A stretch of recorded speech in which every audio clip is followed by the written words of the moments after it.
I come with her every day. She's something up.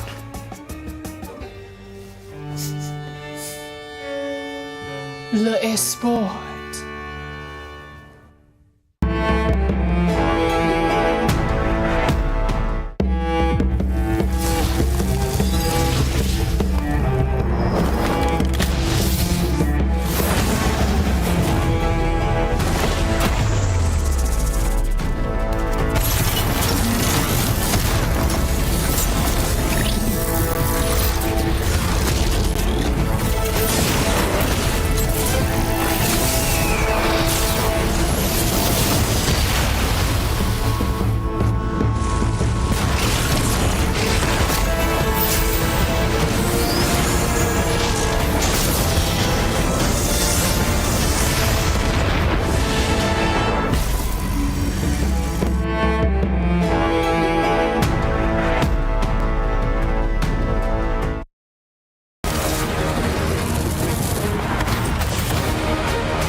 Hello, everyone, and welcome to the EWC Spotlight. Get it? Because we started with the Spotlight. Did you do that? Do you understand that? I did. I cued that.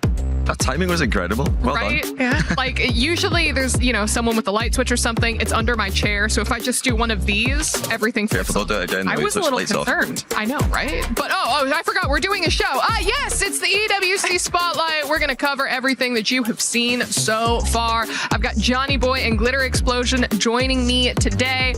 Johnny Boy, do you have your own theme song whenever you walk out onto the stage? Oh, I wish I did. I don't think so. I've never heard one before, so I'm gonna safely say no on that. Could you select your own theme song? I'd have to think about that, but it would be boring because I am quite boring, so it wouldn't be that exciting. oh, Show him up. If he's going to be boring, what would your theme song be? Bad Bunny. Bad Bunny? Mm-hmm. What song from Bad? Pick any. Just literally any? And I'm golden. The entire Super Bowl playlist. Yes. Me. It's just you coming out. I love The that. whole length of it, though, you have to wait, and that's Right, yeah. The entire thing, the intermission. Mine is Colors by Flow, and there is no ifs, ands, or buts about it. But we got to talk about what we've seen so far over at the STC Arena. We've had a little bit of Rocket League, and oh boy, there were some surprises. You got there, yeah. There are plenty of surprises. I mean, most surprising, what we've just seen, the draw. The playoffs have been drawn, and they're all same region quarterfinals, so there's no cross-region quarterfinals at all. 2 EU versus EU, 1 MENA versus MENA, 1 NA versus NA. I'm just looking at this thinking, how have we avoided even one cross-region matchup? But that's the way it is. Is that allowed? Apparently it is. Wow. It's in the rules. It's gonna be spicy. There's It is, well, script writers backstage. It's matches we've seen before, but then it's also a chance to do it on LAN because you don't get those matches on LAN that often. So it is a bit different. We get to see, are they really the best team in the region? Because if you can beat the team online, that's one thing, but to do it on LAN, of course, that's where you really need to prove your point. I love that.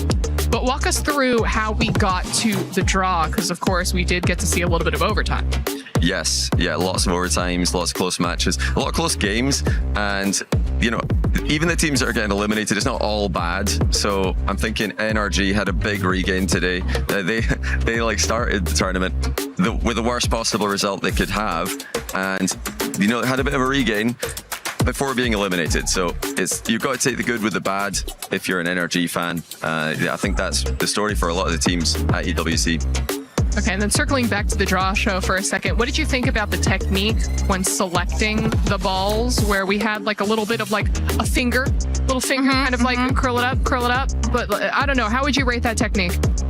I don't hate it. You kind of have to go off vibes. You have to, you know, go for whichever ball you're feeling, really. And clearly, they were feeling regional matchups. What would be the alternative methods if you're looking to? You gotta like dunk in like you're digging for the king size candy bar in like the Halloween bag, where you just go in and you have to feel it. There's none of this like, ooh, maybe this one, ooh, maybe this one. It's a vibe. Yeah.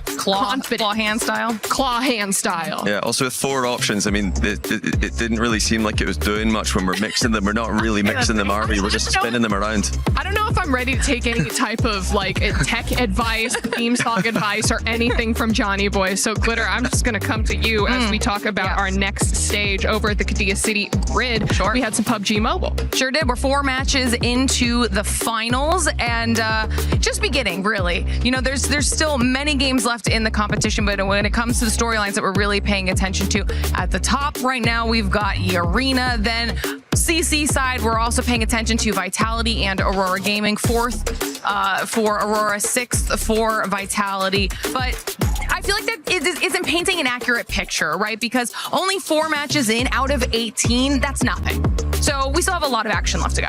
Excited to see what happens there next. But moving on over at the Lenovo Legion, or excuse me, rather the Alliance Vault stage, we got a little bit of chess going on, and some surprising faces are maybe on the way out. I mean, yeah, I'm surprised. I think chess, from the games that are currently happening, that's the one that I'm second most familiar with after Rocket League. And I was thinking, looking at this, well, it's got to be Magnus versus Hikaru in the final, right? No, Hikaru eliminated, which I'm very surprised to see. I'm thinking, you know, I'll go along and catch that, you know, match when it happens, and now it's not going to happen. You thought you were going to get what you were looking for, but it was AGAL. It was GM Dennis, who I feel like kind of it qualifies a little bit as an upset with taking out GM Hikaru, because I think a lot of people were planning on Hikaru being in the top after the performance last year. Still a top 4 for Falcon, so it's still a really good performance. But AGAL, top of the leaderboard in CC, now they're actually getting pretty far in chess. Yeah, I think that I have it in my notes here that AGAL have become the first club to break 4,000 club championship points so far. That tracks. Hello? That tracks. Hello? So, what's that done for their chances now to just straight up win?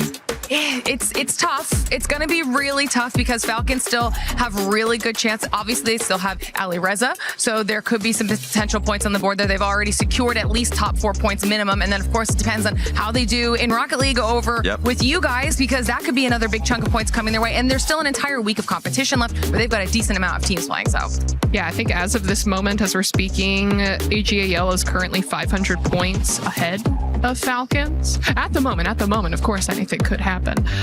But yeah, very interesting. But again, let's go ahead and move on to our final stage, the Lenovo Legion Gauntlet stage, where we had some Rainbow Six Siege, and you heard the drums. Yeah. You heard the people going crazy because there's something to get hyped for. And if you're wondering who was going crazy, it was Furia, okay? Because they were able to win in a decider match against Dark Zero, which is actually a really big deal because DZ was trying to get 2 S-tier event wins back-to-back. That dream has been crushed. Also, North America out of the discussion. Furia getting one of those spots in the finals, the only South American org left. I mean, this is really big.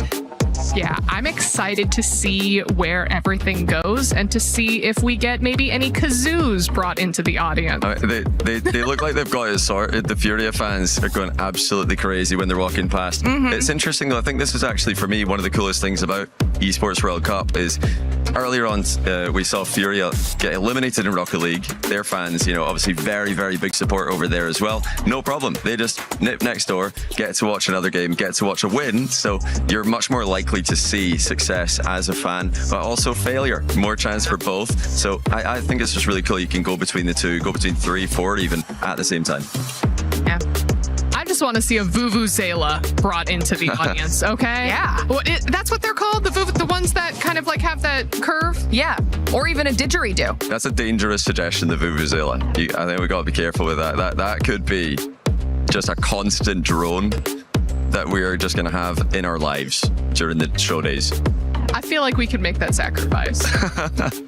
Putting out the call. Putting out the call for right Vuvuzelas in the audience. But okay, we talked a little bit about club championship points and what that means for AGAL and Falcons at the moment. But Glitter, are there any other teams that are potentially looking like they can make a run to some of these higher standings. And I'm actually pretty excited about the team that I'm about to say, because one of those teams is absolutely Vitality. They are a favorite out of PUBG Mobile. They've put themselves in a decent spot heading into the rest of the matches, and they feel like they could potentially also do well in Rocket League, right? Yeah. So this could be a huge week for Vitality. I like their chances of winning, but, and you're not going to like this, they are up against their nemesis in the quarterfinal. That's carve, who have a winning record against them. Now, Vitality have beaten them, but KC have got a winning record overall, so it's a tough quarterfinal. If they get past that, they can absolutely win the whole thing. You're messing with my ultimate plan right now. Ultimate plan. Dang. Fallen crumbled to shambles, but that basically brings us to the end of the EWC spotlight. Johnny Boy, before I release you and let you go, is there anything that you'd like to say about what you've seen so far? I would just say that if you are here at EWC, if you're walking around the venue, be sure to check out the other games, because I'm a Rocket League guy. I don't know much about the other games, but it's just amazing to go in and watch the competition, see the action, and it's all happening at the same time. So go around, if you're online, go around all the different streams, check everything out, and then you can get the recap right here with you guys every single day. Look at that. He's already plugging back in the show. Amazing. So should we bring him back? Should we keep him? Yeah. Okay, Why we'll not? consider it. We'll consider it. I don't know. Well, We do have a long list. We do. You know, we do. Oh, is he still listening? Everyone, thank you so much for watching the EWC Spotlight, and we will see you all next time for more games. Don't tell him. Don't just shh. No, I'm not gonna say anything. No, Okay, it's okay. We can't tell him that. I can't hear it.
雷鳴とともに散れ。しっかり見ててください。俺は畑かかしって名前だ。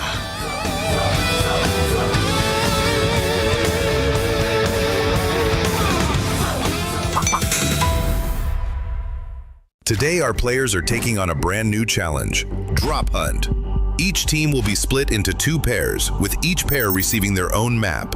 5 locations are marked on the map and hidden in the player lounge area. At each location is a mystery envelope. The mission is simple: find them, grab them, and bring them back. But there's a catch. There are only 5 envelopes, and each one is worth 20 points. The team that collects the most envelopes wins Drop Hunt. Ready, set, hunt.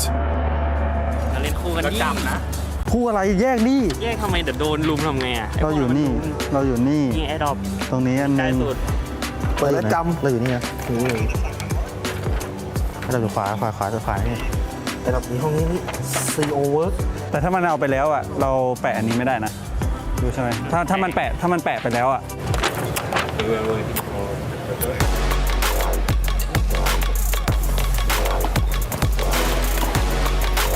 ขวานี่ไม่เห็นขวานี่ปะเอาไ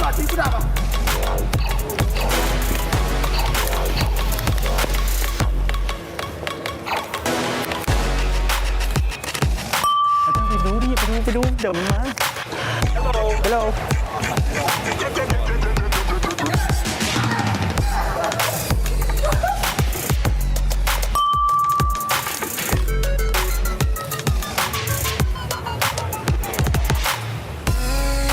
อ๋อเอนเตอร์เทนโซนแม่งทั้งโซนนั้นเลยเหรอ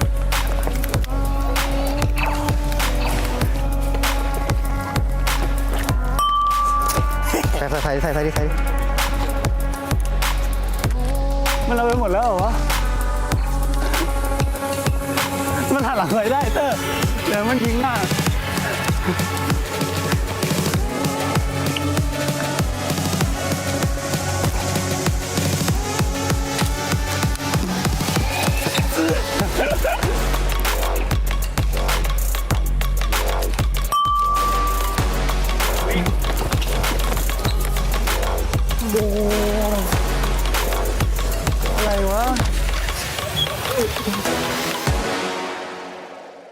The human body was built to move, not trapped at a desk in one singular posture for 12 hours a day.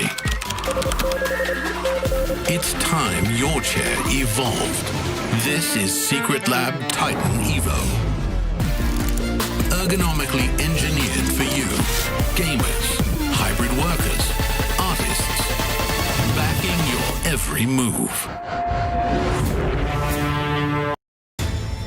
I got a little bit distracted playing Brain Rot Royale. Welcome back to the PMWC at EWC 26. Day 1 was explosive. E-Arena, even though they didn't get 29 eliminations in one match, they were able to get a chicken dinner. Enigma Galaxy, they started off with the chicken dinner too.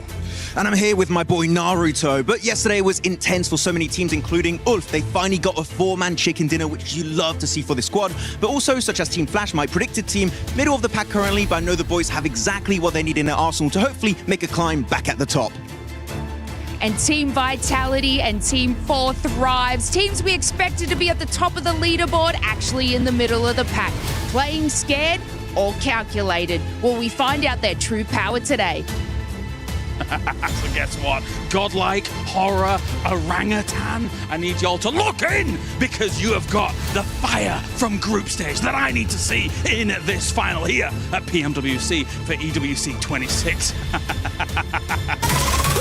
Je suis prêt, c'est parti, voir on m'emmène la vie. Comme sur mon green, tu m'entends quand je respire. Top le veston, jamais fait une trop de pas. Big plan, j'ai fait changer toute la piste. Regarde ma pêche, je sais pas, j'attire. Je coupe la line, laisse la qui laisse frémir. Nouvelle état, new name, toujours fluide dans le move. Main en l'air quand je rentre dans le groove. Garde ce regard, je suis déjà posé. Deux pas, je tourne, glace dans mes yeux figés. Beat encore, puis je prends tout ce qui est à moi.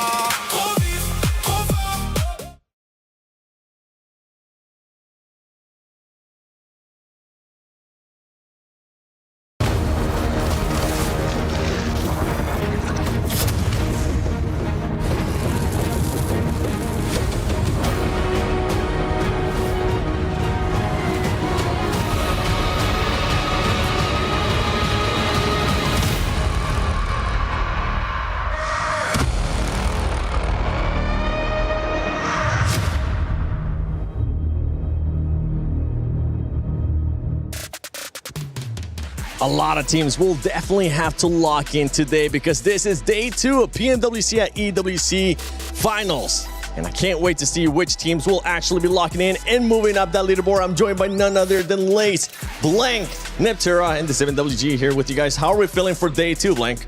Great, just fantastic. I'm ready for day 2. We've got a lot of games to play, but that just means more PUBG Mobile. That's all you want to see, realistically. I'm very, very excited to get stuck into it. I think there's a fair few teams that could pick it up, you know, a little bit better here, but I'm quite glad to see that S2G, honestly, from the group stage, I was like, is it a fluke? They do look good here. That excites me. Yeah, I mean, wait, predictions? Is that, I'm thinking about predictions here. Don't make me S2G? predict. Stop. You're thinking that they're going to be doing better? Okay, you know what? We'll lock you in. Make sure you use the hashtag EWC and hashtag EWC26 to give us your prediction. Or if you actually want to participate on it, make sure you go to the EWC Play app and put in your predictions because Neptura has which team moving up the leaderboard? Ooh, Nongshim. They're definitely moving up. I believe it too because that team was able to perform yesterday, especially eliminations. But as you were saying, it is going to be a long day. Today we'll be playing 8 matches, the 2 remaining matches from yesterday, the Miramars, and then we'll go into the actual day 2 matches as well, which could come into effect, Blaze, especially towards the later end of the day because some players might not be ready to play those 8 matches in total. Yeah, look, it's an extended day. That means, you know, you got to keep the mentality a little bit extended, but also kind of that more like pumping opportunity to be able to do your best work. I know if I take a couple of days off a video game, I suck. So the fact you get 8 games, that means you can just absolutely obliterate, lock it in every moment. So I'm excited. This kind of reminds me of my A-level art degree. You know, they gave us 4 hours to draw my painting. It was terrible. I even practiced. But if it gave me another 4 hours, it might be still terrible, actually. But I would have had a lot more time to spend on it. I would have felt better about it. If only they would have made you drop Naruto. Because right now we do have an awesome collaboration with PUBG Mobile and Naruto Shippuden. So make sure you guys check that out. We will be having an awesome match too that it's going to be casted by none other than Maxman. In case you were wondering where Max went and why we had to replace Max with Blank and Kalaris as well. So stay tuned for that because it is going to be coming. You know what? It's actually ready. Before we throw it though, hold on. Before we throw it, Blank, I want you to give me your best Rasengan. Oh, get it started, bro. Rasengan! Lovely, lovely stuff. Thank you very much, Blank. It is Kale Sensei here with Baka Maxman. How are you ready? Are you ready for... Are you ready to rock here for our Naruto show, man? Well, how long did you have that one ready? What? What do you mean? Spur of the moment, my friend. Spur of the moment. Of course. But no, very excited. I love this update. Generally, my favorite update in PUBG Mobile Esports, or PUBG Mobile to date. So much going on, and especially, are we going to see anyone take down the Ninetales, the big evil boss of the mode? That's going to be the big question because I went down to him many times, but I did beat him a few times, but he's not impossible to eliminate. It's tough. I also spent many a game not defeating the Ninetales. But before we do get into the games, let's check in here with the Naruto collaboration.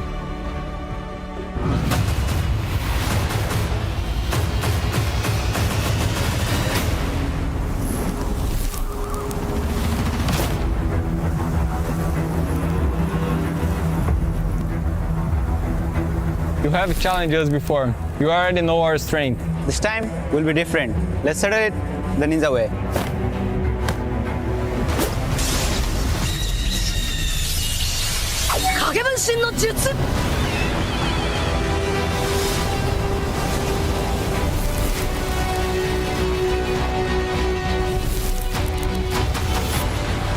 Let's take down tonight is together. Fine, but the final hits belongs to us. You will have to defeat us first. That's the plan.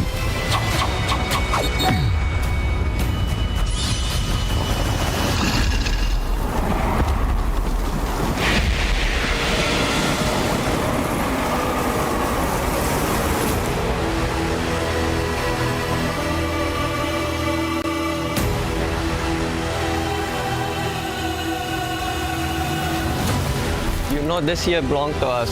Step aside or get knocked out. I am right here.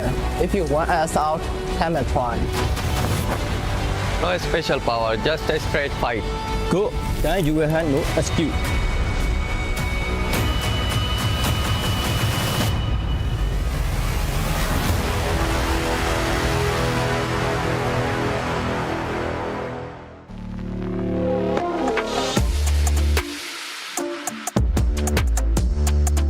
That's right, the demonic presence of the Ninetale looms across PMWC. Who will rise to the occasion to defeat it? But they've got to defeat each other first on the way to the victory here, Max. Yeah, we got so many great players joining the fray, trying to become the Hokage here in PUBG Mobile Update 4.5. And this collaboration, as I said earlier, fantastic. So much has been added to the game. It's like 5 updates in one. And they've got to use every single aspect of this brand new content to hopefully subvert expectations and become the winners of their respective game modes. We got a lot coming at you here throughout all of this. Our first match, of course, will start off with Alpha 7 going up against Horror. Bear in mind, there'll be 3 matches leading up to the final match. So 4 matches in total. Each match will have a different rule set here, Max, to get things rolling. Exactly. It's going to be different every single time. So make sure to stick around to see who's going to be winning each mode until the very last one, which is going to be very intense. But the first one is going to be entirely localized in the Hidden Leaf Village, wow. Which that one is going to be the main hot drop in the mode. Where if you go, normally have 40 players over there, but this time it's going to be a bit more cooler, a little bit more calm. Only 4 players in that 2v2 format. And of course, only ninjutsus are allowed. We're straight into the action here as Alpha 7 is going to be moving forwards here against Sky and finding themselves a little opportunity to have a moment and get themselves the ninjutsu to start things off. Mud Wall, a great defensive choice if you want to be able to get some kind of positioning against your opponent. Give yourself a little bit of fortification. Yeah, I mean, it's always going to be a good one to use. It's a bit hard to use, though, in the city itself because you need actually a little bit of open land to use it. But the best one to get in this mode is going to be Substitution Jutsu, because actually, if you normally get eliminated by that final bullet, you get an instant respawn right next to that position. So that would be the best item to get if you just want to try and survive next to a shotgun.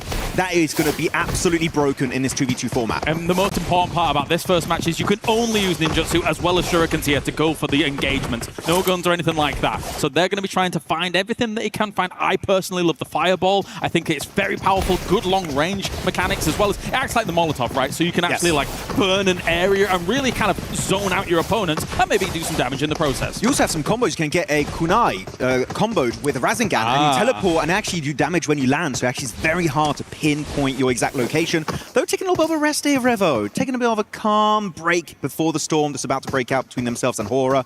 Okay, they're having a good time, enjoying it. But look, really, the landscape. I've watched Naruto for the longest time. Yeah. It looks exactly like in the show. Like, I got to say, the devs did a fantastic job with this hot drop. Yeah, they did. And I think that as well, it's such a condensedly packed landmark that you're going to have to be a bit careful. Shuriken's already coming in from a Horror there. Can kind of miss. They do fan out in that 3-way Shuriken play, as now we're going to be running around seeing if they can get a little bit of damage done moving forward. Is that the fireball coming forward? He's charging it up and looks like, a great landing to start things. That was a direct hit. Really hard to connect. Normally it's a little bit slow, but you just get it. Here you go. Substitution Jutsu going to be coming out. He gets an extra life here, but that's not going to be enough for Sleep. He's taken on out with a Shuriken. Now 1 player remaining. Sky trying to take himself to 1v2 with the ninjutsu available for him. He could make it work out, but Cario on the front line going to load the Rasengan, and that's a direct hit once again. A little bit of training here with the Shurikens. Try and get a bit more damage. Sky's going to have to get out of there as quickly as possible. Still a bit more dodging and weaving. Dodging and diving. Bear in mind, you can run fast also whilst using those shurikens, so it's the perfect little opportunity to be dodging around. They are almost leaving the hidden village there, so got to get back in as more shurikens will come forward. Oh, he got him there with a Chidori. Nicely done. He's laughing, he's having a good time, but that's an absolutely dominated play from Alpha 7. Really good plays, and every single ability I feel like was used in that 2v2. Yeah, very nicely done to start things off. Obviously, we did see the wall picked up, but not much use of it. As you said, I think it's for these guys, for these pro players, too fast-paced, so going to be difficult for them to be able to really make use of what is kind of a slow mechanic compared to the others. It is, but if you set it up, actually, you need way more than a clip to get rid of that mud rush. So it would be great in open areas, but for this first mode, definitely maybe not the best one to use it. But I love the usage of the Rasengan and Chidori just to close that gap, get in CQC and get that damage. But as you see, congratulations to Revo and Cario for securing the first win. Yeah, very well done. Let's let him check in with an interview. Very good skills. It's so fast. His skills is better because I don't play so much classic matches, so I think he's better than that. But we still do it. It happens, it's okay. If Sleepy hasn't been knocked down so early, maybe we could do better than that. To be honest, I'm not the best guy playing classic matches, so I don't know. I would let that one with Kaino. So I hope he takes everyone. All right, match 2 on the way here. We're going to have S2G going up against Nigma Galaxy, and the rules have changed. Soke and HamCG going to go up against Setan as well as Lord. Now, this one's a little bit different, Max. We're going to have 5 minutes as they mess around with their table. We're going to have 5 minutes of a looting phase. After that, they need to head to the Ninetales. And then, of course, from there, if the only time they can actually engage one another is when the Ninetales is at 1/3 health. It's not going to be easy. Usually I have way more than even just one team. Usually you have 2 teams of 4 players working together to beat it. So I have done it solo a few times, but I had to cheese it a little bit because Ninetales is definitely very strong. But here we got pro players on the board. We'll see if they can actually take them down. But as you said, the 5-minute looting stage hopefully can get all the ninjutsu techniques, especially substitution jutsu, which is a lifesaver in this mode. But outside of that, it's in the open. And the fact they can't fight each other is a big advantage. They're going to get so much damage done from the get-go. But when they do have to fight each other, and the Ninetales is going to be involved, all hell is going to break loose. Yeah, and particularly when I'm fighting the Ninetales, if you're really wanting to go heavy APM focus, I'm a big fan of that multi-shadow clone jutsu because you can teleport to the other clones. Yes. So you can actually dodge some of the attacks quite swiftly here, as now the looting phase here for the 2 teams will begin, Max. Also with the cloning jutsu, they replicate your movement, meaning that if you are actively pushing someone, they don't know instantly which one is which, so it is actually quite hard to notice which one is actually the real player, but also, as you said, you can also swap positions if you want. But though, Naruto with the supercars, with the Ferraris in it too. Not bad at all. Now, the M249 for me, Max, is one of the Ninetale eliminators. What do you think about the M249 for this? No, I would disagree. Okay. It's not the M249. Okay. It's 2 M249s. Oh, smart. Yeah, usually I rock up with 2 M249s. That's my go-to. You want to try and get the extended mag to you, right? 75 bullets is nice, but if you can get 150, that would be fantastic. You've got to wait 5 minutes here, for the looting stage. That is what they're going to be doing into this one. And they are going to be making their way forward to get the damage. But yeah, he does have the M249, but no extended mag, which really would make this fight so much easier. But so far, they go right into it. And the big thing you want to focus on when fighting Ninetales is to damage his cores. You can have this little weakened spot. That is how you're getting him in a knocked state. And when you do so, he can't attack you, and he can do just so much more damage to this boss. He's being up. Well, never mind. Actually, he did actually now jump in. There's the AoE in the front of damage that they're going to have to try and dodge out. HamCG does take a lot of damage to that, though. Swipes as well. He's almost down. Going to have to get out of dodge. Also, to keep in mind, if you do get eliminated while fighting Ninetales, you get an extra free life, you get an extra respawn. He does make it out barely. Nice. That ability does a lot of damage. You've got to be careful. You can see, spread out throughout the boss, you've got these little spheres, right? And if you get there, it gives you extra ammo. So even if you're out of ammo in the fight, don't worry. You can still easily reload and get that damage done. An interesting tactic SUG has gone with here, considering Enigma Galaxy is still looting. So they have just completely said, you know what? We're ready to go. We've fought the Ninetales multiple times. We are going to take this fight. Maybe Enigma Galaxy doesn't even get there before they deal with it. I think they were surprised Ida was not in Pachinki. And they were like, wait a minute, it's just Ninetales. There's no hot drop. What's going on? What's happening? Oh, hot drop is going to be right here on the Ninetales boss, actually. But Soke going for the engage once more. He did get some extra ammo there. You can see for the ammo count, he's going to be looking pretty healthy. And actually, the stagger bar is already down to 50%. So they can actually get some significant damage here. Attacking the back paws, which usually would be the front paws, but it's fine. No, that's a mistake that a lot of people do when fighting it. Oh, I see the car coming in. Here comes Enigma Galaxy now going to be joining the fight. Remember, the teams can't engage each other until it's down to 1/3 health. Oh, there you go. Moving away. Yeah, that's it. That's when he gets actually taken too much damage. He's going to go to his main zone on the map. Fair. And that's when he's going to be empowered, doing a little bit more damage and actually starting to run around you if you do get some good damage onto his headshots. There you go, closing the gap once again. Here he's going to be focusing mainly onto the side of Enigma Galaxy. The car is going to be on fire, going to run out. And they do make it in time, but that is a mistake that could cause your life very quickly against Ninetales. It's a strong strategy to use the car. Technically, you can avoid some of those big AoE damage maneuvers, but if you do actually get hit, then you're down and out. So here for Enigma Galaxy, they're going to have to be on foot for just a little bit, as now Satan was very, very low on health. You can see those weak points showing themselves as now the Ninetales dances around, looking towards Lord a little bit, seeing what they can get done. Still not down to that 1/3 health. Bear in mind, the last killing blow here on Ninetales will be the one that is the winner in the end. Exactly, it only gives you the award if you are the final player to get that final bullet to connect onto Ninetales. Though the focused eye is going to go onto Lord for a second. He's got to go and make sure he does not take any damage. The best technique that I would give to everyone at home if you want to take down Ninetales with your squad, whoever has the focus of Ninetales, usually you're going to have a little red eye above your head. Make sure to keep running. Make sure to keep running and you'll be fine. But here you go, the main ability is going to be coming on through and he's going to snipe down all of Enigma Galaxy, but does not connect. Yeah, they are able to get out of dodge quite nicely there. Just to run out and make sure you don't get hit by that. If you do, okay, staggered can do a lot of damage. Maybe go for some of those headshots, Max. Exactly, you want to try and get as much damage as possible. Actually, S2G don't have a great angle to connect with a headshot. A lot of it's going to be connecting on the arm, but that's okay. It's still going to be putting them very low. But the 1/3 HP, as you said already, Kel, is going to get very close, and we're almost there, just a few seconds away, possibly. That means technically it's an opportunity for the other teams, and now the teams to actually engage with one another. But at the same time, do you want to do that? I mean, having extra firepower. Okay, here comes the attack again. Oh. He's gone, surely. I think so. But again, he can get an extra life there, but that ability comes raining on down.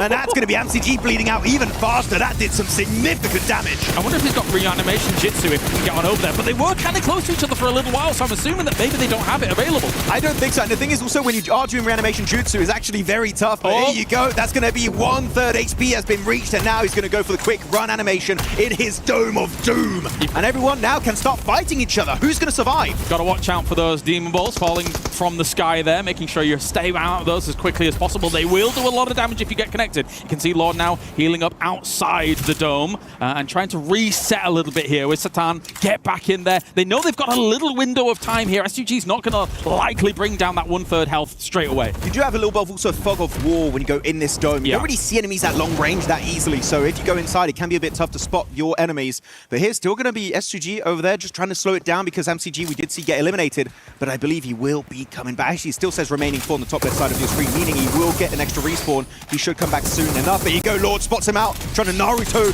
run here and dodge all of those incoming bullets. He swaps over to the AKM, but can't connect it. One more would be great, but he's dodging everything. Oh, here comes the Ninetales as well, though. Big swipe on Soulcade, knocks him out. He's trying to go for the reset and keep away from all of this. So much pressure put on Nigma Galaxy, from Nigma Galaxy, as well as Ninetales pushing away Soulcade. That was a great escape. That was a great one, but unfortunately did see that for a split second. No more ammo on his M4 or the M249. He's really struggling. Hopefully can get access to one of these spheres to get some extra ammo for himself. But Lord Satan still looking pretty healthy in that encounter. But look at the minimap. MCG is coming back with a parachute. Just no ammo on some of Nigma Galaxy was really going to cause the problems, as you say. So I don't know about this.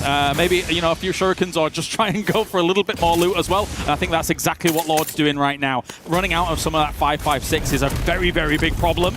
Now back on in here. Soulcade trying to go for a little bit of a dodge once again. Swipes against him. Double swipe, in fact. Soulcade going down quite low. Probably wants to get out of the way again. Oh, that CQC ability really just takes you down so quickly if you're not careful enough. Actually going to be taking some shots, but it's Lord. He connects one bullet, but he's going to be forced out. Actually, the buildings around the spawn of Ninetales can be destroyed by the boss himself. So that was actually a little bit scary for Soulcade. But you know what? He makes it to another building. He's got a bit of respite, a bit of time to relax and heal up with that med kit. He will be good to go.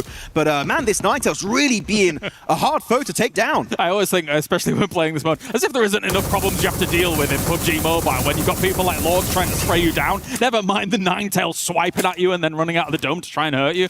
Poor Soulcade, but he has done well to recover. He's done definitely a lot of great work. But the thing is about the Naruto run in particular, it's so hard to hit. Like, look, in esports, you would hit these every single day of the week, but the speed and also the elevation you get from jumping is just insanely powerful. So that range, hitting Soulcade is just almost impossible to pull off. Oh, trying to dodge a little bit. Also, these orbs will spawn a little wall, which is technically a nice line of sight blocker as well, right? So you could use those to your advantage, but you don't want to get hit by the balls initially. Actually, pro technique if you want. If he does create a little bit of cover, as you said, right, the rock formation, just hide behind it, and the other spheres from Ninetales also connect with it, so you literally are super safe the entire time. It's just a nice way to cheese it. I've used it a few times for myself. But here he goes, he's got the angle. Satan with the Org will connect it. By the way, with a Ninetales Org skin looking extra cool in the process. Extra fiery here as now the Ninetales is next to these buildings, trying to find Soulcade wherever they can find. Satan actually does spot him through that window and is going to try and close the gap just a little bit more. See if he can eliminate some more of the S2G players. But with only Soulcade here to try and hold down the fort, it's looking difficult for S2G. Yeah, because HamCG, that was his second life. So really, if you are Soulcade, if you got a reanimation jutsu, you can bring him back. If you go to a recall tower, you can get it back by, unfortunately, no, you don't really normally have these around this area too much. So I think that, yeah, Soulcade is going to be just having to remain as a solo and take this fight. Again, it's down to the final bullet, as you stated earlier, Kalaris. So if he's able to just outlive these two players of Nigma Galaxy and actually just slowly whittle at the health of Ninetales, he could be the one to secure the win for S2G. I think it's been interesting to watch the tactics that the teams have been employing, of course, because S2G arrived very early, tried to get as much damage in as possible. Nigma Galaxy bided their time, and now they know once that 1/3 has gone down, they can just try and eliminate S2G and take it at their own pace, though. But Lord here with Substitution Jutsu actually does get himself a little bit of a reprieve, but Soulcade finishes him off anyway. Oh, he's got the angle, he gets it done, and that's S2G fully eliminated, and that's the win headed the way of Nigma Galaxy. Lord and Satan looking so clean and able to use every single aspect of the game here to get the win at the end. Gosh, what a close back and forth match there from them. So well done, Satan, with the finish off. Beautiful stuff. and that means Nigma Galaxy and Alpha 7 have qualified to the final match. Yeah, you could hear, by the way, that org skin, it sounds amazing. Yes, it does. All right, let's hear it from an interview then, as we have Nigma Galaxy winning out the second match. Easy. Easy? Easy. They didn't listen to the rules, bro. I swear. Bro, it's so hard. hit so many bullets? Yeah, you need M249, full bullets, and you just shoot. And you need car to run away. My own bullets, bro. Oh, I was running. I just want to run. He's like too big, and you can't like kill him like easy, you know? Alpha 7 or 40. But we will, like, anyway, we're gonna win. No. I trust you, bro. I trust you. So I'm humble. Of course, we're gonna have fun, but we're not gonna show any mercy. Ah, yes, the contrasting answers there of I'm humble, but easy. Easy times in the show match. But no, it's cool. I really like it. And as they clearly stated also, M249 is the way when you want to take Surprise. We knew that going into it, right? Yeah. We were going to see a bunch of M249, but I also understand why you want to use the org because you got the cool skin, right? It is a very nice skin. I'm very close to getting it. Yes. An upgradable skin, and actually the crate, when you eliminate someone with the org skin, it becomes a mini Ninetales that becomes the crate, and you just loot from that. It's absolutely fantastic, and I definitely want it because it's going away soon enough. So, Maxman 30 if you want to get yourself some free UC for more skins as well. Let's take a look at match number 3. We have got 4 players land in a designated combat area.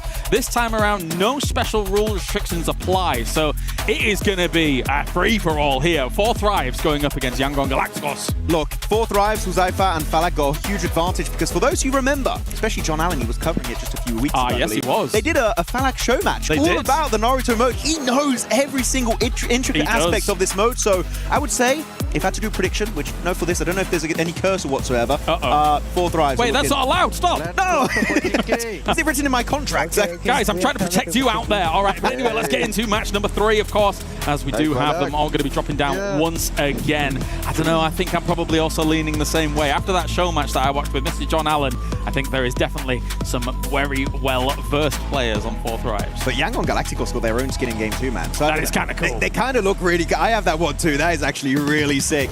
So, you know what? Yangon Galacticos may be able to eke this one out on both Huzaifa and Falak. But yeah, here you go. It's going to be going for the drop here, trying to get all of the loot for themselves in the early stage and see how it works out. But Pachinki, no Nigma Galaxy, no Ida, it's safe. But there will be a hot drop nonetheless. Let's see what they're actually going to be able to attain, of course, across the way. Now, at the top of Pachinki, you actually do have this new area, right, that has been crafted in the similar vein of the Naruto collaboration here as well. And there are chests there that you can actually grab yourself some of that ninjutsu as once again to be able to have that available to you. But again, no restrictions here. 3 minutes, no restrictions. Let's see what happens. Yeah, very interesting ninjutsu technique to use here is going to be the M4. Quite a deadly weapon if you want to use it for yourself. But yeah, we'll see 4 Thrives actually is going to be Falak in the main city portion here, updated off Pachinki, while Yangon Galacticos looking to get some weapons on the more northern edge of the city. But you see, these chests is really one to aim for because every single time you go for that chest, you will get a ninjutsu ability every single time. I already kind of like Yangon Galacticos' approach here to dropping in that location just a little bit closer. That said, though,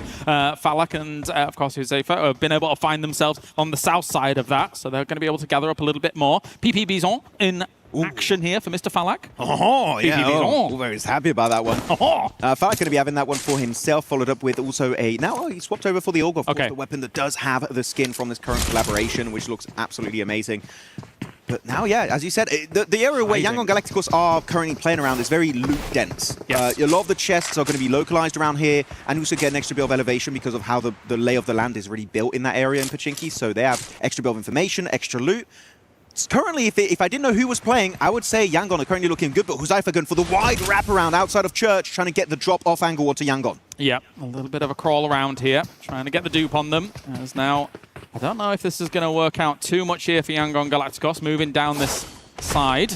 Seeing if they can try and find... The problem is for them is that I think that they completely lost Falak way early on in this game, and he's been lurking around and being very, very sneaky in the middle of that. So they've been trying to find him, but it's not been successful thus far. Where are we going, Yangon? They are just going back to regular PUBG Mobile, right? Yeah, it's just... Okay, I think they saw that Huzaifa was going for a wide wrap behind them. Yeah, so maybe they want to just get better entry points. They're just trying to reorganize how their approach to that fight is going to actually go down. Or maybe they're just unhappy with the loot, which right now you open the chest, it's a bit random. Maybe they just didn't get the abilities they wanted, so they're really chasing down the extra jutsu, especially, as I said, not the reanimation jutsu, the substitution jutsu would be great to find. But he gets an angle with the iron sight, but not going to be taking the shot, just biding his time for that true opportunity to get a knock. I've seen a lot of Pachinki hot drops in my time, Max, man. This ain't one of them yet. This is very respectful. A respectful Pachinki hot drop. Mana has been spotted, though. I appreciate the trigger discipline that we're seeing so far, because this can potentially allow Falak to reposition and go for that pincer maneuver that they could get on Yangon Galacticos. Yeah, you can definitely tell that 4 Thrives are trying to be very methodical, very thoughtful of how they want to engage that fight, because if it was a 4v4, it'd be a bit of a different kind of approach. But here, you get one knock, you instantly turn into a 1v2, which odds of winning are going to be insane. But Murnat drops down. He's going to be instantly taken out by Huzaifa.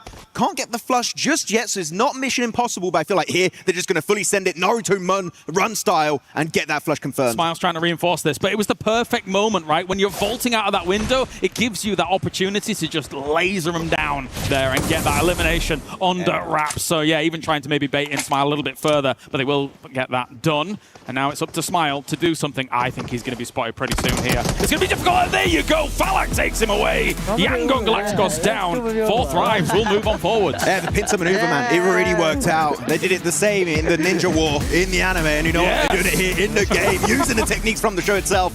And Huzaifa looking very impressive. Actually, the one really getting 2 impressive angles, but at the end, Falak gets that final blow. Nail in the coffin. Yangon, all done. Look how happy he is. I've never seen him be so happy. Whoa. Amazing. All right, let's check in with an interview here for match number 3. I mean, it's a fun match, but let's see who's gonna win. I think Fireball's Jutsu is skill. Yeah, for me, it's even. Yes, we are gonna win every tournament. Doesn't matter it's show match or main tournament. Felt like a man after my own heart. Fireball Jutsu. I'm taking that every day of the week. All right, we've got our final match here, Max Man. It's going to be a 3-way. Oh, yeah. There we go. Nigma Galaxy, Alpha 7, Yangon Galacticos, all fighting each other at the same time. So now, it was already quite intense. A lot of jutsus being used at the same time for 2v2. Yeah. Now you've got all of these players all fighting at the same time. There's going to be jutsus all over the place, fire on the floor, walls everywhere. Going to be very hard to tell what's happening in those matches. No, definitely, definitely. Now, bear in mind, it is, the only ninjutsu as well as shurikens only. So no weapons going to be allowed here. I mean, a shuriken's a weapon, but you get what I mean. Yes. No guns, all right? No guns. No guns right now, except for Falak on his 2 arms. That's the only guns he can bring in game. Do you think? Do you think Falak's like jacked to the 9s? You think so? I don't know. He scares me in game, so in real life, you know, that's fair. That's fair. There too. All right, here's the rules as we do start things off. A 3-minute losing period, and then moving into the Valley of the End. Players may only attack each other using ninjutsu, as well as those shurikens obtained in game. And the last surviving team, look at it, Max, they get to do the commemorative moment. Ooh, that's going to be great. Sick animation at the end of this game, with some very popular characters from the anime that we might be seeing later on in this final match. But Valley of the End is very interesting of an area, because one cool thing you can do in this mode, right, is Naruto run on water. And Valley of the End has so much water to work around, so that's going to be great for these teams. There you go. Everyone has spawned in. It's a 2v2v2 showdown. Who's going to become your champions? Interesting that our looting phase starts here, of all places, for these teams. So you do have crates spread throughout Valley of the End, but they're very hard to find. But here you go. The fight is ready to begin. All right, so what are they going to be able to find to start things off? Of course, nobody really starting with anything other than some shurikens. A little bit of damage done already done to Falak here. A little slow in it all as well, and he's already down. Oh, no. Oh, trying to use a CQC Rasengan is not the way to do it. Also, Satan is going to be beaten up in the water. Can't make it out. And Alpha 7, they were waiting for that third-party opportunity. They're all damaged. They're wounded. They're on the floor. And now Alpha 7 looking to clean it up. Trying to pick him up and get him out of dodge. It's not going to be working out at all. Lord here. Just turn around a little bit once again. There is moving on a little bit further. More shurikens coming in from all angles. This could be over quicker than I thought. There we go. Huzaifa in the 1v2 situation. It's not looking too good. He's going to try and run the way. Oh my goodness. He can't even make it out of the water. And now it's going to be Alpha 7 winning the final match. There you go. I didn't think it was going to happen that quickly. I'm a little taken back, Max. I didn't see a lot of ninjutsu, a lot of shurikens were being used there.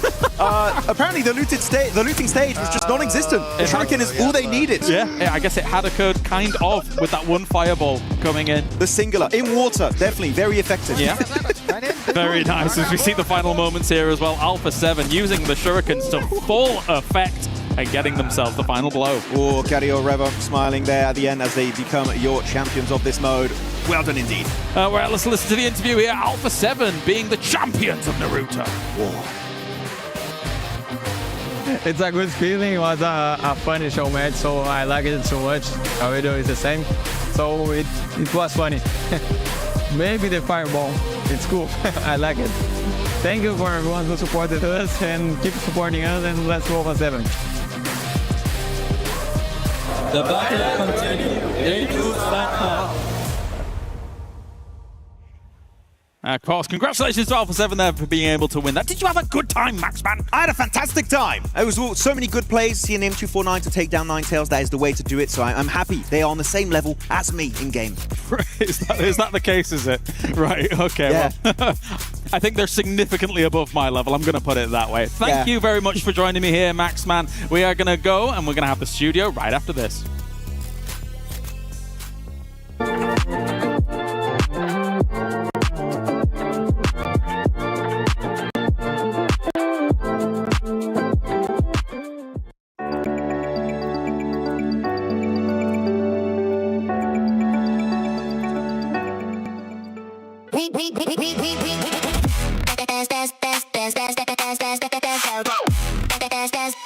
We book ESPORTS World Cup.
雷鳴とともに散れ。しっかり見ててください。俺は畑かかしって名前だ。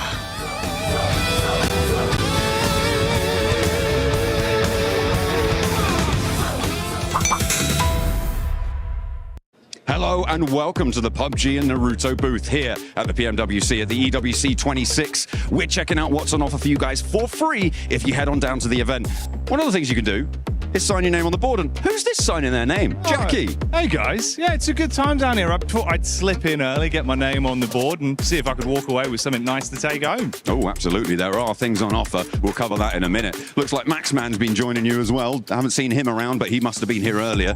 Got up nice and early. Oh, mate, it's got to be done, John. It'd be silly to be here at EWC and not get involved with what's going on at the PUBG Mobile Naruto booth. Much like these beautiful people that are over here playing the game. That's the step, John. Sign your name and play the game. That's the first two on the list. Kalaris and Neptura are both trying to collect those brain rots, get the passive income rolling up, you know, tung tung tung sahur and all of that. How rotted is your brain today, Nep? Extremely rotted right now. I'm all in. I'm all in.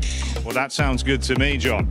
Absolutely. Beautiful stuff. Fantastic. We are going to take a look at what else is on offer, though, here at the booth. There is plenty to do. Taking a photo, maybe, with some of our representatives. We've got the chicken mascot, of course, the PUBG Mobile player unknown. Get over there and see if we can wrangle them. Yeah, absolutely. See if we can get either side of them, because taking a picture. Let's see if we can, John. Hello. It's good to see you again. I imagine, John, here's what you do. You kind of come in, phone out, quick snap, call that a selfie, and then you want to tweet that one. But what's the hashtag, John? Hashtag PUBG Mobile France. Make sure you hit that one online because you can win yourself a lovely t-shirt for our collaboration with Naruto. Make sure you're checking that out because it is fresh. It is indeed. You could be fresh printing all over your battlegrounds. You won't want to miss it if you're here at the venue in Paris, France. Get down to the booth. Third place. Close enough to see the trophy, but never close enough to lift it. For Aurora Gaming, the road to the ESPORTS World Cup is about more than qualification. It is about finishing the story this roster started last year. At 2025 PMWC, they established themselves as one of the most mechanically gifted teams in PUBG Mobile. Their aggression was fearless, and one knock could quickly become a complete squad wipe. Doc, Top, Zeol, and Refus could all take over a fight, but at times, they looked more like a group of incredible individuals than one fully connected team. Doc was named MVP, but they still finished third. За бидрийг одоо төрүүлэхэд зогсцоосон зүйл нь гэвэл миний хувьд бол яг тэр үеийн яг сэтгэл зүй жоохон тийм байсан болоо тэгээд ер нь зоонч тэр rotationч тэр ер нь тийм болоог баха. Then came PMGC, another huge international performance, another MVP level showing, and another third place finish. Two of the biggest tournaments in the world, 2 podiums, but still no trophy. За өнгөрсөн жилийн үтгэн бол бас 2 том тэмцээнд 3 дугаар байранд орсон. Тэгээд энэ жил одоо тэгээд чадхаараа чэндэ. Now, they return under Aurora Gaming with a new organization, the same firepower, and another opportunity to finally win. The question has never been whether they have enough talent. Their MVP titles have already proved that. The real question is whether multiple stars can now play as one complete championship team. Their qualification run showed promising signs. Aurora still played aggressively, but their rotations looked more controlled. Their pushes had more support, and the team appeared more connected. That growing coordination was on full display in the final match. Oh, the nade of Refus, the 1v4 from a range. They wiped out the last team and won the EECA Finals by the Smash rule with 145 points and finished first in the regional qualification ranking. That will be the tournament going their way. They've done it. Aurora are your champions. За өнгөрсөн жилээс энэ жил нь ондоо зүйл гэвэл одоо манай багийн хувьд ер нь сэтгэл зүй уур амьсгал багийн тоглолт ер нь нэлээд өөрчлөгдсөн. Одоо яагаад гэвэл өмнө жил одоо 2 том тэмцээнд 3 дугаар байранд орсон болохоор одоо жишээ нь авраг авахаас одоо нөө хой суугдсан алдаануудаа ер нь тэгээд бүгд засч орж ирсэн. Тэгээс авраг авахын төлөө ер нь чадхаараа хичээнэ. The MVP awards are already there. The international podiums are already there. Only one thing is missing, the championship. Aurora Gaming arrive at PMWC 2026 as the uncrowned kings of PUBG Mobile, ready to break the third place curse and finally become global champions.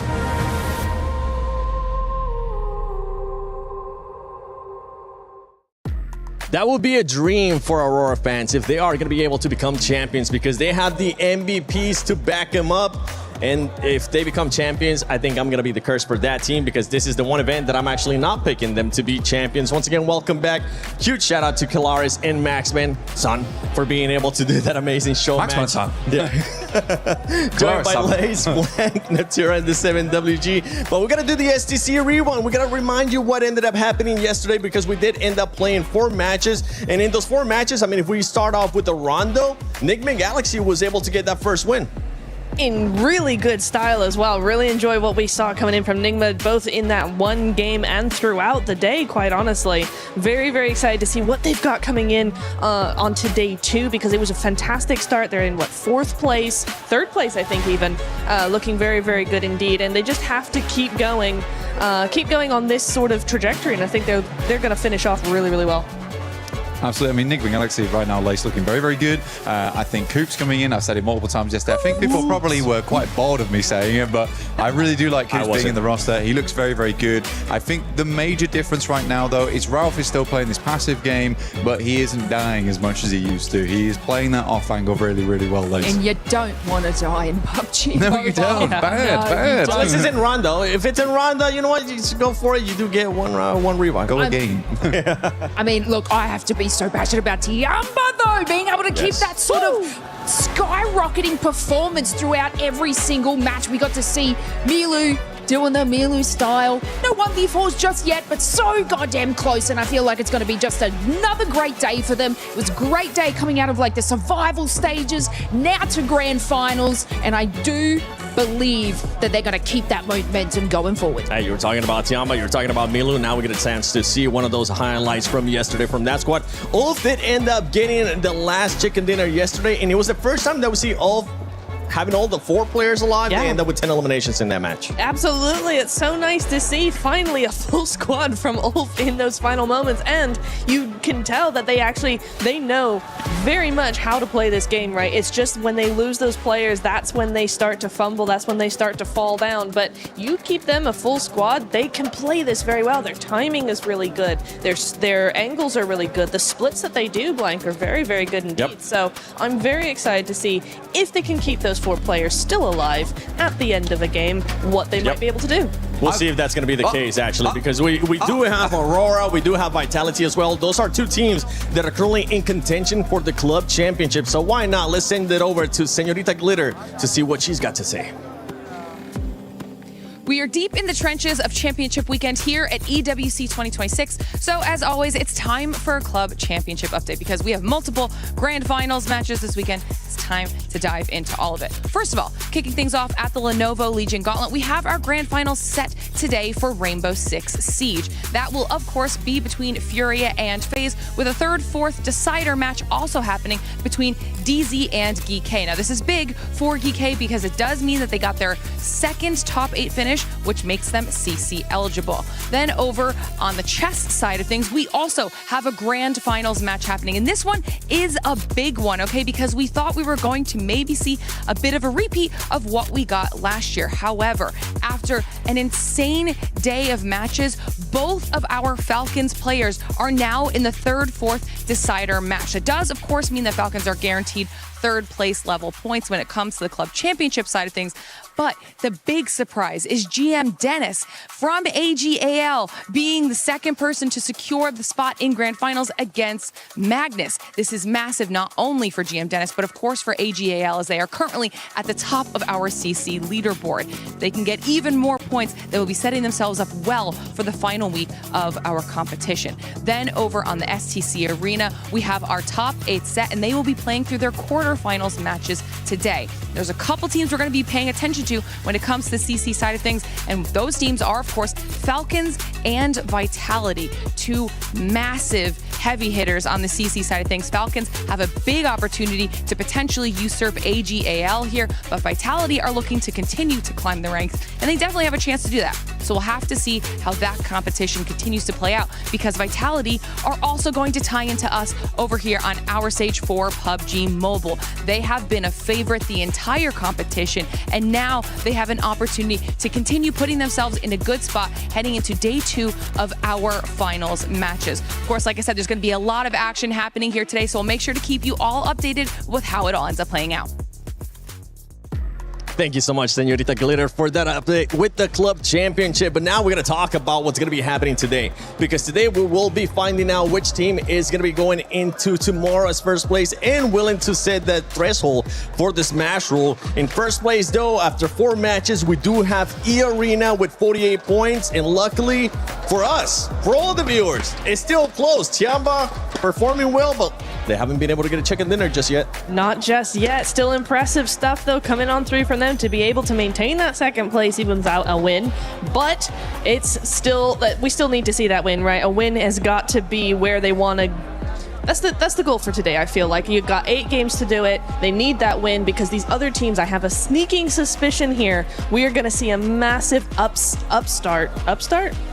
Kickstart. That's the one. Yeah. For a lot of these teams, this leaderboard is going to be completely overturned. I think we're going to see some very different names in that top 5 at the end of today. So, yeah, I think E-Arena, Tiamba, Enigma Galaxy, all 3 of those teams, Aurora as well, really need to figure out how they want to play today.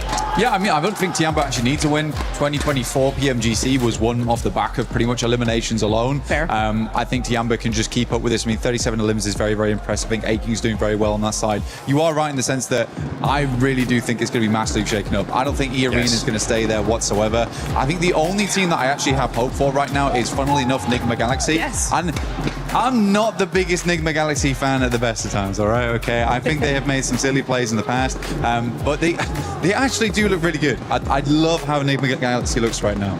Yeah, and I'm obviously having a look at Nongshim Red Force here because look at those eliminations compared to placement points.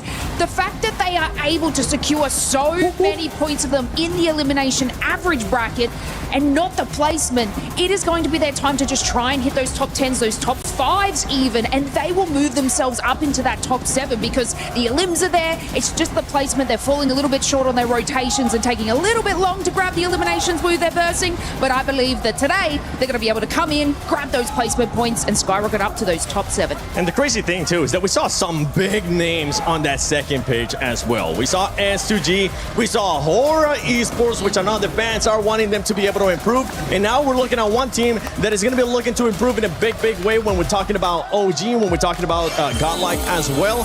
But we're going to talk about the Sony story of the day, which is pretty much attacking the first place, attacking that throne at the top for these teams because of what I was talking about in regards to the format. If you end up at the end of the day in first place, you will be able to set up that Smash Rules threshold. So let's say a team ends up with 150 points at the end of the day. Tomorrow it will be plus 10 of that, where they will be able to actually hit the threshold, the Smash Zone. And then after that, if they get a win, they win via Smash Zone. They do. Yes. Carry on. No. Go ahead. Okay, well. For you. Well then. No, I think the Smash Roll has been so fun in the last few tournaments we've had it. I've always really enjoyed it, and I think it's going to be a lot of pressure on all these teams. I think we've had a lot of pressure so far. This lobby is incredible. It's very, very different to what we've been seeing so far in the tournament, and they've flipped the switch and they've just gone 110%. Very excited to see what that's going to be coming through for them. Honestly, the Smash Roll is going to be a big thing. You got these top 5 players here. Milu being that MVP here, 7. Big GG. Yeah, big GG for him, being able to put up those 14 eliminations, 2,800 damage. But we're also looking at some of the other names in this list, Blank. We have top as well, Mormon, QZZ. I mean, Mormon has been acting as more men for that team. He is bringing the firepower in a big way. 11 eliminations, genuinely for E-Arena. I think he was kind of carrying the squad yesterday a lot. Scarface still being on that top 5 is a really big deal, though. Eren, Ketch, big MVP players. Yeah. Scarface in the past really pulled it up in terms of that long-range scouting, but he's taking it close range now as well. It's very, very cool here, Lace. I'm really, really enjoying it. Obviously, we saw Milu right at the top, but it's QZZ as well that I really want to see step up for Tiamba. I mean, I'm excited for top. I mean, okay. Top is bringing Aurora into the conversation. Yeah. I'm not saying like it's a single person. Yeah, it's a single person that fights on these teams, but from the performance yesterday, he's definitely making a name for Aurora and bringing Aurora into the conversation.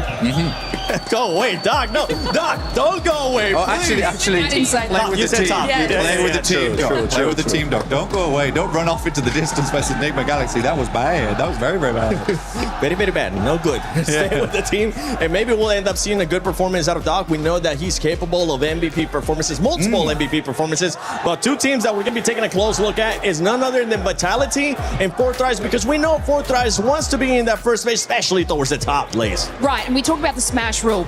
You have a look at these teams, about a 25 point for some of these.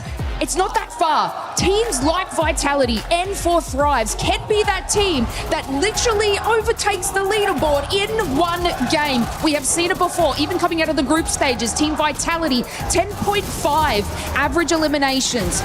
And then Fourth Thrives, 6.25. So they have the capability to be able to skyrocket incredibly fast and make their own Smash Rule up. They're showing consistency, obviously, through each game. The difference, though, in eliminations from group stages to now, obviously, is quite a gap in talking about over the 4 games, but, you know, Team Vitality are taking fights. They're making decisions that benefit them for late game, but they're just falling short. But for Thrives, if we bring them into the conversation, they are getting these eliminations, but they're not really making it to that end zone. So these 2 championship teams, and obviously we got some PMCW championships in here, so of course they have the mental capacity, they have the skill to be able to bring them back into the conversation and be absolutely dominant over the course of the matches today. I'm excited. Yeah, correct. I mean, I'm stepping forward too. I can see that. Not on camera. You're just going in there. I've got the passion. But yeah, that's Tiamba. What Tiamba exactly did to the poor guys on Vitality over on Rondo, they just got in there. And I think for Vitality throughout the day, if we look back on it a lot, most of the positions they took on the map were actually quite good, quite formidable, and they played it out decently well. They are just getting pushed by teams a lot. People are very aggressive in this lobby. They had center side towards Joutin, I believe it was, over on Rondo, and we had Tiamba come from outside circle and just send it to them. I think Vitality was very confused. I would be very confused by a play like that, and I think if Vitality didn't go down that early in that game, it would be very different position in the rankings. But yeah, the Elims are going to slow down right now. We are no longer playing into those feeder teams. These are all the best of the best. And the Elims are going to keep on coming down for some of the teams. One team that ended up surprising me in a really good way, Nunchim Red Force. Completely different from what we've seen out of the groups, completely different from what we saw in Survival too. Because, yeah, they've been able to just frag out of their mind, but those placement points are not there yet for that squad. No, they're not. This is only a glimpse of what we know this team is capable of. For me, yeah, Tizzy was 2.25. I mean, that's crazy, right? We're getting really, really good average elims from all of these players. Still, I want to see them just continue that trajectory, continue to go forward, because for me, when you're thinking about, we've got 8 games today, Blank. That is a lot more than we're used to. Yeah. It's 4 Miramars as well, right? But it does mean that for a lot of these teams, the pressure is going to get to them, I think, and also you're talking about that mental stamina as well when you have 2 extra games like that. For me, Nongshim, I think, are one of the only teams in this lobby that actually have that mental fortitude to play those extra games as well as they would in any normal day. One of the only teams. Hot damn, we're getting some shots out here on day 2. I think there's other teams that might be able to bounce back. I said and one, I think there's going to be a lot of teams that might be able to Nongshim. surprise us too because of that format, because we are going to be having 8 matches. One team that I'm going to be looking forward to surprising us is none other than Godlike. We have seen the potential that this team is capable of, and we're going to be showing it to you right now. Day 2 of groups, insane when it comes to eliminations. Yesterday, a big difference, and this is why I think from what they have shown us before, even though it's finals here, I think they'll be able to bounce back. I think so too. I mean, the major thing that bounces out to me there, though, is the average survival time. Survival time looks fairly good at the moment.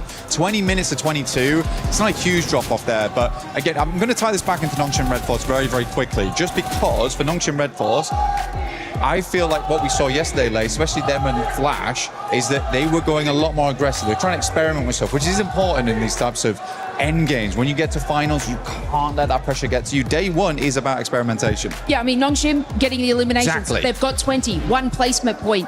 Godlike, on the other hand, getting the placement, finding those positions in center zone, but unfortunately not having the split hold to have the wave of enemies that are coming around from the rotation into the circle. So, obviously, we know Godlike can get these eliminations. Yes. They can take them on, do these third parties well, but also future-proof their rotation into the map. So today's their day. I agree. Absolutely. Hell yeah. Especially with 8 matches too. If the first match doesn't go your way, I mean, we do have the 2 Miramars. The good thing about this, right, is that we do have that Rondo in the third match, which I feel like is going to remind me of what Sandhawk used to be. If for some reason those first 2 matches don't end up going your way, that Rondo might be that Kickstarter for some of their squads. That's exactly what we've been discussing, right? I think a lot of people have had that discussion of where should Rondo be placed in a round in a day, right? And I think this is going to be a really interesting test to actually see, you know, if Rondo is really, really good in the middle of those of that rotation, of that map rotation. For me, I'm thinking, heck yeah, this is going to be exactly what some of these teams will need. You get that extra recall, you get that extra life, you get all those eliminations. That's the momentum that we start to see some teams try to build. For Thrives, for instance, was trying to build that momentum yesterday, you know, third-partying the hot drop. So for them, if they have a not-so-good Miramar session in the first half of today, that Rondo should be excellent for them. I'm loving the energy that we're getting from the fans right now, whether it's Fourth Thrives fans. We got Hora right here. This man just popping off too. Fourth Thrives having some of the best loyal gamers, that BLG squad that they have there supporting them. We'll see what they're going to be capable of. But talking about how you said earlier, you think, which team was it that you thought was one of the only ones that could actually, Nonshim, yeah, right? The only team. One of the only teams. Which are the other Way fews? to take our words and twist it. I know, That's right? crazy. But then tell us which other ones. Okay, I think it's probably Aurora. Agreed. Aurora would do that. Vitality would do that. You don't agree, Blank? You don't agree with Aurora? I think Aurora crack like an egg all the time, dude. I think that's totally fair to say. I think group stage Aurora is unreal. Qualifications Aurora, also unreal. Finals Aurora is just a different beast, man, okay? I think if you can back them into a corner, then it could be really good. I do think Aurora's played slightly better this time, but I am getting some moments where I'm like, oh God, it's happening again. I can feel the docketing. Yeah. So, yeah. You start talking about Aurora, I get past the side for Aurora as well. We got to be careful with what we say here. Fans are so close by, too.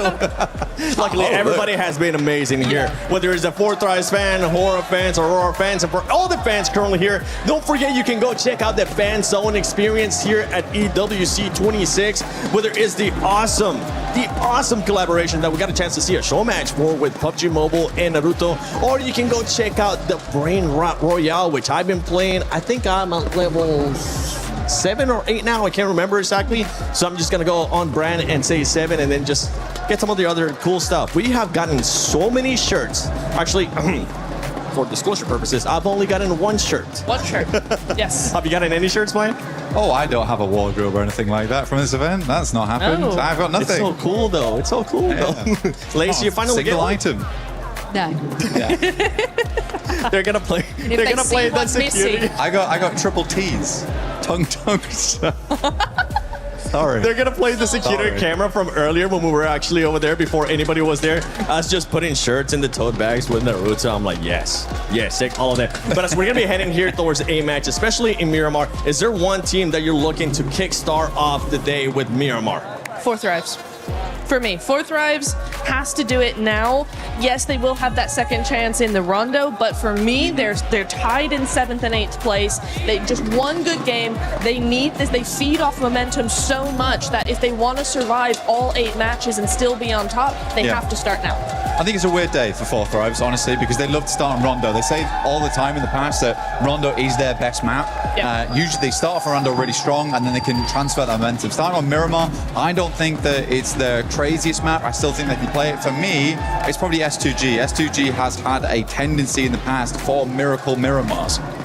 Yeah, I have to agree with that as well. Yes. And plus, Yes. Miramar, you get 2 at the start, 2 at the end. So these are like practice Miramars, you know what I'm saying? And then right at the end, that's where you have all playability and energy. Yeah, yes. I'm going to be looking at Ulf Esports because of what they were able to do yesterday, especially on the last game. They were able to get that chicken dinner, get those extra placement points. But if we were to remove that one chicken dinner out of Ulf, you would end up noticing that they would only end up having 1 placement point. And for me, that is the biggest red flag out of these teams when you're not able to just convert only on elims and the placement points start fading away. I know you said that, yes, a team doesn't really need a chicken dinner to be able to win PMWC, but in my eyes, they do need to be consistent at least towards the top 5. Yeah, I mean, the beige flag right now is Fourth Thrives, right? We're in the middle ground. I mean, the 4 placement points, not great, but it is promising to see this still 21 eliminations. That shows, gusto going to these matches, which I really do like. Yeah, Fourth Thrives. We saw some of this instance yesterday. I think that's what it was. Especially the one that I really have to nitpick, Nepturo, with Fourth Thrives has to be when they decided to coexist with Hora Esports for a little bit too long. I feel like that ended up hurting them in a big way in that match. It would have been one of those things where we usually tend to see them being a little bit more aggressive, making teams back off, but that wasn't the case. Well, yeah, if you pull into their elimination average, which is 5.25 at the moment, group stages was only 6.25. They're actually upholding their elimination value.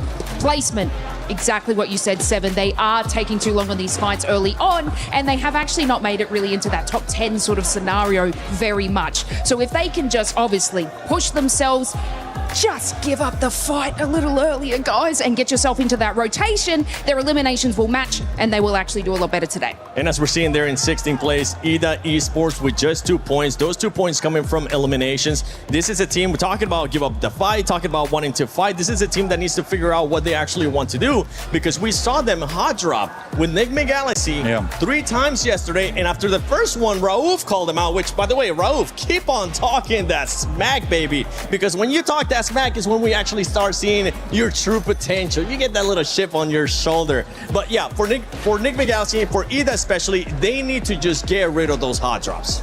Absolutely, dude. You're throwing. I mean, there's no other way to put it, but you are just throwing at that point. Today, though, is great because we don't start on Rondo or Erangel. We just go to Miramar.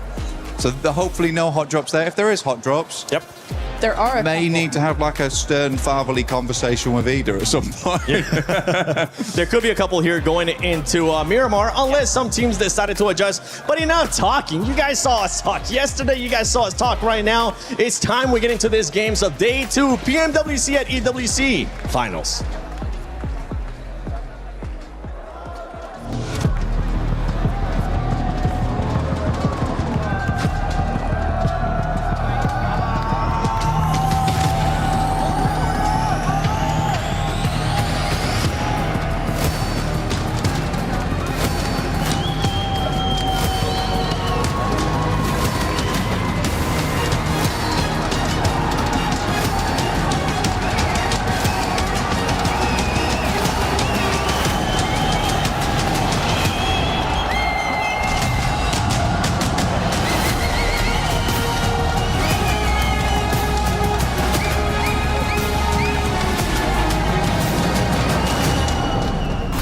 Mesdames et messieurs, bienvenue at EWC here in Paris. This is the second day of PMWC here in Paris. I'm so excited, Bunny. What's happening here? Our attention now shifts to the teams that have to perform well today, because just 8 maps remain until we set the smash score going into Championship Sunday. Yeah, Bunny, and it's crucial to not fall behind and to stay on the top of these rankings, because everything played today as well. That's right, we've got young contenders, historic rivalries, and legends of the game ready to go toe-to-toe on the Gadia City grid.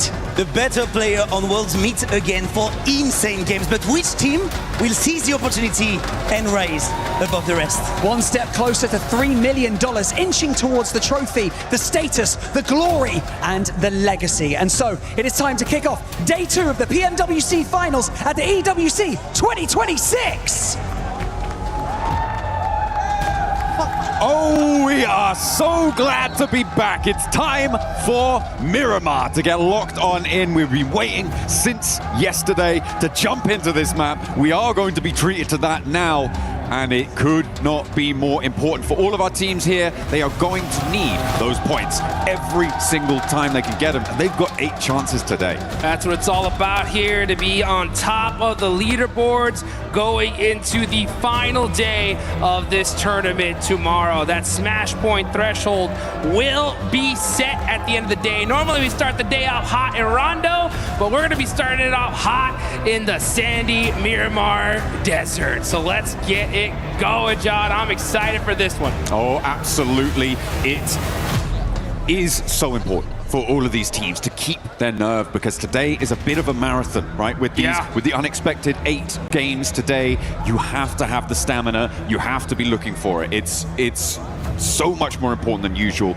It's kind of easy to disregard. Maybe you think, oh, it's only 2 extra games in the day, but that's another maybe up to 2 hours that you need to keep your mental focus locked in, dialed down, and under control, because every single point matters. Every single match can make the difference, and our players know it more than most.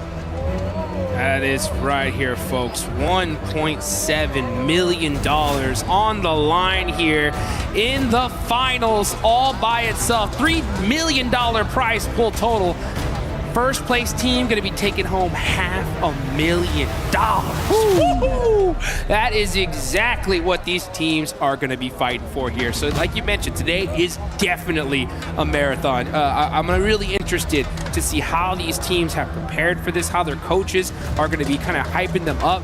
I was getting a little bit of a view backstage and while hearing some of these coaches talk to their teams, like, look, I want consistency. I want to see you guys be able to play the game that got you here in the first place. And that's what we definitely need to see.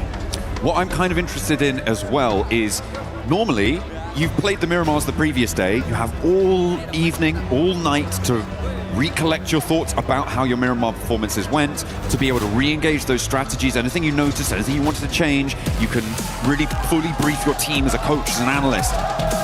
Now, they're going to have to do that on the fly. Yeah. They're going to have to do that faster for specifically Miramar than we've seen for any other map. And so that could be an interesting dynamic to let unfold here in terms of those point scoring when it comes to the end of today and the last two matches of it. As we're getting locked in, our players boarding the plane for the first time. Looking ready. Yeah. Hopefully Ida don't get too hot with their drops. We know what they like to do, but it's not, as the desk was highlighting there, it is not Erangel. It's not Picardo. Sorry, it's not. It may be Picardo. I hope it's not. It's not Erangel. It's not Rondo. So they have to try and get some points on board. They need to desperately. Let's get this one started here, folks. You can see the players are excited. I'm hyped. I know y'all guys at home are excited to see some serious PUBG Mobile action. Let's get into it. Plane path going right down the center in a beautiful diagonal. So these teams, no crazy plane paths to start us off here. But I like what you mentioned, you know, we have to look at it for what it is, right? We're playing 2 Miramars today, and then we're gonna be finishing with Miramar today. So it's gonna be really interesting to see like how these teams are gonna go into these 2 matches. And it's gonna give these coaches a lot of time, right? In between all the other matches to prepare for those final 2. So I'm interested to see how these squads start here and end here. Yeah, absolutely. I mean, it would be interesting to compare the differences. We haven't seen them yet. I'm talking in the future now. But compare the differences to the adjustments that we're going to see potentially on Erangel, and then look at what adjustments we may see from the start Miramars to the end Miramars today. But that's a conversation for later on, because we do have to get stuck into the action. Hopefully not super quickly, but stranger things have happened. At the moment, I'm not seeing too much danger on these drops. It looks like teams are fairly extricated from one another. It's a little bit interspersed on the east side here, though. Hot Jukes with Tianba and S2G. However, I don't imagine that's going to be too much of a problem. Grab some vehicles, get back, regroup. The circle up to the north side should help to pull that apart as well. Maybe some danger between Godlike and Orangutan, but yeah, they're far enough afield. I don't think that they're going to get too aggy with it. Yeah, you can see Enigma Galaxy, they're going to be heading on over to El Pozo. That is normally Alpha 7's drop, but they are not here in the finals, so they should be able to get looted up pretty quick here. They're going to start off by, of course, securing those vehicles. Super important inside of Miramar. Coops right in the trike. You can see him looking up, being like, trike, come on, man. Where is my UAS? Where's my Murado? He's going to need to find something else here. Or stuck to doing some little baby looting here. They're going to be fighting some buildings. But they should be all right. Yeah, they should be plenty. They'll have plenty of time here to get looted up. Yeah, they're fairly center on this one. They could potentially break out towards some of the areas in Crater Field to send some looting over there. Alula as well, likely to head towards La Cobraria. Maybe try and hold some of the hills, leave an outpost down south. Aurora gets some target practice in. Yep, that bush is gone. That's no points for that, though. Unfortunately, shrubbery does not count towards your elimination total. Hey, you always got to check the bush, all right? You never know. You never know. There could be a random player hiding in that one. And you're going to see QZZ get his Murata, so he's going to be driving fast down the lane. But yeah, you got to get some. Got to get the fingers warmed up here. Ooh, I'm seeing a duo from Aura kind of chasing Quick from Alula up north near La Cobraria. It seems like they wanted to try and get engaged with that fight, but I don't think they've been able to hunt it down. Quick just a little bit too up to his namesake. Hang on a minute. They are back on the road again. And Quick is turning tail, moving back towards the rest of the roster for Alula. in the middle of La Cobreria. They're still hiding out, and he has to dunk it out by the concretes. Now he's holding on the upstairs. Backup needs to come through, but currently no response really being seen from the rest of Alula. They're leaving him kind of high and dry as Jiggle from Aura is going to try and descend on this location too. Finally, they're into the vehicles and they're coming in for the rescue. But will it be too little too late as Quick has to go for the hot swap to the UMP juice? What a sick shot with that shotgun. Unfortunately, it doesn't hit the mark enough to get a knock. And you can see Sleepy, he ended up going to that other side there because he doesn't have a vest at all. He wanted to be able to at least get something. But because of this fight, now you got the rest of Aula being able to hunt them down. You can also see some of the other members of Aura going to come try and support these three men. Can he hit the shot? No, unfortunately, Rep doesn't get it. It is a 3v3 from this close end, but the fourth is coming, and that off angle. Let's see how this turns out. I mean, when you have that south side hill under lock and key for No Fear, if he's going to get engaged here into the fight, maybe not, maybe more preoccupied with some loot, they say, you know what, it's fine, we got this, we got this under control. They're not pushing, they're being timid. They have lost a player so early, it's not what you want to see. A very aggressive roll down coming through from Aura in that scenario. Did not want to let Quick get away. I thought maybe they had stopped off a little bit before, but no. They just kept on going, kept hounding that one down. It's worked out here. The question now for me is, as I always talk about with early engagements, how long are you going to spend getting stuck in on this one? That's the exact question, right? So I like what Aura did, right? They saw a solo player, chase him down, get the secured point. That's fine. I'm starting to wonder what Aula's doing. Yep, because of the fact that they are taking way too long. They are getting caught out, and now here comes Aura on the push. Sky running in with the UMP, looking to get those finishes, and they are on the run. Nasser trying to at least get some angles here. Ooh, hits the croucher, but it's not going to be good enough. It's Aura to delete the first squad here on day 2 of the finals. Every player getting their elim. Horror getting stuck in early on Miramar. 4 eliminations for the team, 1 apiece. Sleepy will get back to his feet, and they can look to re-establish control back down towards Crater Fields. They may need a little bit more loot on side, depending on how much was going through. I think I did spot a Winchester on one of the players for Horror, so probably looking to get that one replaced. Although there will be crates on the players coming through from Alula as well. In the meantime, though, Godlike has managed to capitalize on this opportunity from this northeast side. They've managed to move in and could contest for the Crater Heels approach. All right, yeah, you can see these movements coming out really, really quick. Leaderboards, you can see right there on the right of your screen here, folks. E-Arena up on top, waiting to see when Godlike's going to wake up. They definitely need to here today. They're sitting in 14th place with 13 points. Let's see if they can do it. There's still plenty of matches here to be played here, folks. I have a big feeling these leaderboards are going to get shaken up big time by the end of the day.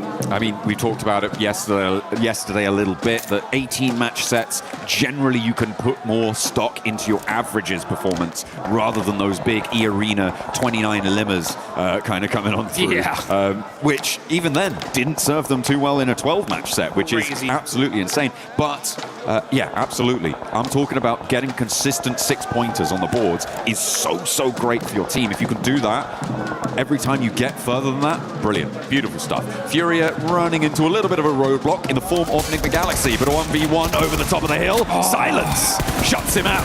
And Lord will no longer be able to levy the toll on the crossing. And Furia may even be able to get the res here for Enigma Galaxy. It is not a good start. In 3rd place, you don't want to be losing players early, not like this. That was a huge shot there from Silence with the DBS in the mid-range. Is able to get the knock. Very crucial. Instant thirst as well. So you can see Coops is going to be hunting down some high ground, trying to get the revenge for his teammate, but Ayala is climbing this up as well. Is Coops going to see him? He does! He finds Silence slipping. Now he's going to go for the 1v2. Uh-oh. Got to watch out for that shotgun, though. Oh, that did tip him up a little bit. Coops so good in the CQC, though. Push it back and forth, finds the angles, and catches the 1v2 against Furia. He baited out so many of the shotgun shells, forced the weapon swap. He knew he had a disadvantage against the shotgun there and was able to do a lot of work. This is vengeance coming through for Coops, and Furia left flagging. Unfortunate. Silence may be resible here as Chief sidles in to go for the res. There is another fight happening on your elimination feeds as well as 4Thrives clash with Team Flash on the south side. 4Thrives doing well. A nade over the top, and Coops goes for 3 now against Furia, who took one of their players down, but they are finding out what it feels like to be under the wrath of Coops. Turning his attention out now to the open sand dunes, but not going to quite connect on the first part of the spray down. Looks for more. Ooh, headshot! Oh, are you kidding me? That is Coops with the 1v4 against Furia. Beautiful stuff coming on through from Coops.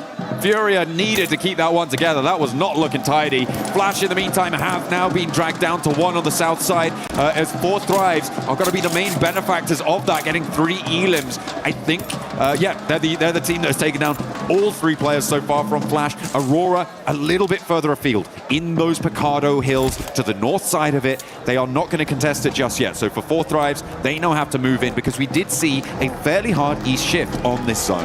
Yeah, that eastern shift is going to definitely get these teams moving here pretty quickly. And yeah, 4Thrives, they are not in the zone just yet. They're right on the south side of San Martin. They're going to be just kind of making sure they get their vehicles going, choosing for the buggy. All right, they're all set up and now going to find a spot in this next zone. As far as teams that are not here yet, you're going to be looking at Nosham Red Force. They're all the way down in Los Leones. They're still in the blue zone here. So they're going to be one of the teams pushing the latest into this circle. They are in 12th place right now with 21 points. But with this zone shift like this, it definitely buys you a lot of time here. So the most important thing is just rotating very carefully, not trying to get shot out of your vehicle. Play things very, very calculated. You can see Tianba already set up in these buildings near water treatment. And this is where they're going to park themselves for as long as possible. Oh, yeah. You're just going to hold out for the time being. See if you can hold down on these houses. Just trading shots. Ooh. Oh! Crazy's found himself a big green gun. That's my favorite. The AWM. I want to see some snipes, man. Nothing gets me more excited than see a crazy flick headshot to turn the game around. Let's see what Razy can do. He's got the 8x too. Let's see what this replay.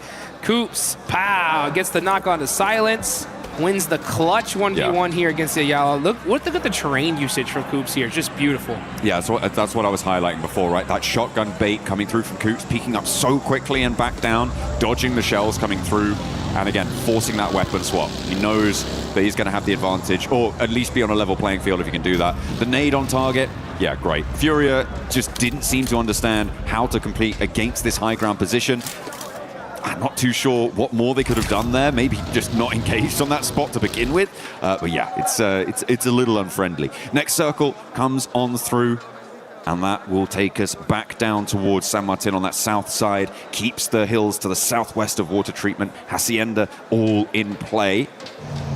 And teams are going to start to crunch in onto the middle. This roadside to the southwest of water treatment is going to be tricky to navigate, and it looks like Tiamba are going to try and do so, try and keep themselves alive. S2G find out just how tough it can be to move past this location.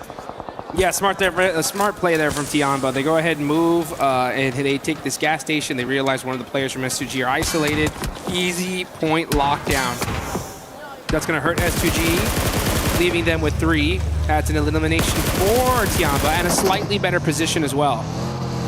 So this gas station is pretty solid if the zone shifts away from them. The most important thing, though, is protecting those vehicles. It's very weak to that hill behind them. So they're going to have to put them in some different spots just in case the zone does shift. I mean, it is that road that they are sat right next to that is so difficult to cross right now for teams out on the northeast side, which is why you're seeing so many teams committing down to this southwest edge, right? To being a little bit more uncomfortable, a little bit too close for comfort, but you don't have that major blockage of trying to get across that open ground, which is going to be difficult for Vitality, unless they can find a big opener, crack the can open with that AWN, land that shot, and try and find that pick. Ooh. Oh, that's Aurora. A huge one. Aurora getting spotted. I think 4Thrives are getting stuck into the fight. 4Thrives, 4 players alive. Aurora having one of their players flushed away, and now Hazaifa close up into the fight. The bump action for Reefus, trying to hold the door, but the SK-12 has a couple more rounds behind it, and Ziol goes down quickly too, with 4 elims already on the card. Aurora going to be contributing to the points tally for 4 Thrives fairly soon, it looks like. Doc goes down. Wow. The big boom through the window. And Aurora ain't got nothing in the face of 4 Thrives, who look to mark the start to their ascendancy. And the crowd goes wild here in Paris, France. The 4 Thrives fans are chanting their name. This is what they want to see. And this ain't going to get just any squad here, folks. This is against Aurora, who has been crushing it here so far. So that's the 4th place team out. 4 Thrives in 6, now with 6 eliminations, looking really, really strong to start the day. Oh yeah, that's exactly how you want to kick things off. But remember, as we said before, it is a marathon today. You can't allow yourself to get tired out. I mean, it's excellent when you find those moments, when you find those high octane, high adrenaline moments, but you cannot allow yourself to drop off after that. So I hope that they're going to have their heads screwed on tight so that they can keep their nerve for the rest of the day as well. And there is still much more of this match to play, so they have to get a lot further. And in this position that they are right now, against Nongshan Red Force, I feel like they potentially could have a good time, but they're going to have to shift northwest away from their current location, past San Martin, which is going to contain, I would say 2, I was going to say 2 teams, but it's 1 plus another player, tops the last player alive for Flash. That was dealt with earlier by 4 Thrives themselves. So, yeah, you can see Tops does get away from now. Now 4 Thrives, man. I'll tell you one thing. When it comes to the finals, I'm already feeling a different level of aggression here. Like, these teams are pushing immediately. The second they feel weakness, they're sending it. Now here comes Aura. We saw Sky get an elimination in the feed. We're going to keep an eye on this one, though. This is still outside of the circle, just to that bottom right side of San Martin. Yeah, this is on board with the fight in the northwest now, as Horror are able to find Salme. They got that flush that they found the knock for earlier. And Godlike, they are now down to 3. S-Power, though, can just regroup over towards the rest of his team, and they should be fine out there.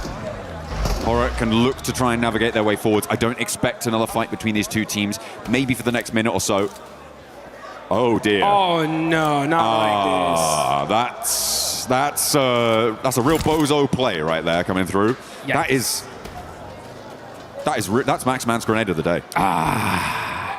He almost got away with it too. You know what I'm saying? But our observer's just too good, right? Had to show the replay real quick, just in case you missed this, right?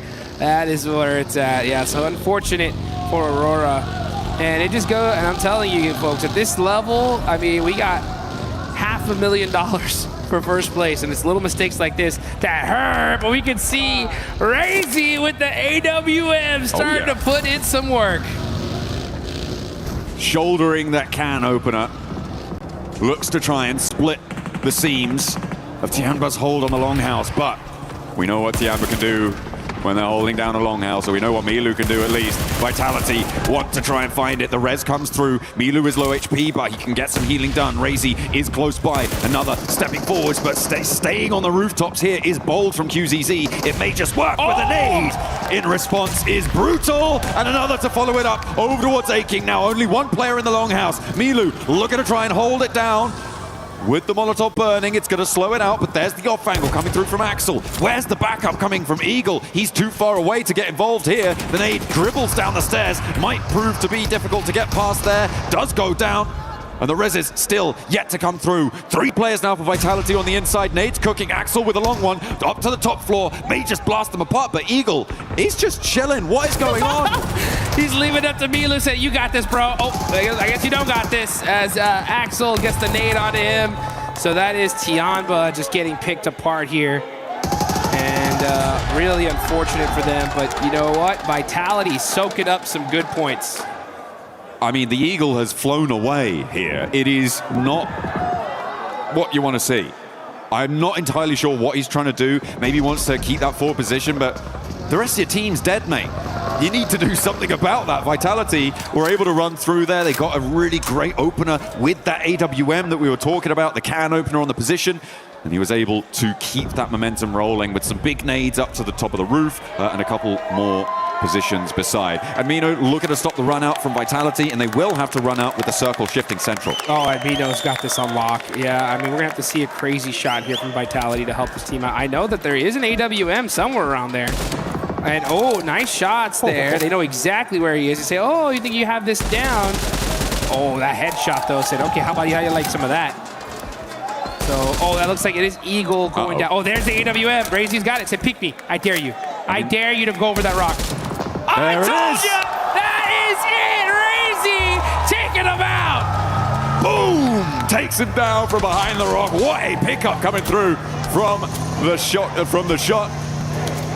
At the end of the AWM barrel. Beautiful stuff. They baited him into thinking it was a rifle fight as well. Yeah. Little tickle trades, and then he was like, I'm going to win this trade surely. And then he's like, bam! You didn't expect that. Claps back, and immediately now Godlike down to 2 players alive. After losing one earlier to Horror on that northwest edge. Ooh, Tizzy, that's not good news. That's immediately flushed by 4 Thrives on the southeast. Now we're going to go ahead and see Vitality. That goes to show you, folks, the bolt action could change the game for you. And it works out here. AWM clutching it up. Now you can see the rest of Godlike just going to have to hold those buildings for now. This is inside of the circle.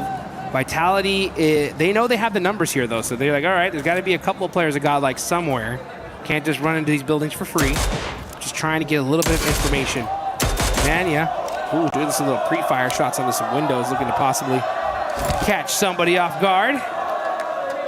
But here we go into the end game. Stage 5, circle starting to close. And this is an interesting one. I mean, we still have San Martin in play. A lot of open field, though, as well.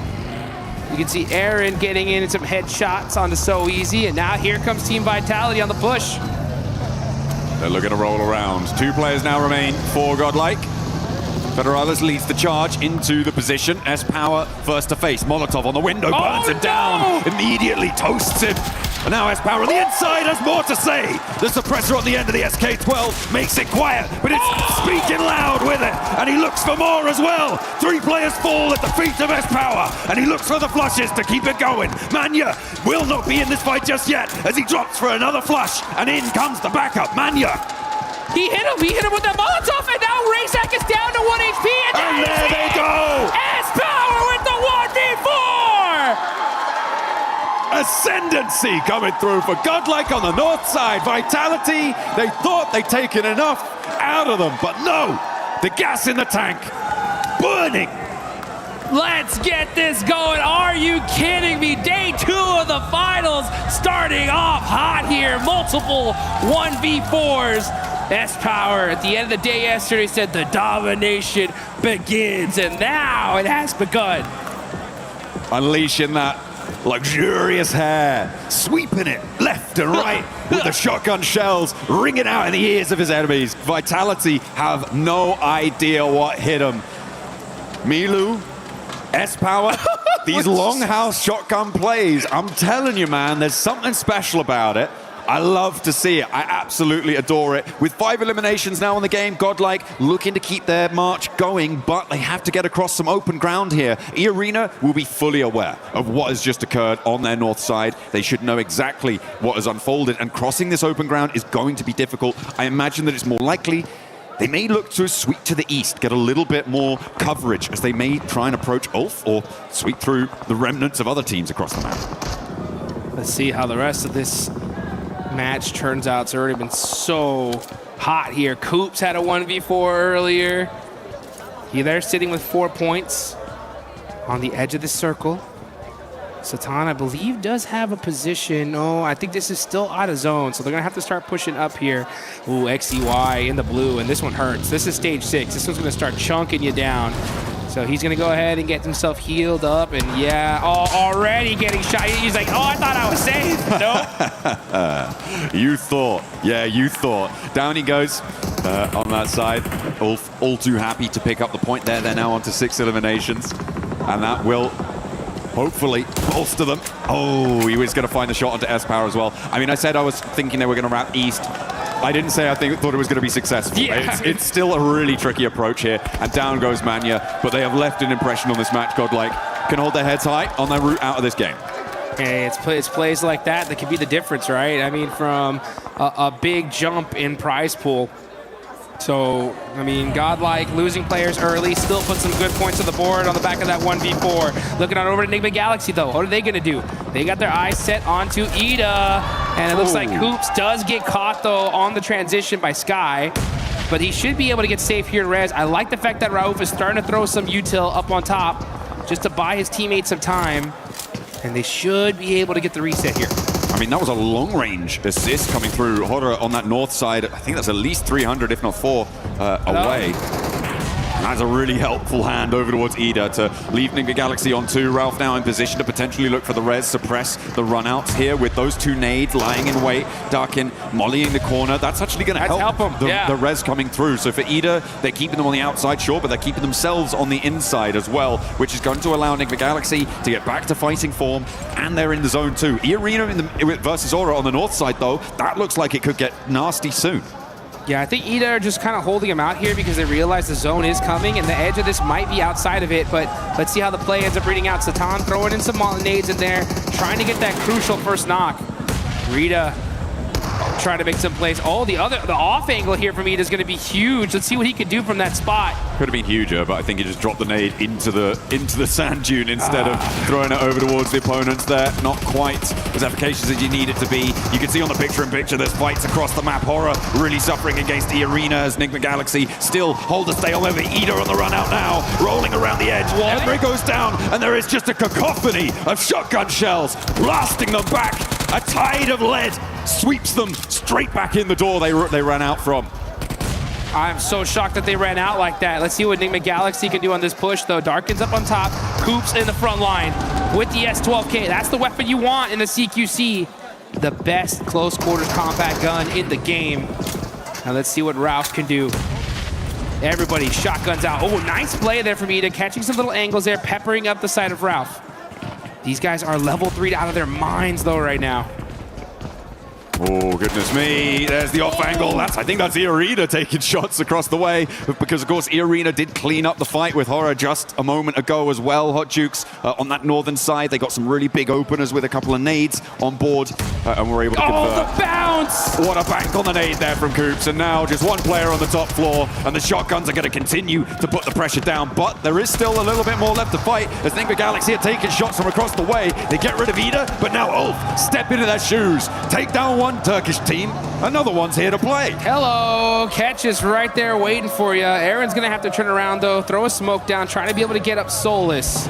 Enigma Galaxy, though, great start. 8 eliminations so far. Ulf have 9, though. They're looking to put themselves up on the leaderboards here.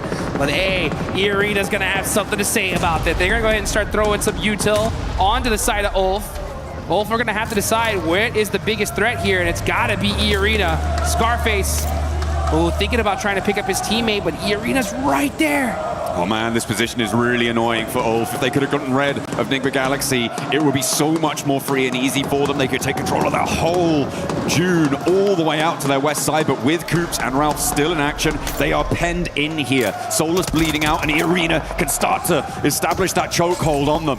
Oh, vehicle coming on up. Here come the mollies too. Aaron's on fire. Not able to make it happen here. Scarface on the other side is getting peppered as well. He's going to throw some util, but Ulf just getting picked apart. E-Arena. Big. Oh, those nades, huge. That's going to pepper up Mormon real good. And it opens up the door for Enigma Galaxy as well. They're moving across the open ground, and they do fall. Ulf cannot weather the storm again. It's that position from Enigma Galaxy, the prevention of them sweeping out to the west that really came back to bite them here. Tourniquet layering down some more smoke cover now, and Enigma Galaxy with a 2 versus 4. Well, Coops can do it on his own, right? So what's Ralph even doing here? He's not needed. Yeah, he's just there for moral support at this point, right? Let's see what he can do. But hey, you know what? You could never count out the IGL. That is Rauf. He's already still got that anger built inside him, that fire, all the way from Aaron Gale Pachinki. Looking to apply it here. Ooh. Coops with the headshots. Gets peppered up a little bit, though, in the process. The thing is that these guys are out of position big time. It's going to take a miracle for Enigma Galaxy to do it. But we saw 1v4 before. We could see it here again for the 3rd time in this game. That would be pretty insane. That would probably be the most 1v4s we've ever seen in a single match of competitive PUBG Mobile at this level. They've got about a minute before the zone closes fully on that stage 9 zone. And they just have a sliver of it on the edge of that open concrete slab. They are just in, but that's not going to be comfortable. Oh, look at this flyby right here. I mean, E-Arena doing a 2-2 split. Now, if for some reason Coops can get 2 of these players, now, okay, yeah, Schweppes is going to move on over, play that mid-range. I like that. You know, just better safe than sorry. Use your numbers advantage, use the blue zone, and E-Arena should have this locked down. Yeah, they're playing this very, very safe. E-Arena looking to try and convert from the top of the tables to a chicken dinner at the start of today. It would be so incredible for them to open that kind of a lead. And again, we've talked about it before, Schweppes, the only player here with a chance to get the 3rd title of PMWC champion. The only player in the world with that opportunity. Oh, here come E-Arena. They're going to go on the push, where they're going to get aggressive. They take down Coops. It's just Raouf, and that is it. E-Arena get the first chicken dinner here today. They're hyped up. They're excited. And they were on top of the leaderboards here, so that's going to push them even further beyond. And they played that north side well. They rotated through. They weren't over-aggressive. I liked that regroup off the 2-2 because, as you said, if you get one of those miracle picks, all of a sudden, one of those angles is basically gone because you have to stick that res. You have to try and keep your numbers advantage. Then there's some negotiation that can happen. Regroup is 4. There's nothing that Nick McAllister can do. The flex out, I think, was probably okay, but was pretty bold, and I liked it. I liked it towards the end there. For E-Arena, they should be happy to kick things off today with a chicken dinner, but we've seen them do that before. We've seen them do that before in record-breaking fashion. I do not want a repeat of what happened for the rest of that day. They did not keep that pace, and it is, again, that marathon today. So for E-Arena, a brilliant start to push them even further at the top of the tables, and free and clear of a lot of players keeping up to them right now. For the time being, of course, with a lot more matches to play, there's still the capacity to close that gap, but yeah, very, very happy with that opener. It felt controlled as well, in a way that I think that the big rondo that they had didn't quite feel like it was as much their agency, even though they were proactive and they were doing things. This felt like it was much more E-Arena's victory. Yeah, I mean, the Thai squad coming in so hot here off the rip. They're looking strong. And let's see if they can continue that dominance here in a bit.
What's up, guys? It's Barney Banks here. I'm backstage with Njang Smith. He is one of our co-streamers here at PMWC. We're going to have a very quick chat ahead of day 2 of the PMWC Finals.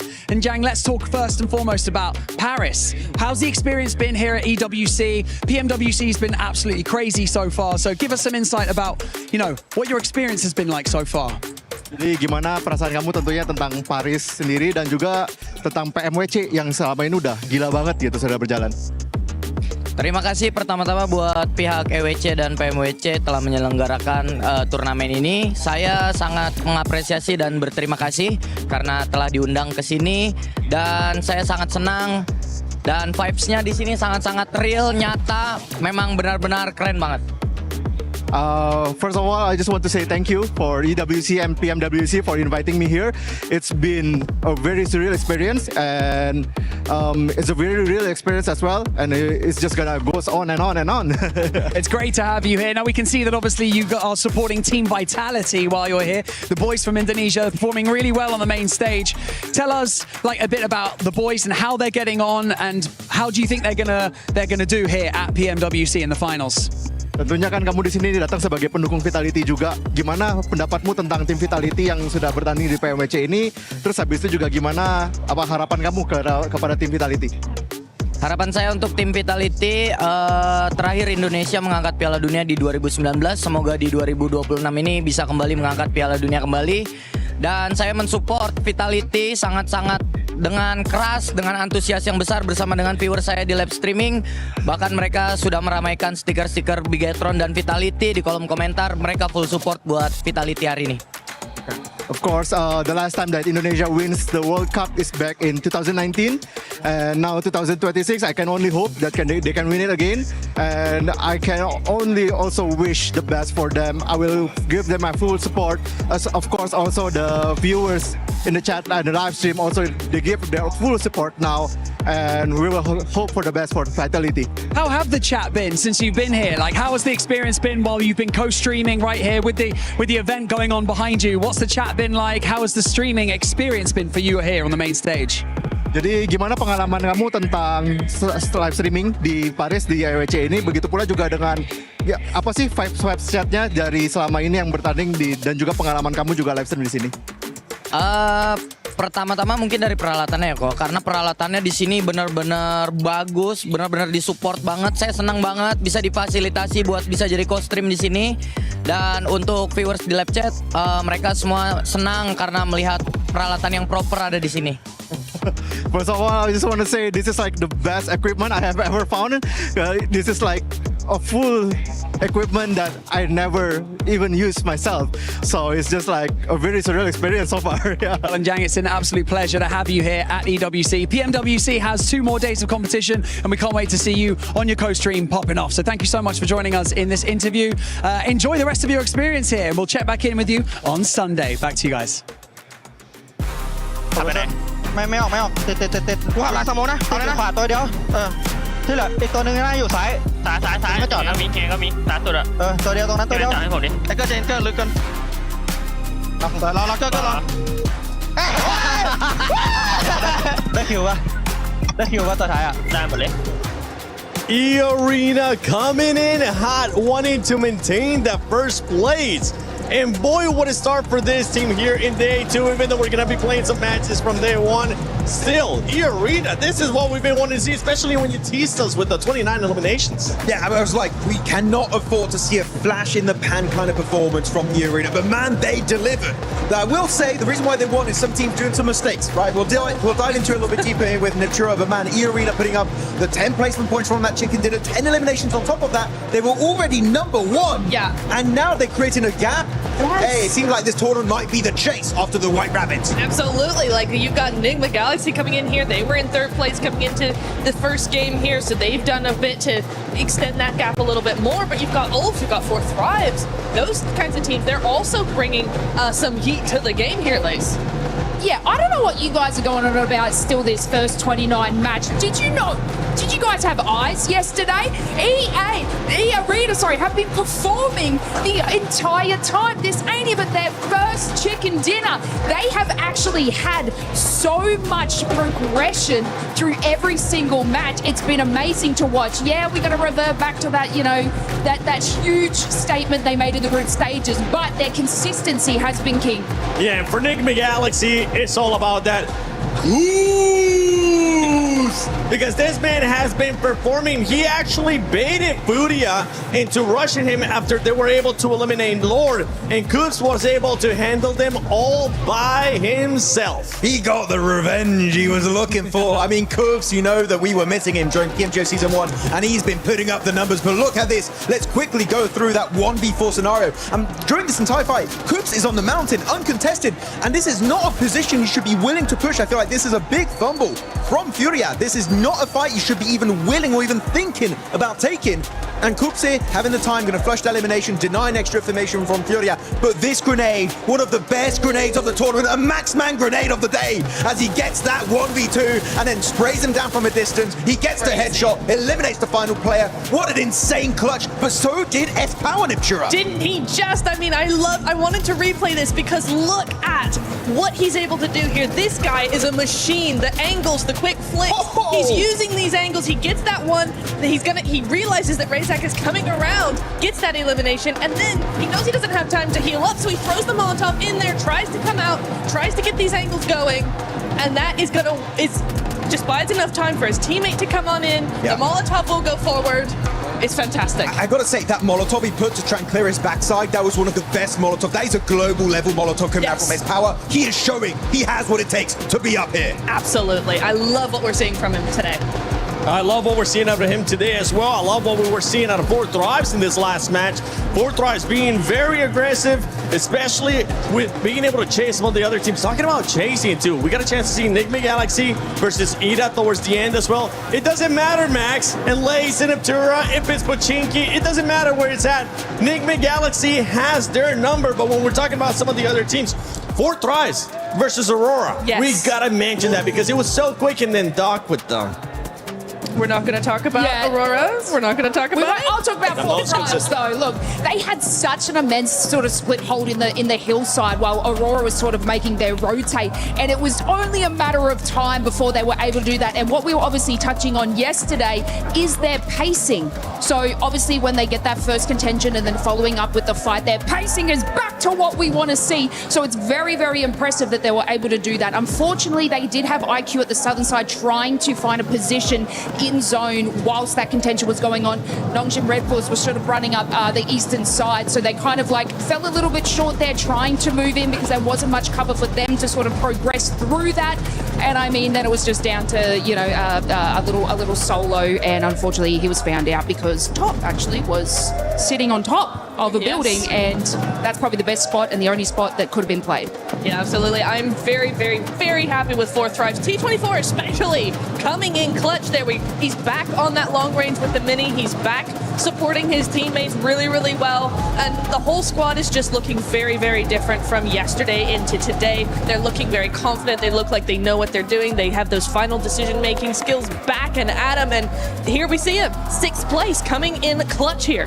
That's right, 4Thrives being able to jump up that leaderboard with 33 points. But E-Arena with the win starting to create that gap, Max. And this is something that we're going to have to keep a close eye on what kind of gap we're going to be seeing from 1st place to 2nd place and the rest of the teams. I'm really happy with E-Arena, right? Of course, you're looking at the consistency. You remove their 2 chicken dinners, their non-games. Like, they're sure they're a little bit low on the placement point side of things, but you know what? You can still get 2 chicken dinners over the course of what is that 5 games. That's an insane win ratio. So it kind of takes out of the equation the consistency when you get these big wins. But they're going on to the 2nd page. One team I really want to highlight here, Niptura, is Hora. I feel like this should have been at least bare minimum a podium finish. Yes. But the moment E-Arena just slightly started pushing up on the mountain, they crumble and they give the high ground position for free. I think Hora really threw that game. They're not the only ones. Ulf did the exact same thing. They did the exact same thing here. And hopefully they don't do it again. Hora threw that game, but I did like the aggressiveness that we got a chance to see out of Hora, and I'm hoping that it's going to continue on here. Let's see what's going to be happening on the 2nd Miramar, because it's getting spicy here. Hot Jukes. John, take it away.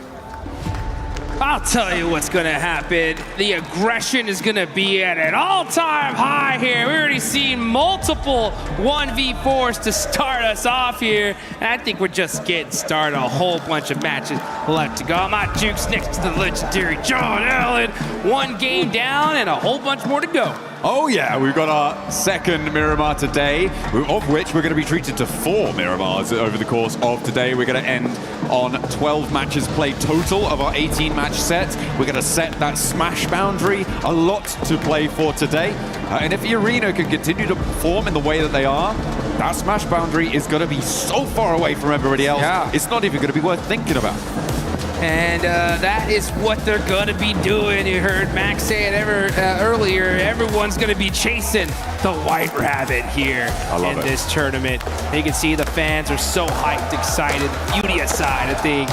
pumped up, waiting for them to start making something happen. Unfortunately, they got taken out by Coops in that one. It is what it is, but a bounce back is imminent. That's for sure. First place, $500,000. Second place, $250,000. So a lot of money is on the line here, folks. And let's see which team is going to push themselves and try to catch E-Arena. It's not just about that cold, hard cash. It's about that warm feeling in your heart when you realize you are the new champions here at the PMWC, at the EWC. For 2026, there's no team here to defend that title, right? Alpha 7, don't know where they've gone. They must have gone home or something, you know, so, something like that. Yangon Galacticos also not making it to these finals, but it's time for another team to sit on that throne, to sit atop the rest. Let's get things going. Yeah, let's see which team it's going to be here. Southern playing path here on this one. Oh, so yeah. we're mixing things up for sure. And this is going to be that second Miramar match. So after this one, if it wasn't hot already, we're going in Toronto, right? That's going to be a crazy change of pace. Top players so far, you can see Milu right there, 3,000 damage. What a day this guy had yesterday, man. Everything considered, this guy is an absolute monster. And let's just see where Tianbo will end up. All these teams, so many big names, so many top squads. Enigma Galaxy, honestly, I really want to give this squad so much props. I mean, to be in second place, considering that these guys dealt with so many hot drops, is pretty insane. Yeah, over on Erangel, it certainly was the main feature of their early games. Fortunately for them, though, Ida didn't do anything other than just sort of give points to them, it seemed like. So it was kind of only really one map where 4 Thrives actually third-partied it in that hot drop, where Enigma Galaxy didn't actually have a pretty okay start to their Erangels, right? So for me, it's definitely Ida that needs to move today, but we'll be seeing that later on. And they have been able to profit quite nicely. I mean, you get those 4 points right at the start of the match. That's a good profit already, right? I was talking about how I want to see consistency across a lot of games, across the whole set, rather than just these big pop-offs once or twice over the course of it. And that's exactly what you want, right? If you're able to get 4 points, it's not unlikely you can get 1 or 2 more, and that is a massive boon to your point scoring tally. That's what Enigma Galaxy have been able to find. Yeah, and again, fortunately for them, it works out with the fact that A7's not here. They're taking El Pozo, which is one of the highest loot areas, if not the highest, in this map. So they're going to be very, very well kitted. They've made some great plays this tournament so far. And yeah, you know, we were talking about them in Erangel. Ida did feed them, essentially, but you still got to beat them. You know what I'm saying? And it's not easy to win a hot drop and keep everybody up. And they're able to do it time and time again, but E-Arena catching out IQ 4 Thrives. That's a huge loss for them. Oh, that is nasty. Not a good opener, and a pretty great opener for E-Arena. Put themselves now on 69 points total. Nice. And they get a free buggy delivery. What more could you ask for? Unfortunate there for 4 Thrives to be losing a player like that. That's a little bit careless, I think, in my book. Should have been a little bit more aware of the surroundings, but not to be. E-Arena causing problems already this match. Man, E-Arena making it happen. Looking on over to 4 Thrive saying Kapkun Krap. That means thank you in Thai. Oh, okay. Yes, it does. Yes, it does. Very, very happy so far. 69 points on top of leaderboards, and only just beginning. That smash point threshold is going to be where it's at. So if your E-Arena have just they continue to have such a fortuitous day today, their goal should be to just set that point threshold so dang high that nobody can possibly smash in the final day. Now, so far in the history, we've seen one team smash at an international event. That's going to be Nongshim Red Force, and that was just earlier this year at the PUBG Mobile Macau Invitational. It was, I believe, Furia that was on top with the most points, but Nongshim Red Force won that final game just by the skin of their teeth, and that automatically made them the champs. So yeah, I think it was a 1 point. They were 1 point behind the leaders as well, so they needed to win via smash. It wasn't just a case of winning the game. So a really nice ending for them there, but that's that fairy tale not really converting over to Paris, unfortunately, for Nongshim Red Force. So at the moment, they're in 9th place. Still very much doable, but they have got a little bit of a way to go on that one. Yes, they do. They gotta make sure that they just stay secure in the end game here. Can't afford any slip-ups at all. Gotta be able to make some plays. Man, that 1v4 earlier from S-Power was so dang hype. They're still having a rough day of it so far, though. 13th place. We haven't even reached the halfway point of this tourney, though, so they still got plenty of time to bounce back. But if they want to win this thing, they've already kind of burned through the bad games that they can already afford. They really need to start putting up some good, solid, consistent points here.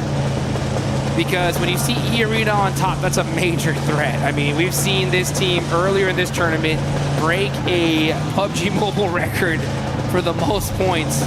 Again, so silly that they didn't make it into the into the finals off of it. Well, but they got some little extra, survival cash, I guess. Yeah, sure. But that's the point, right? It's a huge, massive, incredible game. Wow, brilliant, bright lights and billboards, sure. But then they weren't able to do much after that. So it was a big fall off coming through from the arena, and to that end, they didn't deserve to make it straight to the grand final through that. So to be able to come through survivals, fantastic. Okay, now they've started to really up that game, keep that momentum going.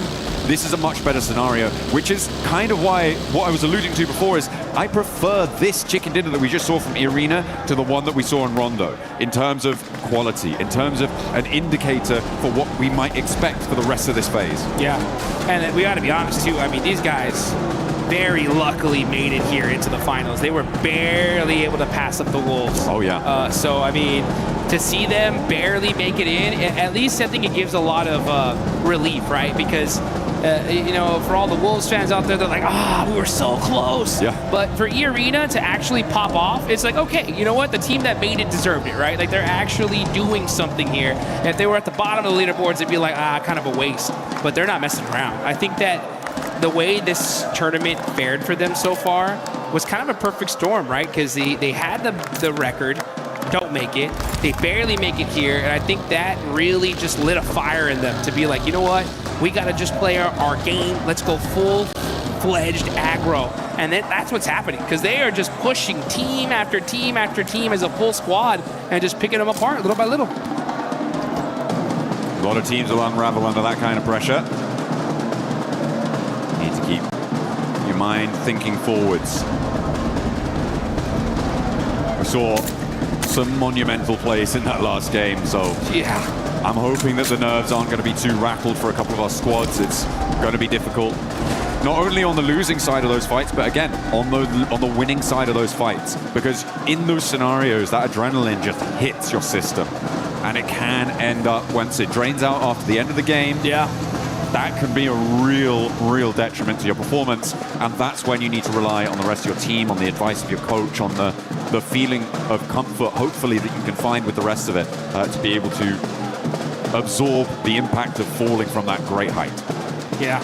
And okay. Well, speaking of height, right? The zone goes all the way up to the tippy top here. Going back. Yeah, near Crater Fields, near the Hacienda del Patron area. We just saw this circle not too long ago in the last match. So teams are going to be trying to take a similar spot to what they had here. Arena, like, yeah, why don't we go to that same spot we were at last time? We won from there. We'll take that.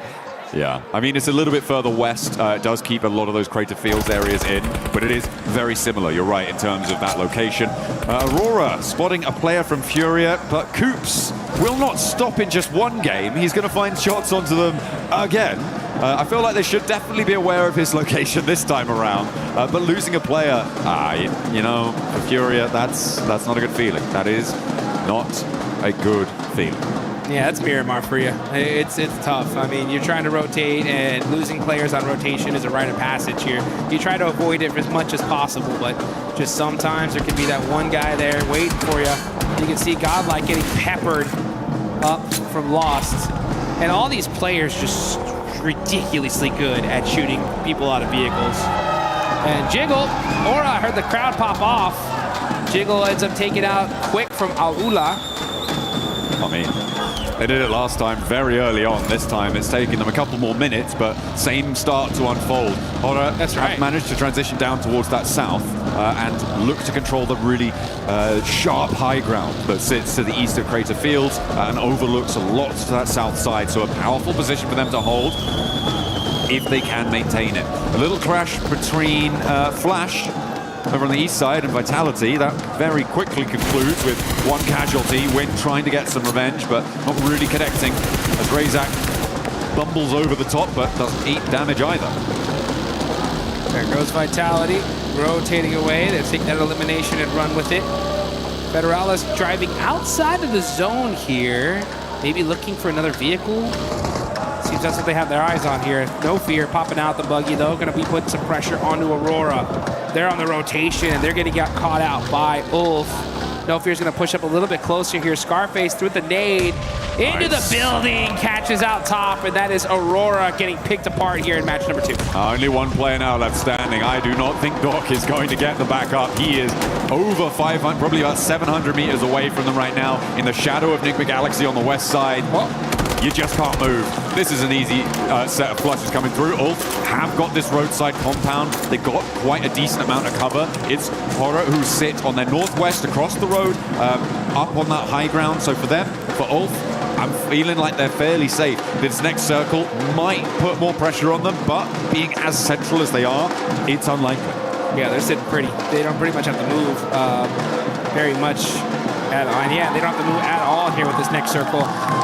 Vitality, though, over there by water treatment, are going to have to push on in. Nongshim Red Force on the south side are going to have to get into some battles here very, very shortly. And that's just because Nongshim always land on that southern end. So a northern circle like this makes them late to the circle. We'll see what their decision-making is here as Tianba looking to put themselves in a slightly more central position as Sleepy gets a nice knock there on Aaron. S2G are also pushing in from this northeast side. Aaron down, allows Tianba to move in. Eagle and Milu in with the same vehicle, but there's a beautiful spray down. What a response coming through from Solus, holding in the face of the push. QZ wants to try and turn it around, but Solus has more left in the ammunition bank. We'll find a third. Looking for now the last player of Tianba. QZ with the M249 is being hunted. Ketch steps into the fight as well to assist his teammate, but there is still more to do. QZ won't go down, but he finally falls, and Solus stands in the face of Tianba. Says not today.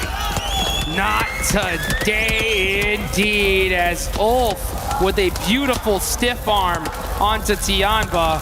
And oh, you can see the pressure is on. You can see the player Gav Ketch relieved after that one. What a play from Solus, though, to be able to shut him down. There you go. Tian bounced out of that compound. It was not to be. I mean, what a lineup there. A little bit wayward on the crash. It felt discoordinated between the two players in the vehicle. Not quite what you want to see from Tianba. I don't want to say lazy. I feel like it was being harried by Horror with the off angles there on the northwest side. S2G were putting pressure on the back of that, and it became a little bit too chaotic. They couldn't quite find their way through it. There was no way that they could navigate that storm, unfortunately. But for Solus, that is a monumental clip farm. Not quite a 1v4, Jukes, but it was pretty damn close. That's as close to a 1v4 as it gets here, folks. I'm telling you, big plays coming out of here in the finals. Axel getting naded up pretty good, peppered by Al-Ula. Let's look at the replay here. Solus with these headshots. Taking out that duo. And still finding himself some good movement here. Yeah, as soon as he sees QGZ, comes on out, pops a nade on accident, and gets the knock. Oh, okay, we're back in with Al-Ula versus Vitality. One over the top, looking for another as well. There are 3 players alive on side for Al-Ula, but there is damage pouring back over towards Vitality as Razy now and Axel have to step into the fight to try and keep this one going. Razak gets shut down though as S2G are flowing out to third party on the north side here. Kamikaze, Solke, both moving into position. Lost is out on a north wide flank too. Axel trying to find some high ground here, trying to find an off angle. Razy just forced to just run out in the open, no vehicle to his name. Trying to be able to help out Federalis. Federalis is knocked, and it looks like he will be thirsted here because it's taking a long time. Meanwhile, S2G decided to just back things up. Say, you know what, we don't want none of this. This zone going down south, let's prioritize that instead. And Razy is going to start cresting that hill. Can he spot out one of these players of Alula? He sees Rep. When he's going to take that shot? No, does not see a good sight line. Decides to back on up. Yeah, it doesn't have the team shots to be going, well, doesn't have a team to take shots with. Is more accurate here for Razy. You need to be 100% sure that you can lock down a knock, or maybe even a flush. Ida getting rolled down by Orangutan there. Nicely done, but there's still a little bit more to do. Ida being devastated yet again. Rita now the last to stand. Aru and a tanky about face for another approach. Rita cooking a nade to try and slow things down, but there's an off angle coming through from Irina, who is stepping up and forcing him over the ridgeline into the firing line of Orangutan, who get 4 elims on the game and send Ida packing. There we go, and that's going to be the 15th place team so far. Starting to turn things up, but here we go. It's the White Rabbits battling it out against 4 Thrives. Turney K getting the flushes. It's all up to Falak, and it ain't going to be good enough. Arena just putting in that work, and they're going to keep their whole team alive. And back up they get. Nicely done, nicely done. We saw Razy doing a lot of work against Alola. Hang on a minute. This is a solo? A solo against Alola on the north side? Where did that come from? Razy's popping off on the north as a solo. 3 eliminations. Razy putting the points here for Team Vitality. The Indo squad looking good here, as they're going to be pushing into this next zone. And we're looking at this next circle as it is just south of Crater Fields. You got OG on that southern end right next to Arena. That battle should happen out any soon. And now you got Nigma Galaxy right next to Nongshim Red Force as well. Let's see how they're going to play this out. Coop's got that Mini 14 looking for that long-range headshot. I'm also looking at S2G on the northeast side of the circle right now, Jukes. They have to push in, and as a 4, do you go in the shadow of Horror, or do you try and sweep down and push past Flash? But it is a difficult approach for S2G, and they do not have long to make that choice. I feel like they are committed much more up to the north edge and could potentially challenge Horror on that northern side. Let's see how this is going to play out. Schwepp's got the high ground as well. This is still only stage 4 here, folks. Admino does get knocked, though, from Godlike and flushed. So it's only going to be 2 players up for the side of Godlike. OG in the same boat with the duo. Driving around, just trying to get a little bit of intel. Dawkins nearby. You got to watch out for that. Meanwhile, Aura from the high ground are trying to catch S2G out on the rotate here. Sleepy is able to put some suppressive fire, keep him away for now. Kamikaze's buggy is smoking, and he's going to get popped out of here by No Fear. Oh, that is a scary sight, pressing the ridgeline, No Fear. Spiking the heart rate of S2G as they try and make their way in. They did have to make that choice in the end. But moving in, they've managed to get 3 through.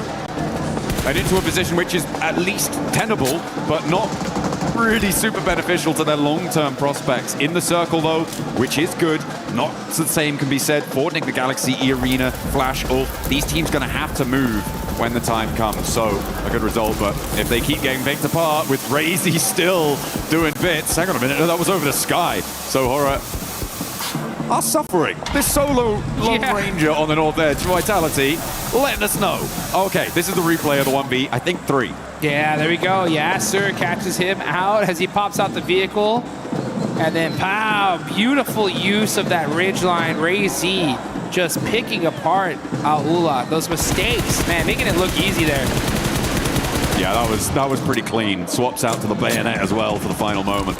I wanted him to run it through there a little bit. That would have been the coolest. But you know what? You're looking pretty cool already. Razy still with a knife fixed at the end of the barrel. Yes, indeed. Let's see what Razy can do with it. He's going to be holding on to that AUG as well. No Fear up on top of the hill, doing a good job of applying that suppressive fire on these teams trying to find a way into this next zone. Oh, Razy soaking up the points as a solo here for Team Vitality. I mean, since he's been a solo, he's gotten 4 eliminations. He's weakened Horror's hold on this northern side as well, yeah, which I think is a really big factor here. With 4 players, Horror are basically unassailable. With 3, that's a different conundrum altogether. Ulf could potentially have an opening road towards them if they don't go down in this spot, because Sleepy has got that angle. But if Sleepy on the side with his ghillie suit, trying to play it quiet, trying to play it smart, finding these angles. Crazy. Playing it very, very quiet. Finds a little spot to hold himself in for now. But he's oh so dangerous. He's got that ghillie suit in the desert. Not quite the best camouflage he wants. Yeah, it's the green one. Not great. It's the green one. But you know what? He's looking to get that green for his team. And this is how you do it right here. Staying alive. Just, you know, able to get some confirmations, some sneaky confirmations on some knocks. Soak up some points. Meanwhile, S2G got a little car wall set up here. Ooh. Furia on the move. Silence up and to the ridgeline. Jiggle will be aware of it. Razy completely hidden from Furia's radar right now. Operative word being right now. Right now, and yeah, look at this. Silence. Gonna have to be silent here, but Razy, he knows something's up. He's waiting for someone to peek that hill, waiting for someone to make the move. But instead, he's just gonna stay very, very quiet here. Uh-oh. Up they go. Jiggle, you better watch out. They're coming for you. Silence, driving up the hill little by little. I think Razy's going to get spotted here. Igor is going to run straight into it potentially. Ooh, maybe not. Darts back a little bit. They're waiting for the peaks. This negotiation on the north side is tense. S2G isolated right now on the southeast side of all of this. Sort of all just playing in the same spot. Looks like they're trying to start to move out now, which I like. I think it's the right decision. And we've got solos from Aurora, solos from Ulf, as well as Orangutan. Atanki may be the first of those to go down, but does take a fair chunk out of loss before he goes out. Put some damage on the board. S2G looking to clean this up here. They definitely need a win. They're in 12th place. Win will definitely put them in a good position here for the rest of the day. Furia, the same boat. Let's see who's going to take this chicken dinner, though. Aura rocking a 2-1 split with Jiggle on the absolute high ground here. Don't forget about Doc, though. Aurora all by himself. He's still there. You can see him. He is just holding that spot and starting to soak up some placement points here. Only 6 teams remaining. The thing for Aurora right now is that they know there's a solo on the north side, which gives them a little minor advantage if there's going to be a third-party fight between them and Furia. Razy's angle might not be known. S2G take a shot from Eren, who is their solo from Ulf. And Eren finds the flush as well. So S2G now down to 2 players. Jukes, there's a lot of solos here, but they aren't without their opportunity. Yeah, that's for sure. They could win this whole thing if the timing ends up perfect for them. You can see nice shots there from No Fear. Oh, instant confirmation too. MSG's really hurt. So he's going to throw the pan there. Yeah, no. that would have been nice. Pulls the pin on the nade. Take some of this. How about some of that? Long nade. Not able to get the finish. And it looks like S2G should be able to get the reses here. Does he have a Molotov for another nade? Because I mean, he has the high ground. He might have the arm to get there. It doesn't look like they're going to go for it. The res likely to be coming through now.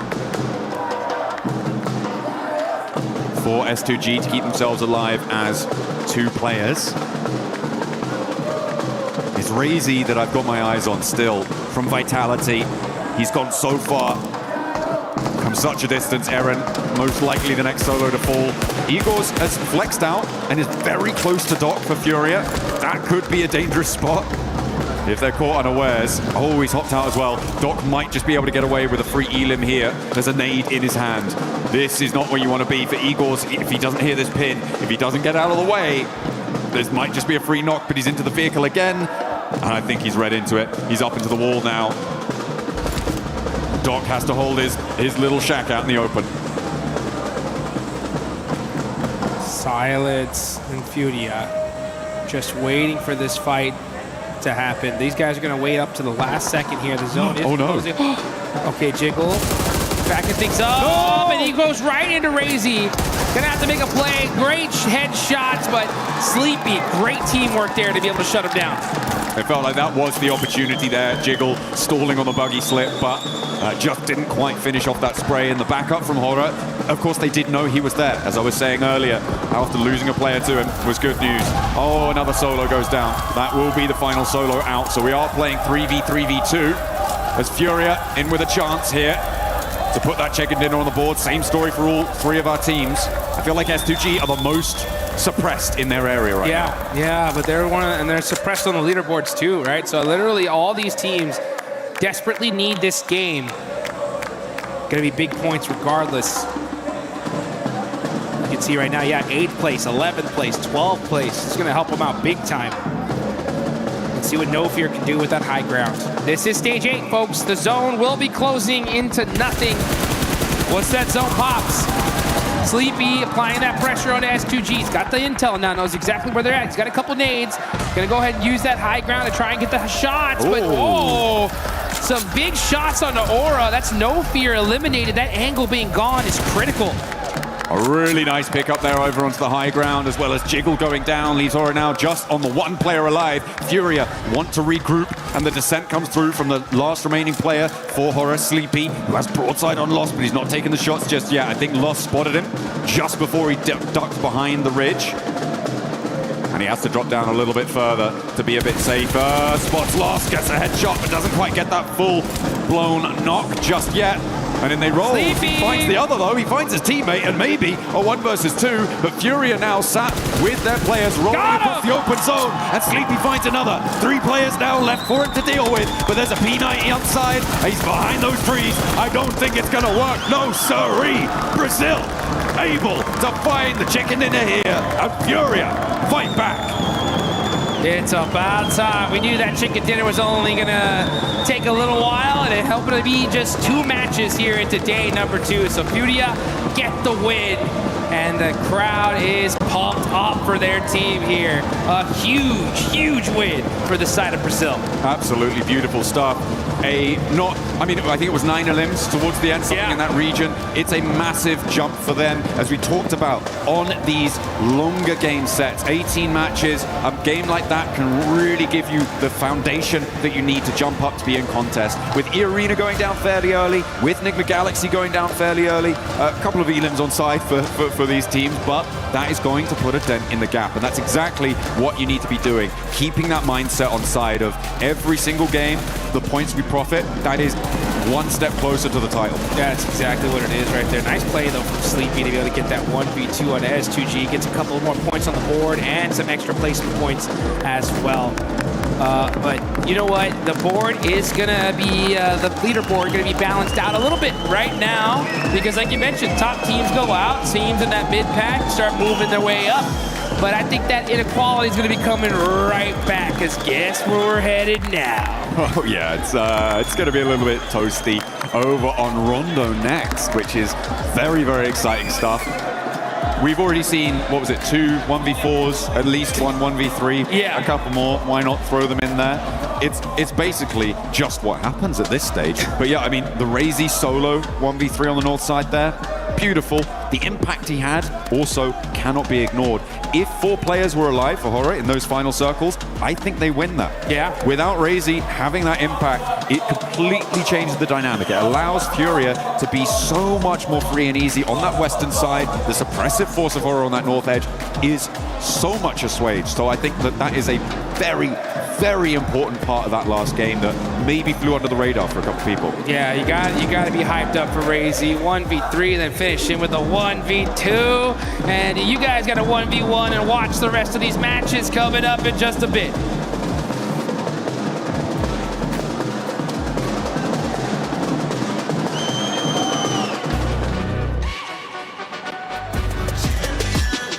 This ain't no regular thing. Came for the ring, you know what I mean. You see my name in the lights, better get right, I'm champion.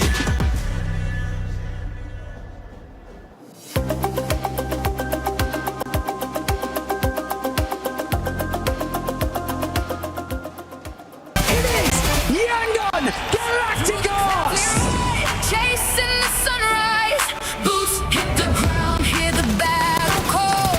Loot up, lock in, we're ready for it all. Every street, every door. searching for a little more. One squad, one dream, nothing's ever what it seems. The circle's closing in, can you feel it on your skin? Heartbeat like the drum, the final fight has come. Fight till you make it, never gonna break it. Stand your ground and take it, right into the fire.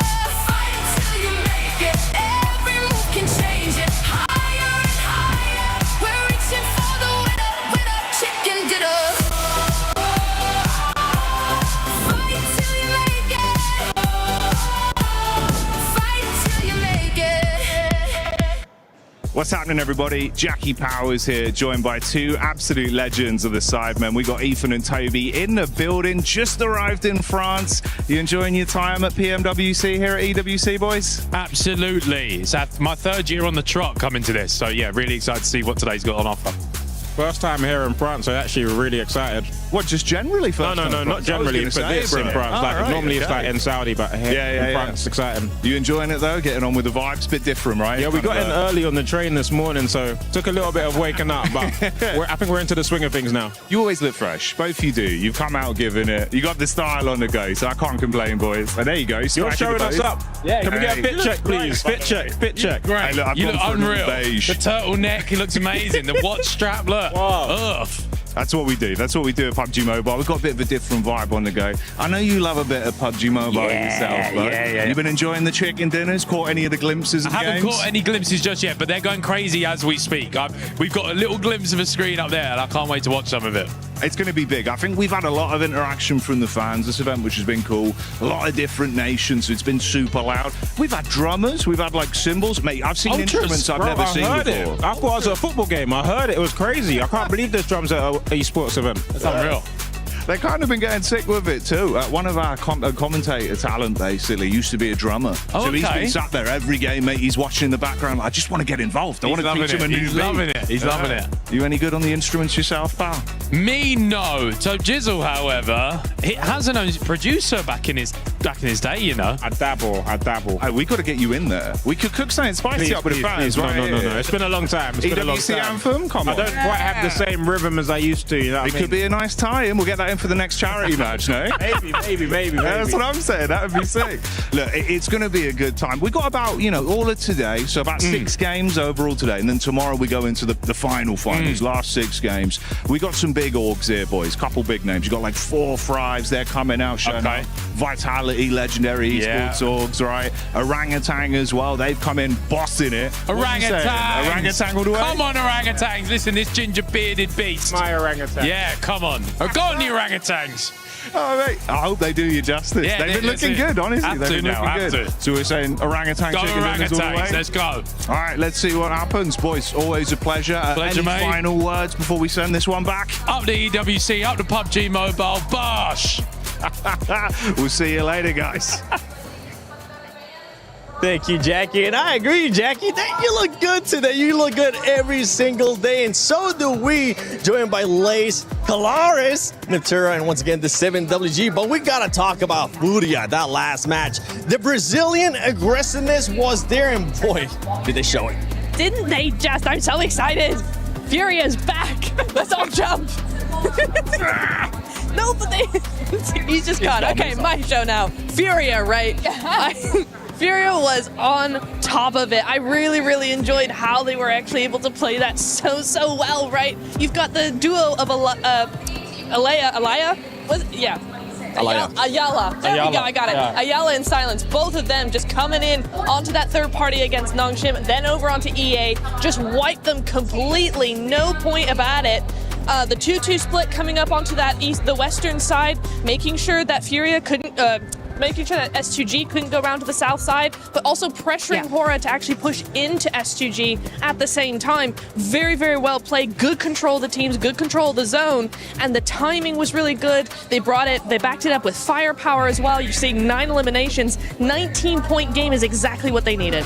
I just absolutely love the fact that they sort of, like you were saying, they had that sort of western side of the mountain. Hora had such a great setup though, right? Yes. So I was getting a little bit scared in the I guess, final moments because that zone closing in pushes them off the mountain. But Highguard's just down there, scouting for the entire team, able to get that little 1v1 out of the way, and then having that sight so that when they obviously descent down the mountain, Sleepy comes down the mountain further through this and just cleans it up easily. Their timing today, Neptura, why aren't we Furia fans? Just backing you up. That was just such a smooth play from them, and when we're used to just seeing them get in a vehicle, charge down, whatever, this is more strategic and smart from them. Very exciting. I was scared for Furia, though. I thought we were going to see some drive-bys that we ended up seeing from them yesterday that ended up backfiring. But for Hora Esports, I got to give them even more prop scale because they had a 3-1 split on that mountain that ended up working out perfect, especially when the circle didn't go their way. There's multiple facets to it, right? Hora, when it comes to them controlling that kind of mountain, La Cabrera is somewhere they oftentimes go to. They've actually abandoned that and gone to Valdemar on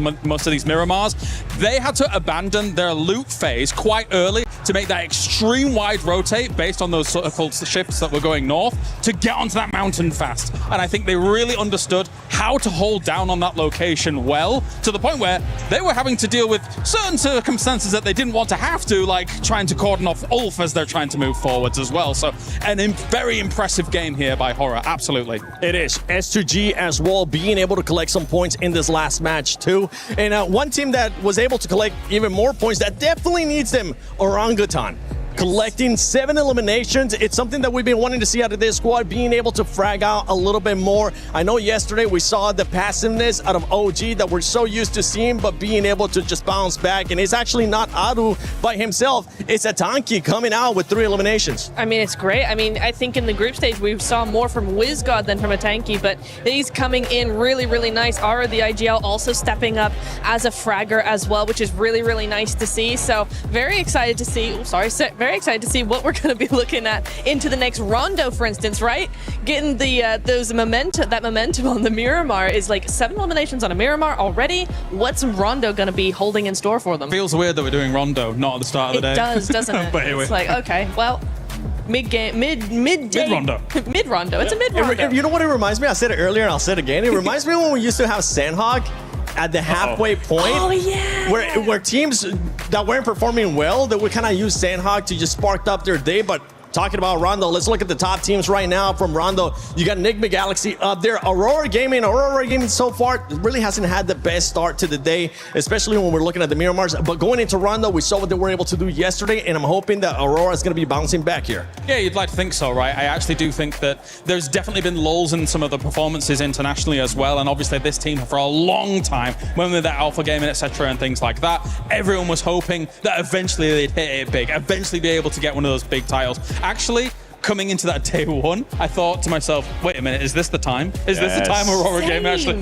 finally makes it happen? Because they were able to be up towards the top. They've slipped a little bit, especially with the arena looking as well as they have done so far. But mate, there's still a chance. There's still hope. Yeah, for Aurora right now, 34-point gap. So I am hoping that we're going to be seeing some insane gameplay out of them, especially going into Rondo. We have seen E-Arena put up 29 eliminations. Can anybody get even close? We saw the aggressiveness out of Furia with the third parties too, but we got to talk about Enigma Galaxy been performing well as well. And what I really enjoy about Enigma Galaxy so far is the way that they've been getting those placement points outside of their win. You can see them being able to be consistent. Exactly. They've got 14 placement points outside of that win. So they are really making sure they hit that podium time and time again, backing it up with eliminations. And again, this is something that I saw yesterday from Enigma Galaxy, is their timing is on point. Coops is back in his prime, it feels like, and the whole team is rallying around that. So the timing is really good. The synergy is very good. They're holding, they're waiting, they're making other teams play for them instead of doing all the dirty work themselves. It's a really, really nice control play that we're seeing from Nigma, and it's working out beautifully. I mean, I just want to quickly touch on Ulf, because we were a little bit worried about them at the start. We're like, what kind of plan do they have going forward? It's good, it's wins, it's that, it's not, it's dropping. That one, the vehicle send. They're actually in like a 2-2 split hold, and they were like, what do we do? Let's take the vehicle, let's wedge Tiamba up against that, and able to sort of decimate that entire squad. Obviously the rest of the team sort of joined in that position, but look, they're making split decisions quickly when that moment comes. Is it bad that these decisions have to be made incredibly quickly because they didn't plan it out beforehand? A little bit, but look, they can capitalize on it. It is. One team that I'm going to be looking to hopefully capitalize here in Rondo as well when we're talking about eliminations is going to be none other than Tiamba. Tiamba has been quite slow today. We've seen them just going down that ranking, and it's a team that needs to be able to bounce back because guess what? Yesterday, it was all about eliminations. Yes, they do end up having some placement points, but it wasn't of the likes that we know they're capable, especially with what we saw at Survival. Yeah, Milu and QZZ have looked fantastic throughout the entire tournament, right? And Milu really rose to the occasion after QZZ was able to get that MVP title on previous internationals. I do think that, yeah, it's been a bit of a slow start for them, but regardless of that fact, there's definitely an opportunity for them to get back to fragging power, fragging potential that we've seen from them in the past. I'm just looking at Coops right now. He's locked in. Raouf just going around, circling his chair. Satan as well. But Coops, it's all about Coops right now. Hopefully somebody else will be able to step it up from that team as we're going to be going into Rondo. So Hot Jukes, John Allen, take it away. What is Satan looking at? Here we go. We're headed into Rondo, the match to put some massive points on the board. As if Miramar wasn't crazy enough already, it's about to get even crazier. Maybe it's just something about the start of the day, Jukes. Maybe it wasn't Rondo all along. It was just the first games. Maybe this will be the calmest Rondo we've ever seen. They brought that Rondo energy off the rip, right? Yeah, they're used to it. Fresh off the breakfast, ready to find their dinner. And that is what we're going to be looking to find here for one of our teams. It will be the case. Maybe a massive early game. We saw it from Milu yesterday. Huge. And the rest of Tiamba as well. Huge start to the day yesterday. Not quite as powerful in the game so far today. So hopefully for Tiamba, they can find that resurgence here. And if you're an arena fan, you're hoping that they can continue to make their strides forwards and keep that White Rabbit chase going. Gotta be able to separate yourself from the rest of this lobby, and if you're gonna do it anywhere, it's Rondo, that's for sure. I mean, we've seen a 39-point game in this tournament. Oh man, will that turn things around from. Look at Team Vitality though, averaging, 4.33 limbs per game, 1,000 damage. It's a great average here. The thing is if you want to win that $500,000 at first place, become the champions, you gotta do something special consistently. So I'm interested to see, right, how these teams are going to fare now that we're playing Rondo for the third match of the day, right? Are they going to be able to keep that aggression up throughout the entire day here? And who's going to be the kings of Neox Factory? Oh, could be. Or indeed somewhere else if Blimpath decides. So we don't want to be going to Neox Factory. In general, when you're talking about podium competitors, you're talking about teams who are looking to get about 10 points average. 10 to 12 points average tends to be where we see at the end of these game sets a first place type scoreline being. That generally is a great indicator that you're performing at the level that's needed to rise above the rest. So hopefully our teams will be able to keep that on side. And being able to get, as we were seeing, sort of mid-4 elims average, being able to complement that with placement points is very, very important. There are a couple, I think, of teams who have a distinctly higher average on those elims than others, but it is definitely something that you need to be focusing on to join up at that 10-point average. Because right now, I think quite a lot of our teams are falling short of that metric. That's a fact here. And if you want to be able to get in that metric, though, this is the place to do it. You can see these players are locked in, they're focused. They understand what's at stake here, just how important Rondo is for your total tally. You only play it 3 times in this whole finals here. And this being the second one. 6.3. Yeah, 6.3 average from Tiamba, man. This squad have been really consistent here. A night and day difference from their group stage performance. And this is the Tiamba that we know and love. We expected them to do very well here. And it's only a matter of time. I think they get that right position going, and then we see them get that chicken dinner. I mean, we want that survival stage, Tiamba, right? Yeah. To be able to jump up and compete with the very best. Furia, fresh off of their chicken dinner, their numbers don't quite display that sort of a storyline just yet, but it is a great start for them to be able to add that one to their tally. And again, it's a real great mental boon to these teams to be able to find a high-scoring game and to be able to close out that game. Sure, maybe the point swing isn't huge depending on how many seconds into those final circles you last, but I feel like there is nothing more relieving than finding that chicken dinner, than converting it. Even if you ignore the 4 extra points you get just on placements alone, is a massive mental fortitude booster. and you need to keep your head on straight because you are going to get into something crazy very early on. I know it. I love it. It's Rondo and it's ready. It's ready. These players are hyped up. They're ready to go. I hope y'all guys at home are ready as well because, man, this is just getting started. As the plane is taking off, we're headed to Rondo. Ooh. Okay, we got a little double plane path action here. Okay, so Neox Factory is accessible from the easternmost plane path, and to be fair, from the west one, but it's unlikely you want to go there because the teams in the east plane will hit the ground so much faster than you. It's much more likely if you're going to hot drop, you go to Yulin, and the same is true vice versa, right? Yulin is further along that plane path. What this is going to do is split these hot drops up. It's going to make them slightly less chaotic, Jukes, but more teams may want to go for them because of that. Yeah, and those teams that normally like to go to Neox Factory, if you're in that other plane, you're going to be there late, so that's going to put you so far behind. So teams are going to have to adapt on the fly, switch drop locations, and make these decisions very, very quickly here. And you can see, these squads are out. Top players right now. Scarface from Ulp, okay, 16 eliminations. Mormon right behind him, and of course, Milu right there as well. Yeah, Scarface on those damage numbers as well, right on the heels of Milu. Look at that, only 20 damage points behind. We'll see if that changes very quickly into this match because teams are now starting to touch down in towards Neox Factory. They'll be grabbing those weapons. Yulin also will now be occupied, and things are going to get hairy quite quickly. As E-Arena already taking a knock, Tianba as well have already lost one. E-Arena, by the way, generally preferring to drop out near Stadium, but the plane path they're on didn't assist with that.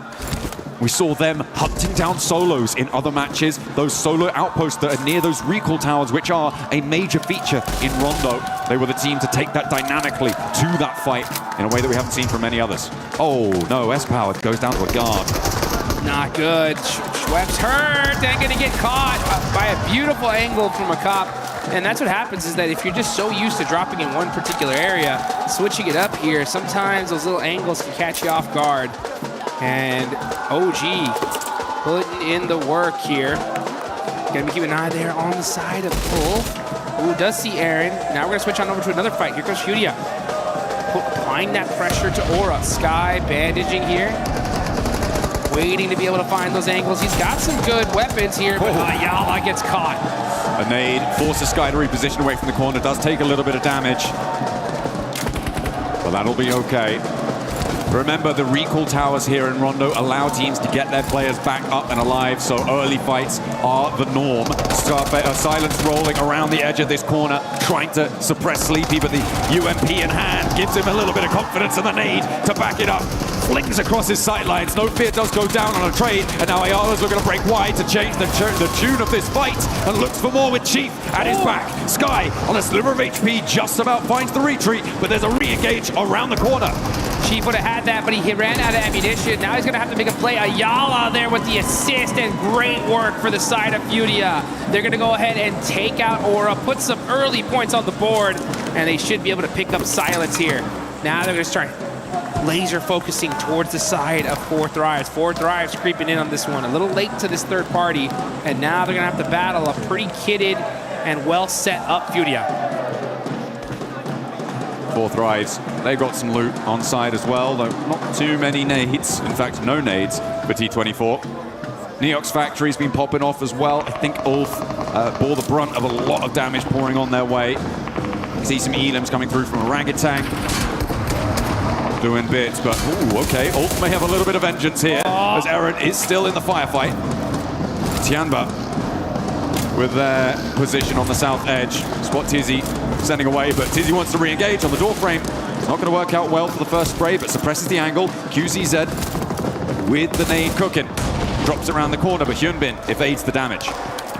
Motion Red for super aggression here. Looking to get some of them early eliminations. Hyunbin with a laydown, wide on the open! Oh, what? Catches QZZ with the spray. Just keeps that suppressive fire on that window, catches him on the re-peek, and a great turnaround there. Two superstars battling it out. Now Tizzy, oh, look at that instant peek back. These angles. Youngship Red Force so good at these CQC angles. Man, and Hyunbin putting in the work, forcing Tianba to have to do a full res on their team. Getting those flushes nice and quickly. Nongshim Red Force with 2 elims. They're up to 4 now. But they've got another team to try and deal with. Orangutan sidling on into the fight.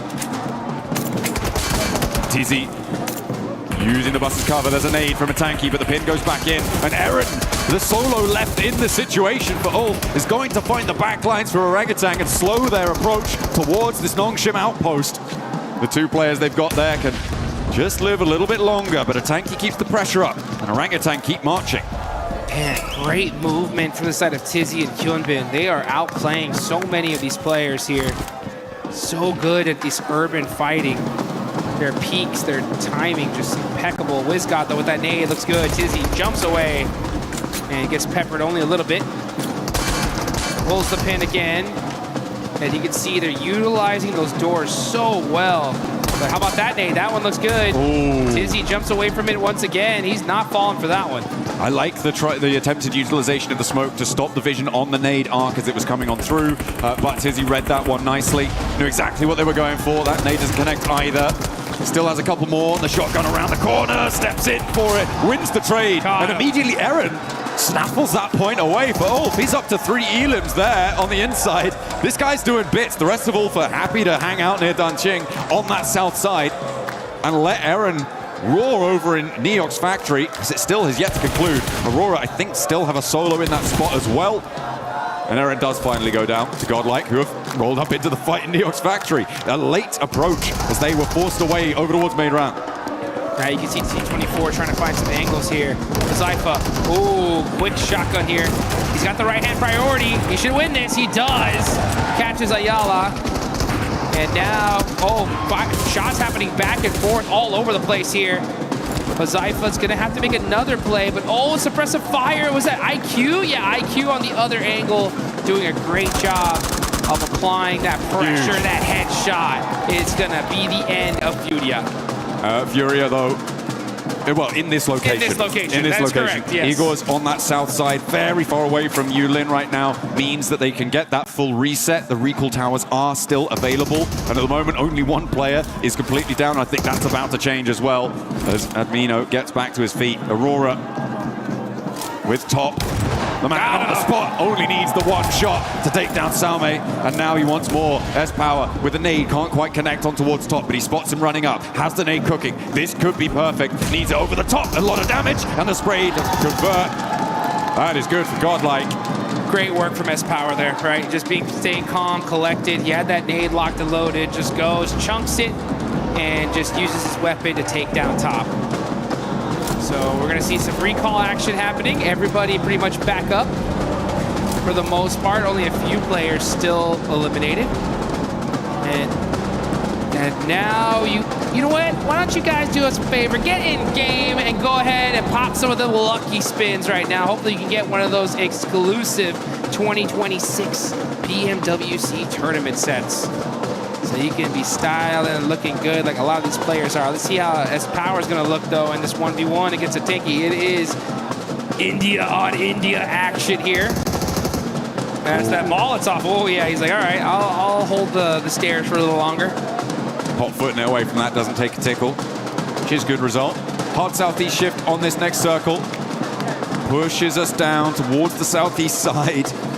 Keeps that northern area above Hongshan in the west of Danqing as well. Ulf, very happy about this. I think their hill there is probably going to play quite well for them, I think, Jukes, and that is a great result for them, given that they're in 3rd place right now. E-Arena in 1st place. They haven't had an impact on this game so far. They were pushed away very, very quickly. There's S-Power.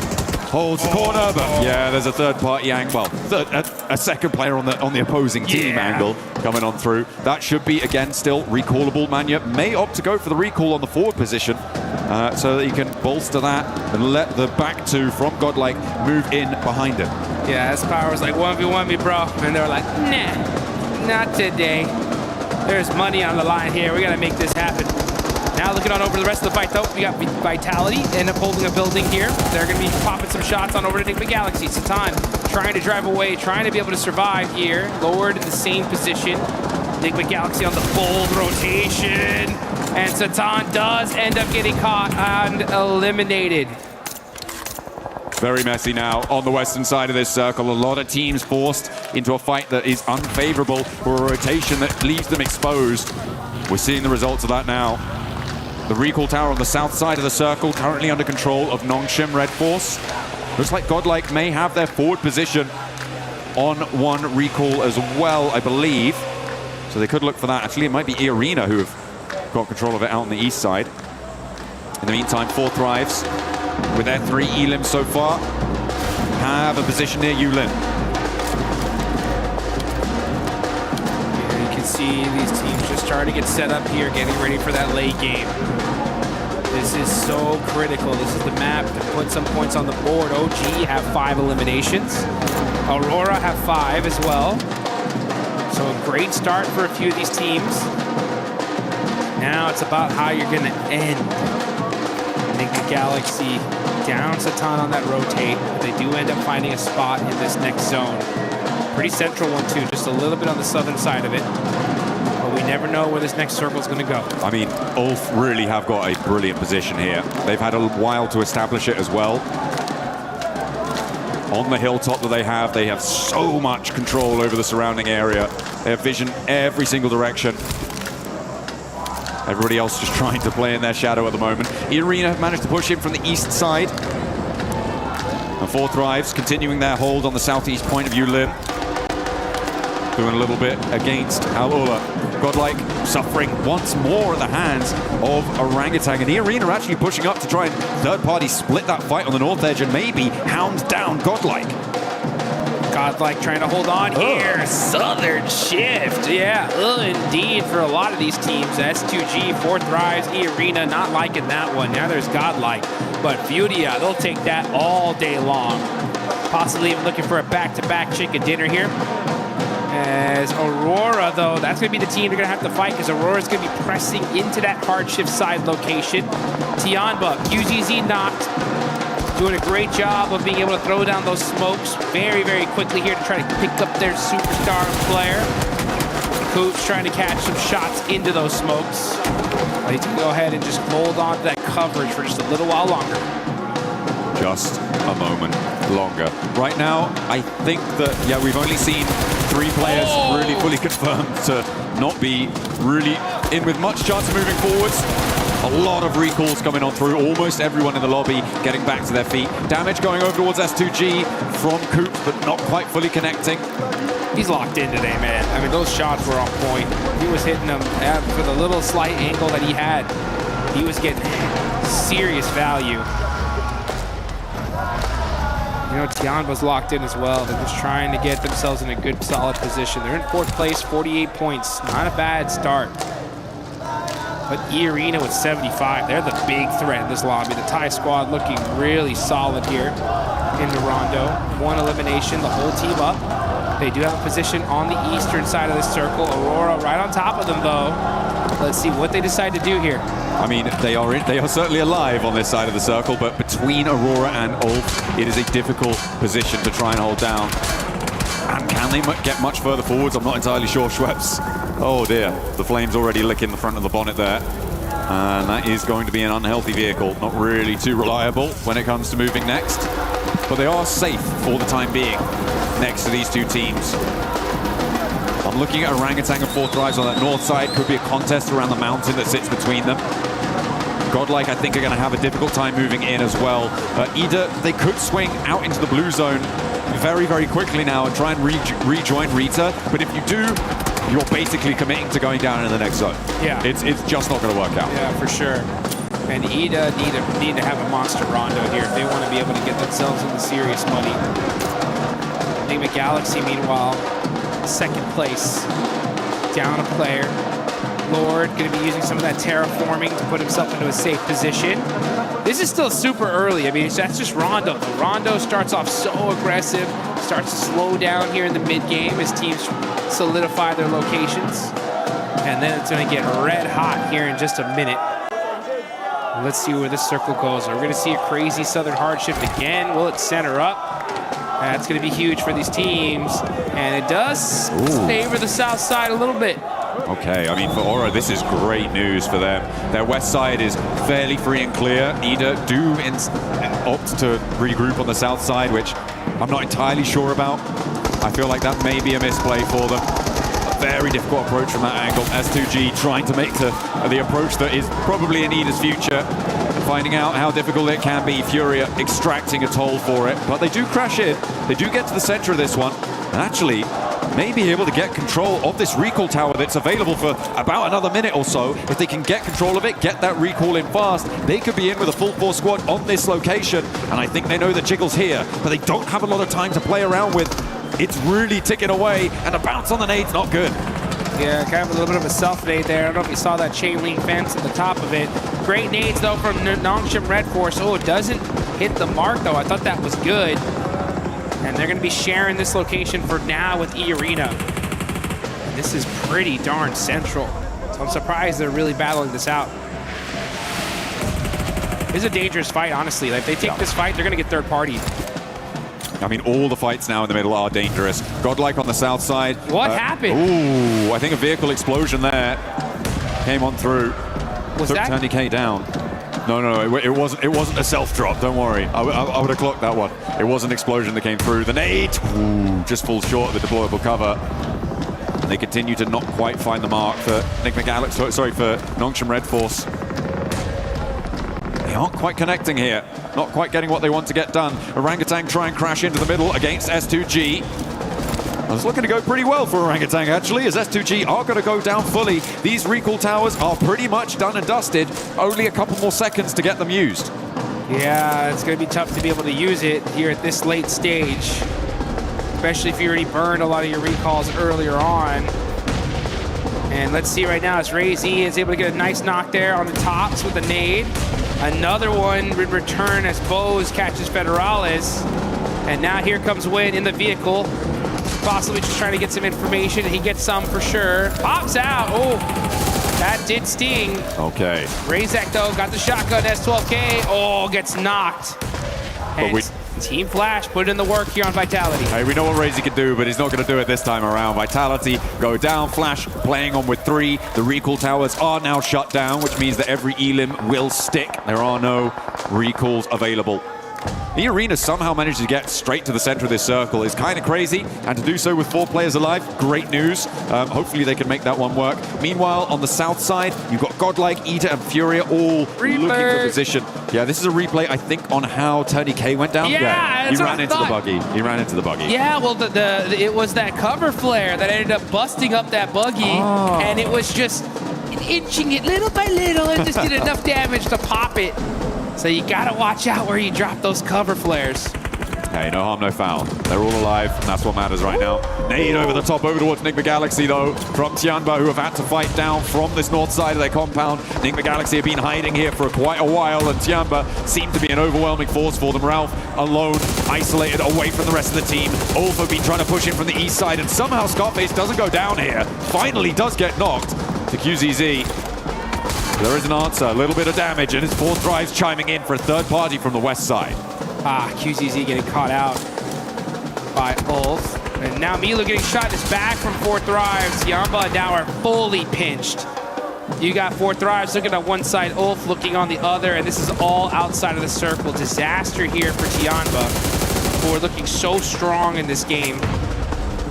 Gonna have to fight their way out of this position. A lot of movement now necessary on the northeast side as well as on this south edge, and this is what I was worried about for Ida. They managed to get a couple of elims on the angle, but they trapped themselves behind the water. Wrapping around that one, it takes so much wind out of your sails. You just don't continue that speed. You don't carry any momentum in towards the circle. And they found out all about it. Furia were a roadblock for them, and they may have dragged Furia down with them, but for Emre, he's now got so much to do, and he's going to crash probably straight onto Aura, and almost certainly going to go down here. I'm so surprised he hasn't already fallen, and Emre just sneaking his way through. Tianba on the drive-in now. Gonna have to force to just fully send it onto the middle, but they are getting beat up here. Sacrificing players one by one. Milu, with a bad drive. And now it's up to the single player. Oh, he does end up catching 1 point. So Tianba hold on just for a little while longer. Staying alive, staying in the thick of things. The arena unlikely to be able to push fully up and over with Ulf suppressing this angle. Akin can survive for just a while longer. And Ulf are going to have a tough time actually pushing towards this one with the suppressive fire coming in, but Akin does go down. That actually comes from Furia. Very long shot down from the south side. Close to max range, I believe. Furia. Yeah, 393 meters there, Ayala. Ayala and Furia are putting in work here. 10 points on the board so far. Right behind him is OG with 8. They definitely needed those points. And here comes Furia, pressing in through the south side, moving in little by little, making sure that there ain't nobody near him. Aurora with the western high ground as well, this mountain, giving them a lot to work with. The position held previously by Aura, but they decided to commit instead much more central onto the west point of the compound that sits central on this circle. They give Aurora this position. I mean, it absolutely could be, given their position with 8 elims. They've got some brilliant oversight. Not too many teams have the flexibility to challenge them. It is, of course, the Kiss Curse position, though, because you do have to leave it at some point. Well, almost certainly you're going to have to leave it at some point, and that is where things start to get a little bit muddy. If this zone shifts to Aurora, they're getting like 20 points this game. Plus. I mean, this is the spot to have. But it is quite on the edge here. Let's see if they end up getting lucky. This is the time to get lucky in the map that you really want to get lucky on, that's for sure. But meanwhile, Nongshim Red Force catching Chief out from Furia. Sneaking it. A shot in around the sides of those silos, through the fences. It is pretty resible, though, for Furia, I imagine. The circle does move away from Aurora, though, and up towards the north side. This is a lot of open ground that maybe Fourth Rise could try and leverage, but there's not a lot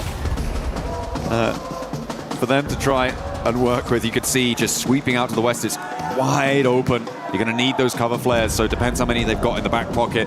Create some of your own defilades with that destructible terrain. What they're going to be needing to do to control that north side. In the meantime, Furia still giving it large on the south side. Doc starting to throw some nades in. They know they got to get moving here. They got those vehicles. They're smoking, though. Bose does go down. That's huge for the side of Aurora. And Doc trying to drive very carefully, little by little. Oh, saw that crate. I need that. I need that. I got 300 rounds. I need more. I need that util. He's going to find at least another drink because he was out. Swaps vehicles, and now Aurora just trying to leapfrog into this next zone. Last player of Orangutan goes down in the meantime. IQ gets spotted out in the open. I mean, this is what I was talking about, right? It's such a difficult area to try and move into. The question is timing, and for IQ, he gets caught a little bit too early. And there's really no cover. But it is such a majority on the circle. If you can establish any sort of position out there, you start to get so much control. And with Aurora still able to use the high ground that they've been playing from, they have great sightlines to control that. But Fourth Rise will be able to move in. Aurora are also going to have to move. Oh, beg your pardon. Have to move. Yeah, I'll tell you one thing, though. This is Rondo, and if you don't got cover, you got to make your own. Use those cover flares. Use that terraforming and make it happen. You can see Ulf with a good, solid position that they've created for themselves. You got Aura on the other end trying to sneak some eliminations. No Fear going to be laying down, trying to see if he can catch that pixel. He sees him. He sees him. Put some shots, but not able to get the knock. Aurora rotating back in towards the compound, looking to extract more point value from these elims. Tourniquet will be spotted. Zjol rattles him down. And the rest of the team answering with a volley of fire. Emre, by the way, from Ida, still alive. A solo who managed to sneak his way on through. I imagine Aurora should be aware of this position. But we'll see if they deal with it or if they allow him to sit there in their buffer zone. Zjol just getting set up here. I like how he risks it and moved that vehicle just a little bit further so he can cover himself from that angle. The crowd is hyped, they're excited. The Furia fans are going nuts. They see their team with 11 eliminations so far. And there goes Aurora starting to throw some nades. They are in this next circle, so they're just holding the spot for now. Just holding it down. Slowly marching forwards. Nongshim Red Force making it very difficult for them to move up and through this compound. If they can get a knock, if they can open a way, might be an opportunity for them. There's trades back and forth across every single angle. Nongshim also have spots on towards Horror, who are trying to make their way up on the western edge. Oh, it's a nasty ascent up this hill. There is a complete broadside from Hyunbin. He's got that DP, a lot of ammo in the tank, and a big north shift comes through. The circle goes up to the top and away from all of these teams. So all of them are going to have to start moving. Hyunbin, he realizes it. He's like, oh, we're in trouble. We need to just start getting some eliminations here because getting into this next circle is going to be almost impossible. I'm looking at this circle. I feel like it's Aurora and 4 Thrives right now, who are in some ways stopping each other from being the best in the circle and therefore allowing teams from the south to have an opportunity. If this fight concludes one way or the other, which I don't think it will, Jukes, not at the moment, it could be pretty tricky for everybody else to march forward, but it seems like they found some sort of peace between the two. Yes, that's the right play in all honesty. You gotta just throw the smokes in between, but like, guys, let's look down south. Let's get all these eliminations, fight each other later for first and second place, because, oh, this is a feeding frenzy here on the south side, as all these teams are just desperate to try to find a spot into this next zone. Hyunbin up close and personal. He's got the shotgun. He can make the plays, and Nongshim Red Force are putting in the work up close and personal. Take down E-Arena, the lobby leaders right now, only getting 2 elims there, no placements. A nice result for the teams looking to chase. Ulf, though, in a little bit of danger as they try and sweep up from the eastern side and crash into 4 Thrives, but with Hazaifa going down, with 2 players left, actually only 1 player left in action. Igor. It's only IQ up on the north side, and Furia, in the meantime, are sweeping up. Over on the inside of the compound, Ayala on the corner. Does goes down to Nongshim as they move out to the east. But Furia now, 12 elims. They're looking for more, and a solo from Jiggle, the only thing standing in their way of controlling the entirety of this compound. Make that 13 eliminations. Furia on a tear. Jiggle up on top, catches out the last player of Ida. Aurora, though, are just waiting for this. Gotta be a little bit careful with that cover flare. A little bit too close. Chief now forced to just run out the open. Jiggle with the jump down, trying to make the play in the 1v2. It's Igor to shut him down. Hey, that's so nasty, though, because it does mean that Igor is going to be alone, solo, and will not be able to weather the storm of bullets sent his way by Nongshim Red Force. Now out in the open, it's Aurora as we transition up to the north side. And 4 Thrives, I mean, they lost so much on that push forwards, and it's just IQ now. Hazaifa, I don't think you're getting back over to him, mate. And he does go down. IQ, a solo for 4 Thrives. 14 eliminations for Nongshim Red Force. 10 for Aurora. Big game. Is a big game any way you cut it. And it's going to be one of these teams that's going to win it. Who's it going to be? It's Aurora versus Nongshim Red Force. Yol gets knocked. That could be the opening volley. But Nongshim Red Force just going to hold that angle. So easy, catches top as well. So just knock after knock, back and forth. That's going to really hurt the utility from both these teams. Reefus, level 2 vest, pretty beat up. Season angle, though. Hits the headshot onto TC and gets the knock. How do you do it to him, Reefus? Goodness me. That is a beautiful start, and this is the open ground I was talking about before, Jukes. It's just so difficult. There is that sloping ridge in front of Nongshim as well. That means they really kind of only have one angle to go, and it is fully covered off by Aurora. Yeah, it's because Aurora is shooting some dang laser beams here at the end. The tiniest pixels, nothing but headshots.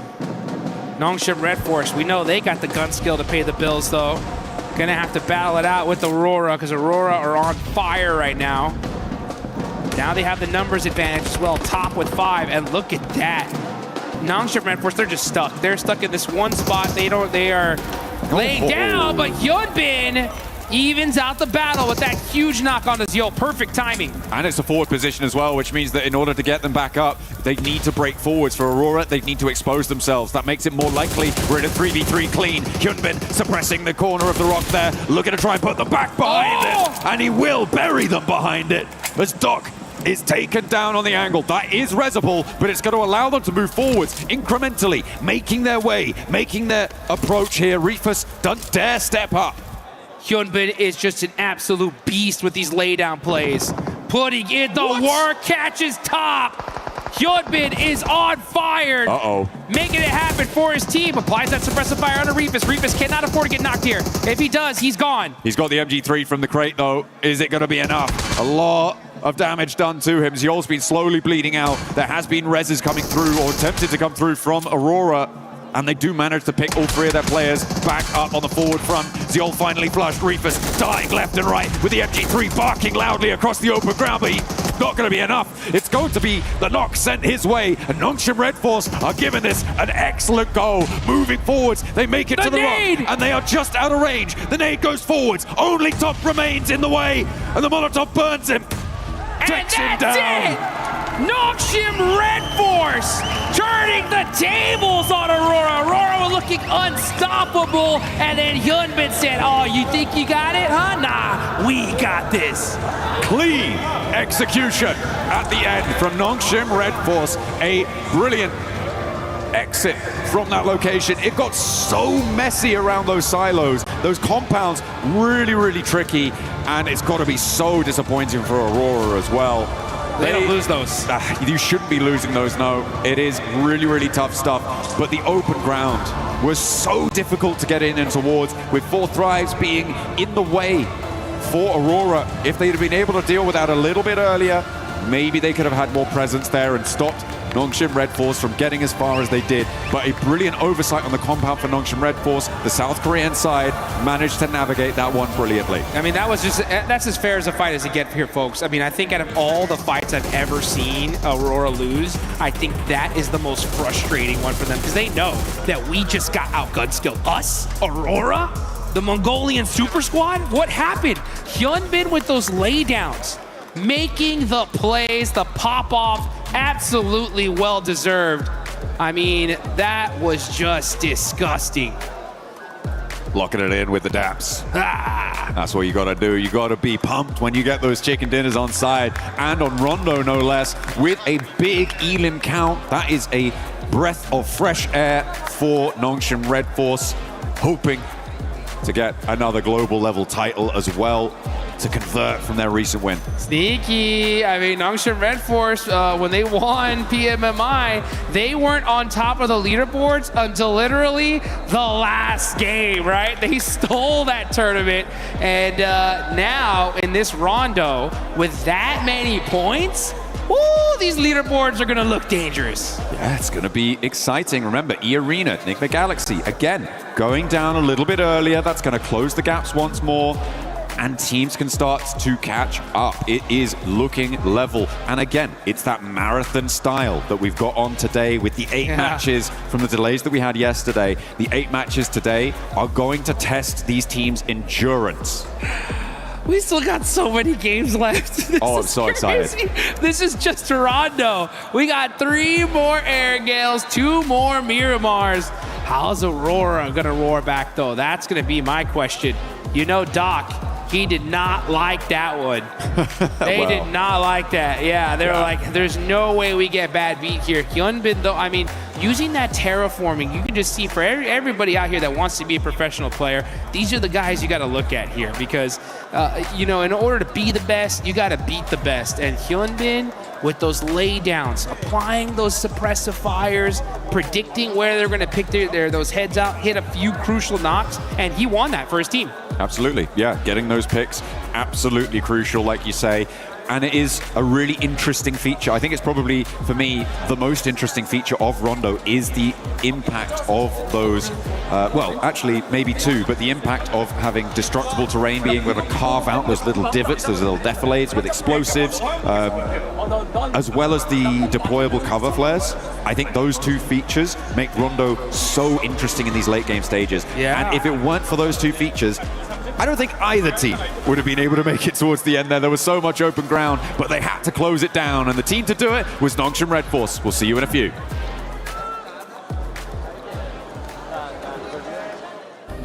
Play is in our DNA. Whenever we let it out, it becomes our superpower. Now imagine an entire city being built to supercharge it. Kadir City, powered by Play.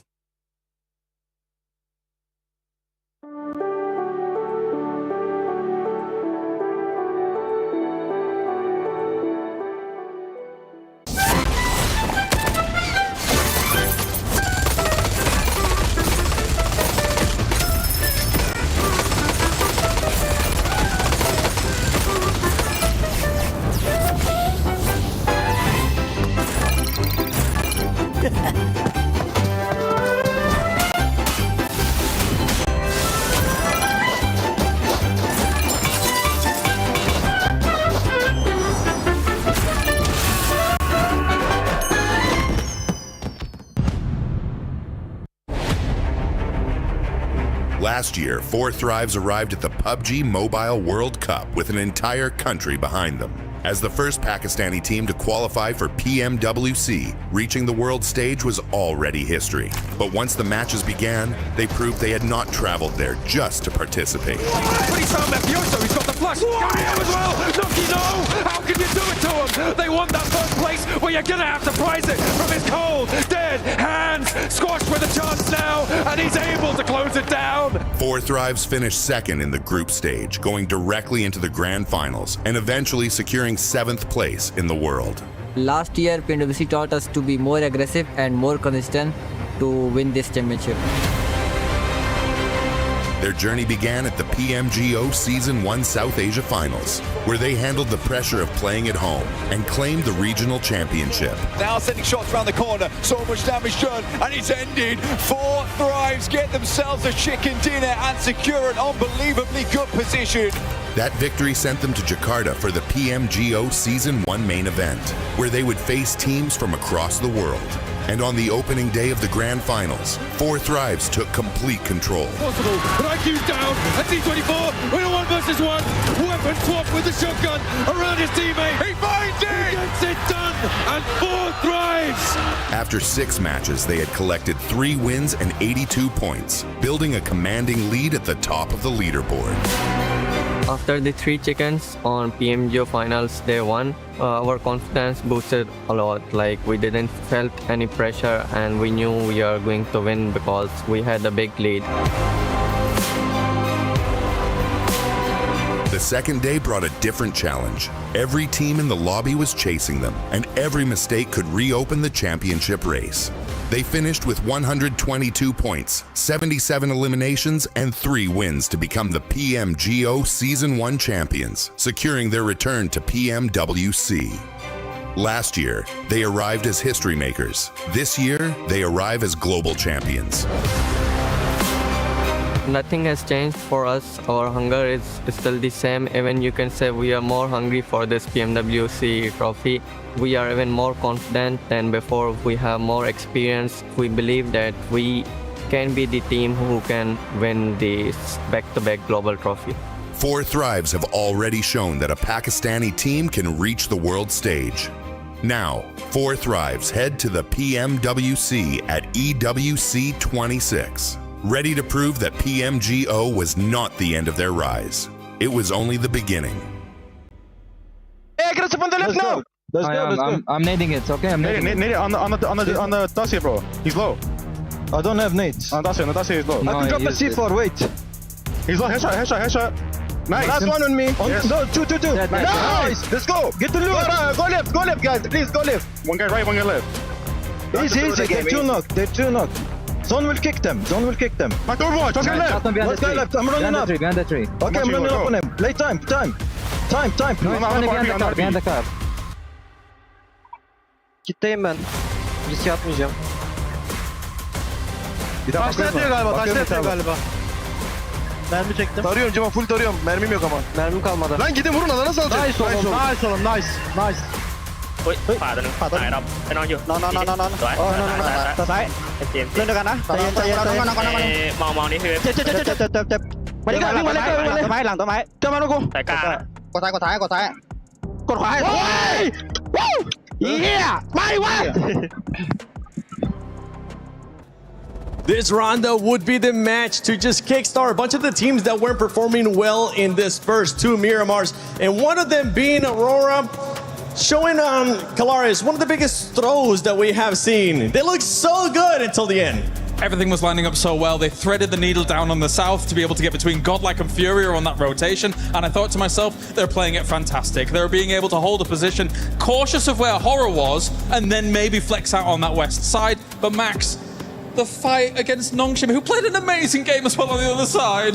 Like, you can't hate too much on it because, yeah, Nongshim Red Force had some insane shots. Hyunbin in particular, the way he was able every time to allow his teammates to push forward and he would cover them, but he wouldn't just be cover fire. He would literally tear down every single player on Aurora Gaming. I think he knocked out top twice in that final fight. I'm not happy about it. I'm very happy about it. If Calaris is angry, I'm having a good day. So, yeah, but like, as you said, it was great rotations overall from Aurora, but the gunplay from Nongshim Red Force is what redeemed the game for South Korea. And this is completely opposite from what we saw from Nongshim yesterday, right? Because we were talking about Hyunbin just being super aggro and going without his team and all of this, and he's done the complete opposite of that today here, going, I'll support you guys. I'll be that support player. I'll be the fragger, but I will let you guys go first. I mean, it wasn't just this final fight for Nongshim Red Force that looked amazing. It was the parking bay control, dealing with anybody coming from silos, fighting into the circles as well. This for Nongshim Red Force was a masterclass of control. The fight with E-Arena especially. Yeah, the thing is, that fight on E-Arena was executed so well. It was so snappy, so quick.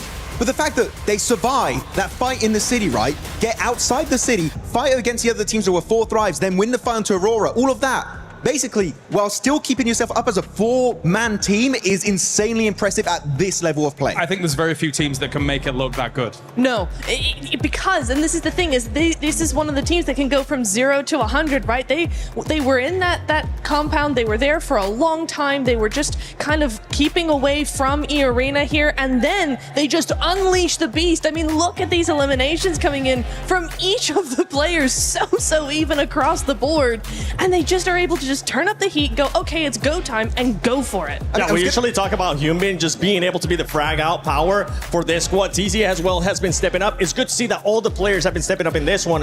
One of the biggest question marks that we have had for Nongshim, especially in this last 2 days, have been those placement points. And for them to finally get over that hump, getting that chicken dinner, considering that the Smash Roll is going to be in play tomorrow, this is going to make them really happy. I know you're really happy about it. I'm loving it, seeing Hyunbin and the boys getting so many points on board. But before this game, right, the placement points were at an all-time low. We just didn't see very many late game finishes from this team. But the fact is, and as we just saw on that graphic, right, they got eliminations on every single player. Very happy, but apparently Eren is your MVP of the game, and he had some really good fights, one of those onto 4 thrives. So good plays here from Eren that I didn't expect. I thought it would be definitely one play from Nongshim Red Force. Well, Tizzy, the fact that he did 1,200 some damage from the parking bay. I mean, it's one of the highest spots in that circle, never mind the silos that exist there. So it's a great spot to be able to have those engagements from. No, it was very good indeed. And mentioning Ulfred, because they were in an altercation with 4 thrives, and looking at the circle, I was like, okay, well, Nongshim has everybody in town to deal with. You've got 4 thrives having to deal with Ulf, and so Aurora were able to actually just have the complete west side kind of to themselves, get that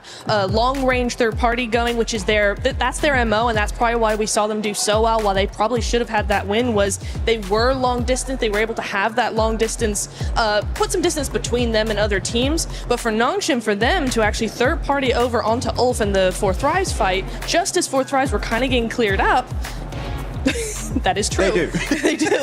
Ida has something personal with They do. It's so true. It's so true. But Nongshim really showcasing how great their timing is and how well they can actually read the lobby, what's going on around them, and take advantage of that. One team that we've been following as well, especially today, that has been starting to kickstart it, is 4 thrives. 4 thrives. In this last match, they were controlling a lot of that north, but they were 2 split, even though they were a man down. And this is something that we were harping on a lot yesterday from them, having unnecessary splits at times. They were being pinned down by Aurora, though. They were being pinned down. It's a very difficult portion of zone. I don't think we've seen it be played that much, and so when it's so open like that, it is difficult to try and have the control that you really want. But yeah, there were some changes that could have been made to that. I think you hit the nail on the head. I think that when you look at how Nongshim Red Force had to play it, in a very similar area, you see how flat that area is. You can't, there's a lot of times where people get stuck in urban endings and urban situations, and then you're thinking to yourself, okay, that team on the outside is going to be able to hold them off. But you saw how flat it was. They couldn't put pressure onto anyone coming from their 4 thrives. They were there in a good spot, but they were there too early.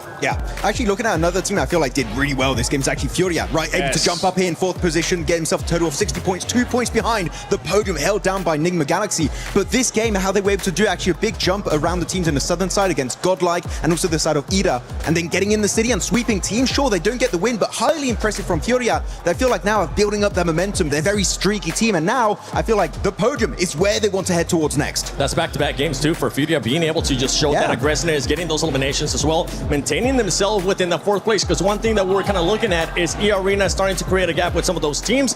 That's something that 2nd place, especially of esports, they had 2 outstanding mirror marks, and in this one we saw Eden being able able to get the MVP. I just want to bounce off what you said about Furia with the 2 good games, because I didn't like them moving into that silo location. I thought they could potentially backfill the west side after coming in super late on that south. But hey, they proved me wrong. I think that they really showed great presence of mind, great kind of space control when they were moving through, and were able to take the gunfights well.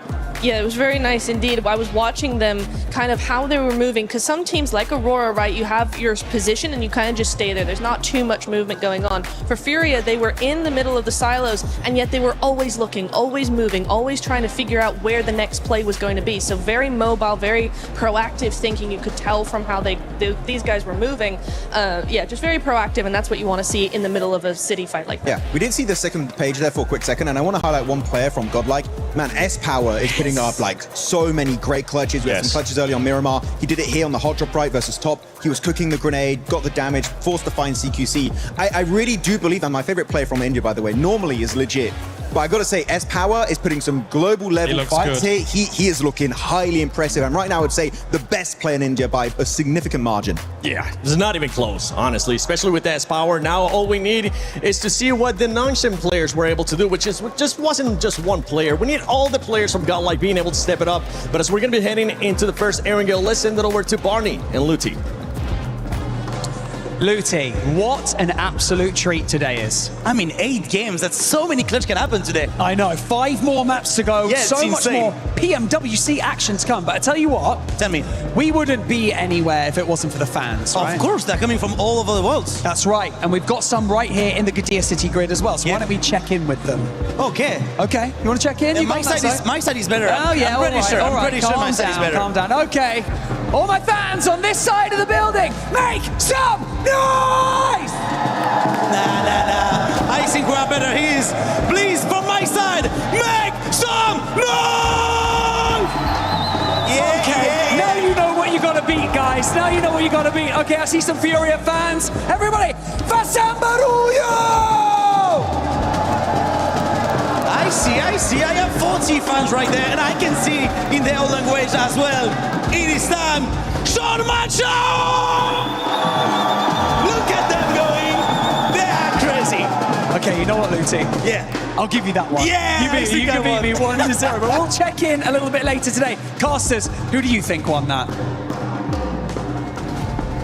I think the fans all won that. You know, I'm going to be completely equivocal, that's everybody won because we got to experience the energy that is going to be put towards this match, the first of our Erangels today, a triple billing.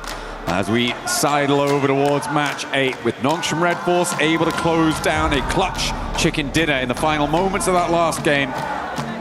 Now they turn their attention to the grassy pastures, and maybe we'll get an answer to our question about a couple of our other teams, Dukes, because of course the thoughts on everyone's minds when it comes to these Erangel situations is what is going to happen in Pochinki? Yep. Is Enigma Galaxy going to be left alone, or is EDA going to continue down their futile path? Well, that's the question, because the only other question is Enigma Galaxy going anywhere else? And the answer is no, I'll tell you that. So we're going to see what's going to happen on the side of Pochinki.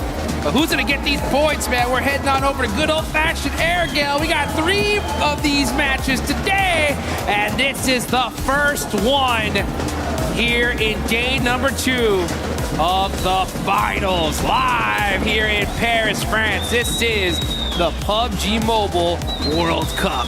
It's so American of you to say Paris, France, as if anybody was laboring under the delusion it was Paris, Texas. Come on. That ain't happening. That ain't happening. It's about the same heat, though, I'll tell you that right now, because it was hot outside today. Oh, yeah. I mean, it's been pretty hot in these games as well, as we are channeling the sun.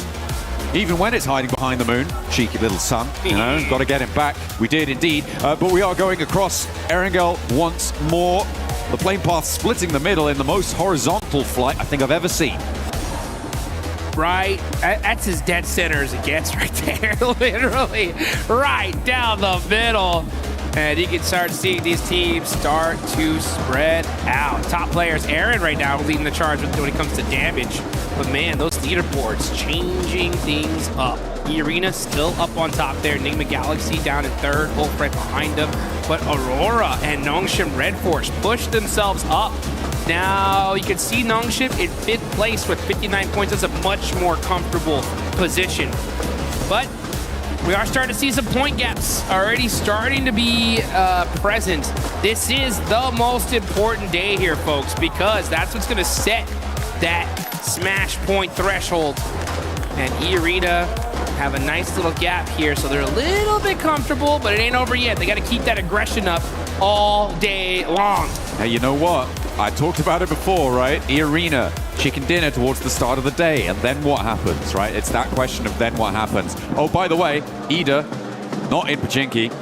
Enigma Galaxy will be left alone. It is a Gatka split drop for Ida. Oh, thank you. Time. Thank you so much to all the coaches, to all the analysts, to the players. I love it. Shout out to everybody, dude. Yeah. Shout out to everybody. Shout out to you. Yeah, exactly. You know what? Shout out to Naruto. Oh, yeah. Get that that Ninetales Furies Og, baby. You got to get it here quick before it's gone. As the Naruto Uzumaki event is still going on. We had a nice little show match earlier. Got to see some of the A7 boys once again. And man, putting in some work. Dropping them jutsus. Them ninjutsus. Substitution jutsus. That's what I've been told. That's what I've been told they're called. Absolutely. Beautiful stuff. I mean, we saw that show match earlier today, which was great fun. I think everyone had a good time with it. It's fun. Calaris, and you know, Alpha 7 have to win something. Yeah, they got to win something, that's for sure. You know, anytime I get to hear Calaris cast the show match is incredibly loves to do those, so I'm so glad he was able to get one in. He looked pretty good with the headband as well. Yeah, he did. He rocked the red one too. I was like, man, this guy is styling today. Should have kept it on all day, in my opinion. I think he has. Has he? Yeah. Oh, that's I right, saw him he backstage. has. He was running with his arms behind his back. Yeah. He does that everywhere now. Wow. I like it. It's a good look. He should hold on to it. Speaking of good looks, right? Ulf looking pretty good today. I mean, they're in 2nd place. They've been getting a ton of eliminations here. It's gonna be interesting to see how this whole thing fares out. I'm interested to see kind of how teams develop their mindset here going into today specifically, because I think a lot of squads just need to pretend like, hey, this is match 2. You know what I'm saying? Like, we just got our rondo out the way. Now into Erangel. Yeah, Aaron doing a lot of work for the team on Ulf right now. The elims he's been able to find, picking them away from a lot of different scenarios. He's been able to extract just these sneaky little flush steals once or twice, as well as the rest of Ulf doing a lot more. They had a really solid position during that rondo. There were some difficult south shifts that forced them off that high ground mountain quite a while into the zones, which kind of took a little bit of momentum away from them, but the fact that they're able to convert and get a decent line on that game was pretty great, pretty great. And getting that match MVP title as well for Aaron. So yeah, it's 2nd place, good news for them. One step closer to E-Arena.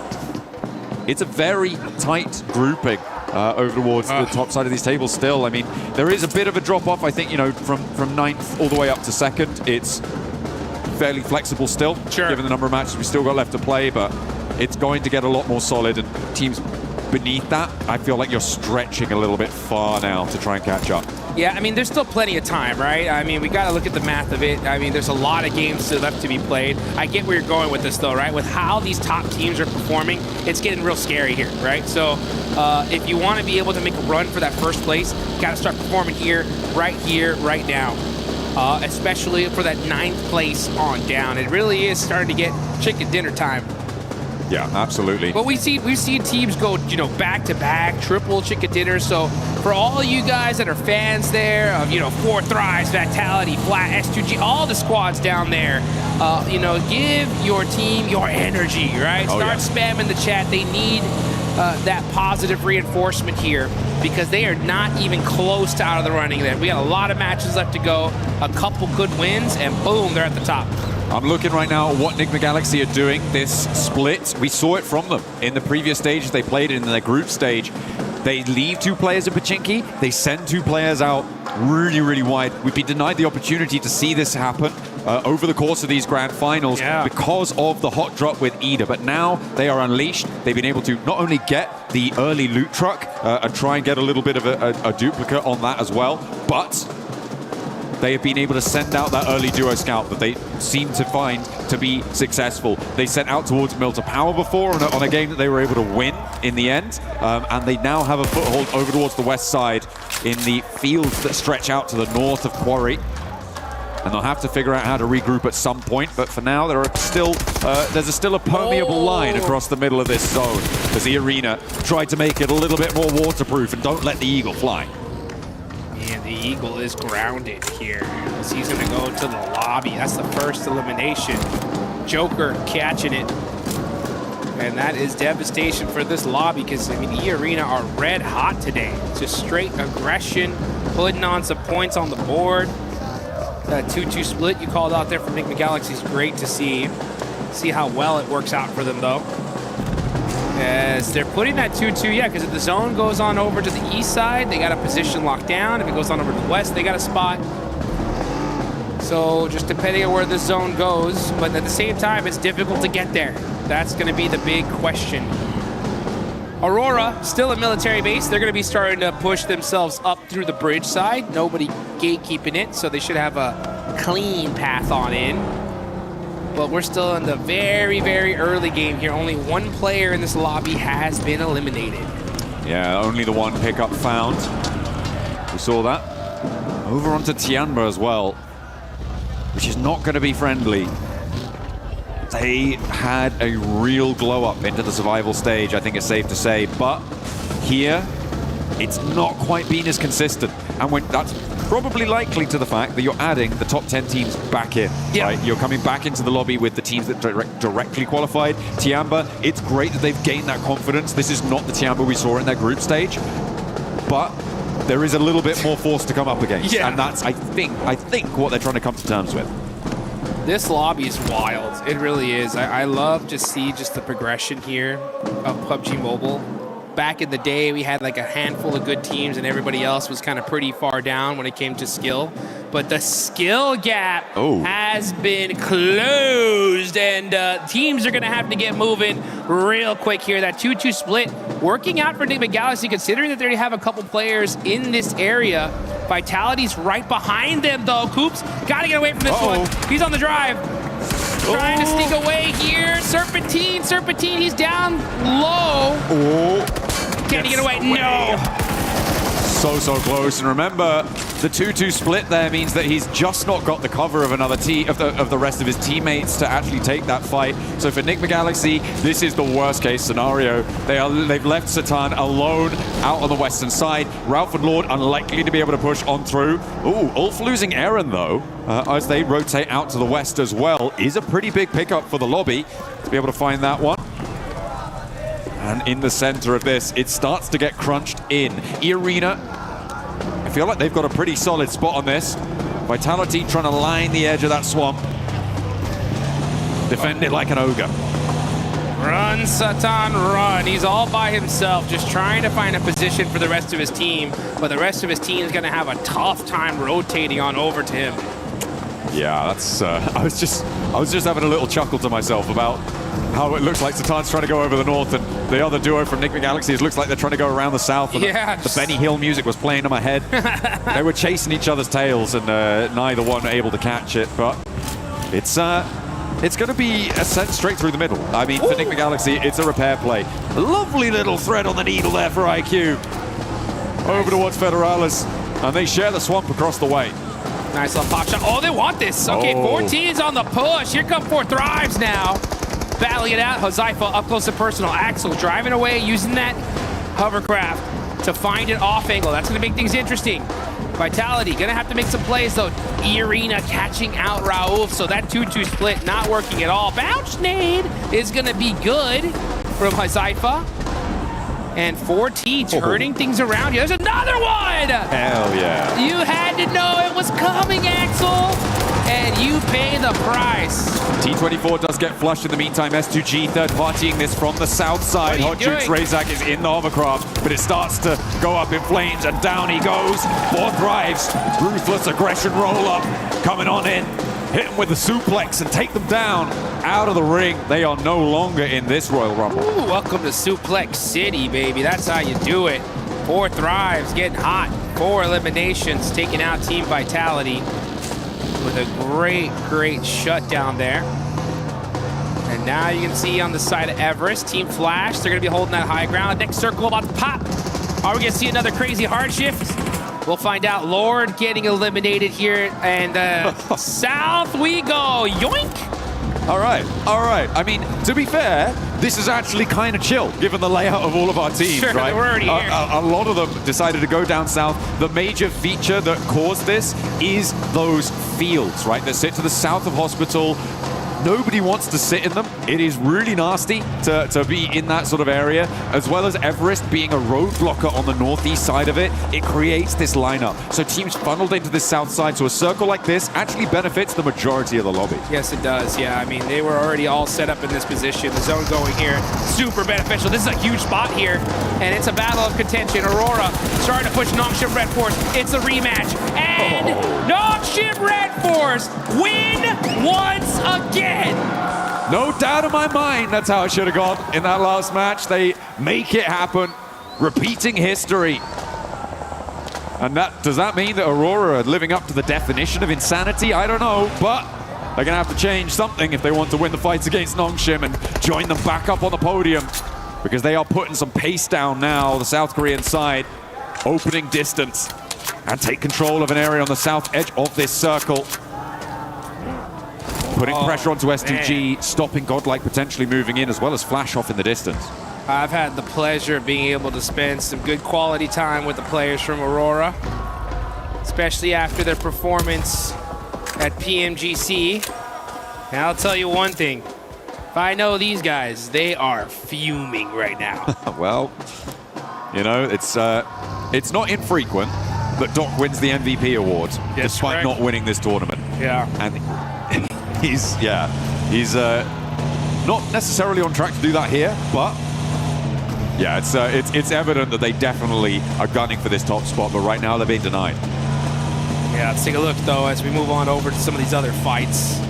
Now 14 teams are remaining. We got Aurora, Vitality out. A couple players from some other squads out as well. Wolf did lose a player early on, but E-Arena, 2 eliminations. They are the big squad in this lobby. Got a nice position in this zone as well. It's going to be really interesting to see how this game is going to fare. Also can't wait to hear what the Deaths has to say, especially about like that Enigma Galaxy split. I hope we hear from them because it's such an interesting play. Well, I mean, that circle shift out to the west side that went so quickly kind of devastated them. If it hadn't been as hard, basically, I think almost any other circle, it wouldn't have been anywhere near as devastating for them. It was just so nasty because everybody started flooding west almost immediately. Oh, speaking of difficult circle shifts, that is pretty nasty. But yeah, the regroup was then completely blocked off. Did it again. The gap started to close, and the backstop for Enigma Galaxy wasn't pacey enough to catch up this time. Yeah, disappointing, unfortunate. Maybe they need a hot drop to be able to perform well in these games. Maybe Ida should go back to Pachinki, and that's what they've read into. But you know, Ida, pretty happy with themselves that they did right now, because they have that Gatko position. They are one of the only teams in the northeast side in these open fields. And they get blessed here in this circle, and that just goes to show sometimes a hot drop is good to avoid. Satan all by himself. Oh, he's so in trouble. It's on fire. That Murado, he's going to have to pop out, lay down, and Nongshim Red Force right there. This is like literally the worst location it can be stuck into. Not good. Well, yeah, just a bad game for Enigma Galaxy overall. Still a couple more though in the books. It's not terrible for him in this position, right? You have this little defilade, you're kind of covered off from the buildings out in the open. The nades, though, from Nongshim Red Force. does make it all the more terrible. That The looks pretty speed with terrible. which they rolled up does make it harder, but he's still got a little bit of fire in the belly, Jukes. Less terrible now. Yeah, Satan on the move. Did get a nice knock there, and now it's bad. Okay, yeah, well, he's not there anymore. My point was, there is a little bit of cover, and teams on that ridgeline can't necessarily peek over the top. The reason that they were able to do so is because there isn't so many teams out in the open fields, right? And if it happened a little bit later, maybe that would have changed. So I think I read a little bit too much into that to call it enough cover. But either way, he does go down. 6 shot, though. One of the very few players to be able to knock Hyunbin on that trade, though. Yep, that was really nice. Just saying. Just saying, indeed. Not an easy feat. Hora. Wow, what happened to Hora? They tried to roll in from the west side, and it didn't work. Ah. I think that's a pretty apt summation of what's about to happen. Hate to see it. Yeah, you do. Orangutan have a real opportunity, though, to find an isolated outpost as the south side gets hot as well. Yeah, it's getting hot indeed. You can see Oh So Easy on fire. They're down to 1 HP. He's going to get knocked. Al-Ula looking to take out Nongshim Red Force. S2G. And yeah, here comes S2G. This Wizard Tower is by far one of the most dominant positions in this zone, and that's why so many teams, they want it, and they want it bad. S2G on the push. They know that that Wizard Tower is weak from this hillside. Starting to throw some utility out, trying to see if they can get a good opening knock here. Seems like they're slowing it down, though. Over on the northwest side, you've got E-Arena at loggerheads, scrapping it out across the way as well with Furia. 2 players, 3 players now down. Tourniquet's on the inside, terminating with the P90. Pops the reload there, gets the ammo back into control, and the res can come through as well for the backlines. Furia are going to get dismantled, and they get taken down.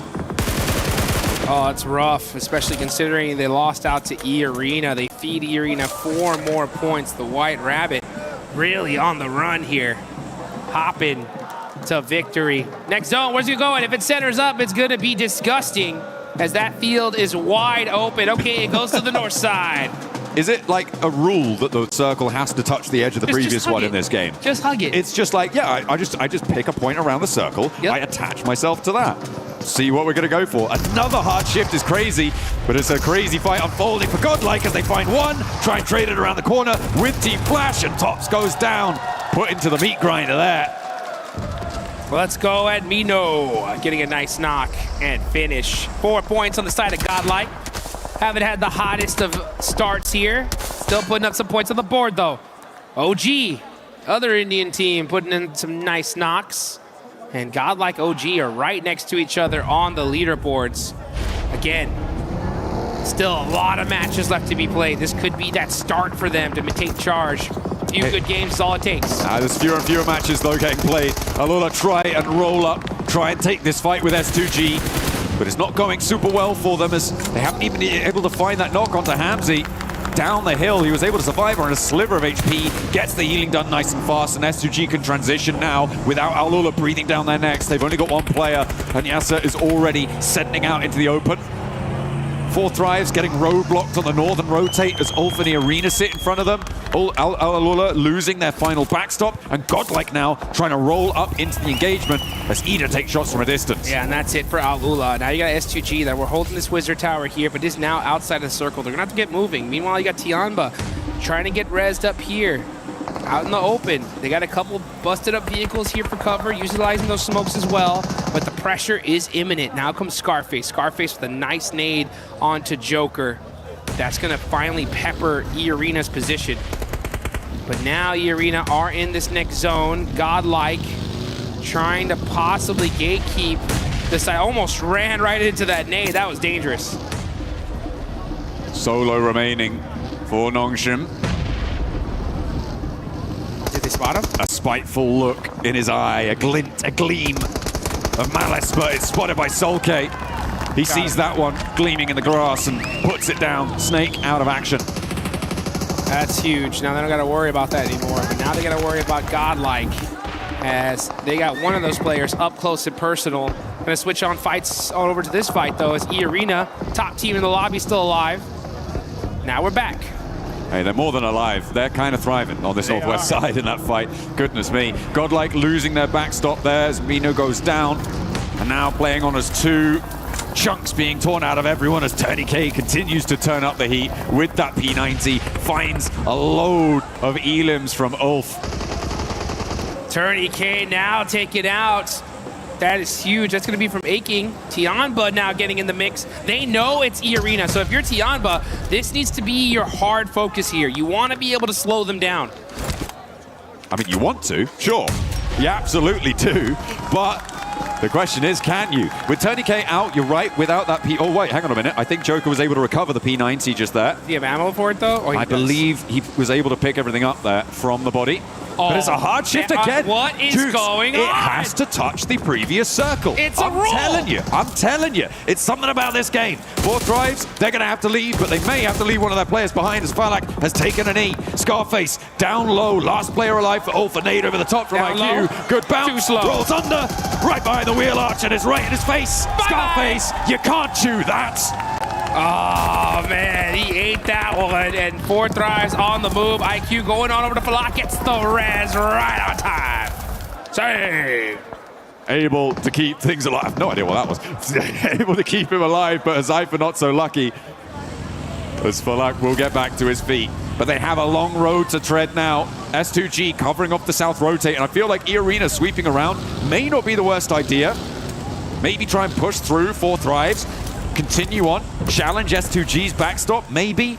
Oh, it's a difficult approach, no matter which way you cut it. But for E-Arena, they're already on 6 elims, Jukes. They're already into the top 6. They're having a good game, and everybody from 2nd down to 6th has already gone down. Oh, Schweppes spins out and gets punished. Falak barely moving out the way, gets a couple, but now there's Mormon up. IQ, got to make a play here. You need to stop E-Arena. They have been too dominant so far. They are putting in work. They take down Falak. Now Mormon gonna have to run away. This nade looks good from IQ though. Oh, it gets to secure. 4 Thrives finally shut down E-Arena. Okay, so they are drawn a little bit shorter than they could have gone.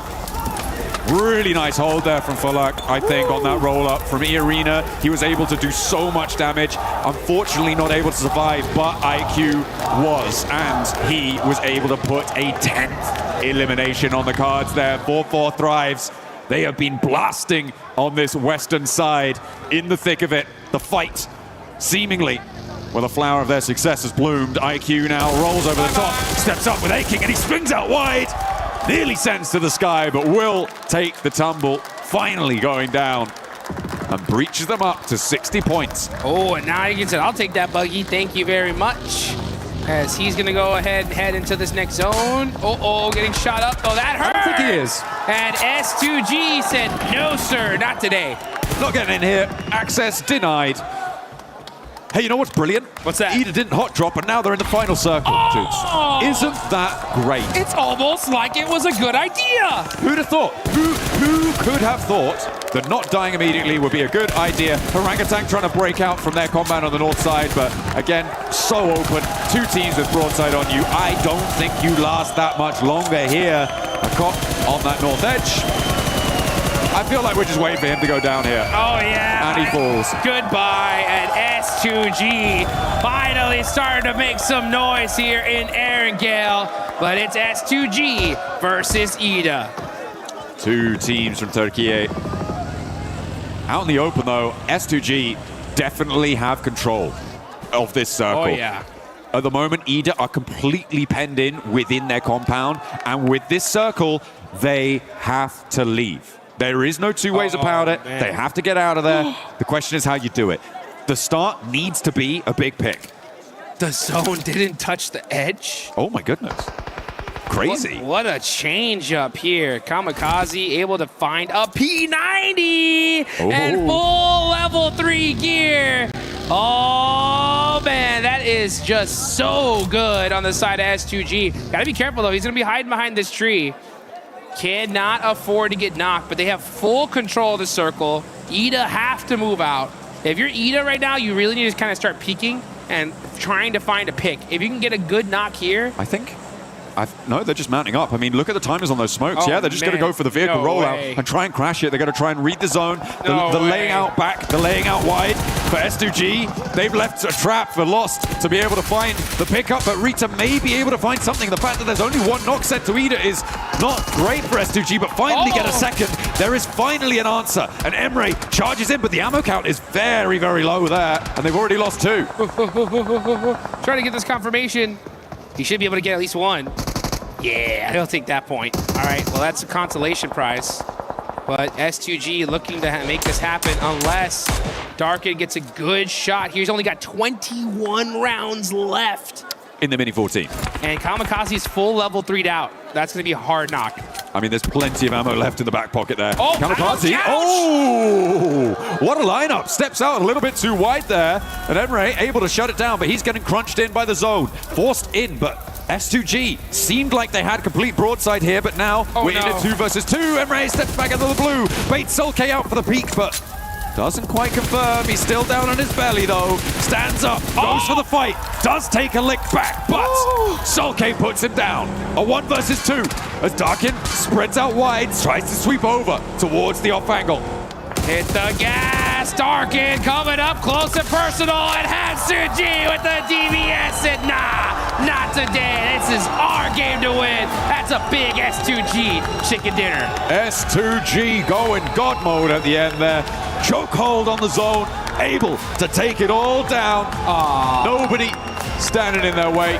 Really nicely felt there on that south edge. For Ida, a little bit too passive in their zone, in their compound, but they survived deep into the match, Dukes, and that is a good result. I feel like they were able to do, well, I know that they were able to do a lot more than they've done in any other Erangel over the course of this tournament. Yeah, or any other game in this tournament. Of these finals. Yeah, this is huge for the side of Ida. Honestly, a great finish.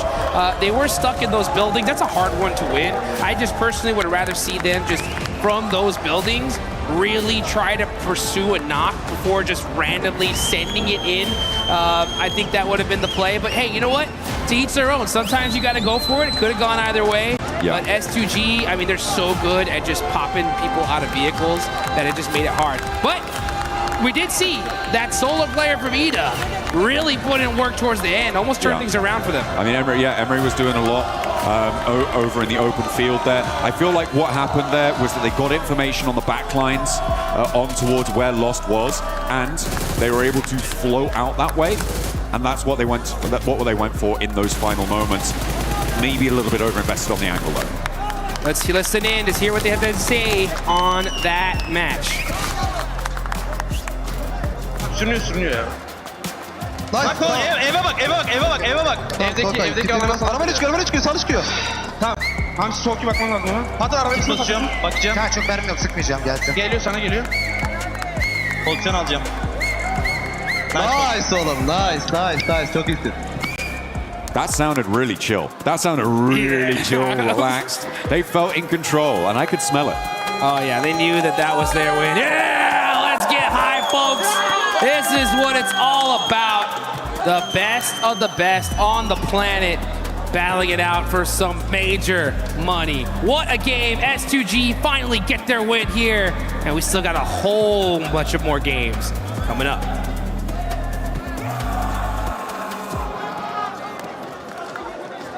EWC 26, I'm the 7WG, and I'm joined by none other than the record-breaking man, Snacks Gaming. Snacks, how are you enjoying Paris so far? I'm in amazing bonjour and representing India here doing the watch party. I'm the first Indian ever to host a watch party officially from the S-tier tournament, World Stage, World Cup. First Indian ever to do the watch party, and I'm super proud that these 8 boys, the game they showed in the group stage, the way they qualified, the standard they have set, because we don't get to play regularly these lobbies, and the way they adapted these lobbies and the way they qualified made us proud, and that's why I'm here. That's the biggest one, the way that they have adapted to the lobby. I feel like it's one of their biggest strengths too. We saw that with OG, we saw it with Godlike as well. Talking about Godlike, no more hot drops out of that team. They started performing a lot better here in these last matches. In the group stage, as they said, they did try to experiment the drop fights. I mean, they had a lot of drop fights, but initially for the first day of the group stage, they didn't feel good after taking the drop fights. They switched the playstyle and now they're playing safe for the initial part of the drop. Then after that, if they survive 4-man, you have seen the players' potential. The way S-Power clutched. I mean, I feel like it's going to be the clutch of the tournament. The way he played. The gunpower these boys have is insane. I just want them to stick together, play 4-man together, because in this lobby, it's all about team game. It's all about the way these teams isolate fights. And I wish they play together and they bring something really good performance back for India. And I'm hoping that's going to be the case, especially with the first round that we just saw, and then on the upcoming matches as well.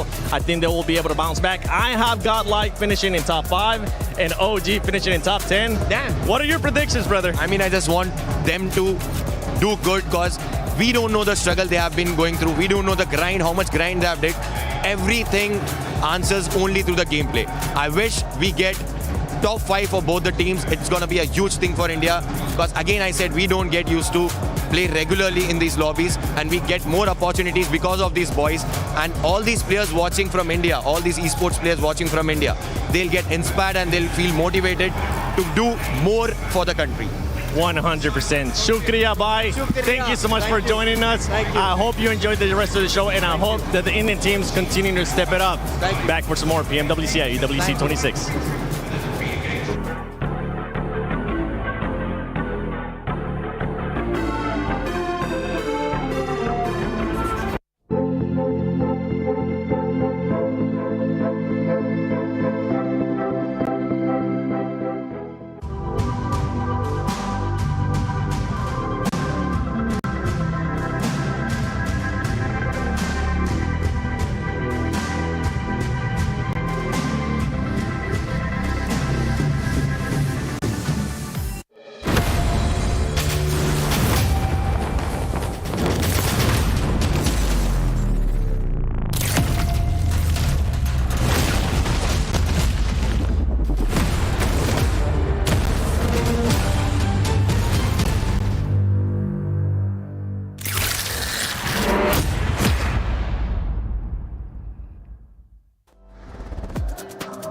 Great interview with Snacks Gaming. I'm glad that he was able to make it here to Paris, EWC 26 for PMWC, the grand finals. But let's talk about this game, because S2G, we finally got a chance to see S2G the way that we have been wanting them to, pretty much having to grind out that circle, having to push people away like they were able to do with Alula. It was clearly a Turkish wombo combo right there. First and second place got Ida getting himself to second place finally, right? Can talk about that a bit later on. But yeah, S2G, beautiful fight onto Al-Ula. There was Godlike, there was also Nongshim Red Force, and they were all vying for that one Harry Potter tower down on the southern edge. And overall, the fighting capabilities of S2G have been soaring in the finals, and we just see more consistency, which is what I was hoping to see from this roster. Yeah, I mean, I really enjoy right now the classic Kamikaze, which is now canonically known as just the full center as a one player, and then just dominate from there. And the thing is, Kamikaze can get it done, which is super interesting. He just exerts a lot of control. Soul K from the backlines on that anchor, super cool. Wouldn't call it a wombo combo. I wouldn't be comboing Ida with S2G. That's not fair. I'd have them separately. You know, S2G, you know, maybe up here, then Ida maybe down here, something like that. I felt like that was the only time I could really say it, so that's why. Sitting at the end giggling at you guys. Can I just hand it over to IQ? Can I just yes, like an MVP right now? Because holy guacamole, the clutch insanity from IQ right now. Obviously, you know, we kind of want the rest of Fourth Thrives to join in on that action, but the clutch ability and also the decision making and the macro calls from IQ right now is insane. Also, the opening fights and frags that IQ is doing. We obviously saw it on the rooftop. I think I blinked. I think me and Max just kind of blinked, and I was like, wow, that was the fastest kill I've kind of seen. But like, it's insane the performance coming out of a single player right now. Yeah, we saw it. We saw him being able to get that first knock on Vitality. I ended up jumping off my seat, Max, because that was such a good opening, and it was actually the decision making, as you were just mentioning, Lace. The decision making from this squad is something that we keep kind of questioning, but there were were able to just send it right away to Vitality without even thinking about it. They were like, one knock? Let's do it. Yeah, I mean, it's really good decision making overall. You get, we're just trading mics all over the place. But no, it's lovely to see that IQ gets that opening knock with an insanely accurate burst spray. Right, that was just a beautiful execution. And the team is like, well, we have the man advantage. Might as well send it and actually get that engagement. So yeah, IQ's just been spectacular, not just in terms of the eliminations he's able to get. We're just trading stuff right now still. But also in the terms of the opportunities he is able to create for the entirety of his team. And when an opportunity has been made, man, they just fully send it. They do fully send it. Let's take a look. Actually, I want to see 4Thrive stats so far, because this team is one that has been picking it up so far today. They've been getting those eliminations. I want to see a little bit more placement points out of this squad, especially for this last match. IQ, it's not just Falag too, Blank, because that's one thing that we always talk about 4Thrives. Falag, who Sypha has been able to step it up to when we ended up thinking about PMGO. T24 is that player that just really hasn't been performing that well. I'm hoping is going to start picking it up. I mean, T24 has always been a really good player, right, overall, which has been nice to see. But you're right, Huzaifa putting a lot of work here. IQ, you were talking about clutch ability with the macro play as well on side. I mean, he's making some good calls right now. I think for this game, getting deeper and deeper into these matches is a really, really important thing for 4Thrives. There was a lot of love from the crowd there as well, which was great to see. Also, going to just say, why have you got a heavier mic than to all of us? Your mic, like, here, is... let's switch it. What, you want yours back? King Mike. So I can talk to Tomasz. This one's like less. Ooh, smells better. Yeah, this one's lights, light on my feet, on the desk. You can call this a desk, it's more of a couch. But yeah, overall, I think I completely agree with you. Macro-wise, looking great. I do just want to kind of bring it back to Tiamba right now. They did drop in. Max, don't leave me hanging. Come on. Oh, sorry. Hey, please go on. Let's chat about Tiamba, right? We had a lot to talk about them today, didn't we, Lace? But they've dropped in a new sub now in Shallow. Milu's out for the time being. I think that the team definitely slowed down. Slowed down in a big way. It is hurting them a lot. We're not seeing those snap decisions anymore.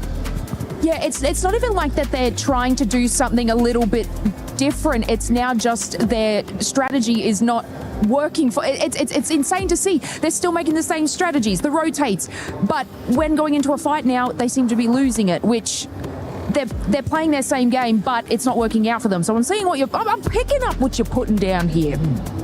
Me too. And one team that's been picking it up, especially here in the last couple of games too, has been OG. OG has been able to step it up. We saw them finish in the top 4 situation right there. And they've been seeing, we even saw them in Rondo being able to get eliminations too, switching it up a little bit more, using the Rondo, since they're able to revive people, trying to be more aggressive, Max. Yeah, I definitely didn't see the aggression we witnessed from them back in their respective group, right? It kind of fizzled out. They've been more passive from time to time. But no, here actually a really good 2-2 split, maintaining that high ground position up north and sending 2 players down. I understand the reasoning behind it, but at the end, pushing that compound is incredibly rough onto Ida as we check out all of the winning teams of today. But I do want to highlight here before we do wrap up this desk, man, Ida finally gave up the drop onto Nigma Galaxy.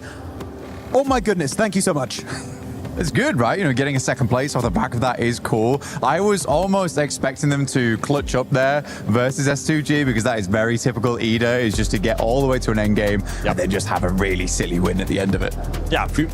Ida, sorry, I'm thinking about Fudia because I saw them being able to get that chicken dinner earlier in the day. But Ida, yes, I agree with both of you. I'm glad that they finally just stopped doing that hot drop and decided to change the mentality, because they were in last place before they decided to make that change. One team that's currently not in last place and is wanting to challenge that first place is none other than Fudia, and I believe Kalara's got a chance to talk to them. Hey guys, of course I am down here on the stage with Ayala, as I have him after this great performance here throughout day number 2 of the finals. My first question here for Erangel is, sorry, Miramar even I should say, in the second Miramar. You guys had great space control to be able to eventually get yourself to that win. So talk to me about that late game and what threats you might face. Queria perguntar como é que foi o jogo de Miramar para vocês, né? Ali no final, como é que vocês estavam se sentindo ali no late game? Qual foi a estratégia de vocês? E aí, tudo bem? Esse jogo aí a gente começou perdendo o shift, só que a gente não desistiu e continuou querendo. A gente jogou bem esse jogo mesmo estando em trio. Então a gente ganhou os morros, foi jogando juntos e a gente conseguiu ganhar a play. So it was very nice play. We managed to get it through with 3 players, so it was really important for us. We made the right decisions, and we could get it. Awesome. So let's talk about the Rondo for a moment, because that was great as well. You guys eventually entered into the silos, the urban area and things like that. And I thought you were going to be in a lot of trouble, but you actually looked amazing in that execution. So what were your concerns on Rondo? Who were you kind of looking out for, and how did you execute that? A partida de Rondo também foi muito boa, né? Vocês entraram ali no silo e ficaram por ali, parecia que ia dar ruim algumas horas, mas conseguiram sair muito bem. Quais eram as suas preocupações ali nessa queda, nessa partida? O que vocês estavam sentindo? Nessa partida de Rondo, a gente começou bem, fazendo marquills no começo, depois fomos pegando marquills, só que a gente errou em algumas coisas no finalzinho que a gente depois da play conversou, então tomara que nas próximas plays a gente consiga ajeitar tudo para conseguir ganhar esse campeonato. So it was a pretty nice match. We managed to gather some kills on the start and in the middle game, but by the end we did some mistakes, but after the game we talked, we solved those mistakes, and we are better for the next ones. Fantastic. Well, thank you very much for joining me here, Ayala. That is it for us here down on the stage. Thank you, Kalaris, and thank you, Ayala, as well, for that great answer. And yeah, for this team, I mean, they started off hot today. This last match, though, ended up being a big old donut.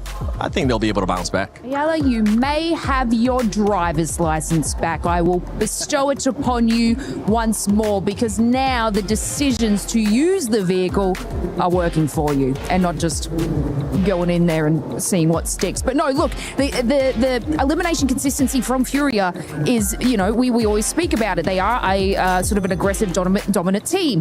But now, you heard it from them. They're taking it there. They are moving a little bit further in placement points, which is exciting to see, especially on the map where they they got their chicken dinner, and the way that they were able to just wait. Sometimes they just get a little bit too happy, aggressive, and they're like, you know what, we're going to create our own play. However, the patience that they are showing now, especially Max, it's just working for them, and it's a great Furia look. It really is. I mean, I kind of want to go a little bit deeper almost on Furia, in the sense that I was expecting Silence and Ayala to put up big numbers, which they still are on occasion, but I feel like Higot has really risen up the ranks in this tournament. He's gotten so many great plays. Sometimes where players will give him a lot of 1v1s, and you don't want to do that to Higot, because you will get those eliminations if you give them that slightest opportunity to fight back. But yeah, Higot is looking great. So literally the entirety of Furia has that potential to be in the top 10 players in this event. But you got to remember, Igor, too, is a player that has won MVP in the past for Americas, too, when he ended up being in previous teams before joining Furia, right? So we know that he can definitely put up those points. We just want to see Silence even more. Silence, what's your pick for MVP? But let's take a look at the overall so we can see where some of these squads are currently sitting at,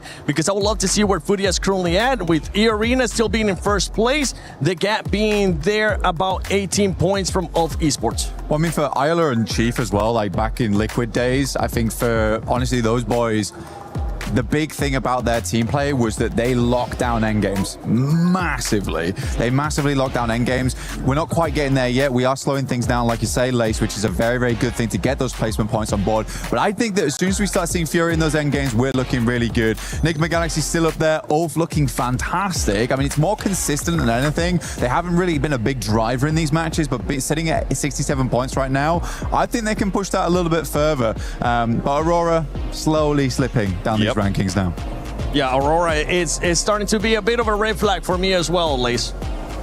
Yeah, it's a little disappointing to see. They're getting active and busy in sort of these mid games, but they're not sort of pushing it any further than that, and not sort of solidifying any eliminations. It's kind of like I feel like Aurora and especially Ulf, they're obviously doing well. They're not on that second page, but I kind of feel like they're just sliding by. Consistency's there. I would say Aurora has dropped more consistency than Ulf, for example, but I'm kind of just feeling like they're grazing by. I mean, Aurora, actually, if you compare the placement points to the teams above them, they all got wins, right? 1 win, 2 wins. So actually, the placement points are not bad. It's just really the eliminations they're missing out on. Second page, though, teams which still, is wild. Yeah, starting to still linger down here. But keep in mind, Ida started the day with 2 points. Now they got 25. They're not in the bottom rank anymore. Stop hyping them up. They've had one good game. I got to praise them. They didn't hot drop. Okay, so I don't want them to go back to it. Good job, Ida. Keep it up. Yeah, it's like a kindergarten right now. Ida fighting. Good job. You used blue instead of red there. You get a gold star. Yeah. I mean, I want to see more Ida. I think Emre's a great player, but we have to be honest. We do have to be honest here about it, where it's not looking great. I'd like to see them push that a little bit further now going forward. But yeah, I do think they're a good team. I think they're a good team. It's just I want to see more out of them. And until then, I'm not going to be praising them for not hot dropping 3 times in a row. I'm still happy. So I know you're a lovely guy compared to me. Hey. By the way, I want to say I'm a little bit scared for Ulf because they're in second place. They got the second place curse. They're Suk 2.0, right? PMGC last year. PMGO Season 1, they got second place, right? Just behind the likes of Four Thrives and just above Furia. Second place and Ulf is not a great storyline. They're not friends, but they're still up there. What was that about the nice guy thing? No. Look, I obviously on that second page just want to touch on Godlike. Their close range battles, amazing. But unfortunately, they're sort of hanging around that engagement too long. And these are sort of in the mid to late games where obviously smaller circle, more teams, third parties are happening. So they're not sort of leaving this engagement fast enough and making that decision to put themselves in a nice spot. However, yeah, their fights, close range, mid range, in buildings has been so good to watch. And whether it be the whole team or just 2 of them, they do have that firepower and strength and they're holding on really well. So I do hope that, you know, after this engagement, they can move a little further in with their placement and just get those top 5s. Yeah, I think it's a great point. It is a great point there. Close range combat is really, really good. I think so far in the finals, S-Power has made the best play to date. Yes. His Longhouse fight was just, he was a weapon in that moment, a deadly one at that. I mean, the Molotov through the door, I think the impressive thing about that, it doesn't look amazing in the moment, but the amount of times teams will just bank that Molotov off the doorway and it will just burn yourself out. He ends up finishing Vitality with that Molotov, so it's like a lot of presence of mind in those moments, which is great. But coming back to your point, I think there needs to be, yeah, exactly, presence of mind going forward after that of where you want to take the next thing. I'm willing to give this team the benefit of the doubt right now. I still think they're trying to figure out the pressure on a main stage like this, and it's totally okay. And I think they should be proud of what they've done. I think it's nice to see 2 Indian orgs with like very different play styles as well, you know, learning the battlefield and actually doing fairly good in it. I think OG as well is starting to level up. Aru's getting those eliminations, but so is a Tanky. And I think a Tanky was a great player. That was the biggest question mark for OG, right? Wondering when the other players were going to start showing up, not just Aru. And I'm with you with during the Godlike and that Molotov. In that moment, we were all hyped. We were like, yes, that was an amazing Molotov because it stopped the other team from being able to just fully flush out the players that were not from him. But before we send it over to the next match, let's send it over to Kalaris and Neptera. That's right, down on the stage here, of course, with Neptera, Goddess of the Sea, here as we have had 4 games down, 4 games to go. We're going to talk about some of the teams as well, Nep, as we had Furia, looking fantastic so far. Let's just ignore game 1 for a second. But other than that, looks really, really good throughout the day. It has. I'm really, really excited to see what Furia is actually going to be doing moving forward into the next couple of games, because they are looking just so much better. Their synergy is on point. You can tell the communication is much better. You know, Ayala and Silence, again, in that Miramar, got to shout out them. They were looking very, very good. You know, just being able to play together and work around each other in a way that we were not seeing yesterday. So yeah, I am really excited with them. They're being very decisive as well, using zone, using other teams. So I do like that a lot for them. Yeah, listening to Ayala just before in that interview, right, very clearly that they're able to shrug off any inconsistencies, shrug off any kind of challenges that do come their way, have a little conversation about it, and then be able to get right back on the horse again to be able to put themselves in a great spot. So I think I've particularly been impressed by the fact that Furia, when they basically fourth-partied that fight on the Miramar, just to clear out that west side was so pivotal to be getting that win. Oh, it was, and it was such great knowledge of what the teams had to do, right? Not just worrying about their game, but also worrying about what the other teams, what their options were in that zone, right? You know, they were making sure that SGG couldn't come around to the south side. They were making sure Hora didn't push them either, that they were forced into each other. So really just narrowing everybody else's team, everybody else's options. And that is what I love in a team, is that team control, not worrying so much about themselves, but how do we make everybody else work for us? Let's talk about one of the big names from the group stage, of course, Four Thrives, that I know a lot of people are looking at and having big expectations of, and rightly so considering what we saw from them in the group stage. Yeah, I really am hopeful for them because, yeah, again, similar to Furia, right? Four Thrives had a rocky start to the finals, but what we're seeing from them, particularly in that last Erangel, is they're starting to do their splits over onto that west side. They're starting to split up, they're starting to spread out, they're starting to take up more space. space, have a little bit more presence. And to me, that tells me that they're feeling very confident now. They're starting to get that confidence back. For me, I want to see just a little bit more of snappy action coming in. They need to make those rotations a little bit quicker. They need to make those plays a little bit quicker. Those decision making, the timing has to be snappier for me, but otherwise it's just looking really much better. There's been some good moments, but there is also the fact that this lobby has now leveled up even further. They were able to thrive in the group of death, no doubt about it, but it really has been quite the test here so far for them, especially when they find themselves in some of those split positions where, unfortunately, I kind of, again, like the Rondo situation, I think it's just a little too early to be there, and then eventually they get caved in on.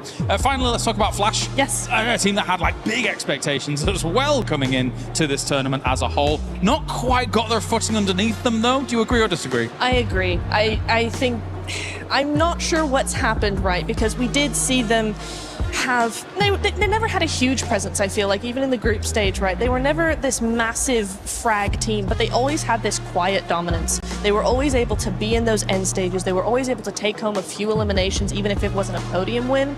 And today and yesterday, there's not even that. There's nothing. They're playing very compact. They're playing very much by themselves. They're not really looking to other players. If players look at them, they're like, no, please don't do that. You know, it's just like, it's odd, and with just nothing in them. Is it because Max picked them to win? Possibly. It is possible. Yeah, possibly. Who just laughed in my ear? What was that? Was that our producer? I think it was. Even the producer knows about the Max Man curse. This is ridiculous. Yeah. But yeah. Infamous. I think in the group stage they had some good splits and stuff like that. But yeah, we've got to get a little bit more here in the finals. All right, it's time to get into our next game here. Game number 5 of the day here for PMWC Day 2 Finals. Thank you very much, Kalaris and Netura down on the stage, leading us into the not the final, Erangel. Get ahead of myself. Goodness me. We're on to match number 9. We're on our middle billing of Erangel today, and we have one more match of it after this as well, as we are near enough crossing the halfway mark of our day after this one as well. Of course, this will be the 4th match that we played on our big bumper bonus day of 8 matches. Let's get into it. This Erangel is going to be a big one right here. We've already played 2 matches of Miramar. We had a Rondo, and now we are getting into our 2nd match of Erangel here. And it's going to be interesting to see just which team is going to come out on top, because we're starting to see a little bit of differences here, right? We're starting to see some of the squads at the bottom show up. It's good to see Ida make some noise, and honestly, if they were going to start making a run, now's the time. So it's good to see that movement happen. There's still plenty of games. We've seen plenty of times teams, boom, right, get back-to-back chicken dinners. And let's see if now is going to be that opportune time for Ida, now that they're no longer hot dropping Enigma Galaxy. Maybe they're feeling themselves after that one. Yeah. They're just going to go back. Oh, that worked. Yeah. Or like, hang on a minute. We're quite good at this. We got late into that game. You know, let's go back on hot drop them, because we'll win now, right? Right? Don't think that's going to work out. Hopefully they stay away, but that might be good news for everybody who's facing Enigma Galaxy. We saw their 2-2 split out from Pachinki not really work out too well from them in that last game. The circle shifts were very, very dramatic. I think it's safe to say for the majority of the zones right up until the final one, where it started to get a little bit more sensible by that time. So many had already fallen victim to the circle on those shifts, on those rotates. It was pretty difficult to even get to that stage. Not many teams did. Plane path now sending down the east side of the mainland, going between Stalber and Severny and heading over to Novo. So potentially difficult to get out towards Gatka.